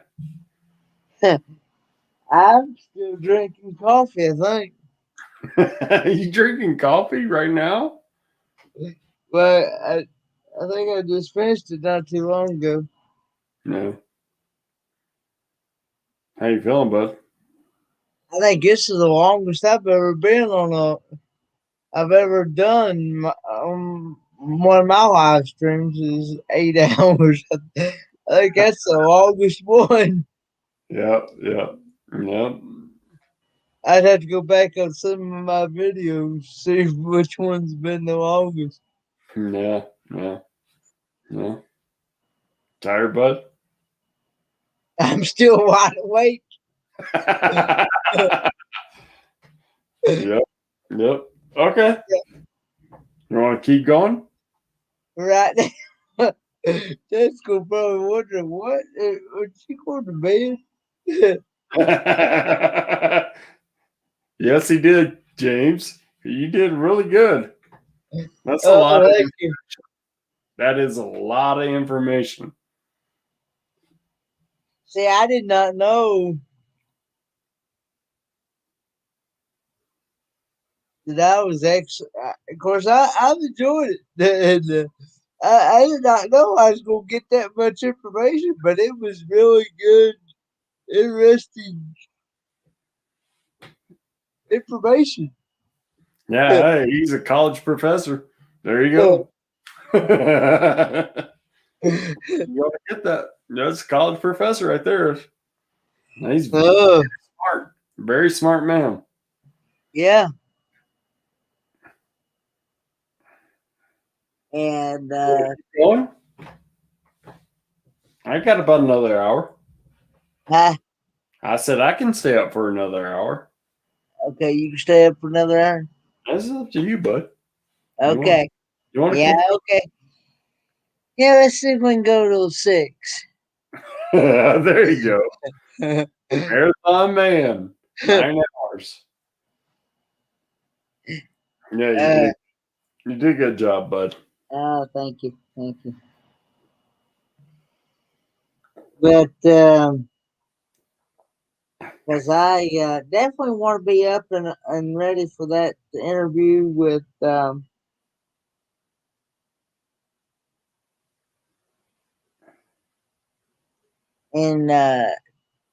with that, person that's living in Germany, Munich. Oh yeah. Yeah. Yeah, that'd be nice. Well, how about 30 minutes? I can go for an hour, I guess.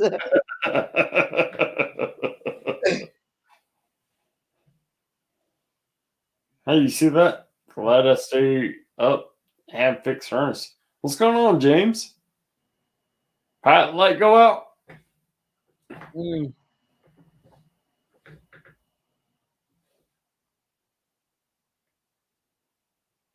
I didn't even know you did lives, James. No, I didn't either. I knew you did like vlogs, like cooking vlogs, and you did like vlogs on your artificial leg. Nope. Oh, I got it. Oh, had to replace the thermostat, huh? Mm-hmm. So, how's little man been doing lately? He fell and busted his nose today. Ouch! Gave himself a bloody nose today. Yeah, he'll be in the video. I didn't get the actual video of his bloody nose. Mama panicked and rushed him off, so I couldn't get that. But I got the aftermath. Yep, he fell flat on his face. Oh, He got his first bloody nose. oh, Yep. Yep. but yeah, I really enjoyed the live stream tonight. That was really good. Did you learn something? Yes, I did. I learned quite a bit from Michael there. Yeah, he's very intelligent man. Yeah, And it was really good.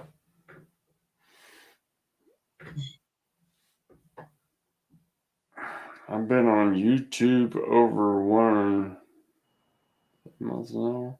when Blue Wave Odyssey got y'all started. Oh, okay. And, Thing I discovered D probably about 6 months ago. No, I gotta say it's more than that. 7 months ago. Because I started going live and I found Jerry Holly. I realized he was a subscriber of mine. I was like, well, I'll check out his channel. And it exploded from here. the link is at the top of the page. Nomadic. Yep.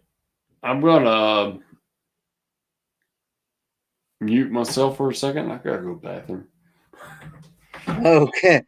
Yeah, that's what I've had to do a time or two myself. I gotta go pee.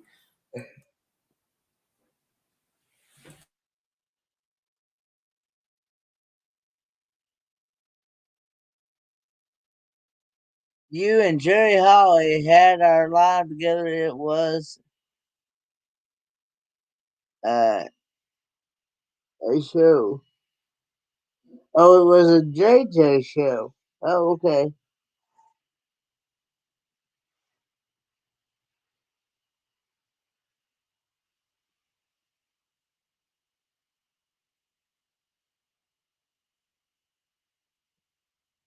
Yeah, the StreamYard link's at the top of the page, Nomadic.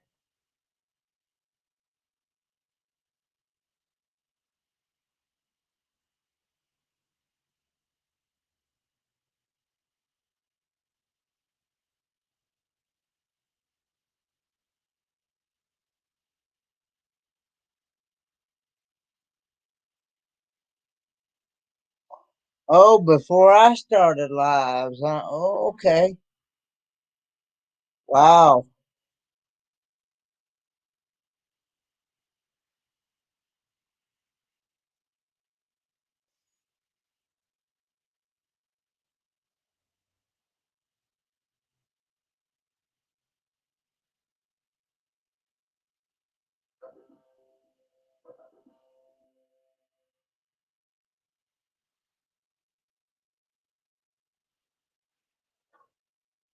But um, say you got 15-degree.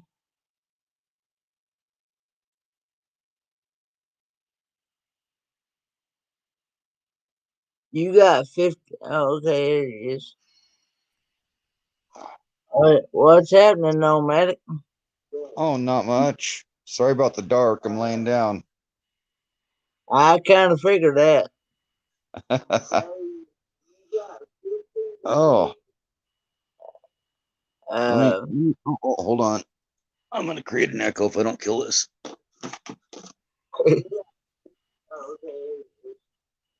There we go.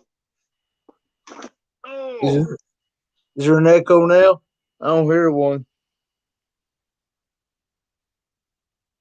No, I think I got rid of it. So how's things going with you? All right. Oh, boy, we went to Bend today. 200-mile round trip, doctor's appointment, shopping, all that good stuff. We Oh, in wow. the car for 12 hours today. Ooh, my goodness. That had to be rough. Oh yeah, my back hurts. I'm barely walking. Uh, James saying hello to you. I'm trying to get the chat up on my big screen because I can't see it on the phone when I'm on a panel. Oh, it's got to be a reflection off my glasses, I think. Something there. Oh, it's light behind me. There we go. There we go. Yes, it sounds cold. 0 tomorrow night. And James says, "Hey, Troy." Hey, James. So when Bird. you were in your computer earlier, Yes. when you go to I believe my computer, Mm-hmm. did it show what processor you have? Uh,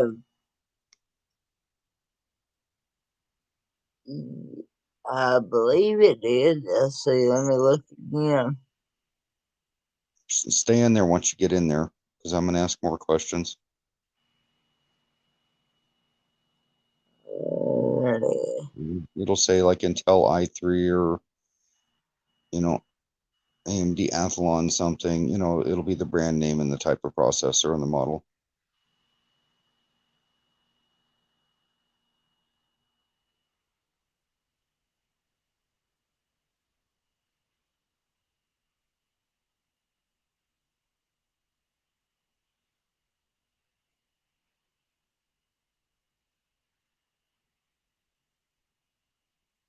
Because I know you have a 200 and you have a quarter of a gig hard drive, 250 gig or so hard drive, I think.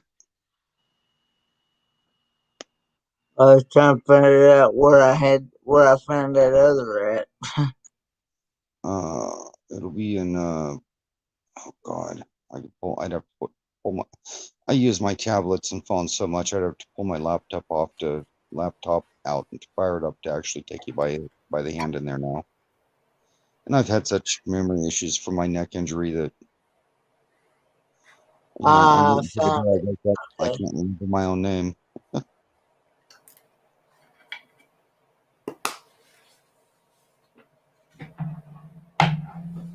Yeah. Okay. Yeah, I found it right here. Which model is it? The processor.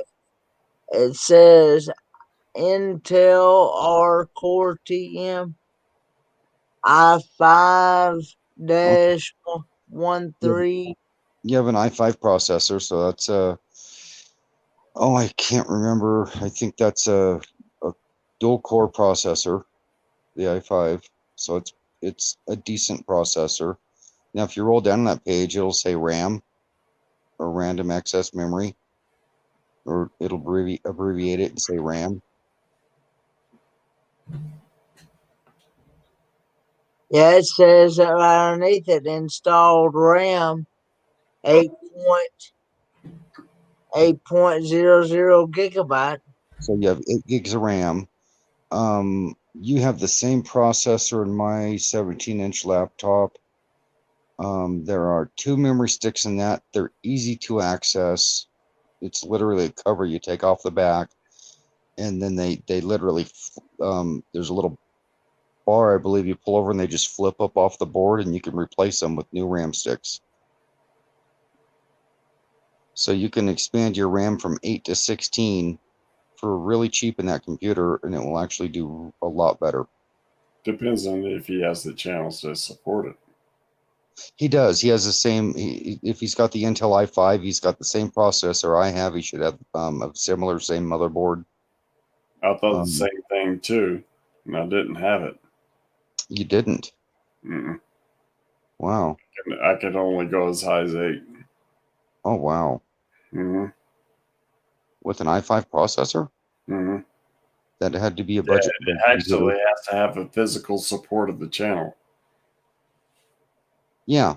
It's there's either one channel or 2 channels in there for sticks. Yeah, it doesn't have the 6. In mine. Yeah, that's what he's got to open up. Because I thought the exact same thing as you did, Troy. I pulled out 2 4s on mine, or I pulled out what was it? He was running a 4 and a 6 in That's mine. what you got to make sure about. Because I thought the exact same thing as you were, Troy. Okay, well, that's as easy as taking the cover off the back and seeing how many accessible spots you have for a RAM stick. Because I actually looked them up. You can actually look up your computer and processor, the model of your computer, and see how far it's expandable. I did that before I bought my sticks. Yeah, no. Then when they arrived, I popped it open. Yeah, I made the mistake of thinking the same thing, and it said when I went into my what you call it, the stat.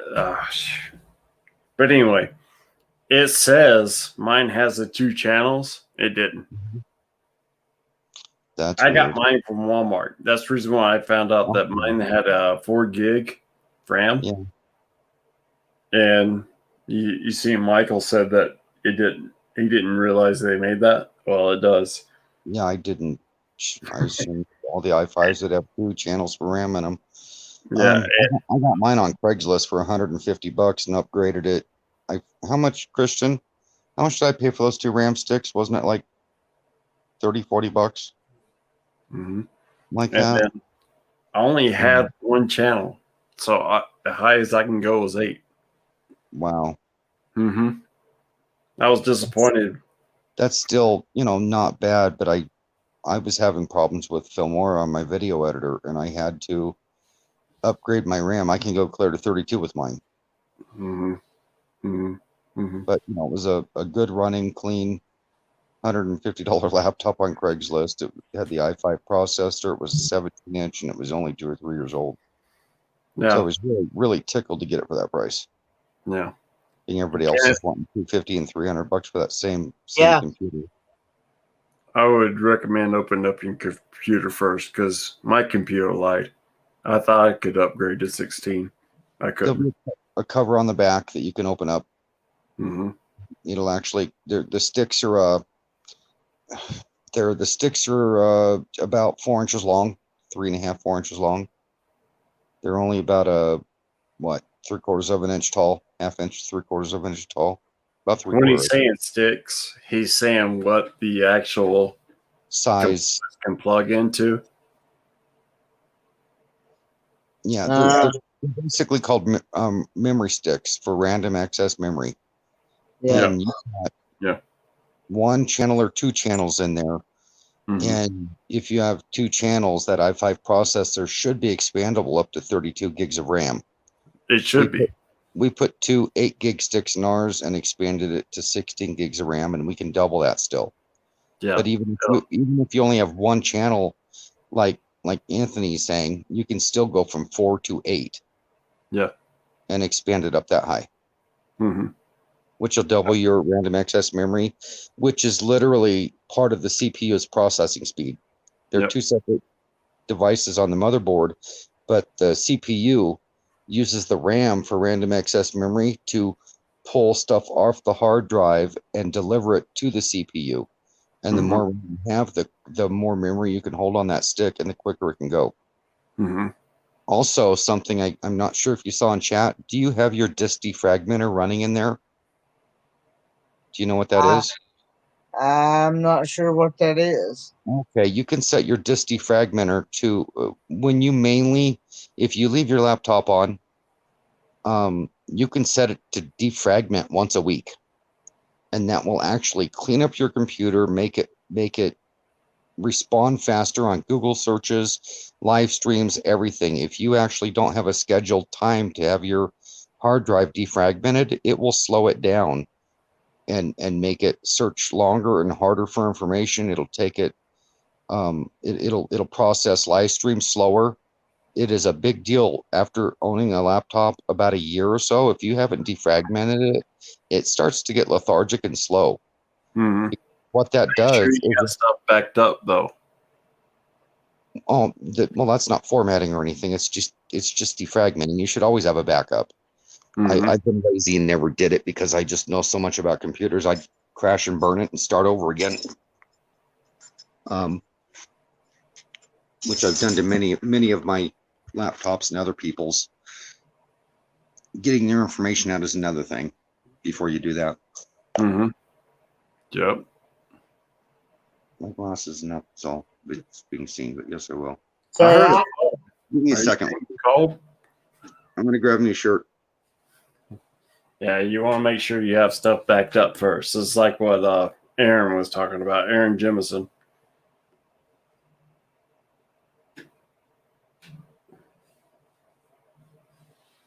is he in here? Yeah, I very rarely run a disk defragment. That's if you don't have stuff backed up, you can ask for heartache. Yeah. Mm-hmm. Because I mean, it takes away what you've already downloaded. Yeah. Mm-hmm.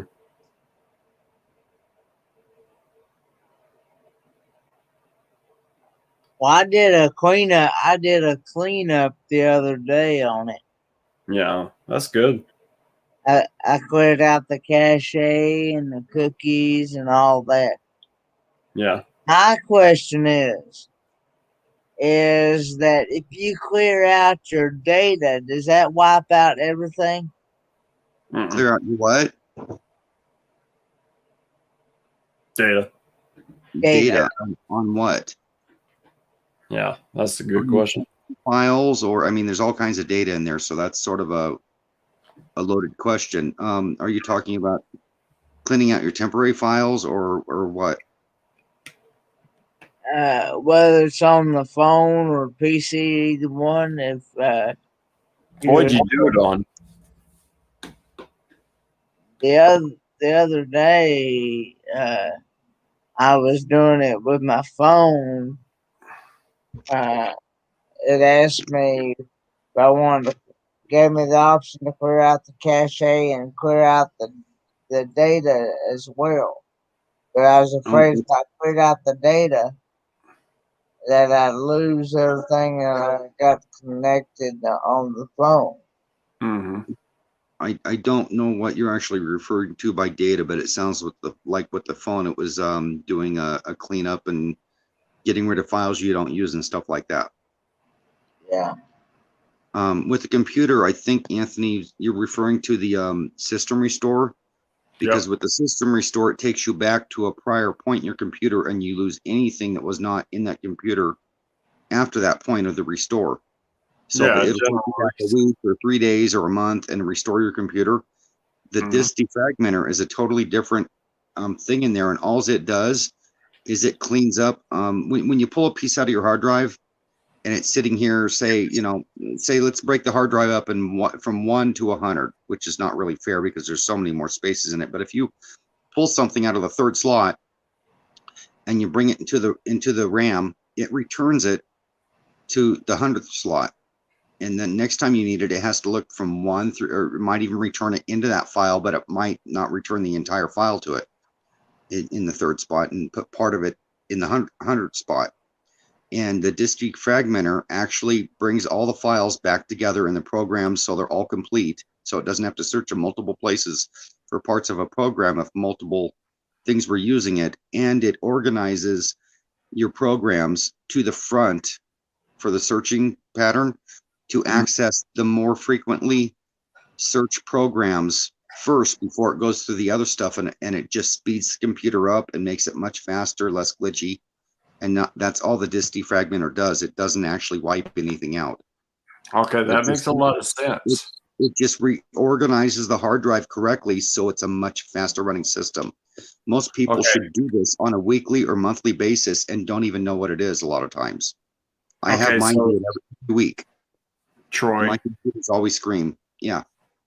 The reason why I'm saying that, because a lot of times in the past you lose programs.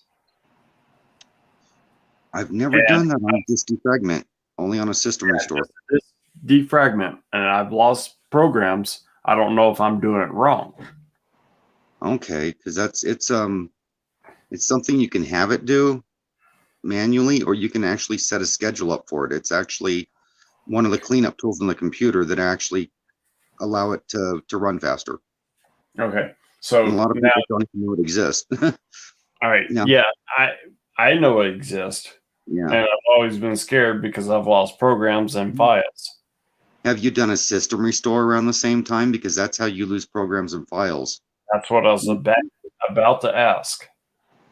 Yeah, the system restore, you can easily see if your computer's glitching or having issues, and you do a system restore, and you take it back like a week before you were having problems. Anything you've installed in your computer in that last week ceases to exist. Okay, that's where you lose the files, is with the system restore. Okay, but that's a desperate act for a computer that's really glitching and messing up badly.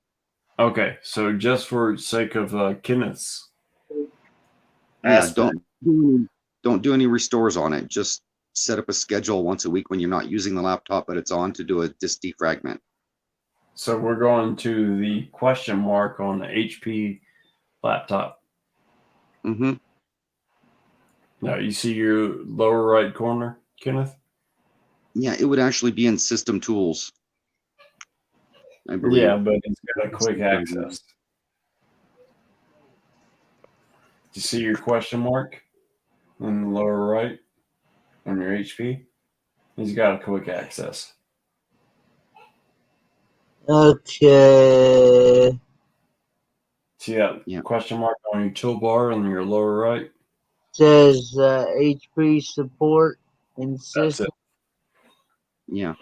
And when you do the disk defragmenter, I recommend you not be using it for anything at the time either, because I believe Right. it restarts the computer after it does it. Offline. Yeah. Okay. And you got fixes and diagnostics in your upper right. Correct me if I'm wrong, Troy. I don't have my laptop out in front of me, and I have not been into any of the settings in that thing since I put the new RAM in it over a year ago. Okay. Flip it open, it works great. You know, we have Fix your fun with it. network. You got fix audio issues, optimize your performance, and then you got see all fixes and diagnostics.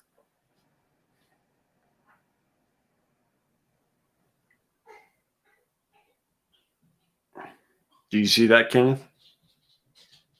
No, All right. Did you click that question mark? I did. Okay. So it should bring up HP Support Assistant. Did. All right. Look to the upper right. Okay. And then you got for fixes and diagnostics. That should be your heading. All I have is settings. Well, go into settings and then go into system tools, if that's where you're at. Okay. You got a HP Notebook 15, right? Yeah, so it's a PC basically, not an Apple product. I've never been into Apple. I'm really good with the PCs, but I've never done much with an Apple product.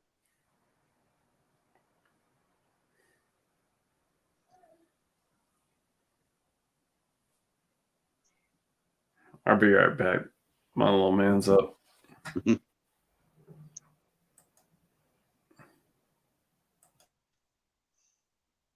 If you go into system tools, you should see a one in there that says disk defragment.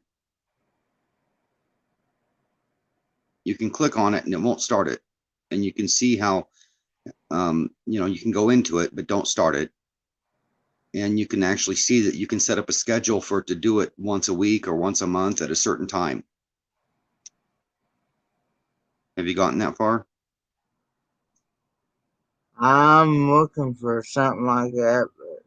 Okay. It would be in system tools. I'm in settings.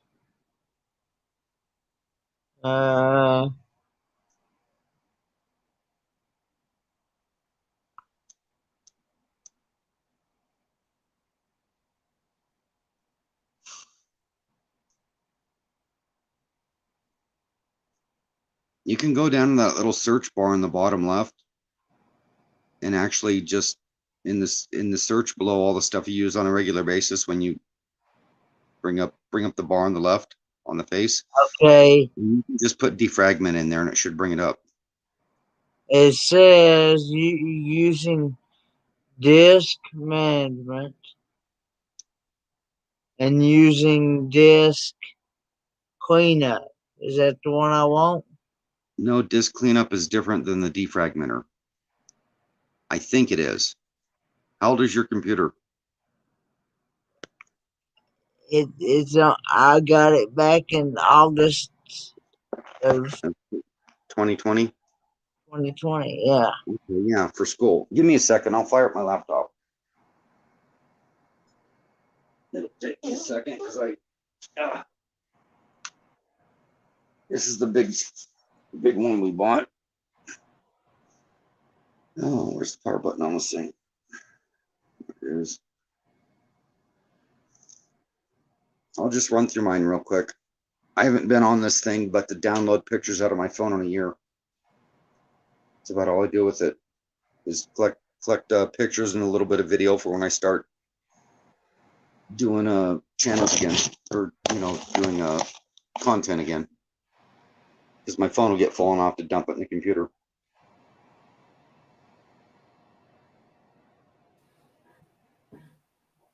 Okay, Yep, boy. Still at it. there. There we go. Password. Did you get like 3 hours sleep?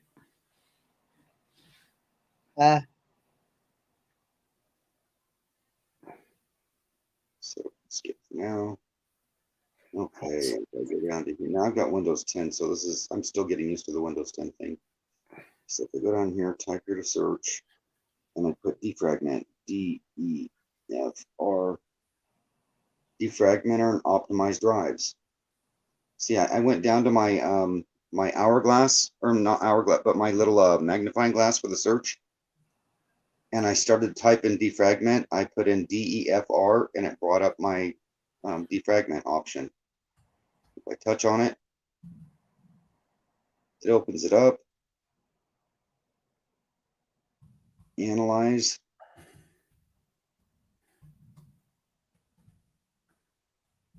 So I'm actually analyzing my C disk right now to see if it needs defragmented. And it'll tell me how fragmented it is and if I should do it.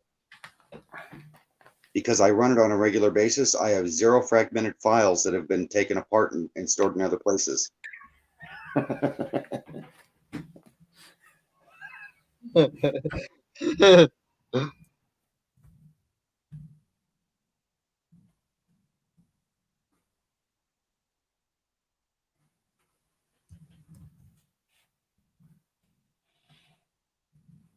I'm not laughing at you, Troy. I'm laughing at travel with it.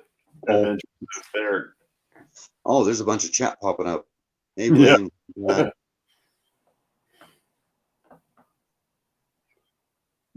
Troy's there. I'm here. I'm in the dark. Yeah. We're here. Actually, I can put this up here. I'll show Kenneth exactly what I did to find mine. I'll just pop out of all this and start over. Okay, so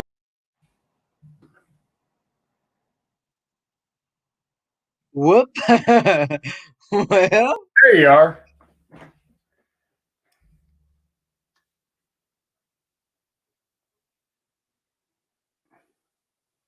he just cooked himself completely out. No, okay.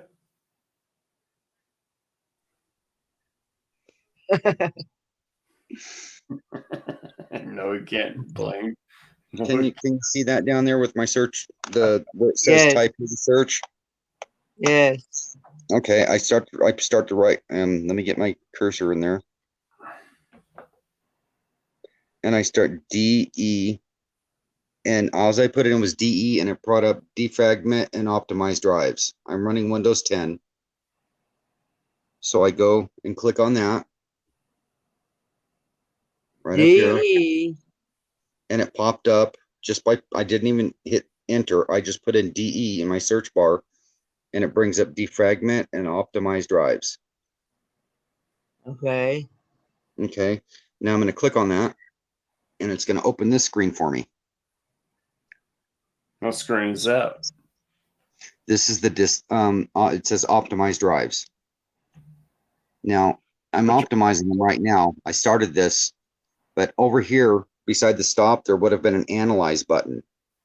Click on the analyze button, and it will actually tell you how fragmented your C drive is, which is your main hard drive. And it will give you a percentage. See, it's relocating some files right now for me, optimizing everything to make it even better.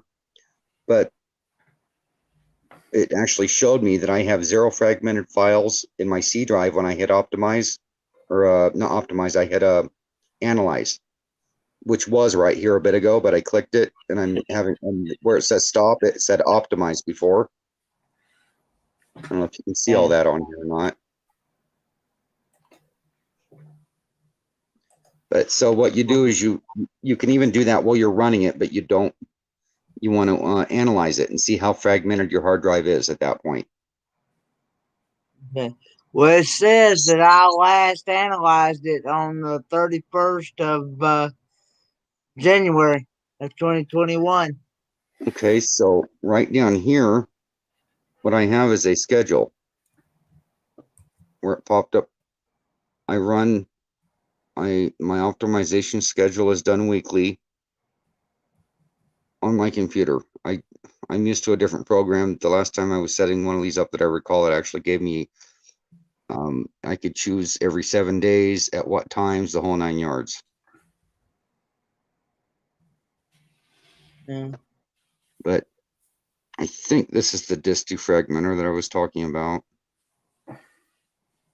Yeah, and scheduled optimization on, drives are being optimized automatically. Frequency weekly. So this guarantees that I don't end up with a slow, glitchy computer just by doing that right there, unless I have some other virus or issues going on. You ever had a computer that just seems to take a little more time? You think it should over a period of time to get where it's going? This is why.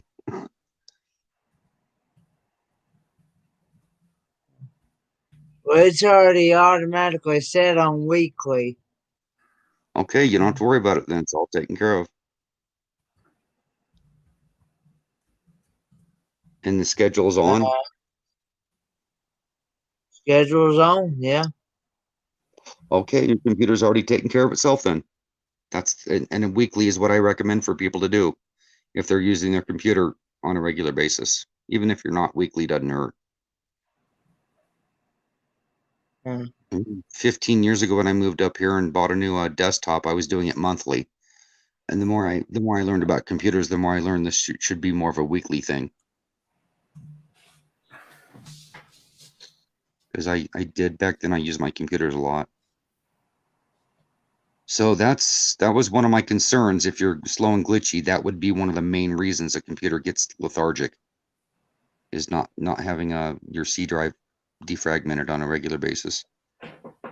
I didn't know about it for years. Yeah. But and I used to build it on things. Yeah, I mean,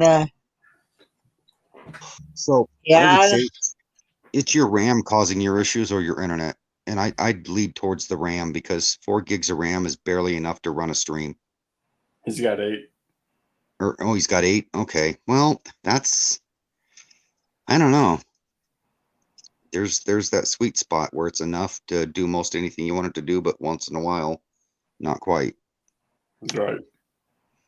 And if 8. I kind of give me 1 second here, I'm gonna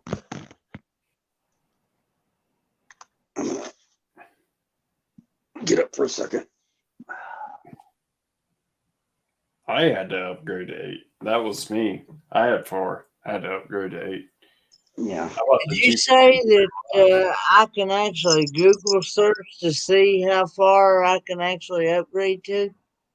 Yeah, I don't remember what details I used, but I think I just Google searched my computer model number, the brand and model number of my computer, and it told me what processor I had and how far it was expandable. So yeah, you should be able to do a Google search on that. And but like Anthony said, he did his and it actually lied to him, which could have happened to me too. I'm gonna grab a light. Christian's laying down, so I didn't want to turn the living room light on, but I do want to grab a light and go back in the other room. I'm gonna grab a little screwdriver too. I only have one channel, and the tutorial that comes involved with this laptop said I had 2. I only have 1, so I was limited. Weird. So I upgraded the SSD. Yeah.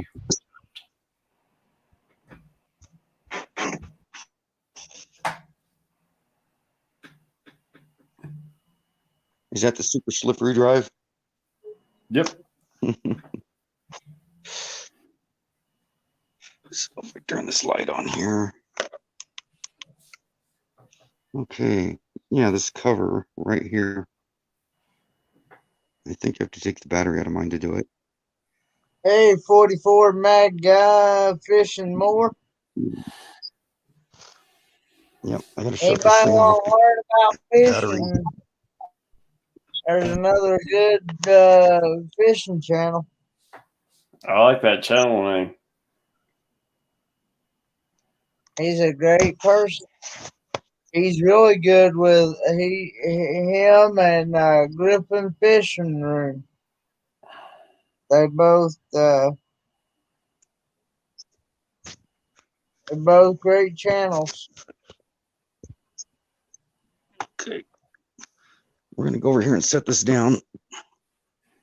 Put the light on it. Can you see that now? Yeah, I see it. Okay. I took my battery out, and there's 2 screws right here. Yeah. I should be Well, wearing gloves because this one does not have. This one does not have a removable battery. You have to okay. take it. You have to take it somewhere for them to do it. Okay. Well, you may have a back cover on yours. Most computers now, Have to be taken in to be serviced. That sucks. they have most computers now. Here's what the guy told me, and he has been at this for quite a few years himself. He said most, because I even asked for a computer. I even asked for a computer to where I could remove the battery myself, and he said those are pretty well history. Days of old, huh? Yep. So you have to take it in for them to do it yourself. So I just slid this panel. I took the 1 screw out, slid my panel forward. Now this panel should actually come up.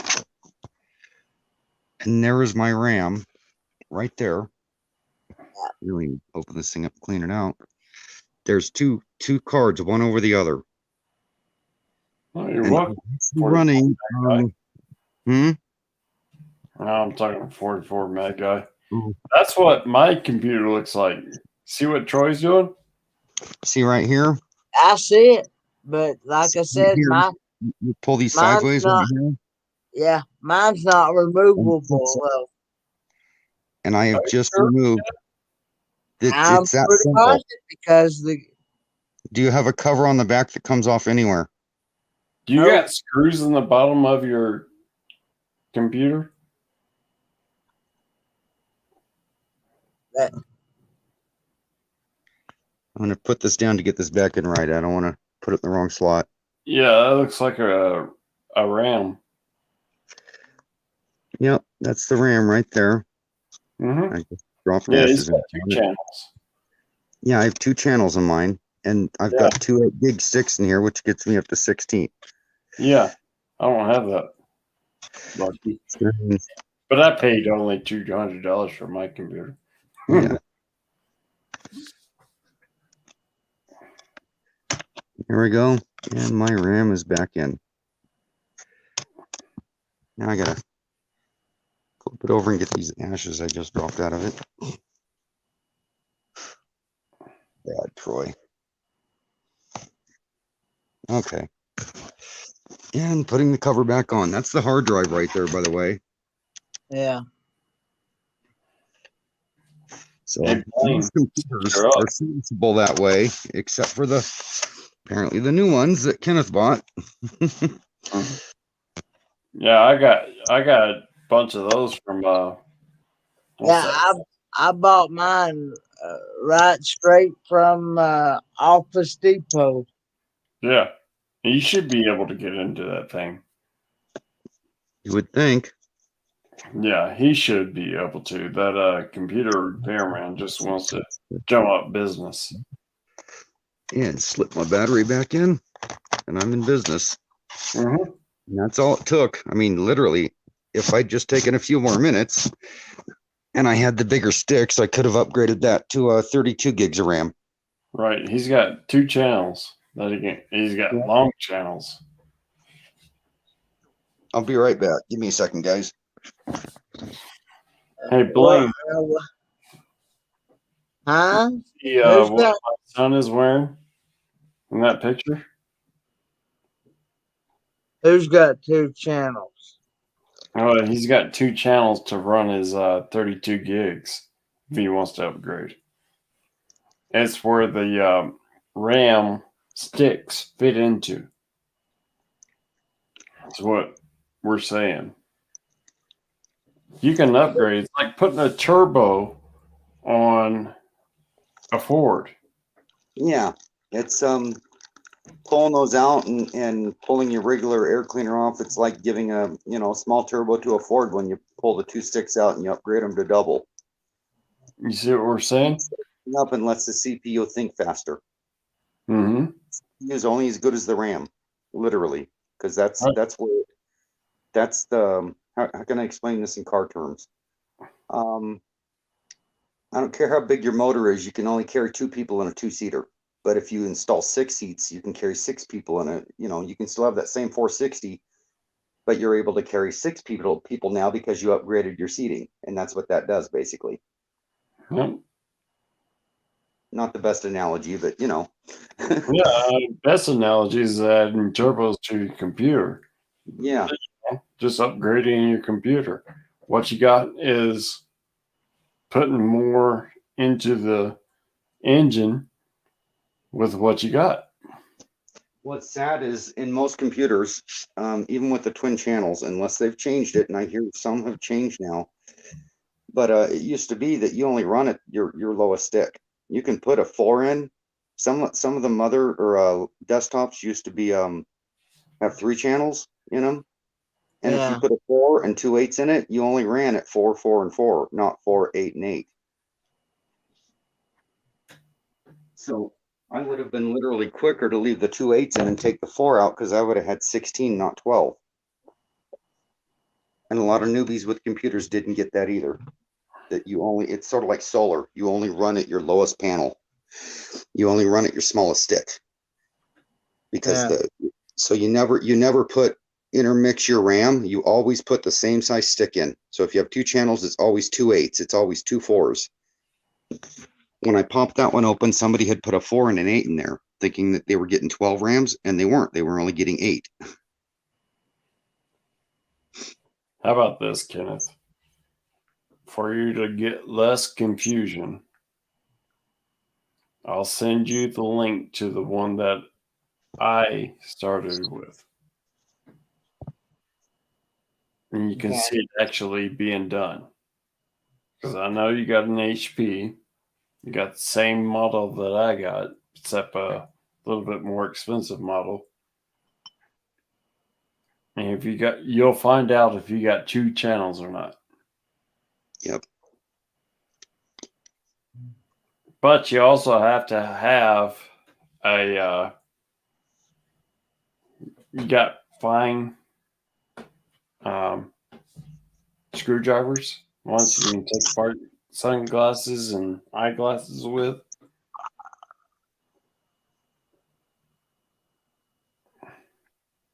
I don't have those type of screwdrivers, so You can buy those online. Yeah, you can buy a computer repair kit that comes with those. I actually bought one of those. What you have is like guitar pick looking things that'll open up the panels of your computers. okay, Blaine. Have a good one, Blaine. All right, Blaine. Take care, Blaine. He says, "Go ahead out again." Yep. Go get him some sleep, even when he couldn't. 44 meg. That's You what, Nomadic? I was just mumbling about the chat going. I recognize 44 mag fish and more.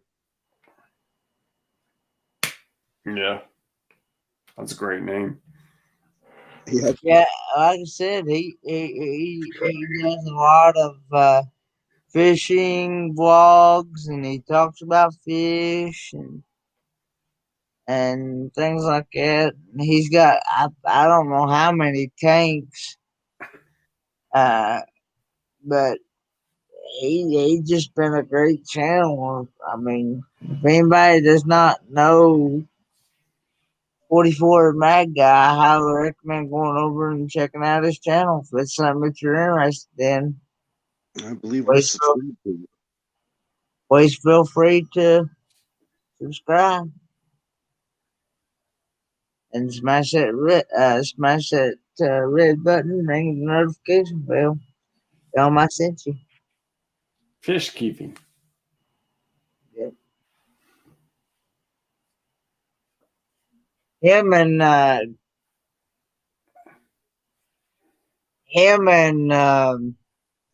Griffin Fisher, they're pretty good. He's another good one. I mean, you know, they're all part of the fishing community. Love those fishing channels. Yeah. Mhm. Reason why I started following them is because I had family that used to go fishing, and they'd go fishing about every weekend, and they would catch some, bring some home, and put them in they'd clean them and put them in the freezer and fry them in at home, you know, in the frying pan. Of course, now that they're up there in years, they don't do that no more. So, what are the processors up to now? I haven't checked on it in a couple years. I know they were up to an i9. You got me. Because I know an i5 was an i3 was a twin processor. I think the i5 was a quad, the i7's a quad, and the i9 is I don't even know. Yeah, I see the box, Ryzen. Yeah, it's third gen, but I think it says 2. Might have been missold. Third gen processor, 4.0 ready. AMD Apple or something.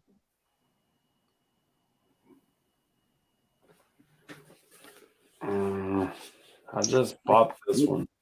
I quit playing with computers when the i7 had just come out. It was the latest, greatest, coolest processor out, and I just sort of, quit playing with them.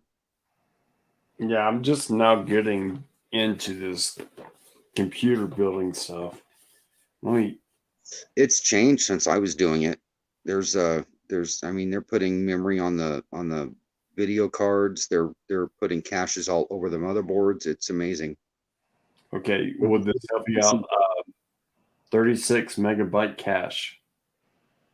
Yep. And I don't even know what a cache does on them. It was a new thing. Okay. I just know, cache is another area that catches something. Right. It's usually your cookies. Is it the cookies? Yeah. Holds them there?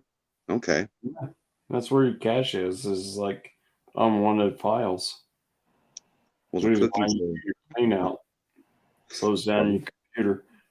Cookies are part of the tracking system they use with us to see where we're going and what we do. Yep. The piece, I don't know what that is. Let me get that close. Okay. It's going to be right here at the. Let me turn my phone sideways. Right. You see where this is? Yeah, hold on. I'm turning my phone sideways. I don't know if that's.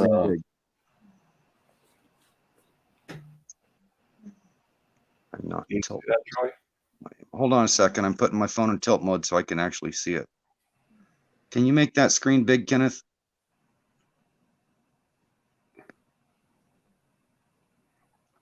Trying to figure out how to do that, man. Third gen processor, and I can't read what's below it. Yeah, that's the thing. I don't know what that is. Hold on, Kenneth. I'll make it big. I was trying to figure. That's me. Oh, hang on. We're almost there. Okay.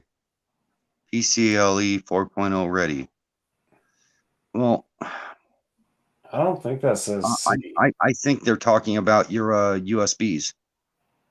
because that's the speed that for like a 2.0, 3.0, and 4.0 is the data transfer speed out of a USB. You think that? Okay. That's probably saying that you have a really fast USB on there for transferring data. That's my best guess. Yeah, that's never a font I've ever seen a C in. Okay, yeah. Now I get it on light. I guess so. USB transfer speed. Well, is that in or out? Both. Both? Yeah, there's no upload or download restrictions on that. Fast as you can put it in or out of the computer, which cuts your download times from taking like videos out of your phone into the laptop or desktop a lot faster.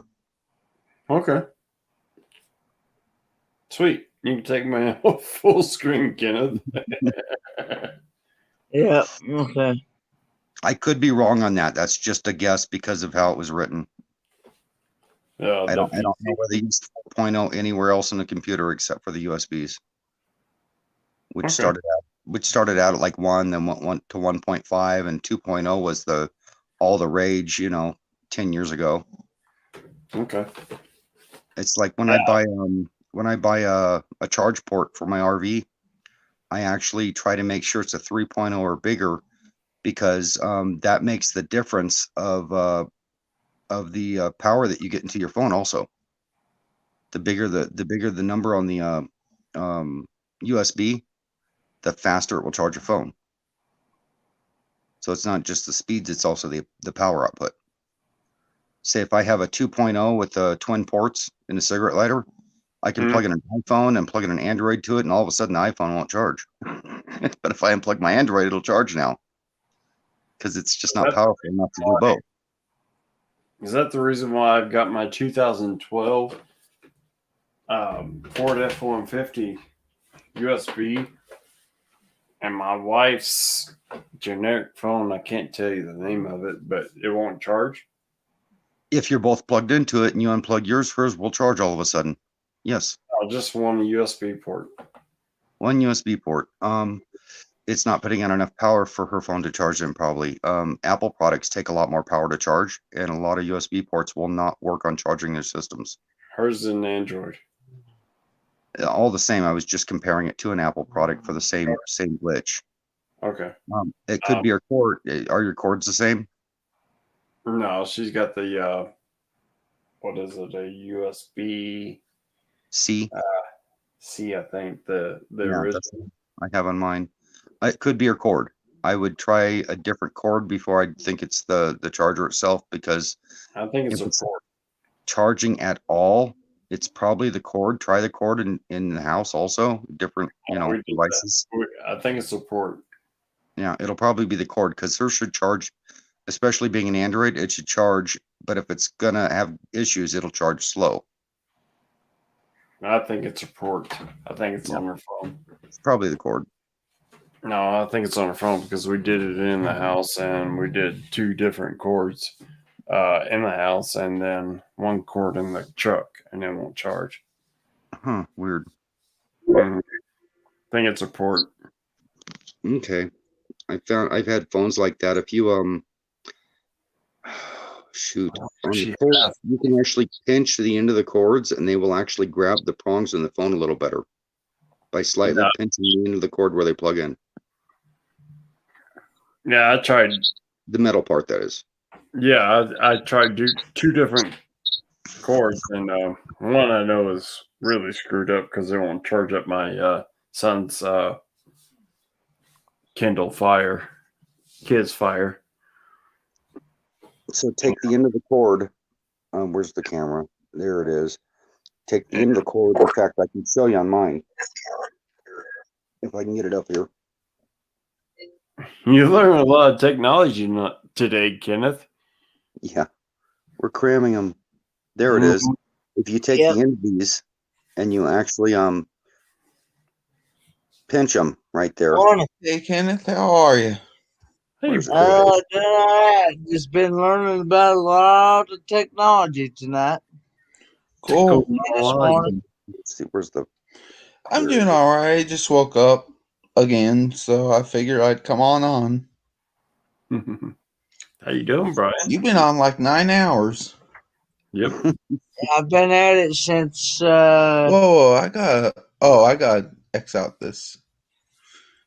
I'm sorry about that. I didn't know I had the stream going on YouTube. That's better now. I've been going at it since 9 o'clock last night. Yep.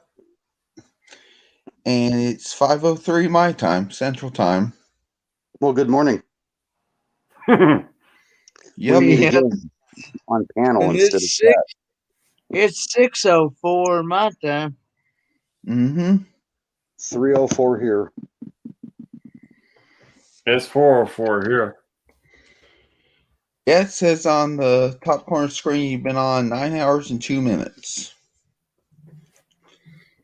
So I'd say you're getting your money's worth with StreamYard this month. Anthony, have you ever used those new cords that have the magnetic part that just jumps to the phone and charges it? Mm. You have a little dongle you plug into your charge port, and you don't have to take it in and out anymore. And they come with some come with a swivel. I prefer the ones with the swivel on them. And you get it close to the bottom of your phone or wherever the charge port is, and it just magnetically jumps to it and charges. Yeah, I've seen those. I haven't tried it, but I'd like to try one of those one of these days. They're pretty cool. I've had 2 issues with them. If you drop the cord in the gravel, they will pick up fine grits of gravel that don't want to come off the magnet, and it will interfere with the charging. You'll have to grind them into the bottom of the magnets to get them to work. And the other one is we've had some glue failure on a few of them, or where the magnet is. Somewhat failure?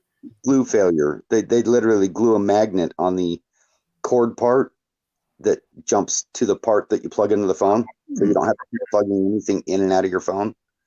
Which I bought these because we were having charge problems with an Android that we use for shooting camera footage with, and so instead of recording that all the time, we just bought one, stuck it in there, it worked, and used the magnetic thing.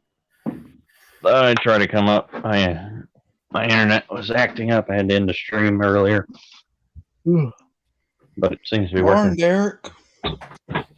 Morning, Brian. I get you, Troy. I get you. Yeah. What's up, 44 mag guy? Nothing much. Going to work? No. Day off? No, I don't have a job right now. Mm.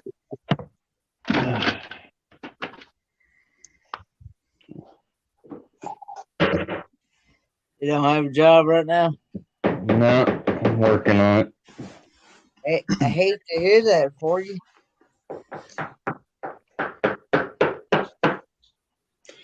Yeah, I can't work. I'm disabled apparently because I have heart issues and I'm on the autism spectrum. So yeah, that's not going to happen on my end. Brian, if you're in my area and at Sawmill, the heart issue would cancel you out, but the autism would.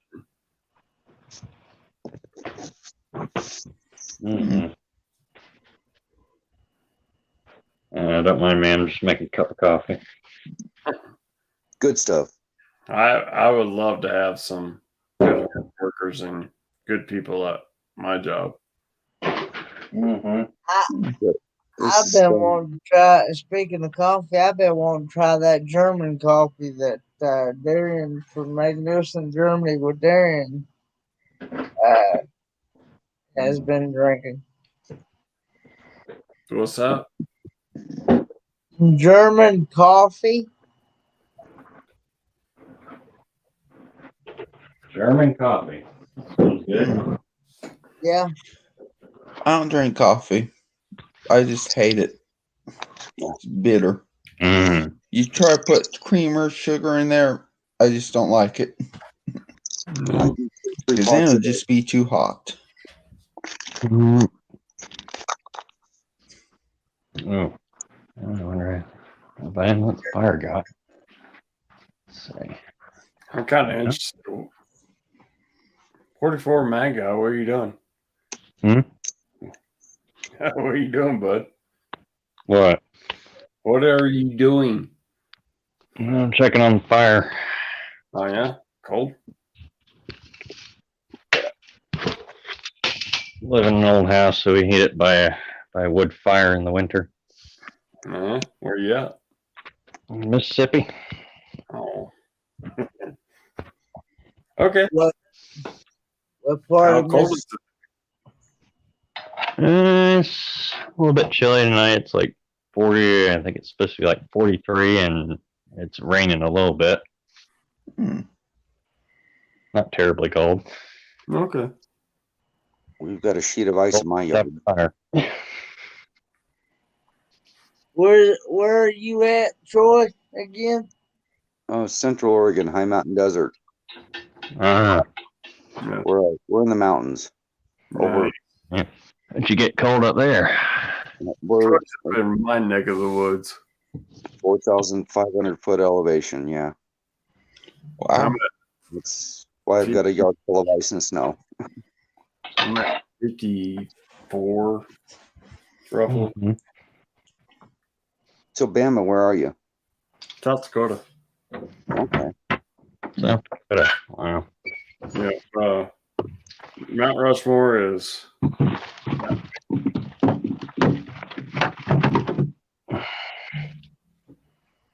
Mount Rushmore is that way. Mm. In Black Hills, South Dakota.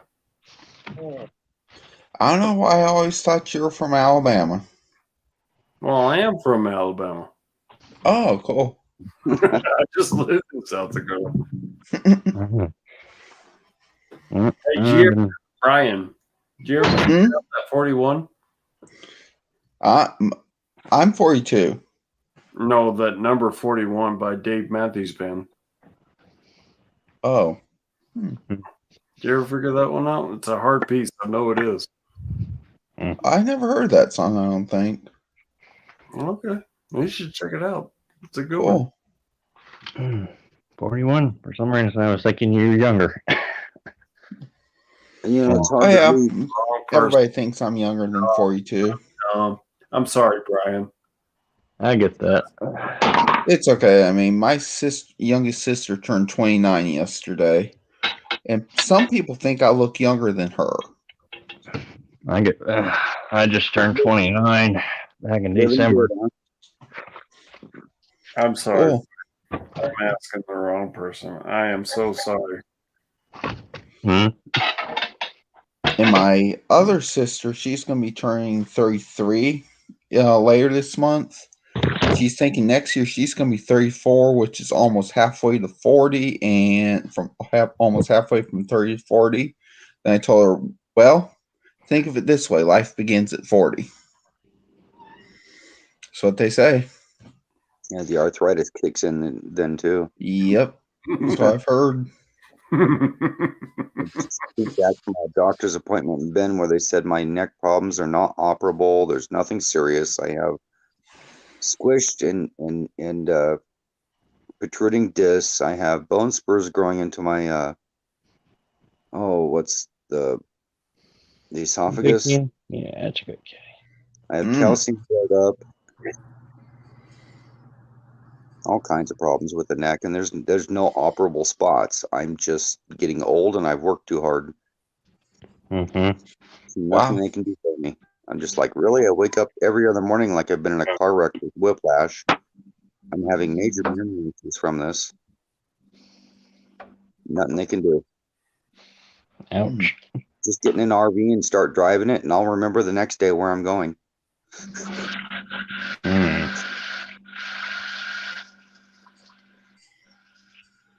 Yeah.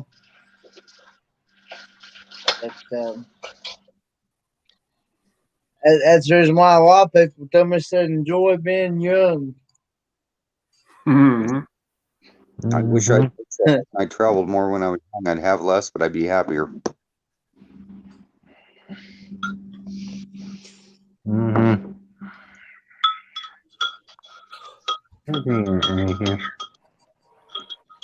So we're gonna sell the My house this dad summer. and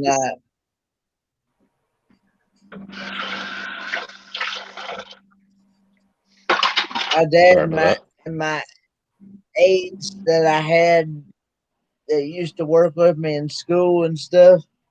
They all three told me, said, because when you get our age, things is gonna start falling apart. Oh, gravity takes over around the fault line, and then everything drops. Mhm. It depends on who you are. Your back or your knees go first. My back went first, my knees went second, and now my neck. I don't know. My dad's in his 70s, and he's had both of his knees replaced. Mm-hmm. No, I've just My got dad's arthritis. 73. He fell off a roof in California back in the 80s. Almost died. Oh. And he had to have elbow replacement surgery in his left elbow. They did that, and then a couple years later, the elbow just started swelling up big time. Long story short, they had to operate on it again because the elbow they had put in, prosthetic elbow, it turned out he was allergic to it, so they had to put a new one in. That's awful. So he had to go through that agony again. And therapy and everything. He was in Vietnam, and so he's got neuropathy, and it is terrible neuropathy. I mean, he's not diabetic or anything, but his neuropathy in his feet are. I mean, he can barely walk sometimes. Plus, he's got a bad back. I know because one time when he was in Vietnam, C4 explosive or something went off in his area, and the force of it blew him, back into the bunker. Hit the back of the bunker, and yeah. Don't bite me. He's lucky to have here. Oh, wow. Explosion like that. Yep. He was in there 68, 69. Year and a day. There from 68 to 71. He might have been serving with my father. Yeah. Yeah, my dad was in Vung Ro Mountain and Phu Hap during his tour. My dad can't remember where he was. That's probably a good thing. My cousin too was in Vietnam.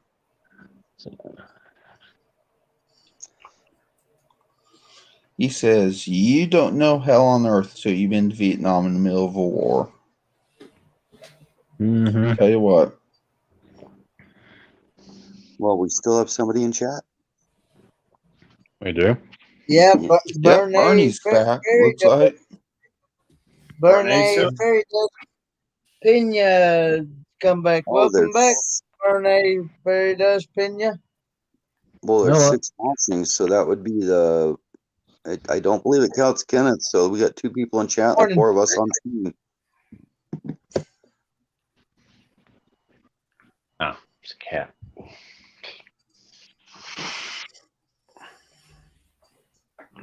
Because earlier I was watching, 4 of us were on the screen, but it only showed 3 watching.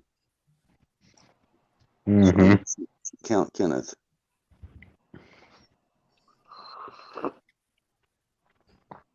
So it don't count me? I don't think so. Unless you have the YouTube. usually when I'm live, it doesn't count me unless I'm on both devices for some reason. That would make sense. Yeah, I think. Let me see. I think I tried YouTube stream. I tell you what, I cannot wait till I can go live using just going straight through YouTube. I tried the other day and I can't still. I've still got YouTube up, so it's counting me. Oh, cool. It's amazing how quick you can tear the back of a computer off and change out your RAM, and they'll charge you $50 to $100 to do that in the computer store and make you drop it off and come back and pick it up. So you just got the 1K, didn't you, Brian? Yep, I hit 1K on Tuesday. Congrats. Thanks. I looked at my numbers, my exact numbers last night. I got to go in my YouTube dashboard on YouTube Studio on my laptop. Look the exact numbers now. I was like 13. Congratulations.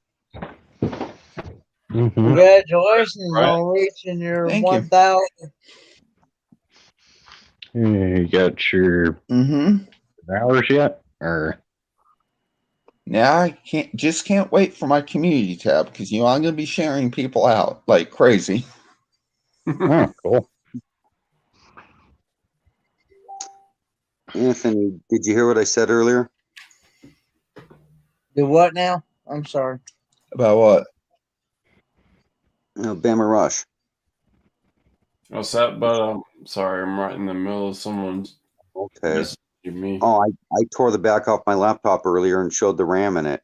And it's amazing how if you want to expand your RAM in a computer and don't know what you're doing, you'll drop it off at a tech store to have to pick it up later because they don't want you to see how easy that is when they charge you the $50 to $100 to throw a couple sticks in it.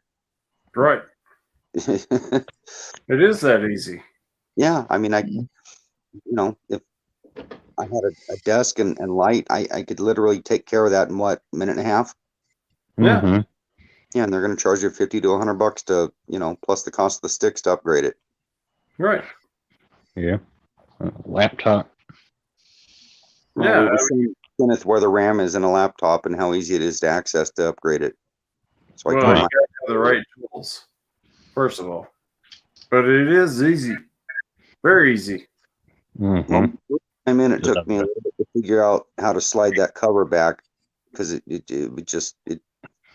had me confused for a couple minutes, and I didn't want to break anything. Does that mean it's a non-Apple laptop? Yes, correct. PC. Yeah, Apple sucks. Yeah. Yeah. That's one And reason Kenneth- why. That's one reason why I won't go to an iPhone or anything like that. I We won't have one, but we don't. Be right Yeah. back. My sister's got an iPhone. I tried to use hers one day, and it's just like, nope. I don't know how this works. Give me Android any day. Basically, Kenneth, you put it this way: it's like having a Toyota compared to a Ford. Mm-hmm. Work on. So I've been basically using my camera to film all my videos. And I got a friend on YouTube that is sending me a webcam next week. And what I'm going to do is I'm just going to start, set up the webcam, hooking up to my laptop, and filming my videos that way now. Because I like the video editor on my laptop. I mean, I got KineMaster app on my phone. I do like it, but my Microsoft Video Editor is pretty cool too. Yeah.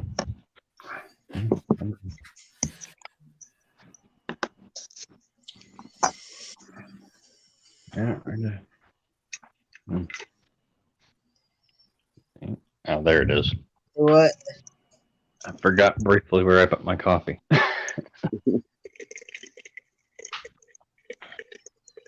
I'm not that old yet. So what's everybody's weekend gonna be like today? I'm gonna clean. I don't crash.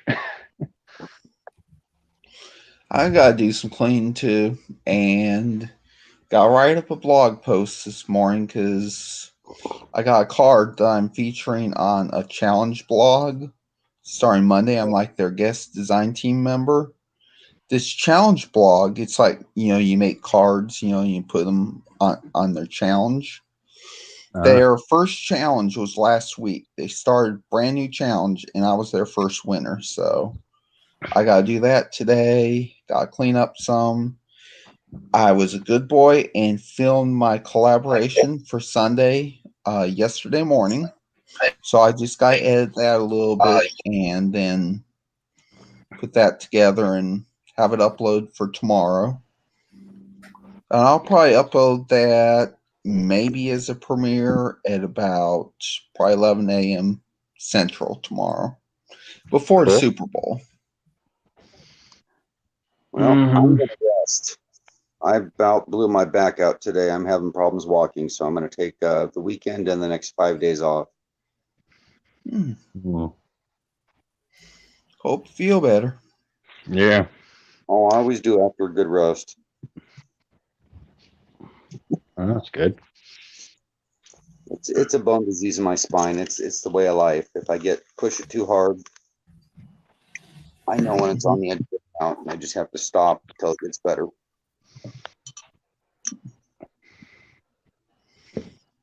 Mhm.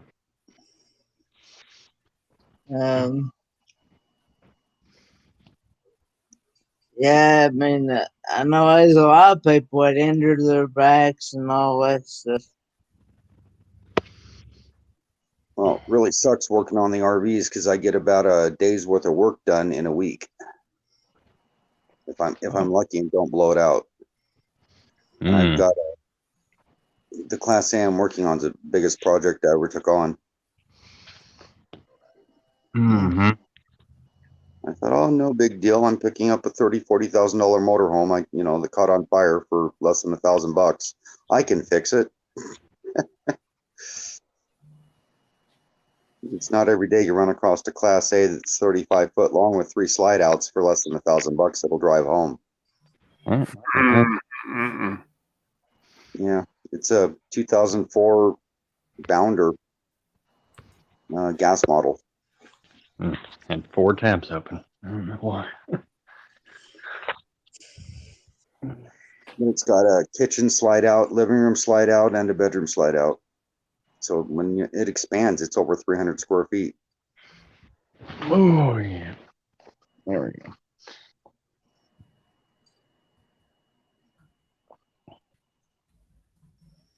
That's cool. Yeah, that's when I'm traveling. Yeah, since I've hit my 1,000 subscribers, I'm now telling people that whenever they can, just run my playlists because, that's going to help me with watch hours. I tell them, even if you can't watch it, just, have it on in the background, have the volume low. Mm-hmm. Because that'll help me out. And then I did a live stream Thursday morning. And Thursday, at the end of the day, I guess it was, that was showing up to the end of Wednesday. I had 800 watch hours. I think it was 812 or 816 watch hours as of yesterday. Don't you need So I got some good 4,000? watch hours. Yeah, you need 4,000. And 1,000 subs? And 1,000 subs for monetization. Used to be 2,000. Yeah, you need 4,000 watch hours too. Not taking it to 2,000. That's what it was, but they haven't. But I recall when it was 2,000 watch hours when I first got YouTube. Then they doubled it. They're making it more difficult, I people tell who you got there what. first. Mm-hmm. But I don't really care about monetization. So I'm not gonna If it happens, it happens. I get that first $100 check. I'm going to go out to dinner if I can find a restaurant that'll let us sit down. Exactly. Yeah, I got a pretty expensive hobby. Paper crafting is pretty expensive, and I even have a PayPal now that might start putting on my live streams. Scrolling at the bottom of the screen, say, "Hey, if you want to donate." Yeah, PayPal is good because they take a less cut. My sister had bought one of my downloadable calendars from Etsy last week. I was selling for $1.50. I got 92 cents out of that sale. Oh man! Etsy took 58 cents out of it. Yeah. Mm-hmm. I mean, that's like charge any more people have ain't high buy it. prices. Ouch.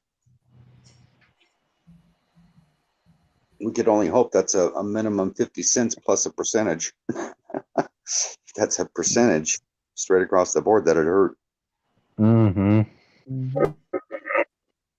Yeah, I mean, I'm almost to 600 subs now. And I'll be happy with that. I did my channel 4 months. I was at 500 and some subs, and I quit doing video. That was over a year ago. We're gonna try to literally just do hangout streams like this. I haven't done any videos in 8 years. Yeah, we've got like 12 or 16 videos. I can't remember. That's it. But we were making them 20 minutes long, and we learned so much since then in the last year or so. 8-minute videos, the way to go. If you can keep their attention span for 8 minutes, you got it going on if it's not a live stream. Have you tried doing live streams? I do regular videos. I posted on my Instagram the other day that my little milestone achievement that I got from TubeBuddy. Yep. I got just over 175 videos on my channel. Oh wow, it's a lot. Yeah, I've been doing this 18 months. Wow. Yeah, I did it for that. In the shorts that are happening now. Those are interesting. Oh yeah, they really help with numbers. Some people say that the shorts don't count towards monetization, but some people do say that. It's kind of confusing to me, but if nothing else.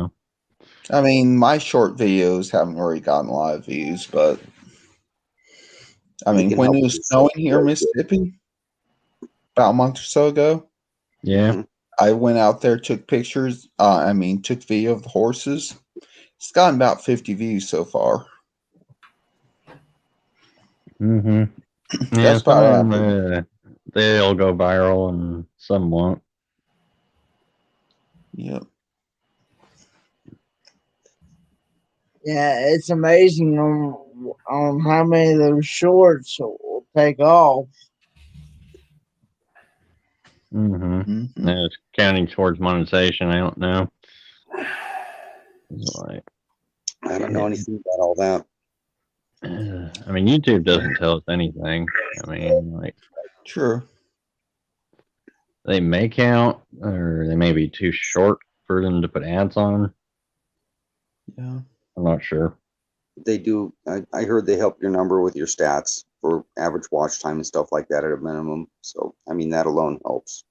I think that's the main thing. Is there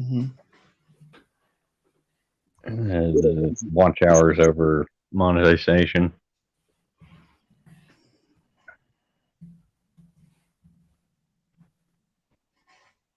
I should get around to doing me a couple or so. Kenneth, too bad you weren't closer. I'd put you to work in my van. All you're going to do is lay on your back and pull the oil pan. You got to lean you over the grill to pull the front of the motor off. Yeah. Kenneth's wheelhouse. He likes working on motors. Yeah.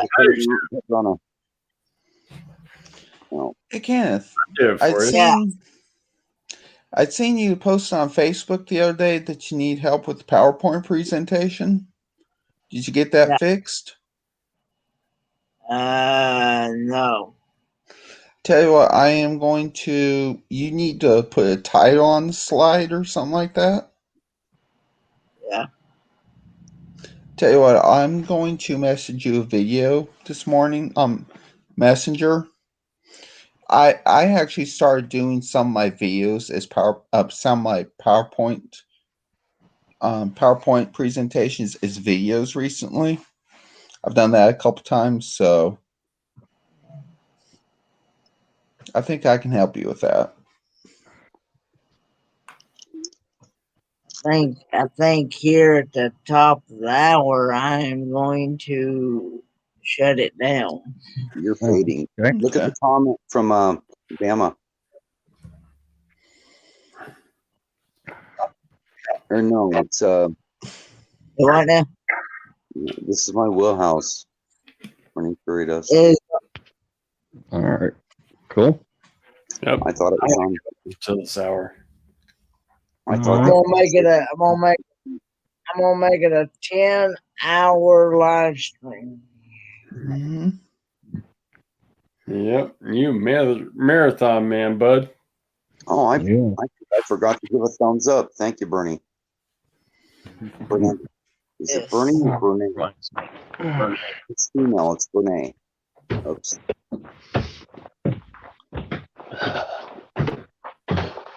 Yeah, Kenneth and Bernae, thanks for coming over to Big Rigs Travels. I had to like one. What was I saying? I gave you a thumbs up too. You're up to 38 thumbs up. Can you tell me if that's what got you started on doing live streams as well yourself? Yeah, live chats. Yeah, but yeah. Jerry Hawley got me on live streams, but live chats was Big Rigs Travels. Okay. But thanks for coming over and showing support. That's one of my favorite channels there. I try to be careful because I'm so used to putting all kinds of emojis in there, and I try to be careful and not say a whole lot in there, you know. Oh, you can say all you want. You know, a lot of good folks. Family friendly channel. Yeah, but I like to respect his rules as well at the same time. That's what I'm saying. Oh yeah. Mm-hmm. Yeah. Because if you don't, you'll get blocked from the channel, won't you? Yeah, you don't do all caps. You don't drop a bunch of emojis all at once, and yeah, they'll delete it. And he wants it family friendly because the thing is that his live chat during off hours in schools, he's broadcast. Yeah. So he has to keep it family friendly. That's awesome. That's cool. Yeah. Yeah, it's really awesome. So, like, say if 10-year-olds are sitting inside their school and they got nothing to do on the daily lesson plan. I'll be back in a moment, guys. Okay. All right. For you other guys that don't know, this guy broadcasts his delivery channels. Bernae's been in there, and he broadcasts his delivery channels, and it's just basically him driving all across the U.S. But he keeps it family friendly. Nice. Oh, what's the name of this channel? Big Roots Travels. Oh, cool. Interesting. Mm-hmm. Yep, he's just a truck driver. And Big Rig Steve. He's all goes out to quartzite with his semi, actually. I don't think so. More power to those truck drivers. Yeah, he's a long drive in Idaho right now. A long job. I mean, I don't know if I could sit in a truck for that long. Oh, I couldn't. I like driving, but not that much. Yeah, he's an OTR. In and out of my car today, 200 miles, and it just about killed me. And he's awesome, man. The chat is really awesome. Mm-hmm. Yeah, a bunch of friendly folk in there and funny people. Yeah, but like I said, it keeps it family friendly. He's got rules.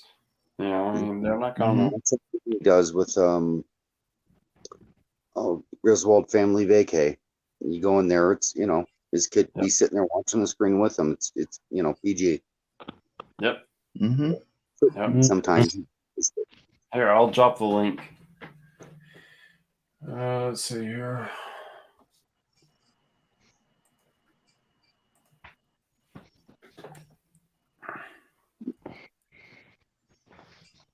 And a lot of good people in there.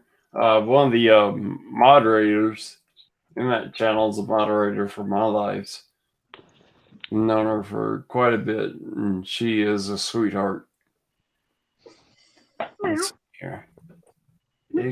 Big Travels. I'll drop the link. Make it easier for you guys. Hey, Brene, I want to thank you so much for helping Lucretia out with directions on her 4-day trip from Eugene down to Quartzsite. Yep. You were a big help to her.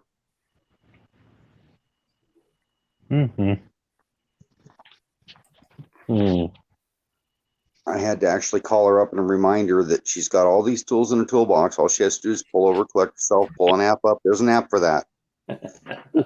I love Lucretia. She's awesome. Oh, they're great. I got to meet her and Richard in Oak Ridge. Yeah. And the one that helped him out with the solar. And the solar's not everybody's cup of tea. They're having problems, I think, with the charge controller right now. It's not doing what it's supposed to do, but it was about $30. So, you get what you pay for. I have one just like it, but it's functioning. Theirs isn't. That's, the panels are great. The wiring's great. They need to upgrade the charge controller on their system. Plus, they drain the batteries off so bad they might have damaged them. Yeah. Brene's saying that, oh yes, Big Rig travels. Crazy I went on and Steve passing by my house. Yep. This is how I got to know him. He came through my area. We drove up down the 5 interstate I mentioned, but she went on. Yeah, Brittany, she was really stressed.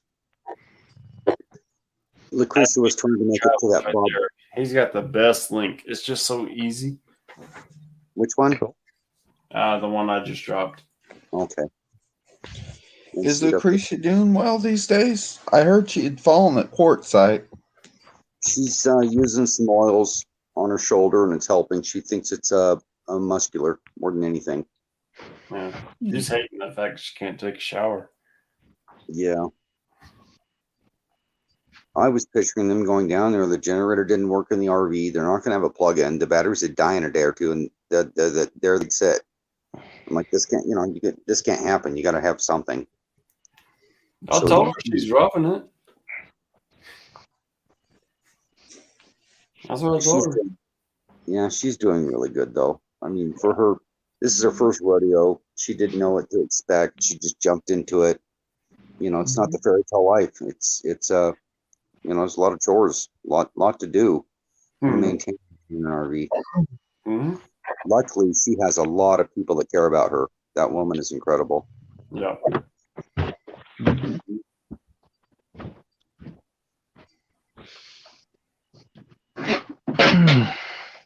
Yeah, she was.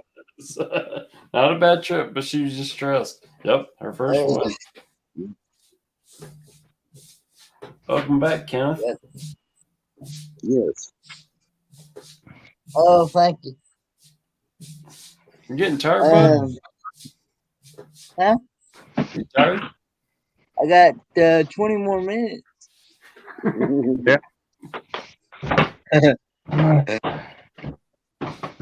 So what's your plans for next week, Kenneth? Besides school, we all know that. So what now? I said, what's your plans for next week for besides school? Because we all know that. We know you got school. Yeah. Yep. Yeah. Not much. Probably just try to watch some more YouTube videos that I haven't watched. Yeah, that's what I'm gonna do. So, Kenneth, I have a personal question for you. I mean, when I'm not.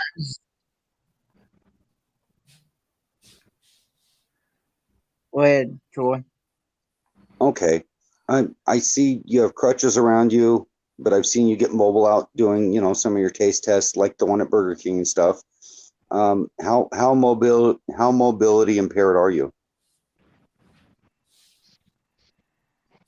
Well, I will say that I am not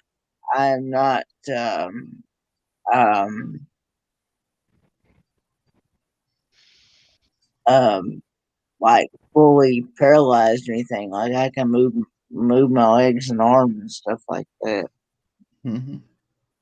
Oh, we know you can move your arms. Yeah. But yeah, do you have to use the crutches on a regular basis? You know, it's a challenge to get around. You can't just stand up and walk like I don't can. use. I actually don't use crutches. I don't use crutches. Well, I use walkers in the house. okay. Yeah, I've got walkers. I've got crutches. I only use the stuff when I absolutely have to. But we always see you in the seat streaming. You know, I was shocked when you did the video from Burger King in the car. I was like, "Ooh, he's doing a taste test in the car. Cool." Yeah, it was in that. It was in that 1976 GMC pickup truck I was telling you about. I told you all about. I've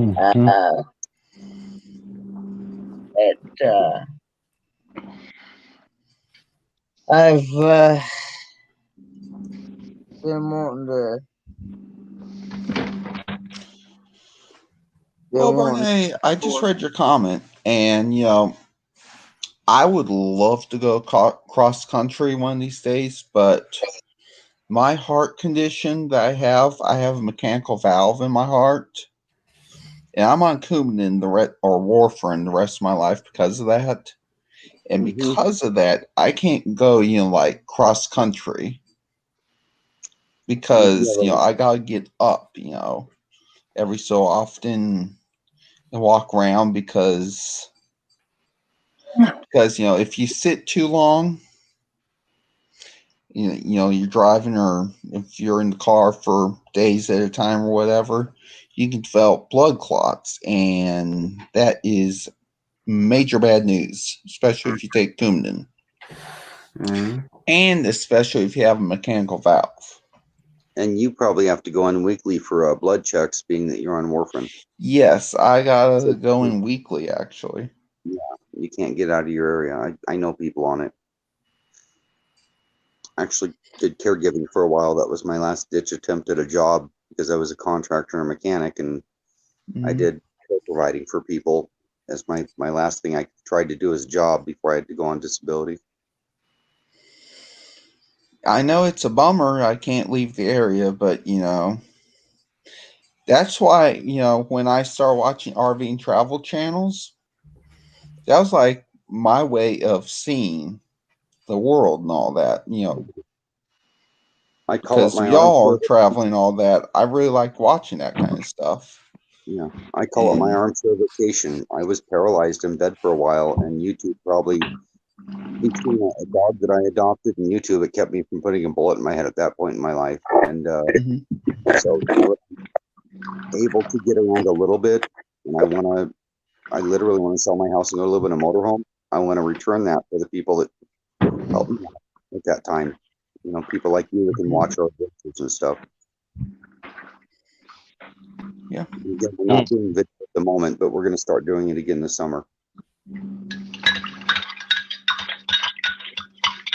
I get what you're saying. It's exciting to see the people get out and do things. It really is. You feel like you're there with them.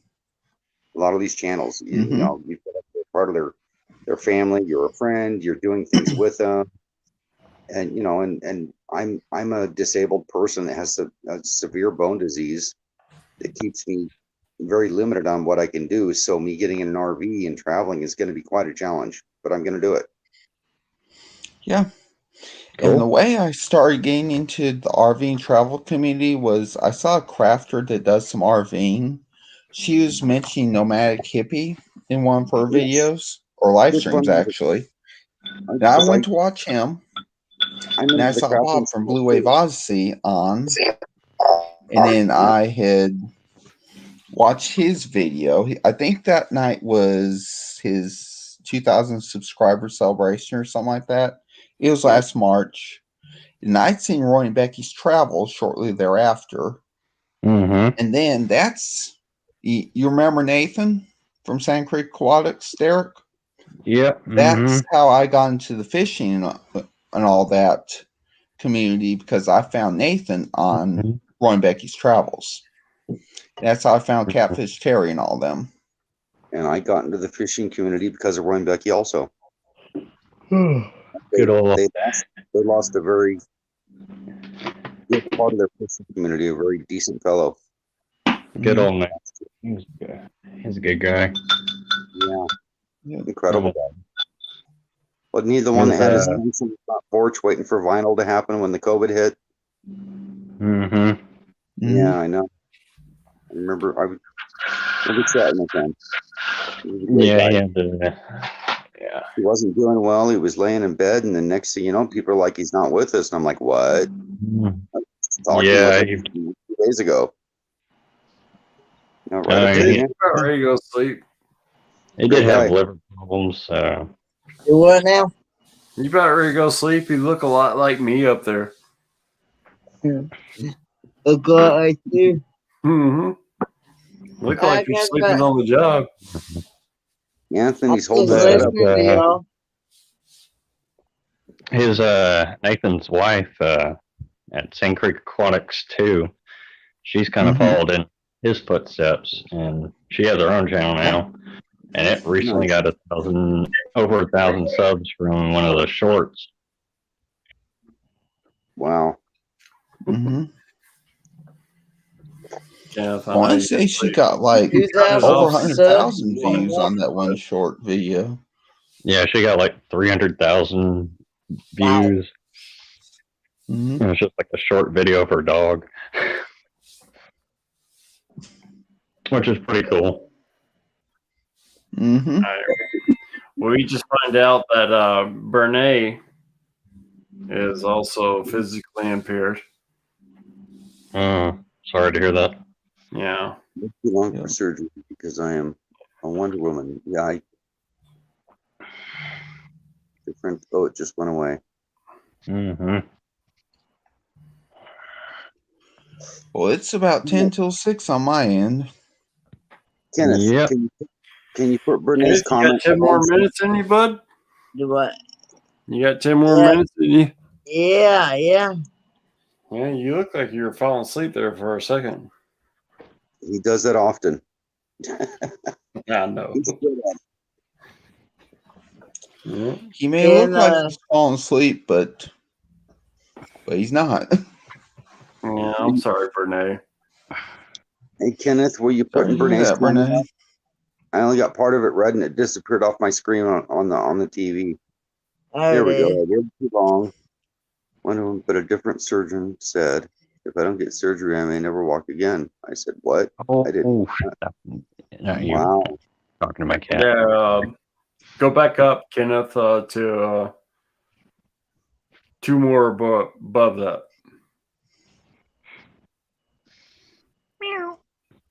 Come on. There you go.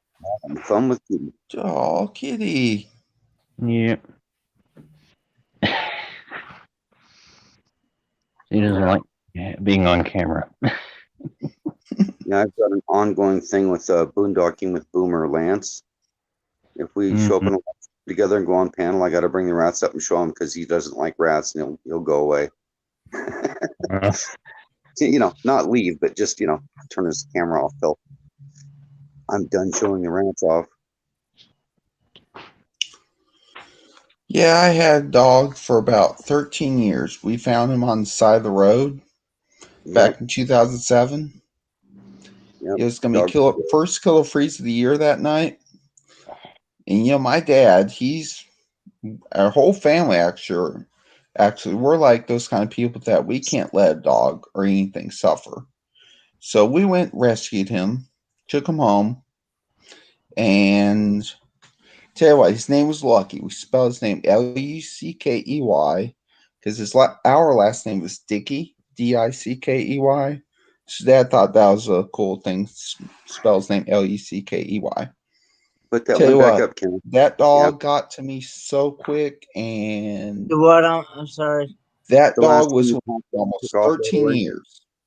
Excuse me. He passed away last July. I had taken to the vet because I thought he had heat illness. And it turned out he had a large spleen. He had a malignant cancer tumor on him. Oh, really? That sucks. And they said they could do surgery, but it would be pretty expensive, and they weren't sure if he would make it. So I said, well, I've had almost 13 good years with him, but I think I don't want him I know I didn't want him to suffer, so I said just put him down, because he's had a good full life, and I think it's time for him to go with the Lord. So, animals and rescues, I understand. So what I did was I just called up with them as they put him down.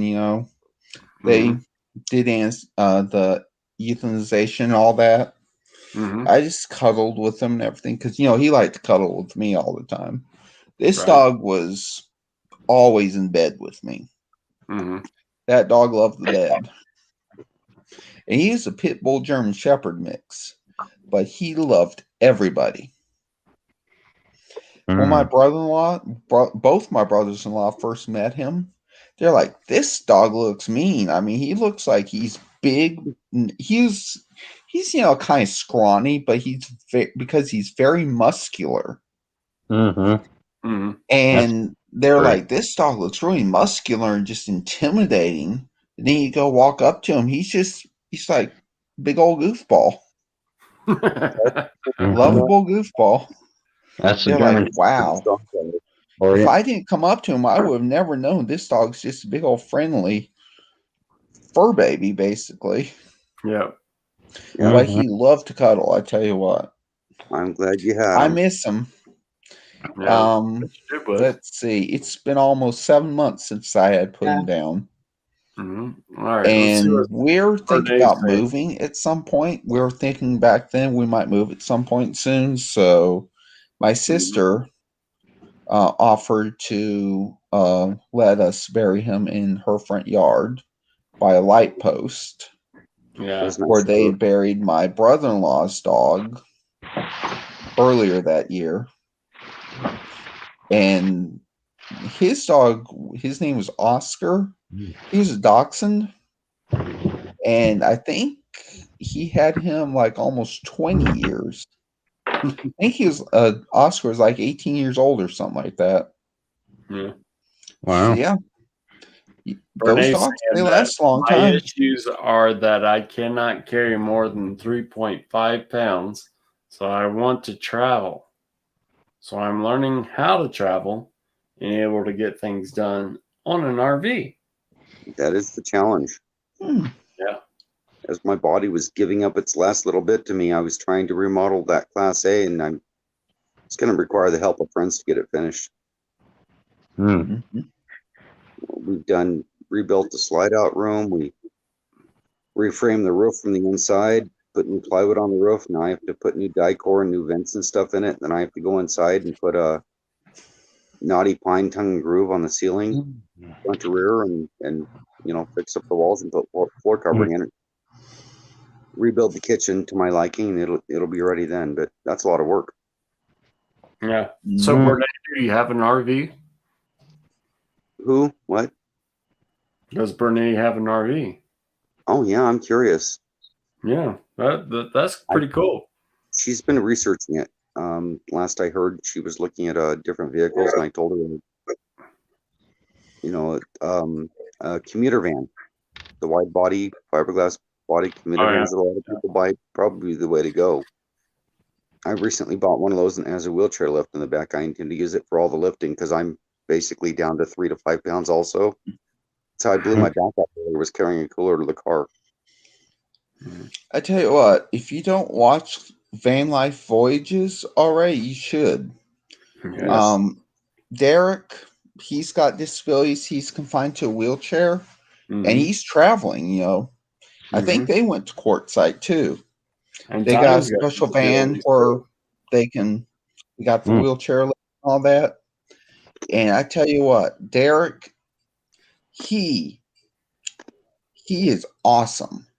Yep. He's really good. He's really funny and everything. I tell you what, he can do just about anything a normal person can. Are you saying his name's Derek, or are you talking to me? Oh, I'm just talking in general. Yeah, Van Life Voyages. Pretty cool guy. Van Life Voyages. Awesome. My real name is Derek. So. Yeah, Van Life Voyages. He spells his name Derec. Oh, okay.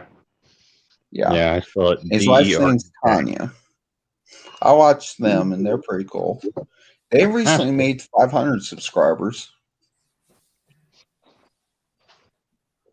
That's awesome. Kenneth, you see that? And I'm thinking on Wednesday evening they're going to do their halfway there celebration. So Yeah, I just read. you know where I'm going to be. There it is.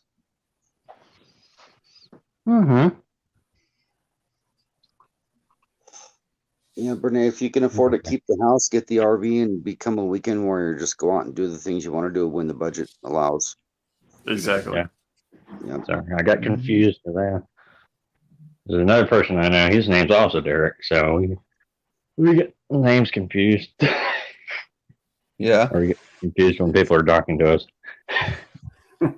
I'm sorry. I'm No, sorry it's to no confuse problem. you, Derek. It happens. It happens.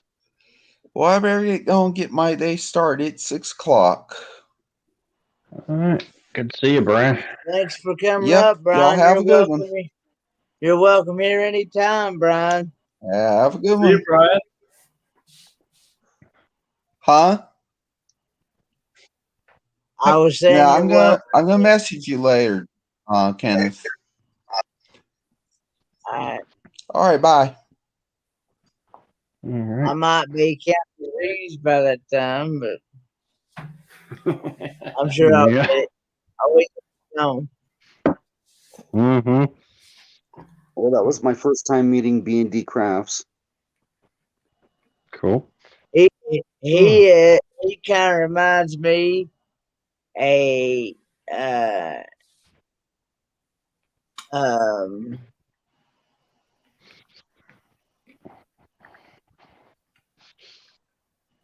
like he kind of reminds me of like Thrifty Angela in a way. You know how crafty Mm-hmm. how crafty she can get on her channel. Well, he does about the same, pretty much about the same thing that she does. Pretty much. Yeah. I met a gal named Renee the other day, and she had the coolest little thing for toilet paper. Get a toilet paper without the tube in it, or pull the tube out, pull the piece out of the center. Got one of those half-gallon milk cartons, or in half, with a little screw on top, like the orange juice containers. Mm-hmm. And stick it inside there, and sleeve it back over itself, and pull the center of the toilet paper out, and you've got basically waterproof toilet paper, sort of like a Kleenex dispenser. I thought that was so cool. Mm-hmm. That's cool. He doesn't love to talk about toilet paper. I made a drastic newbie RV mistake on the travel trailer I have right now. I checked it out, sat with the people in it, talked to them.